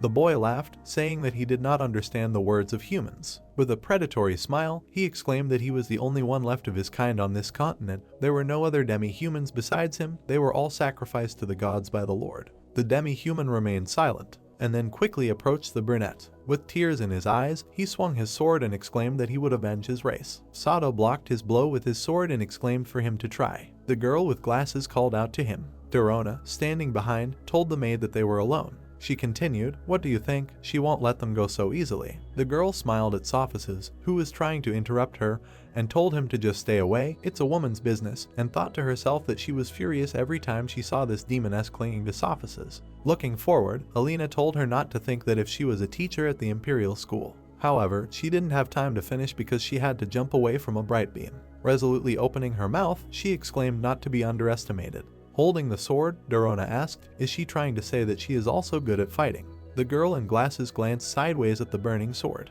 The explosion covered everything in smoke. Covering himself with his hand, Sophices asked them to stop fighting. He looked at the thick smoke, calling out to the girls. One of them waved her hand and told them not to come closer. The black hand was clutching the blade, Dorona, who said that it seemed like this little girl was hiding her power. Clenching her fist, she managed to break the blade. The figure standing in the smoke told him not to compare her to mere mortals. Alina was wearing a red suit and mask. She explained that she was one of the 6 divine messengers of the Lord who received divine power with the permission of the God King. Looking at her, Dorona told the guy to look at the true face of this gentle and sweet girl who was next to him. It was cruel and terrible. Sophices asked, 6 divine messengers, so these are the 3 stones on her chest. The girl in the mask said that they, the 6 divine messengers, are the most loyal followers of the Lord. The king of the gods gave him the power to create divine stones. The figures stood next to the shining deity. She continued that he allowed them to have powers inaccessible to mortals, and their purpose is to help the prince and fulfill the task of the god king. 3 red stones were glimmering on her chest. She explained that they were the creation stones bestowed by the god king. Sophices frowned and exclaimed that there were 4 more besides her and Sato. The girl standing opposite confirmed, saying that they were dormant in the empire while all was well, but in difficult times they would appear and suppress chaos. Dorona pointed her finger angrily when she heard that Sophices was the most promising candidate to become the 7th divine messenger, and exclaimed that this was nonsense. Her Sophices did not want to become like her. who was neither human nor ghost. Alina quickly rushed forward, saying that she was rude and a nuisance. They, mortals, would never understand the greatness of the gods and the Lord. Dorona put out her palms and said, so what if he was a mere mortal? As long as he had a strong enough faith, that was enough to be comparable to the gods. A shining beam appeared in front of the girl. Alina's attack flash collided with the shining sword. She looked ahead in surprise, hearing that few people have seen this move. It is a great honor for her. Dorona's body was surrounded by a silver glow. She asked the knight's gift to fill her body. The huge sword was shining. A knight in silver armor appeared. On his head was a shining helmet. Several silver knights surrounded Dorona. The heroes stood in front of a huge dragon. Isabella looked ahead carefully, telling Zhang that the dragon is too big. Why doesn't he use her way to fight them? The girl was surrounded by a multicolored glow. When she said that she was using her demon form, the guy noticed that her battle friend was on fire and he felt her overflowing power next to him. The demon with wings said for Her Majesty to strike back at them. A shining ball appeared from the dragon's mouth. It turned into a bright beam surrounded by dark flashes. He was rapidly approaching the flash and hit, scattering sparks. The man was surprised, asking what was that. Bright rays were flying around. The creature with glowing eyes told Torst that they met again. The white dragon was approaching the black one and attacked his long neck. Surrounded by shining rays, the king exclaimed that as the ruler of the empire, he will not be defeated by other races. The eyes of the black dragon were burning. He clamped his teeth on the wing of his opponent, but he hit him with his paw. A creature with wings flew up. Torst clenched his fists resolutely, shouting to the Majesty that he was here to help. A red glow surrounded him. The man with the shining blade exclaimed that he should not even try to approach Isabella. The man stretched out his hand, looking at the blade. The hero froze next to him. The man asked, did he forget? He can't even approach him. Does he really have a bad memory? The man in the armor said that his blue divine domain was strong, but he could only stop what was within that zone. Something flashed next to Torst. He said that he had found a flaw, so what? A blinding blue beam flew towards him. It hit the man with wings. The man surrounded by lightning exclaimed, what is this? The guy in armor presented a diagram of the blue zone and explained that this was a small lesson from him. The one who made this area within this zone will be all-powerful. However, if the creator of the area is attacked from outside, the magic sphere will not affect the attack. Stars and lightning were burning in the sky, so it is necessary to install long-range weapons outside this zone, for example, high in the sky. A large installation was hovering in the sky. As long as the owner of this area is in the open, one can attack from outside the sphere and not be affected by the attack. The burnt Torst said that high in the sky is a good idea. It seems that the blue area will not be able to protect against this attack. The man's eyes were glowing red. He said that it would be good if he were his son. A cry was heard to stop and not to use it to your advantage. Black smoke appeared around the man. Zhang looked at it carefully, saying that he would use this technique again, then he would have to take out the last set of armor. Blue lightning flew towards the hero's body. The armor parts closed on his body. They snapped together, forming a helmet. The blue blade shone brightly. Zhang stood in a large dark blue armor, full of nuclear energy power. Approaching, Torst exclaimed that this is a royal armor. It is stupid to be called a king in front of him. Pulling back his sword hand, Zhang said that this armor combines magical power and nuclear energy. This is the most powerful combination of power and technology. Funny, isn't it? Swinging his sword, he sent it to hell. A bright beam flew towards the enemy. Surrounded by a blue glow, the man thought that his colorless divine domain would not be able to withstand this attack. Many griffins were flying in the sky. A cry to dodge was heard. This is the aftermath of the attack. A bright glow surrounded the heroes. An order to fly away was heard. Yasuo held his shield in front of him, shouting that this was a terrible attack. He looked up tensely, hearing a scream that the Imperial Griffin Regiment was destroyed. The one-eyed boy exclaimed, "Continue to break through the defense." War machines were driving on the ground. A scream was heard that the Earth-armored vehicles need to overcome another 5 miles to reach the Empire. The creatures flew and drove towards the castle. A scream was heard forward, "Enter the Empire." The man pulled back the bowstring, telling everyone to listen and do not let them get close to the city. Continue in the same spirit and do not spare the arrows. A bright flash appeared above the archer. A powerful explosion threw him back. The man landed on the debris. A scream was heard that this is air from the martial arts class. He betrayed the Empire. The guy with burning hair turned around and said that he did not betray the Empire. All they do is prevent the gods' plans from coming true. Regent Torst waged wars only to feed the gods with their sacrifices. The guy clutched the bow, asking what gods. Let him not fool them with legends. Tana added that they should not listen to him. This is manipulation.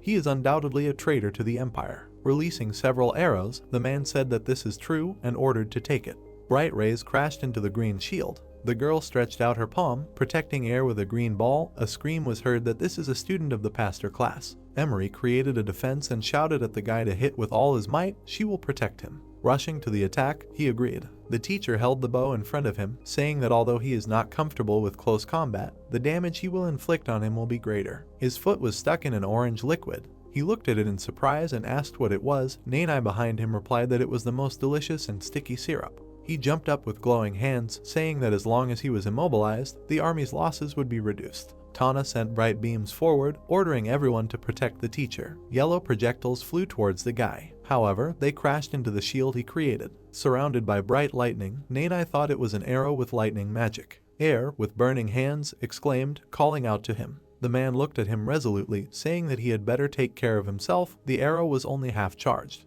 Blue flames rose in front. He said that this distance was enough to tear him to shreds. A book hovered above Emery's palm. She used star protection. Blue lightning slammed into the dome. A cry was heard that it was not useless. From this distance, even the golden divine domain could not withstand the attack. Cracks appeared on the dome. Opening his mouth, the teacher exclaimed that she had turned into ashes. With his brows furrowed, Air looked at him resolutely. Next to the guy, a huge shining figure of a flaming killer tiger appeared. Two huge beasts opened their mouths. The teacher frowned at this, thinking what a powerful combat technique. Yaso seems to have found a good student.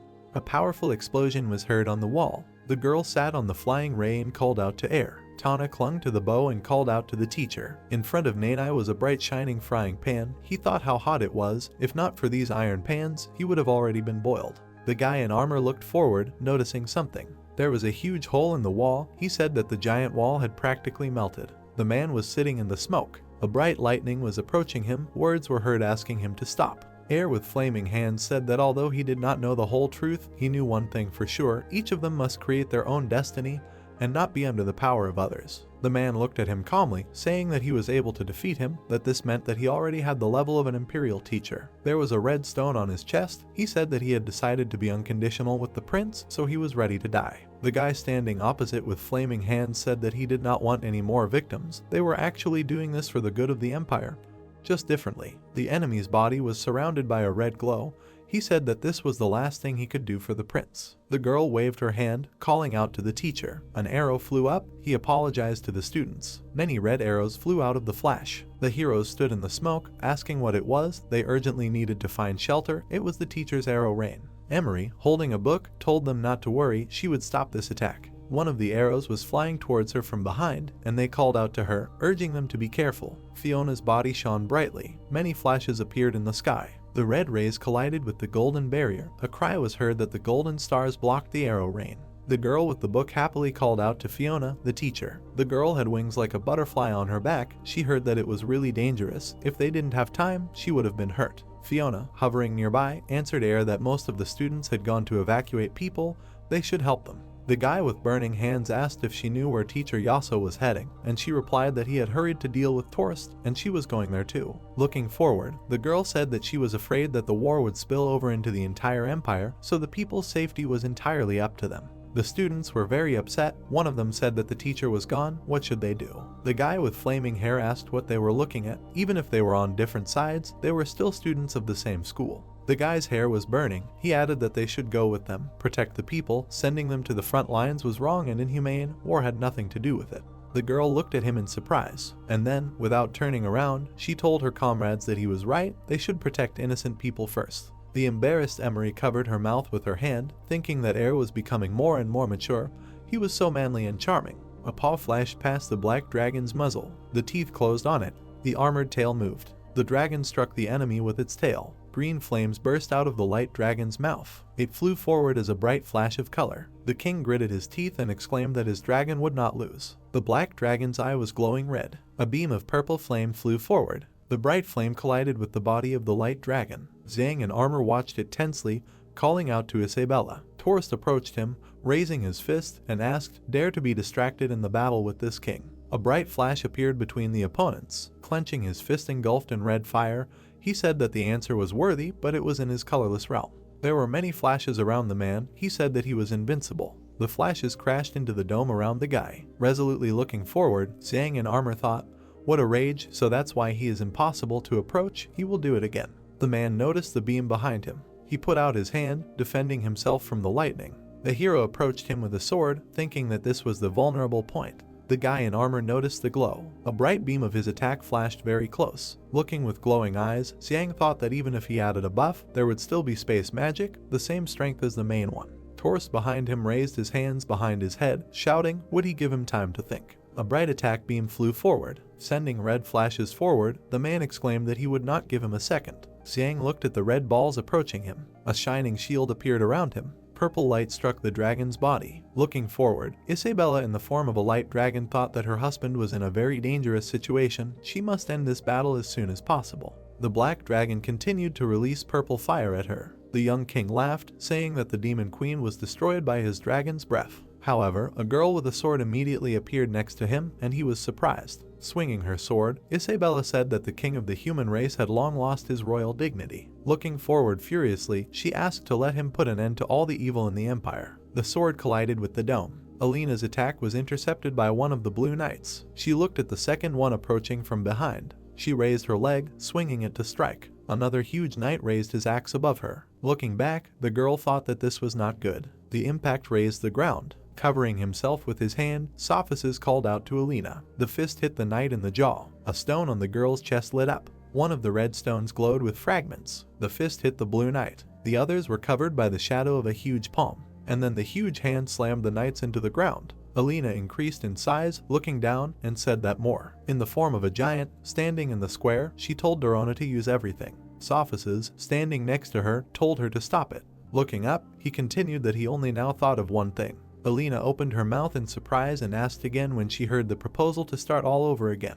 The boy seemed very small in comparison to her and said that he once thought that loyalty to the empire was something he would do all his life. He looked ahead with a slight smile, saying that he had also lost his way. But now he finally saw the path he would take in the future. Now he needed to protect all intelligent life, forms that had life equally. Climbing onto her palm, he said that the past was not really as important as it seemed. What was more important was what they would do next, no matter when. As long as she had the desire to start over now, she could start all over again. Looking at Sophices on her palm, Alina asked him if he thought she could start all over again. He said that of course she could, her future depended entirely on her. The boy with white hair said that he would now like to offer her to walk the path of the future with him. Tears streamed down the girl's cheeks. She apologized and replied that she could not betray the prince. She remembered the crying baby in her arms and said that her parents were thieves and she was born in the imperial prison. She was born a criminal. The girl in rags looked forward sadly. Every day except for work she was kept in a prison where she could not see the sun. She thought that she would live like this for the rest of her life. The man in the red robe walked forward. She continued that until the prince called her and the other children. Alina next to the others listened to his words, that they were orphans or they had no status, although they did not have the ability to choose their own destiny, but he could allow them to live a different life. Torse looked at them, saying that from now on they were guards protecting the empire. Although they did not see the light, but they may have a great secret, are they willing to accept it? The crowd of people, raising their hands, responded that they were willing. Alina sat with a textbook while Sato swung his sword. She said that as an assassin and intelligence officer, secretly trained by the prince, she was able to live a completely new life. A red stone was burning above Torst's palm.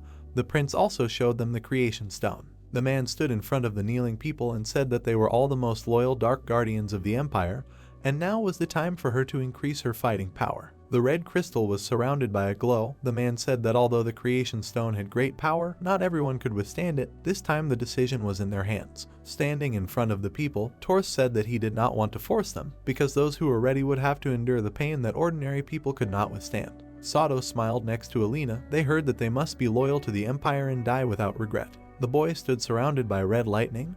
They were all ready to accept the experiment to synthesize the creation stone. Torst watched this. The girl continued to say that because they were all allowed by luck to change their fate. The eyes of the screaming guy were glowing red. Not everyone can resist the powerful power of the creation stone, so very few people survived in this experiment.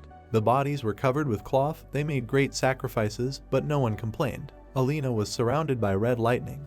It was a great honor for her to successfully integrate the power of the creation stone. 3 small crystals were located on her chest, and then seemed to disappear inside the body. Since then she became one of the 6 servants of the gods. The girl stood in the form of a maid. She said that after becoming a servant of the gods, she still did intelligence work, and she was constantly placed next to the main figures of the empire. The girl in a towel stood by the bed with a man in blood, saying that if someone tried to betray the will of the empire, she began to act. Imagining a silhouette adjusting his glasses, she said that her hands were covered in blood. The murder had already made her numb, but she knew that it was all worth it.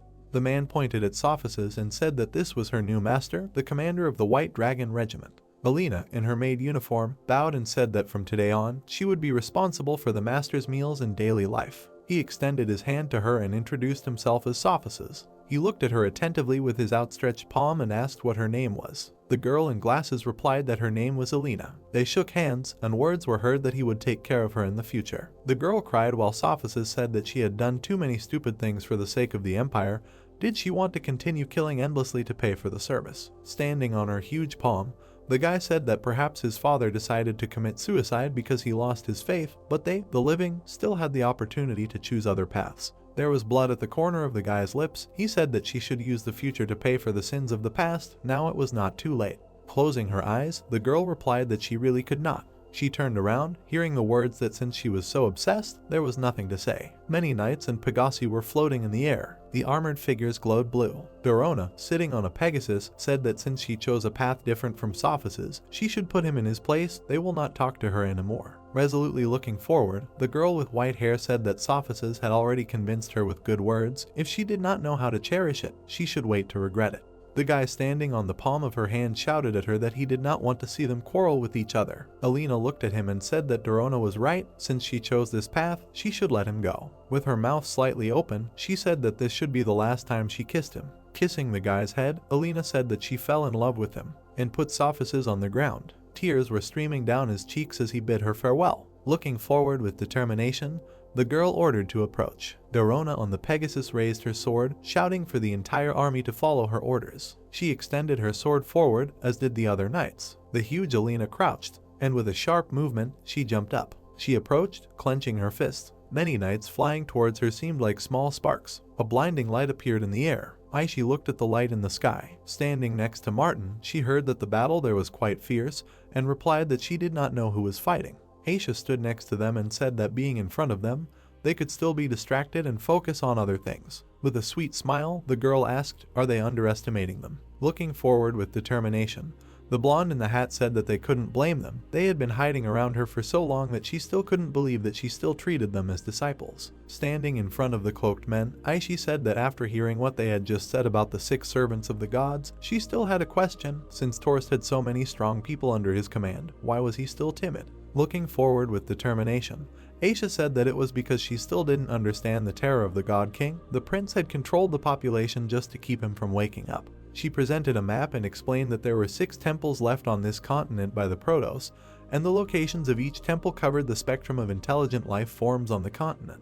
There was a large sarcophagus in the temple. She continued that when he felt that the gods had access to enough life forms, the king of the gods would awaken. Pointing to the side, Aisha said that at that moment, he only needed to wave his hand slightly, and the intelligent life forms on the entire continent would turn into a creation stone, sacrificing a few, a measure to save many. With her hands on her hips, Aishi said, "So that's why Torst destroyed such other races. He's such a coward." Looking ahead carefully, she said that her master already had a perfect plan, and he was now rushing to the Protoss's lair. The pink-haired girl laughed and asked, "Perfect, let the teacher not make her laugh anymore." The blonde asked, "What's so funny about that?" Covering one eye, the girl asked, "Why don't they guard the Protoss?" Standing next to the man, Aishi said, "Isn't it because they're going out to deal with them?" Imagining the glow of the blue portal, the girl replied that of course not, because they don't need them to protect them at all. Standing next to the shining portal, the girl said that through this door they can enter the palace of the God King. Enwei looked forward, saying that she thought this was too easy. "Aren't there any guards here?" In the stone arch,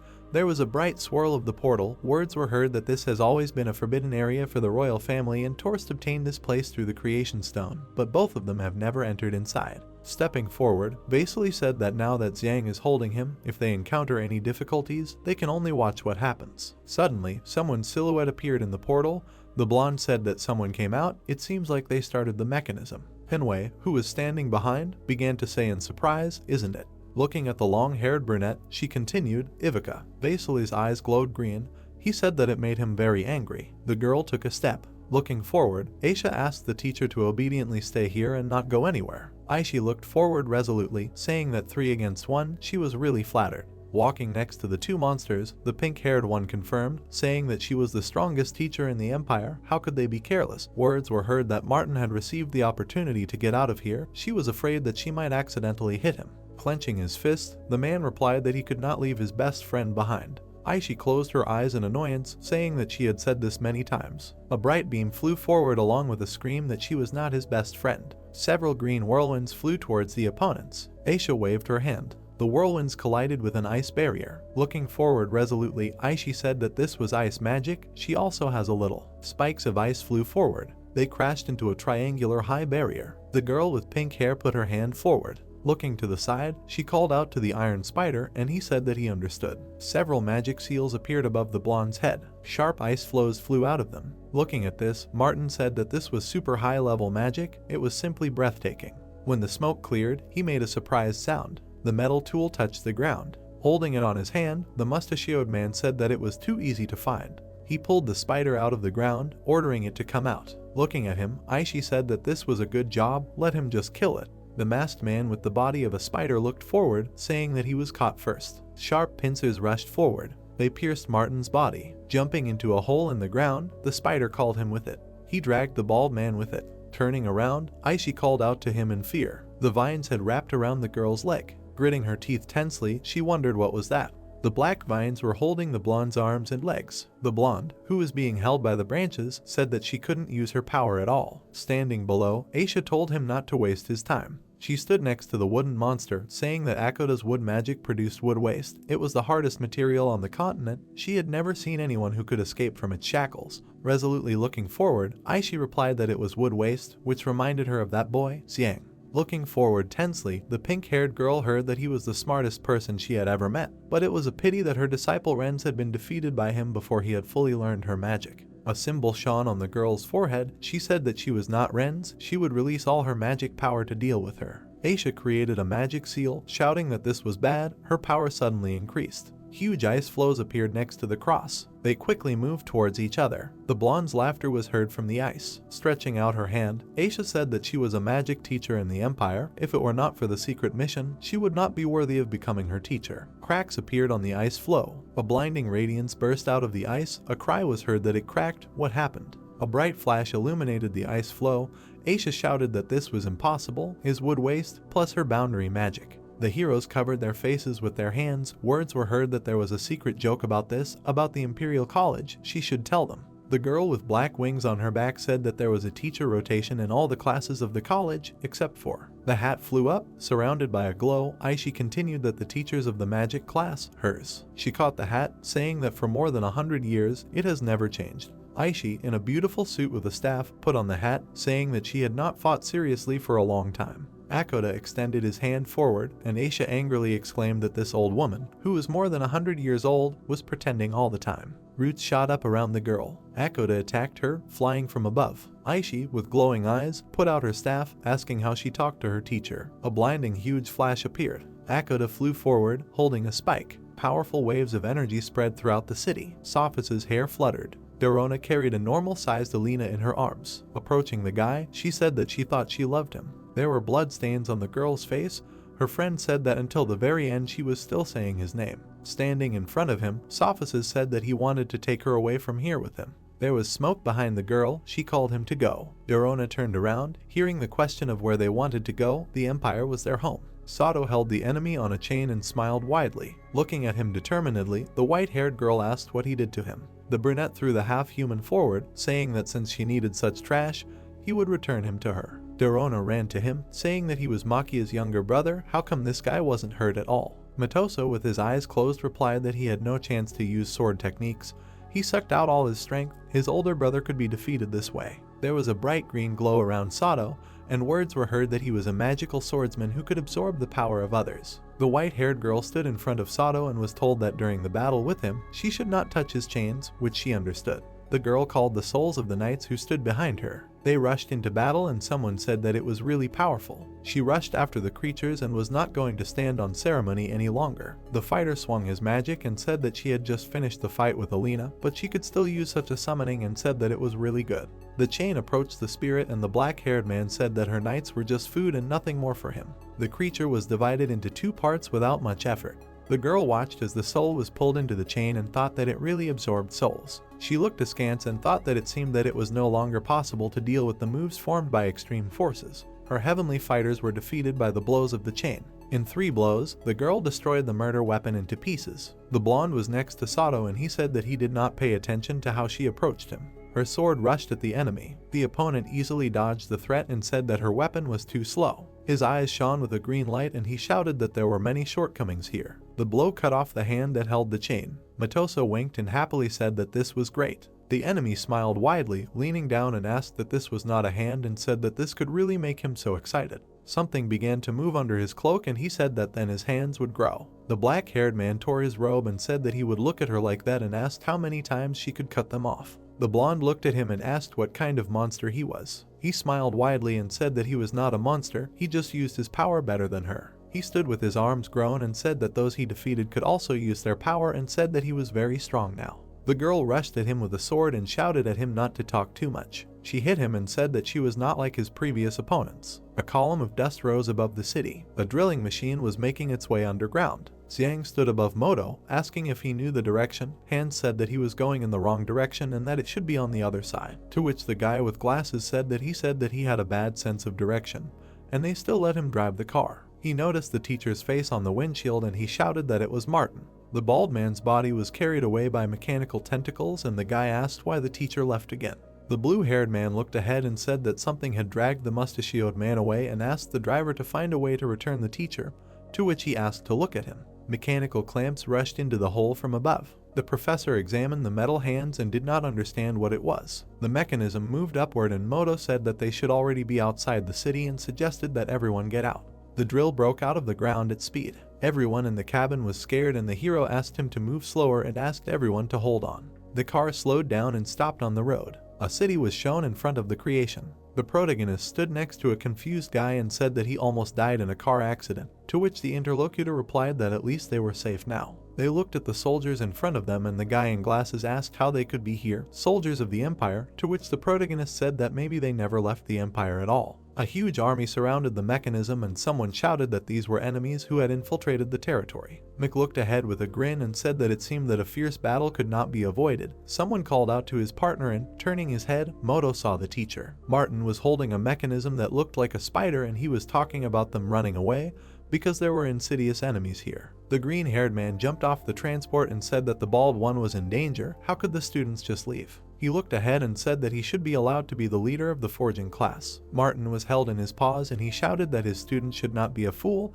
because the robot has a creation stone. Hans watched what was happening and the purple-haired man asked about what happened and what motivated him, to which Hans replied that it seemed that he had been waiting for this moment for a long time, to which he was asked about what happened and asked to tell a story. The blue-haired boy remembered how hard Moto worked and talked about how ever since Xiang won the Empire Cup, he worked hard every day to improve his forging skills. Billy held a curved barbell next to the glasses boy and the student continued to talk about how knowing that his mental abilities were weak, he started training like crazy. Aishi stood next to Moto and he also took the initiative to ask for advice from the teachers of different subjects, hoping to become like the hero. The purple-haired boy talked about how it was unexpected that the glasses boy worked so hard, but he said what was right, and the green-haired boy was no longer the same as before and thought that boys who worked hard were the cutest. The monster looked at the student and asked what the blacksmith could do. He looked ahead and talked about how he should go back and build his own house or build a drinking glass instead of standing on the battlefield, and ridiculed him. The boy pulled out a scroll and told him to pay for his ignorance. His hand quickly began to draw blueprints for forging. Details appeared around him and he was puzzled. Martin looked at him with tears and said that this was real work and was proud of the student and said that it was really beautiful. The monster stretched out his limbs and said that they should stop making him laugh. Sharp tips were approaching Moto and he told him to wait because he had not yet transformed. The student looked at what was happening in horror and asked if he could do it and said that it was too late for him to save him. The paws hit Moto's shield. Emery was watching the battle on a flying ray and Baldy noticed her. She winked at him while he said that she was his savior and she greeted the teacher. Lily landed on the ground emitting fire. He stood next to the guy in glasses, asking who the guy was who caught the mustachioed one, to which he replied that he didn't know and asked to hurry to help. The mechanical spider looked at them and said that the more people came, the better. The sledgehammer hit him in the face and he didn't finish what he could get that way. The yellow beast cut off the limbs that were holding the professor with a strong blow. The mechanism began to fall. The team was assembled and Moto was saying that it was great that everyone was here. The soldiers approached them and one said that there were only a few of them, to which the other ordered to surround them. The girl with rabbit ears stood near the guys and asked that these soldiers were the only ones left in the city, to which the half-beast said that they had taken apart all the other places, The team turned to them and the hare offered to kill them all at once, to which the firefighter and Bart agreed. The robotic spider, standing on its paws, said that they were too arrogant and asked if they really thought that they, the slaves of God, were so easy to deal with. He opened his mouth from which sharp teeth appeared and asked to let him show them how terrible they were. He looked forward and called a mechanical centipede. The centipede burst out of the ground and hung over the battlefield, to which the guys were surprised by its size. The spider stood under the dragon and said that the Empire would be a burial place for those. The guys rushed into battle with the goal of beating him to death. Isabella swung her blade at the dragon's master and said that she should only be allowed to put an end to all the evil in the Empire. The Horned One was furious and said that she dared to challenge the supremacy of the Empire and said something that she did not even know about the terrifying power of the dragon. The dragon spread its wings and began to make sounds. The Demon Queen resisted the energy and thought that this was a very powerful force. She jumped away from her opponent. The combat robot stood in front of Regent and thought that this was a dragon's striking force. The man was tense. The mechanism tilted its head and thought about why it did not feel anything. The dragon flapped its wings and he thought that this was the dragon's final move. Isabella threw herself down swinging her sword. Fiona appeared behind the white-haired girl and asked her to wait. Yaso was flying on a rainbow owl and the girls turned to him with a question about what kind of attack this was and why it was so powerful, to which he replied that the dragon used to be the most terrible creature of the gods, because it is the enemy of the source of the Protos' power. The bearded man looked down and said that the source of power is the creation stone and they themselves are the raw material for this stone, and said that the dragon's attack causes great harm. The redhead stood next to the hero's wife and asked if this meant that no one would be able to defeat the monster, to which her partner replied that no, they still had Xiang. The dragon master was furious and shouted that the traitors who violated the will of the Empire would disappear. The dragon looked up and dark energy appeared around him. Fiona looked ahead and said that it was happening again. A magic circle appeared in front of the guys. The creature's energy flew through the shield and the healer said that its attack completely ignored her protective magic. Yaso was enveloped in magical power and stood in a stance. His eyebrows lit up with purple flames. He rushed to attack. The man turned into a magical creature and energy spread around him. He rushed towards the enemy and someone said that it was a miracle if it could be blocked, and the teachers asked to wait. The warrior looked over his shoulder and was indignant about what a miracle. The teacher frowned and said that he did not want to admit that he was a lamb for the spell of the last struggle, and he felt sorry that Lee was not here so he could not see this move. After all, he can only use this technique once. He hung in the air and his attack stopped. The fairy held his hands and said that he was seriously injured, and he said that it was a pity that this blow was originally intended for Regent. Isabella rushed to attack and asked the redhead to take care of the professor and said that his efforts would not be in vain. The Lord rushed towards the fighter. The warrior began to gain energy. The bearded man frowned and thought that he should finish the battle as soon as possible and protect that majesty. He threw the opponent aside. The Horned One stretched out his hand and a whirlwind of dark magic began to swirl around it. His face changed and did not have time to think about what it could have been. The enemy's prepared blow caught him by surprise and he was surrounded by magical power. The robot looked ahead and thought to himself about how this happened. Maybe he was distracted and thought that he didn't care and he would take the chance. The sword pierced the soft body of the opponent. The mechanism pierced the chest of the demonic enemy. He looked at him and asked what he was thinking about and said that how can one be distracted at such a time. Regent was wounded and said that when he encountered that one earlier, he was close to death, but did not want to die and therefore survived until now. The fighter looked at him and said that no one can escape nuclear radiation, told him to walk calmly. The opponent cut the opponent and he closed his eyes in pain. The hero told when he was young, he was just a member of the royal family, he never held power as strongly as now. Looking into the distance, he narrated, unlike now, at that time he was busy thinking about how to revive the empire and become a great imperial warrior. He had ambitions and love. He hoped to forever reunite with the girl he loves and live together forever. He looked at the girl when he said, but in the royal family, many things are out of control and can only obey the will of the empire. Whenever this happened, his brother spoke for him. He is the only one in the empire who cared about him.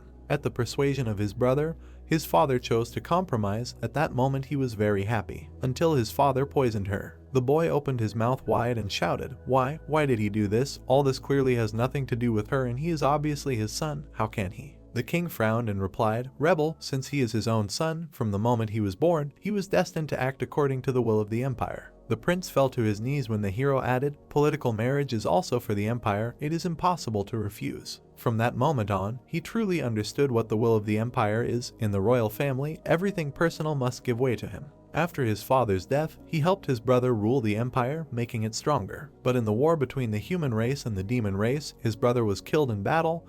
This caused the empire to lose its foundation. The queen also passed away soon after due to excessive grief. The life path of the entire empire was in the hands of His Majesty, who is still a child. The empire is at stake. The treacherous officials at court bared their fangs one after another, intending to divide the empire. The man realized that it was time for him to stand up for the king. Internally, he prepared a squad of assassins and began to cleanse the empire. Externally, he started a war to prevent the demons from further invading the empire. At the same time, he also replaced the human race with the lives of other races and sacrificed them to the god. After all, for the Protoss, only the number of intelligent life forms matters, not the race. He knew that he would become the most heralded executioner on the continent, but all this is not as important as the empire. From the moment he was born into the royal family, he was destined to live for the empire. Where the will of the empire points, he will go along the path, even if he becomes an executioner. It's just that now he was defeated by this boy. The red-eyed man lay on the ground covered in blood. Looking at the hero, he said, "It seems that he does not need to give up." The boy lowered his head and asked, he just didn't understand, couldn't he heal the wounds on his body with so many creation stones, and thought, it seems the king is still useful. Barely breathing, the man answered, the injuries he received in Ren are different. If not for the support of the creation stone, he would not have been able to last so long. He then closed his eyes and asked if he could promise him one thing, His Majesty. To which he replied that he understood what he meant, but death was inevitable. The hero turned away and added, his guilt will be decided by the people of his empire. He began to leave when the man asked to wait a moment and said that he had one last thing. Blood flowed from his mouth when he asked if he could defeat the gods. Without turning around, the young man answered that it was not a question of whether it was possible or not, but he must defeat them. Turning his head, he added, this is the result that all intelligent life forms on the continent hope to see. He understands. He started to fly away and said that after being enslaved for so long, he should take a good rest. Looking at the flying away hero in the night sky, the red-haired man replied, yes, he was indeed a little tired. Blood flowed out of his mouth as he said that it was time to let go, rest and sleep peacefully. The monster looked at the girl. She frowned, pulled the sword forward and shouted for him to put it away in one hit. A flash burned in the sky as the heroine looked at her and said, so she was not destroyed by her attack. The lady was surrounded by magical powers as she gritted her teeth and said, but the demon queen, can she survive her strongest blow? A portal opened, releasing magical power. The blonde closed her eye and gritted her teeth, holding the sword in her hands. Looking forward, she thought that she could not get closer to him at all. Suddenly, someone grabbed her by the waist. The protagonist appeared behind her and said, she is the demon queen. How can she give up so easily? To which she shouted, husband. They both grabbed the sword when the guy shouted that they will finish them together, and she shouted back, yes. A bright flash spread across the territory. Hugging the dwarf, the girl frowned and said that it was exciting. A bright magical glare came out of the dragon's mouth. The heroine frowned, opened her mouth wide and shouted, no, this is impossible. Except for the gods on the continent, no one could defeat the dragon. A spot appeared above her head when she looked at it and asked what it was. Suddenly, a portal opened from above. When someone said, they say it is dragon crystal slime. Most of all it likes to devour flesh and drink the blood of dragons. When he asked what, Darkillo appeared in the portal, who spoke unexpectedly. He did not lie and really easily broke through the protective field. The blonde's eyes lit up as she screamed for the slime to get out of here and not interfere with her battle. The hero hovered above the portal where the girl lay. Isabella opened her mouth wide and screamed at her husband that his breath had become weaker, to which he replied that she should take advantage of it. They concentrated their powers when one of them shouted to destroy it. The forces collided and an explosion occurred. Rays came out of the dragon's body. The heroes flew in different directions. The monster opened its mouth wide. The girl imprisoned in the branches said, it can't be, her imperial dragon. She clenched her teeth and added that she had lost. The rainbow beam moved away from the point of explosion. Looking at her husband, Yubei said that they did it, to which he replied, yes, as long as they work together, they can do anything. They flew towards the castle and said that they would hurry to the gods in one breath. The knight looked at the sky and said that the dragon was defeated. The warriors looked into the distance and asked if this meant that Prince Angus had also been defeated, so what should they do now? The cannon barrel was flashing. There were explosions as the knights ran and shouted. This was the dwarven armored vehicle. The city wall had been breached. Looking at the sky, one of them shouted, and the air soldiers, this meant that their group of griffins had been defeated. There were creatures flying in the air when someone said that all allied troops were obeying orders. They had invaded the empire of the human race.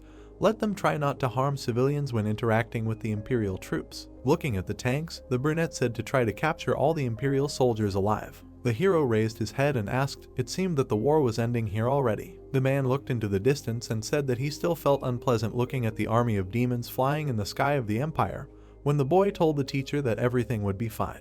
The creature was flying on a bird when someone shouted, reporting that the eastern part was under control. Shouts were heard in the sky that there were no problems in the south. Flying over the city, someone said about the north. Flying past the whirlwind, the hero said that the north was still fighting fiercely. The witch looked at what was happening. She extended her hand, smiled, and said how they were coping. A man crawled out of the whirlwind. His part fell to the ground. The heroine opened her mouth wide, frowned, and said, "The border magic thinks she is the only one who can use it." The fragments flew to the sides with loud sounds. The witch looked up and asked what was wrong. She was tired, but she had not used powerful magic yet. She smiled and added that compared to her, she is still far behind. Blue-Eyed got angry and started screaming, "Stop looking so contemptuously, it's time for her to see how strong the servants of the gods are." The crystals started to shine when she screamed, "Border magic." Everything around froze as she spread her arms and said to hear her call, "Frost Behemoth." The claws walked on the ground. The heroine summoned huge creatures. The witch smiled and said, with such a small power, she was able to summon the strongest elemental monsters. The girl raised her hand and shouted, "Good to know, she is ready to die." Looking at the creature, she said that the king crab will be able to freeze even the air. What will she do now? The monster's claws approached the heroine as the rival shouted for her to go to hell. Suddenly, the lady released her pink power. The blue-eyed opened her mouth wide, looking at the monster and asked, "Melted, void magic, could it be that this magic is more advanced than border magic?" The girl looked at the fire hero and said she thought she was so good, did not expect that she did not know about void magic. She gritted her teeth, raised her hand, and added, "How dare she challenge her?" The red-haired one frowned and shouted, "These are the spirits of the elements." She was able to summon them all at once. The witch smiled and said, and in fact, it didn't take that much force to kill someone like her, but she wanted to see her despair, so she was ready. The blue-eyed one froze and said, "Madness." She flew up and said that she didn't want to mess with such madmen. Looking after her, the girl asked, did she want to escape, and called the spirit of lightning. He immediately understood her and answered, "Okay." A magic arrow flew towards the heroine. Her body sparkled with lightning. The witch held a magic cane in her hand and said, "Go ahead, let them use their strongest magic to crush the enemy." The little people rushed forward. The girl turned around, opened her eyes wide and said, "This is too much." There was a rainbow explosion in the sky. The brunette looked up and said, despite her level, she dared to show her tricks. The small man stood next to her and said, "She is not worth the full power of all the elements. Next time, do not bother them if she has to deal with someone like that." She frowned and asked if he would teach her again. Pressing the bald man to the floor with her foot, she asked if there was anything else to add. Maybe she could replace the strongest spirit with his son. She would not mind, to which he replied that she should forgive him. He would not dare to do that again. The green-haired girl covered her mouth with her hand and said that teacher Aishi was really scary, and the fireman added that the woman should let him go, they would be in touch. The brunette gritted her teeth and shouted if they dared to chat again, she would beat them all, when the bald man ran towards her and called her name. The heroine smiled, looking at him, and said, "Little Martin has come," and then told everyone to go. The teacher ran to the girl and said that he heard a fierce battle had happened. She was fine, to which she asked why he had come only now. The witch fell on him and said, "It was so creepy, the villain was very bad, she was so scared." Her eyes were tearing up when she raised her head and told Martin that she was afraid that she would never see him again. The man frowned and said, "Where is the villain, damn guy? He will tear him to pieces." Moto turned around and asked the teacher, "There is no trace of the villain here, maybe he escaped." The blue-eyed girl stroked the hero's cheek and replied that she defeated the villain, but seeing his expression, she is so happy, her heart is about to break. She pressed herself to his chest, thinking that he would hug her tighter, unexpectedly, but he finally opened up. The heroes hugged each other when the bald man spoke. Of course he was worried about her. She was his most valuable and important person on the continent. His best friend, to which the lady told Moto that his teacher had problems with his brain, to which the guy replied, "No." A battle was taking place. The blonde fought with her mouth open. The powers of the heroes were intertwined. The girl frowned and thought, even though she used the infinite sword style, she had not spent so much power. She jumped back when her opponent asked, finally noticed. The green-eyed man smiled maliciously and asked, she thinks that as long as her body does not contact his iron chain, he cannot absorb her power. Naive, very naive. Clenching his fist, he added, as long as they are at a certain range, even without eye contact, he can absorb her energy. She will get more and more tired until he sucks out all the power from her. Looking at his hand, the girl asked in surprise, how does this happen? The hero gritted his teeth and said, that's right, he and his brother lost to him because of that. The heroine got angry and shouted, this is a vile method, an insult to chivalry. Then she used her magic. The villain smiled widely and shouted, this is not the last move, she thinks her power will kill him. There was a cut on his cheek, blood was oozing out as he shouted, "No, her power will only make him stronger." He released the magic chains from his chest and shouted angrily, "Give all her borderline power." The powers of the heroes intertwined. The chain crashed into the heroine's hand. The girl looked at her hand and thought, things are bad, she was caught in this chain. The brunette extended his fist and shouted, "Not the power is really growing, but now it is all his." The gray-eyed girl tried to untangle the chain, thinking, everything is very bad. First she needs to get rid of the night form, otherwise he will absorb her. The enemy jumped up, smiled and shouted, since she doesn't want to cooperate, he will cut off her legs and arms and slowly absorb her power. The heroine frowned and thought, damn, she can't escape. The man hit the blonde. Then he smiled widely and told Sophus better not fool around with such a serious injury. What should he do if he dies? He wants to play with him some more. The yellow-eyed frowned, looked at the enemy and said that he lost his power, but not the will to fight, when Dorona interrupted him and asked to let her. But the guy said, no, he knows that he used the night form, he can no longer use power violently, so let him do it. Then he swung, when the brunette jumped back, laughed and shouted, he had been waiting for this for so long. They fought, when the green-eyed shouted that they will not stand on ceremony anymore. Looking at what was happening, the hero said not to fool around, otherwise he would die. But the girl interrupted him and said to stutter, she was very nervous. The hero smiled and asked Sophus, he knows how long he has been waiting for this day. What a pity. The young man jumped, swung and asked what a pity. A flash occurred above the guy's head when the man answered, it's a pity that after today's battle he will not see the sun anymore. The hero's hand began to transform. He proudly straightened his shoulders and said, even though he is now at the peak of his abilities, he will not spare him. The blonde held the sword tightly in his hands and said that he cannot defeat him. The captain raised the sword and said, while he was fighting Dorona, he noticed a lot of shortcomings in him. He relied too much on his abilities and neglected the use of the sword. And he, since he took the sword in his hands, did not forget about the art of swordsmanship. That's what makes them different. The brunette grinned and replied, a sword that can kill a good sword. All the nonsense he learned about swordsmanship was useless. He then lunged and added, it will never compare to his genius. He still thinks he can defeat it with his sword. The guy swung when the opponent said that without great strength he would not be able to dodge his attack. The heroine screamed the young man's name in fear when the hero held her back and told her not to go there. The opponent's strength did not affect the blonde. The man opened his eyes in fear and thought about what happened, how he blocked all the attacks, why he did not see his movements. Suddenly, the guy wounded him with his sword. There was an explosion. The brunette looked ahead in surprise and asked Matoso. He saw him swinging his sword, to which he replied that he saw shadows. The man was dumbfounded when the young man said that he swings a giant sword 700 to 7,000 times non-stop every day. Looking at his opponent, he added that this was the only way he would not give up. As soon as his faith collapsed, now his faith was the art of wielding a sword, and he had been betraying the sword in his hands for a long time. The hero got angry and shouted that he was just lucky. Blood was pouring out of the man's body. The blonde made a dash towards him and said that he had just hit him with his sword 30 times, but the speed was so high that he did not see. The guy struck again. The brunette began to transform. Looking at the fragments, he thought that he had broken the sword. Sophus closed his eyes and asked, he was trying to reflect the sword created by extreme power. The opponent released his chains and shouted that this was the final blow. The chains flew towards Sophus. Suddenly, the guy closed his eyes and defended himself with his magical power. The opponent bared his teeth, frowned and thought, but why? How did he achieve such a level of reaction and speed without having extreme power? The blonde approached Sato and shouted that it was over. The yellow-eyed man struck. A gash appeared on his opponent's chest as he shouted that it was impossible. He gritted his teeth as a cut appeared on his throat.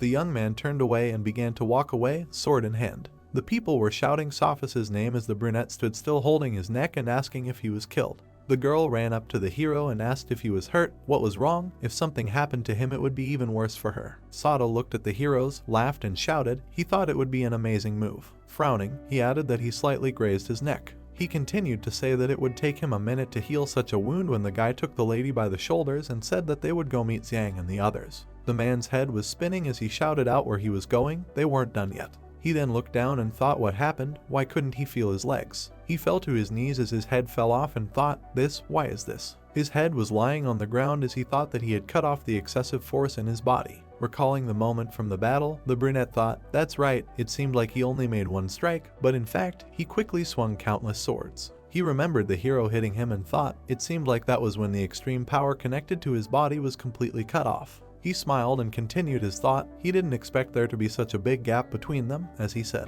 Suddenly, the man opened his eyes as a tear rolled down his cheek and thought, if anyone was to blame, it was him for abandoning the art of swordsmanship. Looking at the yellow-eyed man, he added that he had become a new crushing force. The heroes walked forward. The guy's body was bound by magical power. The blonde looked at him and said that it was worthy of becoming a copy of Ivica. His fighting power was perfectly copied, and the blows became more ruthless, to which the heroine added that the God King simply hated them. The green-eyed man frowned and said to go.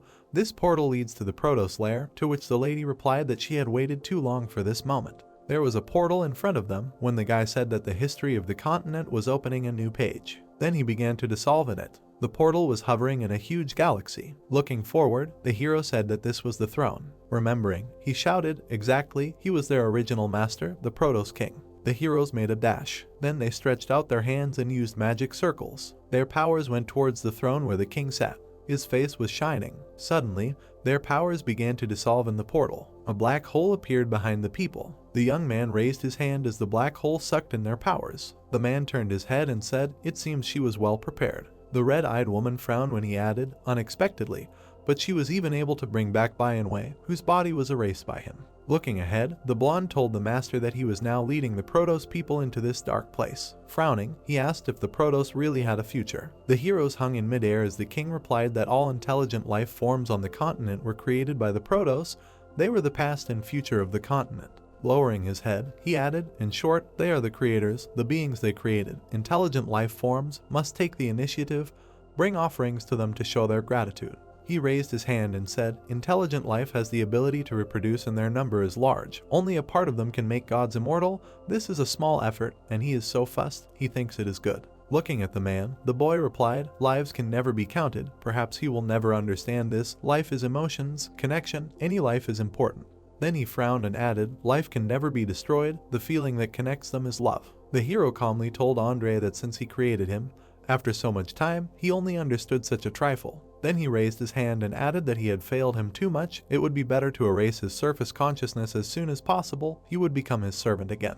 The young man closed his eyes. Looking at him, the girl shouted at him to strengthen his faith, not to allow himself to be controlled anymore, to which he replied, well, before coming here, he did two things. The man looked at him and asked how, all to no avail, The green-eyed man held the magical power in his hand and said, when he created them, he put his thoughts into their heads. The power turned into a magical heart. When he added, this is done to restrain the three of them. He knows that if he does not get rid of them, he will not be able to escape from his palm. The violet-haired girl opened her mouth in fear and shouted, Andre, this is his heart. If. Suddenly the guy clenched his fist. The heart shattered into small pieces as he said that because of this heart he made a big mistake and hurt Ivica and the young lady.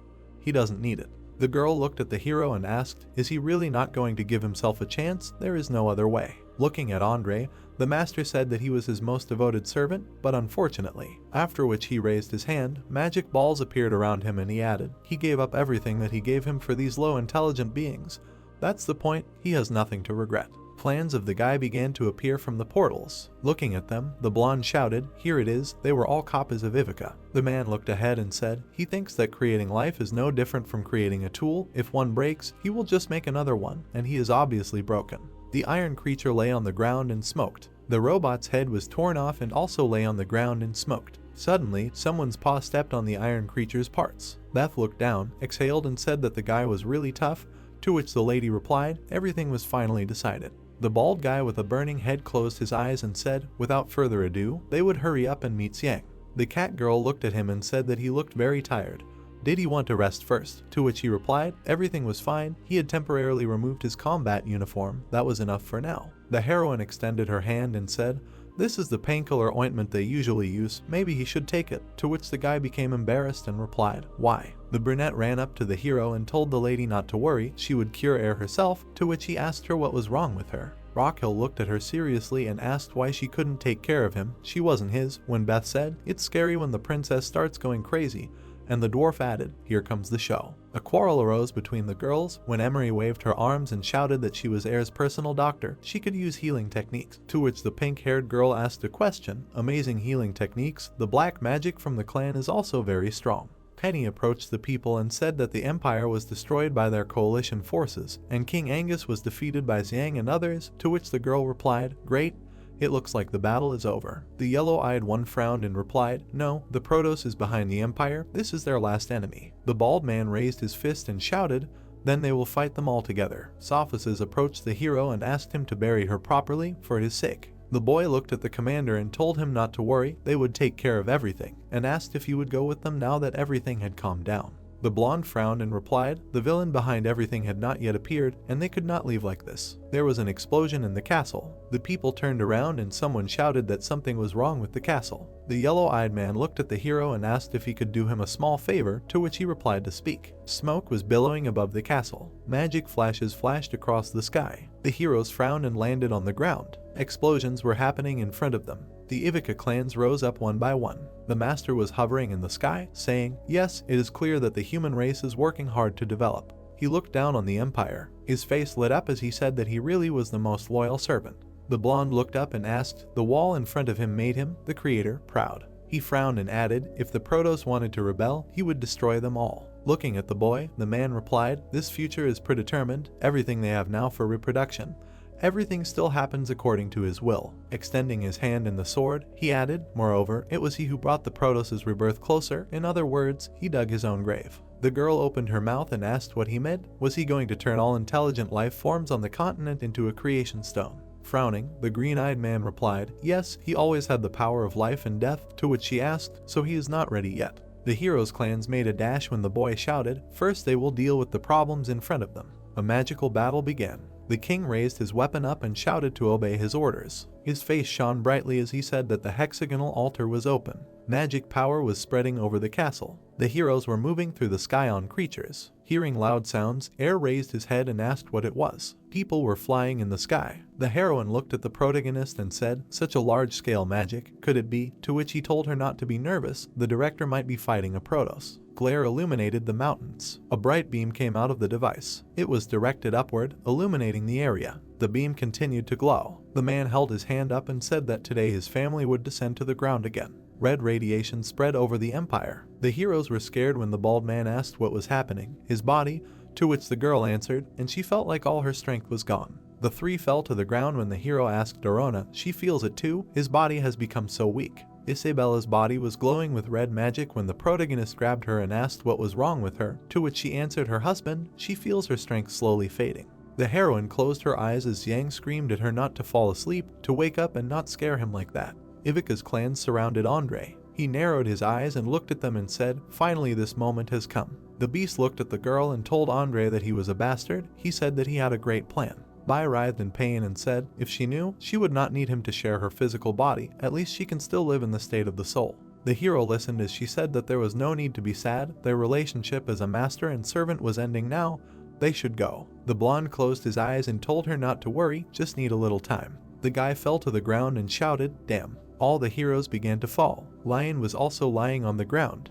The sword was shining in the master's hand. His face glowed as he asked, strangely, he cast a spell, why he hasn't received the creation stone yet. The hero started to get up when the man said, damn. The couple got up when Air, squinting, asked what happened, how did he fall asleep, to which the brunette replied, it looks like they are under a spell. The yellow-eyed man turned around and asked, a spell? What kind of spell? To which she replied that she did not know. Isabella opened her eyes when the protagonist shouted, she woke up, and she asked what happened. The girl looked at her hand. When the young man said, he does not know, she suddenly lost consciousness. How does she feel? To which she replied, nothing, just a slight warmth all over her body. The heroine grabbed the blonde by the cheek and angrily shouted why he did not tell her earlier. She even drove away the golden daughter, to which he replied, he did not know that it would work. Looking down at the people, the man shouted to Andre that it was his doing. His face lit up as he added why his hexagonal altar didn't work at all. What kind of magic did he use? The blonde looked at him and replied that he had just extracted a new kind of magic from the Protoss' magic and spells. The hero began to narrate. For hundreds of years, he had not only carefully studied Bai and Wei's spells, but also learned that if he reconstructed the magic and spell formulas, more magic spells could be created. These spells would be able to protect the energy source of the creation stone and block its formation. As long as he could do this, the resistance of intelligent life forms would not be in vain.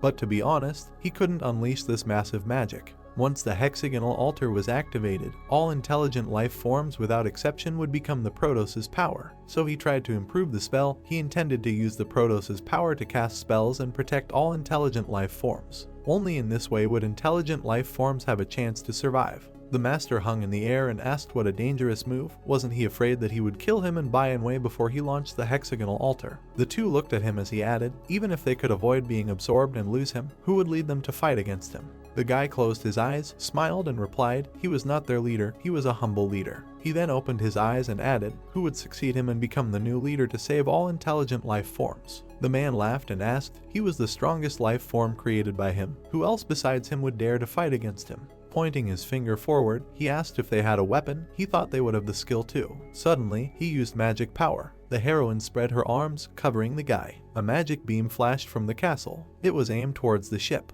Everything around was illuminated. The bright flash did not allow one to see anything. The hero stood there, pointing his finger forward. The Ivica clans were floating in the air in red balls. Standing behind the girl, the blonde shouted her name, to which she replied that she was fine. Yeah, she looked ahead as the king laughed and said that as soon as he waved his finger, the civilization they had spent so long building would disappear. Looking down at them, he added, and the two of them. His face was shining as he said that he didn't even have to do it himself. The clans began to attack the heroes. Suddenly, there was a bright flash. The blonde looked up and said, "He has come," to which the lady replied, "It is the son of the prophet." Looking at the beam falling from the sky, the man asked what was falling. It was also a product of the civilization he had created. The protagonists approached the king. They had magical weapons in their hands. The pair hung in the air as the protagonist asked, "Does this guy have his own passive shield?" To which his wife replied, "No, it seems he knew that they would attack from behind." The master turned around and said, "It's because he feels the sword in her hand. She is a descendant of Ivica."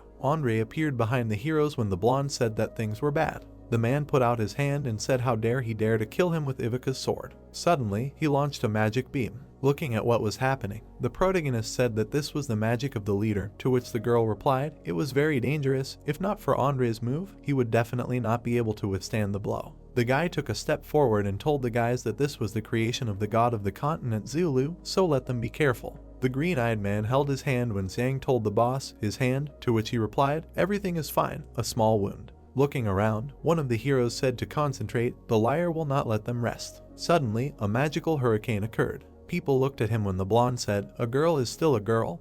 Once he makes his move, she will attract everyone's attention," to which Isabella replied that it is teacher Aishi. Sitting on the green ball, the heroine said, although they did not take her with them, this time they cannot get away. After more than 100 years, she finally has the opportunity to show her true power. The guy stood behind the heroes and said that he, Xiang, Isabella, Bai will deal with him and open the way for them, to which they replied, "No problem." Seeing the clans, the hero shouted, "Here they are." The two were flying to help when one of them shouted that they will fight together, and the protagonist shouted Air and Emery, great that they joined. The man put his fist out, moving towards the clans. A cry came from the sky that the teacher is also coming, to which he replied, how could he miss the war of the century? Air needs to hurry. The stars were shining and surrounding the clans. Emery turned around when the redhead told her to cast spells with her to undermine the enemy, to which she replied that she understood. They both closed their eyes and concentrated. Magic power surrounded the clans. A huge plant came out of the ground. The two were flying in the air when the hero asked what kind of plants were coming out of the ground, to which the man replied that they were poisonous plants grown by lion. The old man looked at the boy and told him not to worry, these plants he grew were spiritual, to which Air shouted in surprise, Lion's teacher. There were people in front of him when he added, and all of their pharmaceutical class. A flower bloomed when someone said, their spores are not only full of toxins, they can also control them. Looking at the clans, he added that they can make them attack enemies and not harm allies. The brunette's body began to be covered in blisters. The beams pierced the bodies of the clans. Rockhill looked ahead and asked if it was a rain of arrows, to which the burning guy replied that it was an archer class. The people held bows in their hands and shouted air forward, their arrows were aimed only at enemies. The man pointed his finger and called everyone a bunch of ants. The protagonist, looking straight, said that things were bad, and the heroine said that they needed a plan. The protagonist closed his eyes and activated the launch field. A stream of power flowed from his hand. The two watched this with clenched teeth. The two girls hung in the air. Power flowed from the portal. The girl opened her mouth and asked her husband when he learned the director's space magic. In response, she heard that he recreated this magic through the field using the black hole theory. The man grinned and said that he was good and if he continued to study like this, he would give him the position of director. The girl said that this was exactly what was expected from the son of prophecy. The young man, looking straight, ordered everyone to find shelter. 3 of them put their hands in front of them, closed their eyes and said that the power of the God King was too strong, it was too scary, and such energy could flare up with a snap of the fingers. Some were in their positions in the air. The rest hid behind the shields. Someone shouted that no one could withstand this blow. If everyone could start acting, maybe they could avoid the attack of the God King. The men, putting their hands in front of them, asked Director Nastia for a way to keep the God King away from the Empire and the population. He answered, okay. The God King put his hand forward and thought that this young man who knows how to use space magic is the son of prophecy, who is said to be able to defeat the gods. He is different from other intelligent life forms. His clan will not be able to manipulate him. He is also a creature from another world. You need to be careful with him. The main characters hung in the air. The protagonist's suit began to activate. Bright flashes appeared. The blonde put his hand in front of him. The man, standing straight, said, "Do not forget that he is his teacher." The two stood in the middle of blue tongues of flame. Their bodies were pierced by an electric shock. The man spread his arms out and said that since he couldn't improve it, he would play with them. Tentacles began to appear under him. Rockhill gritted her teeth and said that they were under a spell. The man said that he felt like all his strength was leaving his body. The guy turned his head, saying that he couldn't move any part of his body. The man said that it was like he was carrying a large mountain. The protagonist put a cannon in front of him and said that although it shouldn't be used here, there was no other choice. A rocket flew out. The man raised one hand and said that he would use a little trickery. The rocket fell apart into small pieces. The young man frowned and thought that he had disassembled a nuclear bomb. He could not only use magic and spells, he was also a blacksmith. The blonde turned her head and said that they didn't have time to be surprised now. They had to attack him together. They shouted at her to turn around. When she turned around, she saw Darkulo striking. The young man turned his head sharply inside. He turned to the girl and asked if he could connect with everyone's creations using the thought exchange magic she used in the Demon King's palace. In response, he would receive an affirmative answer. Isabella closed her eyes and used the demon spell. The young man also closed his eyes and concentrated. Spider-like threads spread out from him. They connected to the foreheads of his teammates. Martin asked in surprise what it was. These threads also connected to the foreheads of everyone else. The brunette opened his mouth and said that everyone should listen. He needed everyone to cooperate. Everyone should attack the God King at the same time. He wanted to drag him into the dark abyss. The man hung in the air with his arms outstretched. The protagonist spread his arms out to the sides. Missiles flew out from behind him. They began to spin into the ground and explode. Nanai put a shield in front of him. Martin opened his mouth and asked what he should do. In response, he heard that his most unexpected attack was needed. He frowned and replied that he would do everything in his power. The man put his hand out and said that he needed to get rid of him first. The chains flew towards the protagonist. Isabella, fighting them off, told Zhang to start bombing and she would protect him. The tips of the chains began to transform. They turned into dragons. The blonde looked in surprise as the glowing projectiles rushed towards her. Whirlwinds appeared. The girl put her hands out in front of her and said that after the spell strike, her magical power became weaker, and she needed to try to interrupt his spell. She, looking at the approaching chains, shouted that these attacks were not ending. A bright flash flashed above the man's head. An object was rushing towards him from above. The blonde turned and asked in surprise what was happening. The protagonist smiled and said that it looked like he could block all attacks, but he couldn't. He could cast spells and attack while holding back the director and Wei. After visualizing everything that had just happened, he came to the conclusion that if he was distracted to block an attack, he would learn nothing. His defense was not passive but active. Although he could do 3 things at once, he couldn't do 4 things at once. Everyone concentrated when they heard Xiang's voice, asking them to listen carefully. The girls frowned when he said that he needed them to attack the Robot King together with all their strength. Everyone listened carefully, that the enemy should fall into the trap that was set for him. The prince struck the ground with his hammer and said, "Okay." The rocks began to rise above the God King. He raised one hand up, and spreading his fingers, he shouted, "Destruction." A guy who was preparing to attack flew up to him from the side, and, on the other side, an attack was also being prepared. Both attackers screamed furiously, calling on the powers of the tiger and phoenix. The spirits of both appeared and surrounded the man. He looked around and thought that it was terribly hot now. Was the evolution of intelligent life forms really that terrifying?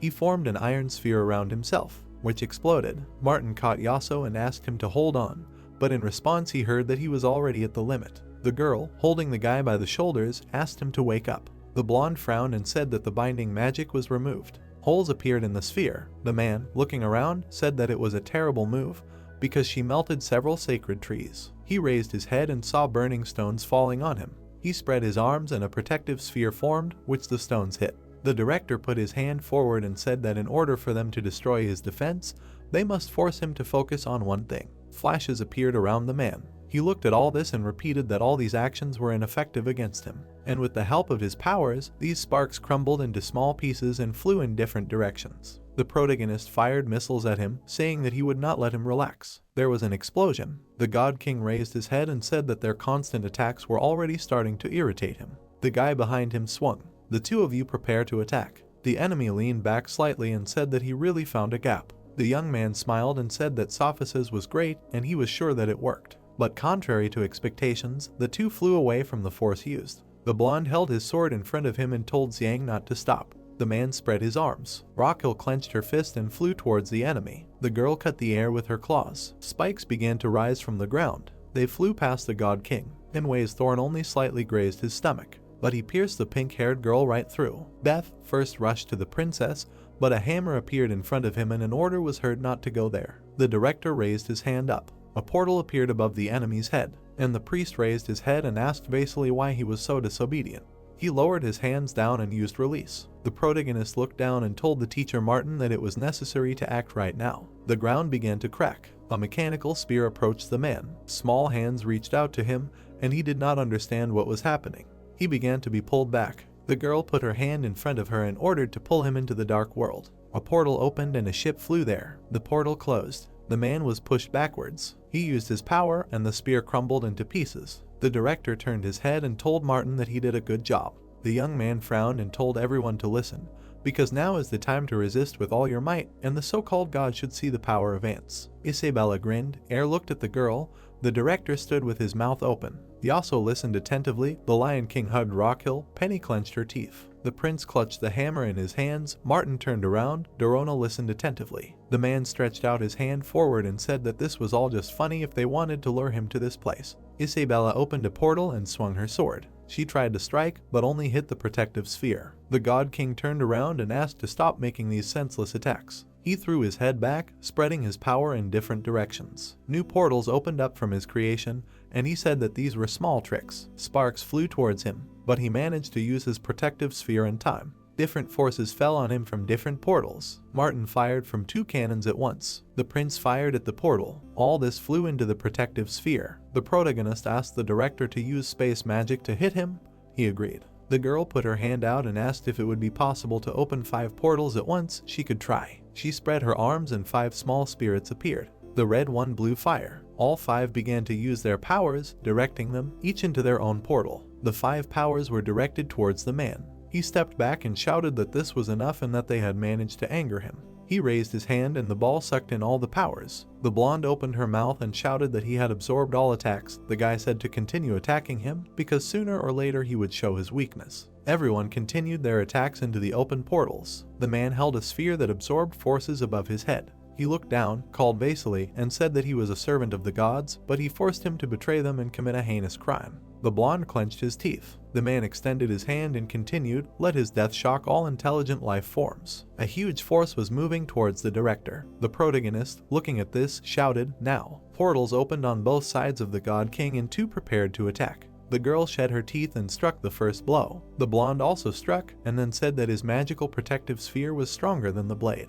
Og clenched his fists and shouted that he was already coming. He struck from behind. The girl smiled and said that they finally hit him. Emery put her hands in front of her and used her power. The girl was casting her spell. Enwei put her hand in front of her and used her power. The guy, flying feet first, screamed that he felt so much power in his whole body. Then he struck with his fist. The man was pierced by power. Isabella swung her sword. She opened her mouth and screamed. Then she struck. The man looked at him and said that it was amazing. Air hung in the air near the portal. The blonde quickly dived into the portal when she heard the order to quickly leave the dark space. The protagonist spread his arms to the sides and told the director to use space magic to give the God King a small gift. He put his hand in front of him and said, "No problem." The protagonist flew up a little and shouted, "Forward." A portal opened above the man and a rocket appeared from there. He raised his hand up. A flash appeared above him and he said that it looked like he was a step behind. Light flooded everything around. The young man stood with his hand outstretched and said that it was close. A girl flew up to him and asked if he really hit him. In response, she heard that of course, and even if he had time to defend himself, he did not think that he still had the power of a king.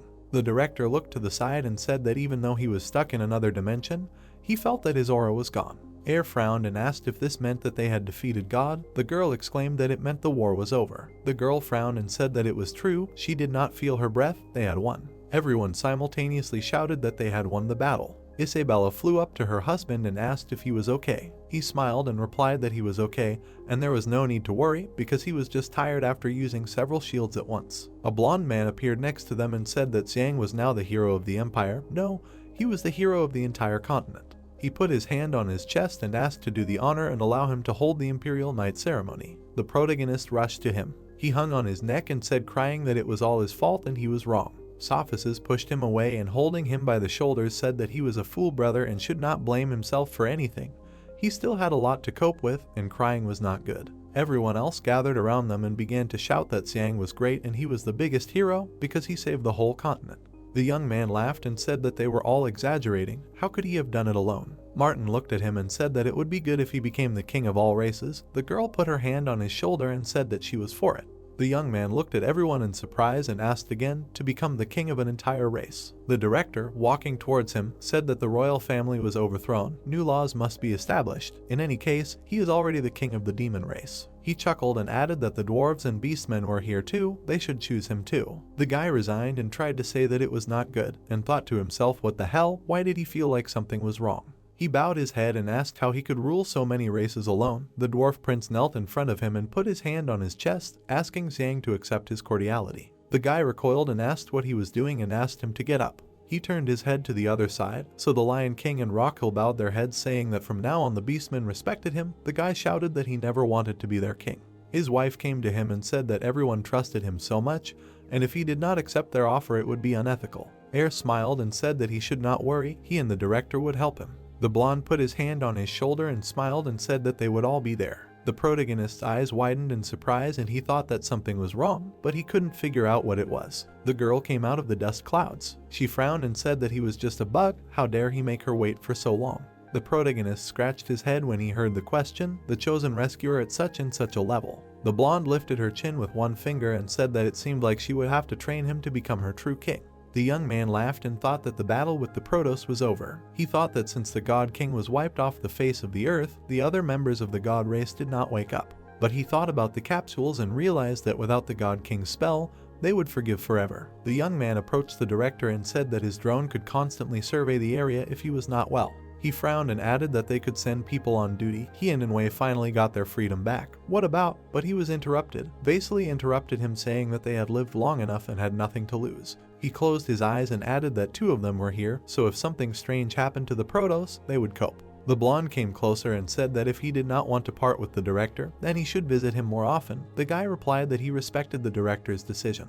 A girl came up to them and asked Isabella if she had found out yet that she had a child in her belly. The protagonist turned his head and was surprised. A child? It was that night. The girl frowned and asked why he was so surprised, or did he not want a child at all? The guy threw up his hands and said that it was not so. It was all so unexpected. He just did not know how to react to it. The heroine turned her head and shouted that if he did not want to take responsibility, it would be better to say right away, and she would raise the child herself. The director appeared from behind and said that, in fact, he had one request. He closed his eyes and said that the ancient creatures dormant on the continent felt the disappearance of the God King, and they appeared again, threatening the safety of all intelligent life forms. The young man turned his head and said that he understood. He could leave these creatures to him and Isabella. Hugging her, he said that she was pregnant and still making such a fuss. It was scary. In response, he heard what he was afraid of. They say that pregnant women are better off doing more sports. Besides, in the future she will gain weight, and her husband may leave her. The guy laughed in response and replied that this simply could not happen, and with such a beautiful wife, other women in his eyes are simply nothing.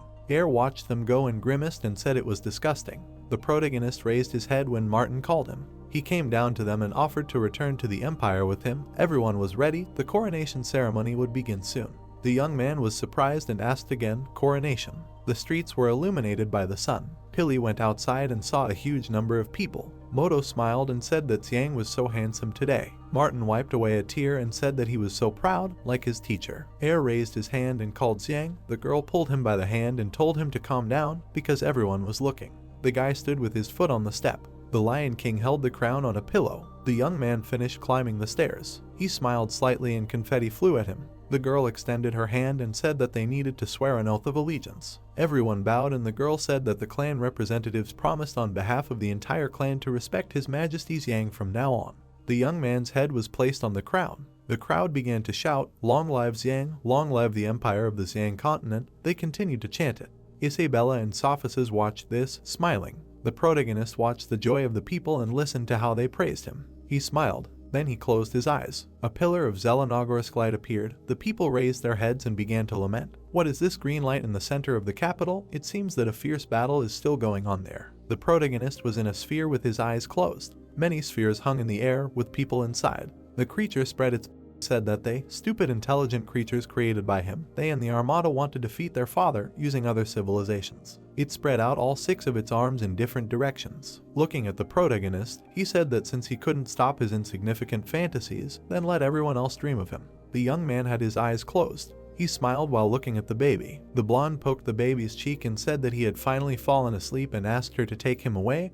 The boy replied that he would support him for a little while longer. Looking at the baby, he said that he had always felt that all this was unreal, and he was so afraid that all the good things would disappear at once. They both looked at their child, and the blonde said that he was worried about profit and loss again. After the war with the God King ended, they had built an empire together and given the people on the continent a peaceful life. Wasn't that enough? The young man chuckled and said that this dream was very long. Isabella stroked her husband's cheek and said that he was prone to worrying about profit and loss. Taking his hand, she suggested that they enjoy the view of the empire at night. She turned her head and said that he should see his best and greatest creation. Standing on the balcony, she said that it was he who established the boundaries between the races and it was he who stopped the war. It was he who gave everyone a new life. Does he really think that all this is a dream? The capital at night was burning with bright lights. The blonde pressed herself against her husband and said that if this was a dream, then it was beautiful and it would be better for her to never wake up. The young man pursed his lips and replied that who would not want to live forever in a beautiful dream that someone else created, and he would rather wake up. The girl said that she did not understand what he was talking about.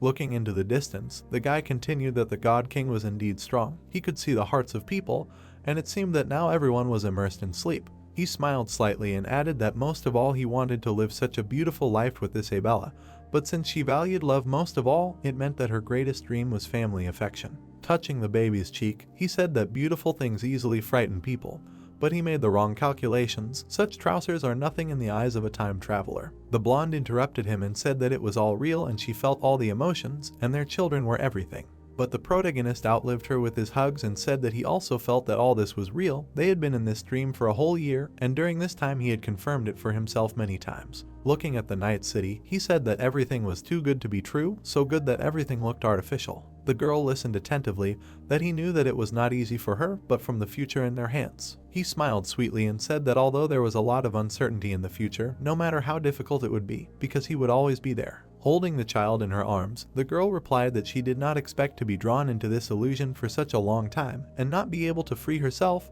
The God King really enraged her. The weapon that struck her was so beautiful. The young man pressed his wife and child to himself and offered to let go of everything false and create their own future. The high rises began to dissolve right before our eyes, and all the other tasks too. The girl put her hands in front of her. She touched the particles of the buildings and said that although she did not want to do this, but since he said so, they themselves must create their own lives. The main character smiled and offered to go. The blonde smiled back and agreed. The dwarf stood on the animal and said that they had reached the center of the empire. Darkulo, hovering in the air, asked if the battle was over. In response he heard that it looked like it, but everything was somehow strange. They saw many balls with people in them and assumed that Xiang had created them, but they were all trapped in the sphere. It seemed like they were all asleep. The people were in the balls with their eyes closed. The army was moving forward shouting that they had to protect their demon king. One of them stopped and asked in surprise what it was. They saw everyone in the balls and couldn't understand why this happened. In one of the balls they saw Isabella. They thought that all this was some kind of strange magic. The man looked down on everyone. One of the soldiers turned a broom on him and said that there was someone standing on that big guy. It must be him who had trapped the demon spears. The man put out his staff and said that since there were more intelligent life forms here, they should give him energy. An impulse was sent towards the army. Everyone was pierced by electricity, and the animals floating in the air as well. From the impact, his body began to dissolve in the air. The army began to look around shouting that they needed to run so as not to be targeted by magic, and they needed to tell the others not to approach the center of the empire. Red crystals were floating in the air in spheres. The man jerked from his place and stretched out his hand forward. The crystals began to be sucked into his hand. A pulse of power pierced his body, and he thought that he had not tried this for a long time. It was so refreshing. He clenched his teeth and smiled evilly. Then he spread his arms to the sides and ordered his children to go to their father. The army tried to run away from him, but their bodies were pierced by a pulse of power. There was chaos around. Some were already defeated, and some were still trying to escape. The man threw his head back and shouted that he would then personally create new life forms. The sword cut the air behind the soldiers. TP began to examine their hands and were surprised that the magic cast on them had gone. But their attention was drawn to the demon queen in the sky. She frowned and carefully assessed the situation. The man, looking her over from head to toe, said that it was impossible because they had trapped her in sleep. The protagonist appeared behind him and said that his technique was professional, and other people from the continent must have followed him, but he was not a native to him and could easily see his pants. The man looked at the blonde. The young man held out a finger in front of him and said that he had come here to help everyone on the continent defeat him. The man looked around and said that this was unexpected. He had underestimated the enemy. They could not defeat him by combining all their forces. What would they do together? Sophisis was in a ball with his eyes closed and his head down. The man frowned and said that there was no chance of winning down there, having met his true power. The young man spread his arms in different directions and offered to check. He formed a sphere around them. The blonde frowned and asked what he wanted to check. The monster rose a little higher and flew towards the sphere. The blonde cut the air with her sword. She struck straight at the monster. Looking at all this, the man said that now she would see the strongest form of his clan. The transformation occurred. He frowned and said that he used the god of creation to forge all intelligent life forms. Monsters began to appear from the portals, and he continued that in addition to the ability to create, his destructive power is the most terrifying in the entire continent. The fire dragons all moved in one direction. A portal opened, into which they all flew. The protagonist silently watched this. The monster frowned and asked what it was. He was able to block several attacks of the dragon. The protagonist closed his eyes and said that this was a field of creation. No matter what kind of attack it was, he could handle it with just one thought. He suddenly opened his eyes and said that since a nuclear strike was not able to kill him, he would try this. Then he raised his hand up and a small black hole formed there. The enemy began to pull out his weapon, mocking him. No need to make a fool of himself. What can he do in such a small space? He pulled out his sword completely and pointed it towards his opponent. He frowned and said to feel the fury of a god. Then he pierced the wall of the sphere with his weapon, thereby destroying it. He struck again, and then again. The young man watched this, holding the black hole above his head. He looked closely and said that no matter how strong he was, everyone was equal before his strike. No one would escape. The edges of the black hole became larger. The god held his weapon with both hands. He frowned and said, "Damn, what a strong attraction. He can really create it." The young man threw his head back. He gritted his teeth and thought that his idea was really a success. He would use the regiment to create a black hole that he himself could control. The enemy leaned forward. A huge sword appeared in the air. Isabella was holding it. She opened her mouth and shouted that it was the sword of infinity. Then she pointed many swords towards the god. They all stopped piercing his body. He recoiled and was surprised at how strong the blow was, more than a sentient life form could withstand. The enemy put his hands in front of him and said that it seemed he had underestimated them. The dream spun into a protective shield. The black heat increased in size. Zhang raised his head and shouted that if he still wanted to escape, he should feel the explosion of the black hole. He threw it, shouting, "Damn Porotas." The monster flew higher and was surprised how he created such a terrible thing. The protagonist moved to the blonde with the help of a portal. Grabbing her by the shoulders, he said that it was time to leave, otherwise they would be buried together and with them. They both stepped into the portal that opened. A black hole was approaching the monster. The man detached himself from its head and flew upward. He clenched his teeth and said that it was simply impossible. He could not die here. He was drawn inside, and he screamed that this world should belong to his people. A glowing ball appeared from under his clothes, and it sharply soared upward. The two, standing on the ground, watched this. The blonde frowned and asked what they should do next, to which she heard in response that the black hole should send him back. The young man put out his hand and said that he was here for exactly this. He clenched his fist. The black hole began to move. The man tried to fly as far as possible. He ground his teeth when his body began to smear in the air. Then there was a bright flash, and the black hole began to dissolve in space. It became even smaller, and now the two are looking at a completely clear sky. Xiang frowned and asked if it was over. The girl replied that yes, it was. The spheres around the people began to burst. They slowly began to open their eyes. They fell to the ground and rubbing their bruised places. Martin said that it was all like a long dream. The girl asked what was happening here. She was going to drink a magic potion with Martin.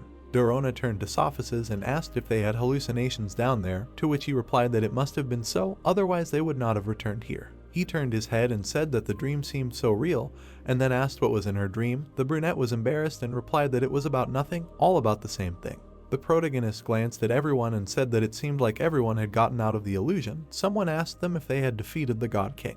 The young man raised his hand and happily replied that everything was correct. Air ran towards them, saying that it was all so exciting. Everyone had just worked together and couldn't even hurt the God King. The blonde took the protagonist by the shoulders and said that the war that the fate of the entire continent depended on had finally ended. The brunette believed that it was thanks to everyone's efforts. Now the fate of all clans would be in their hands. Let the peace last forever. Everyone smiled, looking at him. They listened attentively, holding their breath. The young man smiled, saying that the peace should last forever. He turned his head when the director approached him and said that all this was of course good, but it was not the end yet. He smiled slightly and said that they had just defeated the God King, and the entire race of gods was still sleeping, and although they were sleeping, they needed to figure out what to do in sleep. The young man smiled and suggested that they go there together, and told everyone that there was still a lot of work down there. Everyone stood next to the network and said that Xiang would now have even more work. None of them would get away with it and they would have to work together. A crack appeared in the sky. Everyone raised their heads. The brunette screamed in fear that there was something in the sky. Pieces began to fall off the sky, and capsules began to be visible from there. The director opened his mouth and screamed that this was the place where the gods sleep. The guy asked how it appeared here. In response, he heard that all the gods sleep in this space.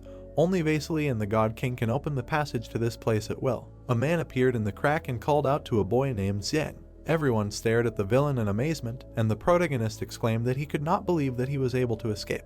The man bared his teeth and noted that he was impressed by such a child from another world. His eyes glowed red, and he said that he was sorry that they encountered the god of this world, the god of the Zelio continent. Isabella, standing next to her partner, frowned and asked if there was anything else they could do to deal with him. The enemy hovered above them, saying that he had been asleep for so long that he had begun to ignore the fact that there was someone else beyond this world, but the young man reminded him of it. The God King smirked and said that when his life was on the line just now, he saw everything clearly. The man raised his eyebrows and said that the memories of the gods that he had erased from his mind had awakened again.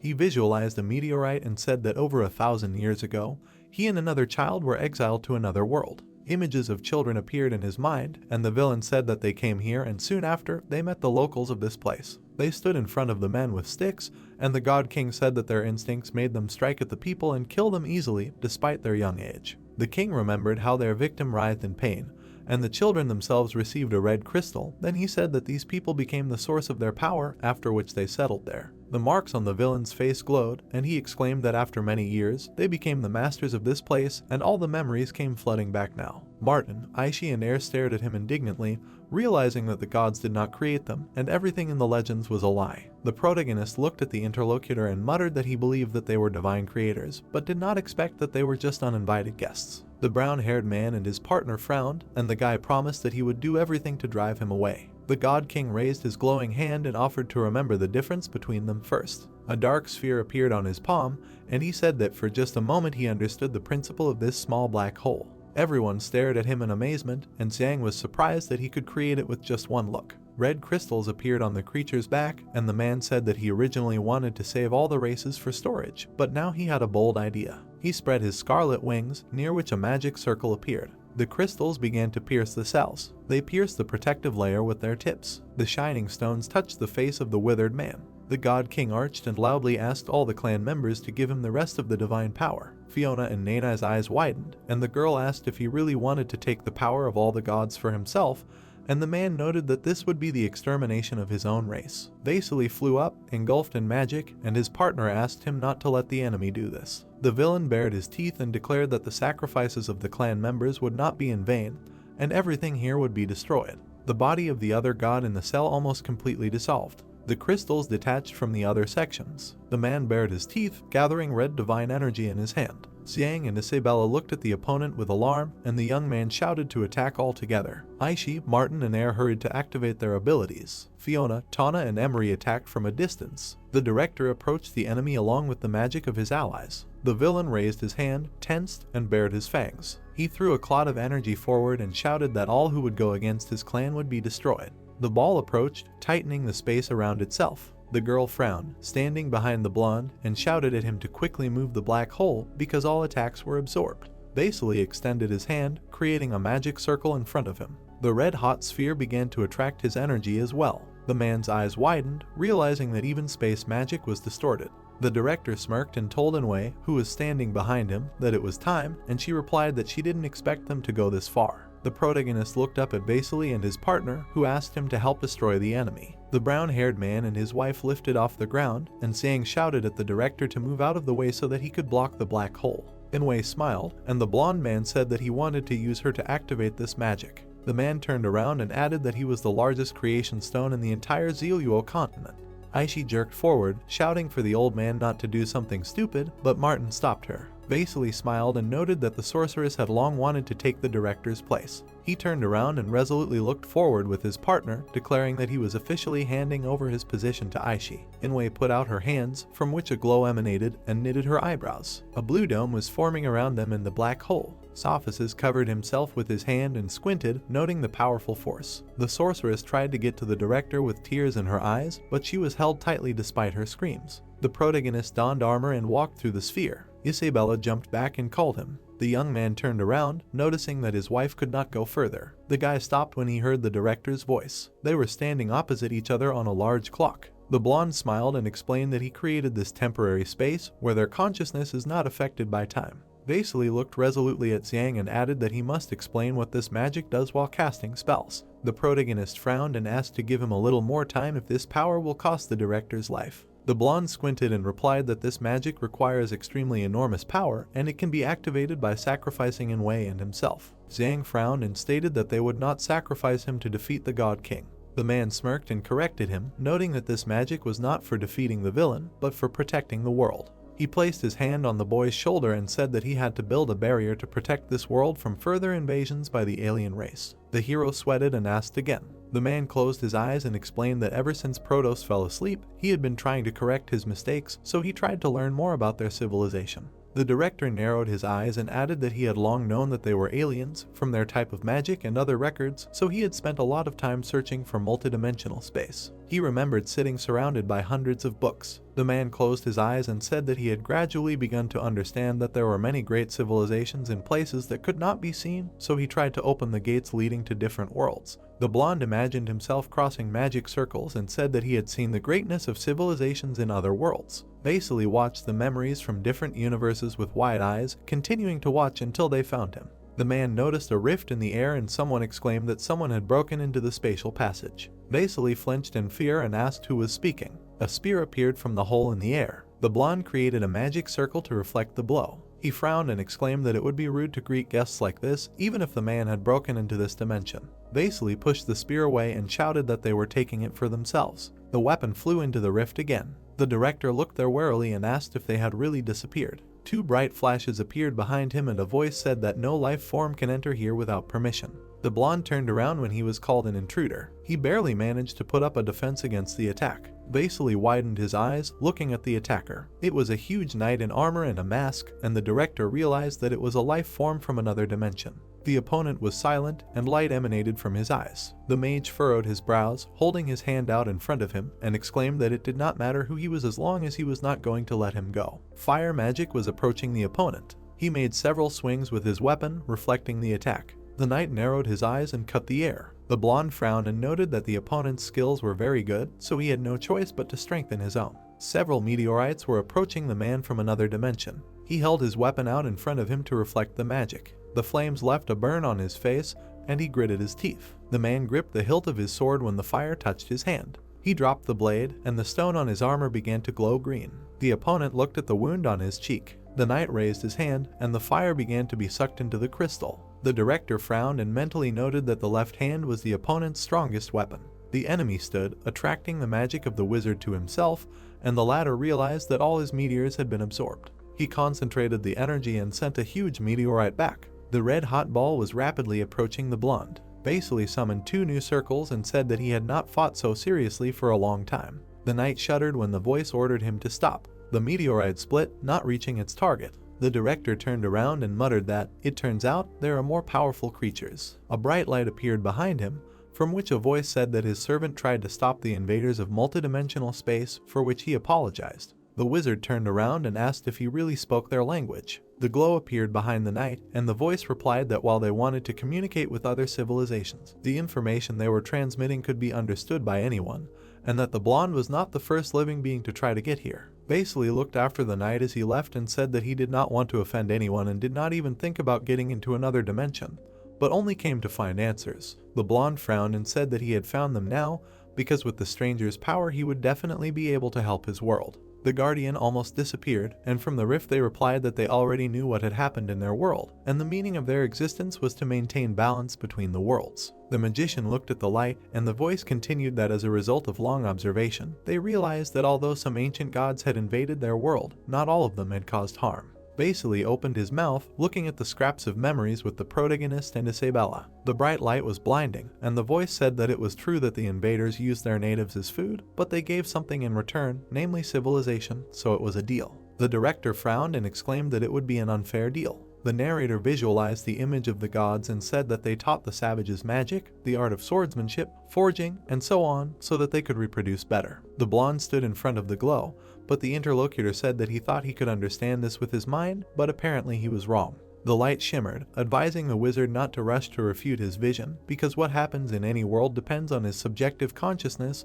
on which the result depends. Vasily's eyes widened when the narrator asked if he should be driven away, since he was created by the gods, but sympathizes with the natives. The glow grew, saying that if the man couldn't do it himself, how could he pursue them to help him, since he was from another race in that world? The blonde man floated in front of the light, saying that he had thought about this question 100 times. He placed his hand on his chest and said that if the life on the Zeoluo continent could gain control over its own destiny, then its existence would become meaningless. The director furrowed his brows and hoped that everything would be as it should be. The glow moved and clarified his words. The rift slightly narrowed, and the interlocutor noted that the man was taller than his creator. A ring emerged from the light, and a voice explained that the mage could enlist the help of life forms from other worlds to help him achieve his goal. The director reached out for the artifact, and the interlocutor explained that it was forged from the creation stone of his world, which could open a passage between it and other dimensions. There was a red ring on the blonde's palm, and the voice added that success was in the hands of the one who used it. Vasily looked at the object warily. A bright light pulsed, and the voice noted the irony that the wizard was once an accomplice of the occupiers, and now a revolutionary of this world. But later he would understand his will. The rift shrank, and the interlocutor added that when the man fulfilled his mission, they would meet again. The magician jerked forward and shouted that he still had many questions. The man stood in front of the disappearing sparks when the stranger replied that he was too greedy because what he told was already a great reward. The rift sparkled, and the voice warned the blonde not to try to enter here again, otherwise the prisoner would use his head for a bloody sacrifice. Vasily tilted his head back and asked to say what the interlocutor really was, and received the answer that they were creatures that his perception could not understand, but if described in some form, but also called the Ark. The protagonist frowned, looking at the interlocutor, and said that he knew that there must be a more advanced civilization, otherwise how could he cross the Zeoluo continent? The director looked down and said that he did not think about the function of this ring until he went to look for the young lady. He remembered standing with her near a tall tree, and told her that she believed that her descendants would definitely fulfill the mission and kill the gods. The man stood in front of the woman, who spoke about the Ark's words about people from other worlds, that he should be the one to overthrow the rules of the gods, and her descendants will fight alongside him. She looked at the ring with a smile and explained that it could be what connects them. The interlocutor handed the artifact to the wizard and asked him to give it to her descendants. Vasily looked at the ring, and the woman added that she would always wait for that person to appear, believing that it was all for the best. She looked at the interlocutor and said that she was counting on him. The blonde smiled and promised to take care of the rest. The man imagined the images of the demon kings and said that he had handed the ring over to them and waited for him to appear until Isabella was stabbed in the back, and the crisis began when the magician summoned the hero to the continent. The young man looked at the interlocutor in shock and was surprised that this was how it all began. The director frowned and said that it seemed that the Ark had foreseen all of this, and the man understood his mission. Zhang frowned and asked the blonde not to do anything stupid, because the guy would do everything in his power to eliminate the gods and then install a defense mechanism on the Zeoluo continent. The interlocutor smiled and objected that it had nothing to do with what he was going to do, and that Wei and the man himself were different from the hero. The blonde looked at the boy and explained that they were originally created to be different from Isabella, Aishi, Martin, and the rest, and if the alien races disappeared from the world, then neither he nor his partners would exist. Xiang's eyes widened and suggested that the Ark wanted to ask the man to kill himself. The two stood opposite each other, and the director replied that Wei and him would become a barrier that would close this world, and they would protect it forever. The boy looked at him in confusion and asked if it was really necessary to submit to the mechanism of this Ark and do this. The protagonist arched his eyebrows and added that in his heart, in addition to Isabella, the director, Sophices, teacher Martin, Air, and the rest were very important. The blonde smiled bitterly and muttered that he had already accepted his fate, but the boy was saying such things. The director's eyes suddenly widened. Xiang hugged him with tears in his eyes and begged him not to do it, because he did not want to lose such a person. The guy closed his eyes and exclaimed that he could protect this world and let God and the Ark go to him. The man smirked when Zhang said that there was no need to sacrifice himself and it did not matter who he was created by because the director was first and foremost a director. Vasily looked at him and said that these words would be enough. He hugged the young man, and his body radiated light when the man said that this was his mission, although it was painful to leave the young man, after which Vasily said that he entrusted this world to him. At that moment, the God King sent a powerful energy at them, shouting that he would destroy everyone. They were all under the blue dome. The villain grimaced and gritted his teeth, amazed at the enormous energy. The director looked at Inwei and asked her if she thought they would be able to meet the young lady. The girl smiled and answered in the affirmative. Their bodies began to glow and golden magic circles appeared around them, and their partner said that she would definitely wait for them. A bright ball of light moved towards the enemy. The golden flash swallowed the black hole and moved on. The God King squinted at the bright light and thought that Vasily was worthy of being the strongest life form he had created. A powerful explosion lit up the sky. Danai, Emery, and Air covered themselves from the bright light. Aishi continued to look at the flash with tears in her eyes and muttered her master's name. From the heart of the continent, a pillar of golden light rose up, cutting through space. A large magic circle shone in the clouds. Fiona, Yaso, and Matoso looked at it in amazement, comparing it to a protective wall. Sophists frowned and said that the director used his own energy to create a barrier on the Zeluo continent, and Aishi cried behind him. Everyone looked at the golden seal, realizing that Vasily was protecting them with his own life. Isabella frowned and assumed that the small thing in the sky was Yang. A blue sphere was visible under the seal, and they decided to go check it out. The protagonist was hovering inside it. The guy frowned and thought that this time it was really over. He turned around when his wife called him. The girl looked at him worriedly, and the hero noticed her and the others. The girl smiled with tears in her eyes and exclaimed that she was very scared. Zhang moved towards her, reassuring her that they had defeated Protoss. The couple flew towards each other through the clouds. The distance between them was rapidly decreasing.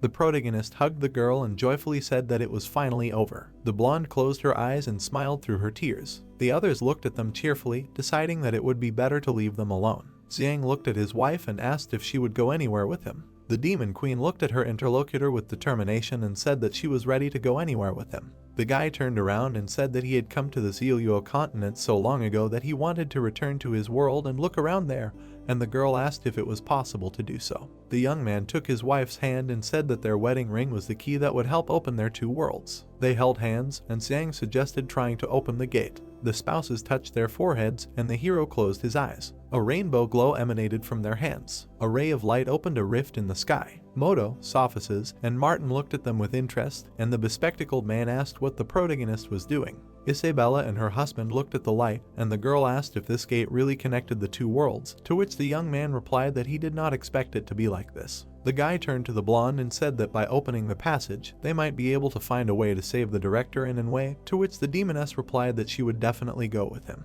A space hole was shining in front of them, and the hero said that although it was unknown who would appear in front of them, reconnaissance was worth it. The brown-haired man turned to the plane, and the voice asked what he was doing there. Sophists leaned towards the microphone and clarified what it was in front of the spouses. Isabella looked at the guy and asked if it was worth telling the blonde the truth since they would return to the protagonist's world, but the young man objected that they still had to return here. Zhang smiled and told the swordsman that he and his wife would enter space to find a way to save the director. The plane hovered in front of them when the young man promised that they would definitely return, although they would be gone for a while. Aishi snatched the microphone and loudly asked if the young man could really bring this old man back to life. The protagonist scratched his head and replied that he was not sure, but there was a chance. The sorceress shed tears and asked to return Vasily if they could. Isabella smiled and promised that they would do everything in their power, and the voice noted that the portal had become smaller. The couple turned around, and Zhang said that it was time for them to go. They held hands and moved towards the rift, while the others wished them luck. At the moment when the guys disappeared into the portal, another figure approached it. The others looked at it with alarm, not understanding who it was. The God King was flying towards the rift, and the allies realized that they had not gotten rid of him. He came close to the glow, and Sophists shouted that they could not let him go after the protagonist. The plane flew towards him, but it was too late. Zhang and Isabella passed through the star corridor. The guy smiled, and the girl asked what he was laughing at. The brown-haired man blushed and replied that his parents had not seen him for so long and he would suddenly bring his wife. Isabella looked away in embarrassment and asked if they would accept her, to which the young man replied that no one would dare to reject the Demon King's wife. The villain approached them from behind, while the couple laughed and said that they were happy. The girl suddenly shuddered and turned pale, feeling this power. She pushed her husband away, noticing the approaching attack. Isabella frowned, holding out her sword, and noted that the God King was still alive. The protagonist furrowed his brows and shouted his name. The man bared his teeth and thanked them for opening a passage to a more suitable world for their reproduction. Zhang gritted his teeth and thought that they could not allow the enemy to enter Earth. The young man froze when a voice advised him to use his powers. He looked around and asked who was talking to him. The hero's eyes widened as the other man advised him not to forget that the first thing he could rely on to increase his strength was his strongest weapon. The boy smirked and muttered that he understood. Isabella frowned and blocked the enemy's attack with her blade. She looked back, feeling a gust of wind. The protagonist closed his eyes, and power was drawn to his forehead. The God King grinned, holding a sphere in his hand, and asked if he really didn't want to fight anymore. He launched a red-hot ball and said that he simply couldn't defeat a god. The hero's eyes began to glow, and the boy said, "Launch." Zhang extended his hand, from which a white glow emanated. The enemy's powerful energy ball began to sparkle. Suddenly, a large rubber duck appeared in its place. The God King shuddered and asked what it was. He looked at his hand, which took the form of a rocket, and cried out. The brown-haired man frowned, continuing to send mental signals. New projectiles began to appear on the enemy's body, and he asked why the guy could do this at all. The bomb began to glow. A bright explosion illuminated the space. The glow broke through the blue protective dome. Isabella stood next to her husband in glasses and asked why he was able to create this right on the God King's body, to which he received an answer that he was inspired. Zhang grinned and explained that the enemy had absorbed all the creation stones, and the young man, as a blacksmith, could forge any material in the field at will. The girl smiled and noted that he had become the God King and could easily control life forms at will. The hero presented the image of Protos and his clan and said that he needed the power of the creation stones to use forging, and the young man only needed an idea. Zhang grinned and added that it was because of this that he had been arranged to go over to her side, and it was all arranged by the Ark. The sphere heated up, radiating energy. The enemy burst out. He bared his teeth and declared that the boy would not be able to kill him because he carried the divine power of the entire clan. The man advanced on the couple, shouting that they should not attack him senselessly. Red hands suddenly grabbed his body, and Protos asked what it was. He recoiled and exclaimed how the boy could forge directly if all the creation stones had become god power. Isabella furrowed her brows and explained that in the Xiang field, the boy could forge at will, just like the creation stone. The villain gritted his teeth and his hands covered his face as he realized that his energy would not work. The protagonist and his wife looked at him, and the boy noted that the enemy had made things worse for himself. Light began to emanate from the God King's body, and the man began to shout that he wanted to leave the Zilluo continent and end his reign. A bright flash lit up the corridor as the villain begged them to let him go. Images of planes, trains, and other machinery appeared from the glow. The blonde looked at her husband and asked if he was absorbing his creation stone, to which he answered in the affirmative. Objects continued to appear from the light, and the protagonist explained that he was going to create everything he could think of, and nothing would remain of the enemy. The brown-haired man's brows furrowed as the voice asked him to stop, as he was no longer a threat to them, and Xiang himself was already at the level of a creator god. He frowned and asked if his wife had heard that, and the girl asked who was speaking. A glow appeared in front of them, asking if they wanted to see it. The light pulsed as it introduced itself as the Ark. A chain with a hook appeared from it, and the voice stated that this life form should not be released. The boys followed the bonds, while the interlocutor said that anyone who invades another world must pay a serious price. The God King was caught, and the Ark said that this was a warning to other super-intelligent life forms that have the power to cross the line. The chain quickly pulled the enemy towards itself. The Guardian of Space suspended him. Protos' eyes rolled back, and the voice noted that this is what happens when you violate the boundary, even if it is just one step. Isabella looked at the light and asked why it hadn't acted earlier if it had the ability to stop them, and the hero supported her by noting that there should be a space police force guarding the worlds. The Ark glowed, answering that their perception was distorted and that they were not the rulers of the multiverses, but merely observers. The light sparkled, explaining that in an infinite space, only 2 points colliding were needed to create a world, and that they had no control over it. Isabella looked ahead in surprise, standing next to her husband, and noted that there were countless life forms besides their 2 worlds, to which the brown-haired man added that it reminded him of a theory. The guy imagined a fish and said that it was difficult to find clean water that could support life if the fish lived in an environment where there was no other life except for it. Xiang visualized a silhouette from above and added that then the fish probably lived in an aquarium. The Ark was in front of the boys and told them that each world had its own ecological pattern, and if they forcibly interfered with any of them, the result would be bad. The protagonist took the girl by the hand and said that their friend Vasily from the Zilluo continent had fulfilled his promise, so could he return. The light grew, answering negatively, because they were originally created by foreign invaders and their disappearance followed all the laws. The hero and his wife looked closely at the interlocutor, and the young man asked if the situation could be changed because they had used their lives to create a barrier and protect the continent. The Ark remained motionless and answered that it was impossible because they needed to restore the balance between the worlds. Two chains appeared from the flash when the voice added that this concerned them too. The young man's legs were entangled. He frowned and asked what it all meant. Both spouses were tied up, and Xiang clarified the reason. The Ark approached and replied that they had upset the balance between the two worlds and they had to return them to the worlds they belonged to. Isabella and Xiang frowned, and the girl reminded them that they had asked her to summon the boy to the continent, and the boy added that they had used him to restore the balance and now they wanted to send him back. The white light remained adamant, stating that they had expected their meeting, but they had not expected people to fall in love with each other, so now they had to fix that. The protagonist was jerked to the side and he screamed. The blonde reached out her hand to him and asked him to use the forging technique. The brown-haired man began to be sucked into the hole and he exclaimed that he could not move, so the girl should grab onto him. Isabella put out her hand and with tears in her eyes, she screamed that she would not let him leave her like this. The hero was sucked into the hole while he demanded that the Ark let them go. The demon queen's hands jerked and she desperately screamed her husband's name. She was being immersed in another portal. The guy frowned, holding back tears, and called out for the girl. His wife's reflection stood in his eyes. Xiang sat up abruptly on the bed and screamed his lover's name. Everyone present stared at him in shock. The pale and haggard guy looked around in surprise. His mother began to hug him, and the nurse rushed into the hallway, muttering that it was a miracle. The protagonist began to cry and said that he was back. The young man remembered how the men entered his room, because it turned out that his mentor and friends could not contact him, so they broke into the house and found that he had been sleeping for several days. The hospital building was illuminated by the sun, and he was brought here, but the doctors did not know what was wrong with him because his body was functioning normally, and then his parents were told to return home.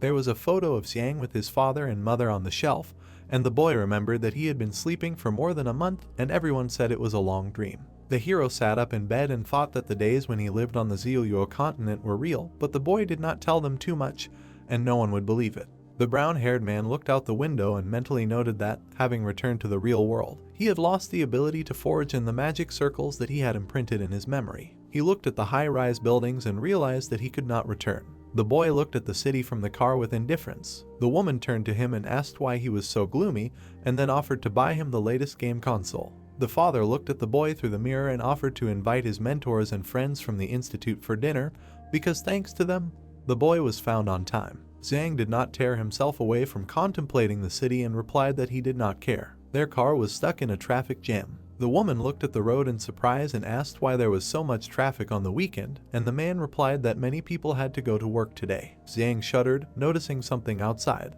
A blonde girl was walking down the street and passersby were staring at her. She was wearing glasses, but the guy recognized her right away. He frowned and exclaimed that it was Isabella, and his mother asked again in bewilderment. The brown-haired man jumped out of the car and answered his parents' question that he would be back soon. The young man ran after the blonde, thinking that it was definitely her. The girl was going down the escalator. The hero rushed up the stairs, apologizing to pedestrians along the way. He went down to the subway platform and stopped. Xiang sweated and looked around for the girl. At that moment, the blonde was entering the carriage and the guy noticed her. The hero hurried to squeeze into the train before it closed. The door slammed behind him and the young man exhaled. Xiang turned around, not understanding where the blonde was, and then noticed that there was no one on the train. He walked forward, and the loudspeaker announced that this train was leaving from the third station and going to the final stop. The sign on the board lit up. Now the board said that the next station was the Ark. The train was moving quickly through the tunnel, and the voice announced that they had arrived at the final stop. The doors opened and the operator asked them to get off the train in an orderly manner. The protagonist got out, looking around. He looked up tensely, wondering if this was the Ark. The young man approached the stairs and noticed something to the side. In front of him was a round platform with several trains parked around it. Xiang stopped and asked what he was waiting for since he had come. The guy looked up and asked if the Ark had brought him here. Vasily appeared behind the young man, claiming that he was the one who brought him. The guy turned around and happily exclaimed that he knew they would be able to bring him back, to which the director replied that nothing could be hidden from a hero. The brown-haired man looked the man up and down and asked why he was wearing such a strange suit, and also noted his restored arm. The blonde smiled and promised that he would tell him why he was here. He remembered the bright light in front of him and explained that on that day, Manhwa and he used their bodies to build a barrier for the Ziyuo continent, and then they were teleported to the Ark. The partners looked tensely at the source of the light, and the voice said that the blonde understood the reason for their existence and also acknowledged their deed, after which he declared that the young lady had become one of them. A silhouette was visible in the bright light, and the voice offered the two of them to also become members of the Ark. Vasily looked at the main character with a smile and added that he was now one of the agents of the Ark and was responsible for maintaining the balance of different worlds. The young man looked at his interlocutor and asked if the other world was now his boss, and the magician had the ability to travel to different worlds. The brown-haired man looked away and said that since he and Isabella were separated, he had lost the ability to forge and control magic, so he did not know if he could be like the director. The man looked at the young man and replied that Zhang would not be able to treat each world impartially in his position. He put his hand on the hero's shoulder and added that his world and the Ziyuo continent were under his jurisdiction. Vasily grinned and reminded him that the guy was the son of prophecy, who once saved their world, so he had some privileges. The man looked at his former student and said that he could meet with whoever he wanted. A girl appeared behind the protagonists. Hope was reflected on Xiang's face. Isabella came closer and took off her glasses. She smiled and called the hero by name. The guy rushed towards her, happy to see his wife. His head flashed with fragments of their memories together, their first meeting, training at the academy, battles, kisses, and wedding. Xiang picked her up in his arms. The blonde leaned towards him and smiled back. Vasily watched them, thinking that he was truly jealous. The man adjusted his hat and decided that maybe he should change his clothes, as the main character advised. The parchment contained fragments of memories from a world where air helps Emery pump up her muscles, and Sophus commands soldiers with his head held high, while a satisfied subordinate watches him. Nanai opened their own restaurant with Mumu, and Aishi travels the world with Martin. Moto grew bold enough to give Penny flowers and recognition, and Yaso and Khan had an arm wrestling match. The beast couple officially sealed their union, and Lion smiles cheerfully next to the funny creatures. Fiona became a mother, and the young king spends time in prison. Darkulo successfully controls demons. Faili is engaged in teaching. The main character and Isabella got married in the real world, capturing this day in a photo with their parents, and later they were transferred to the Ziyuo continent, deciding to entertain their father and mother by riding an air monster. Xiang and his wife looked at each other with trepidation. Vasily took off his hat and thought that this was the end of the story of the hero and Isabella. He turned around and added that the story of another person had just begun. A light came on in one of the trains. The door opened, and a man came out. The guest stopped in front of Vasily. The man smiled and said, "Welcome to the Ark." He opened his eyes and called the man the Crosser.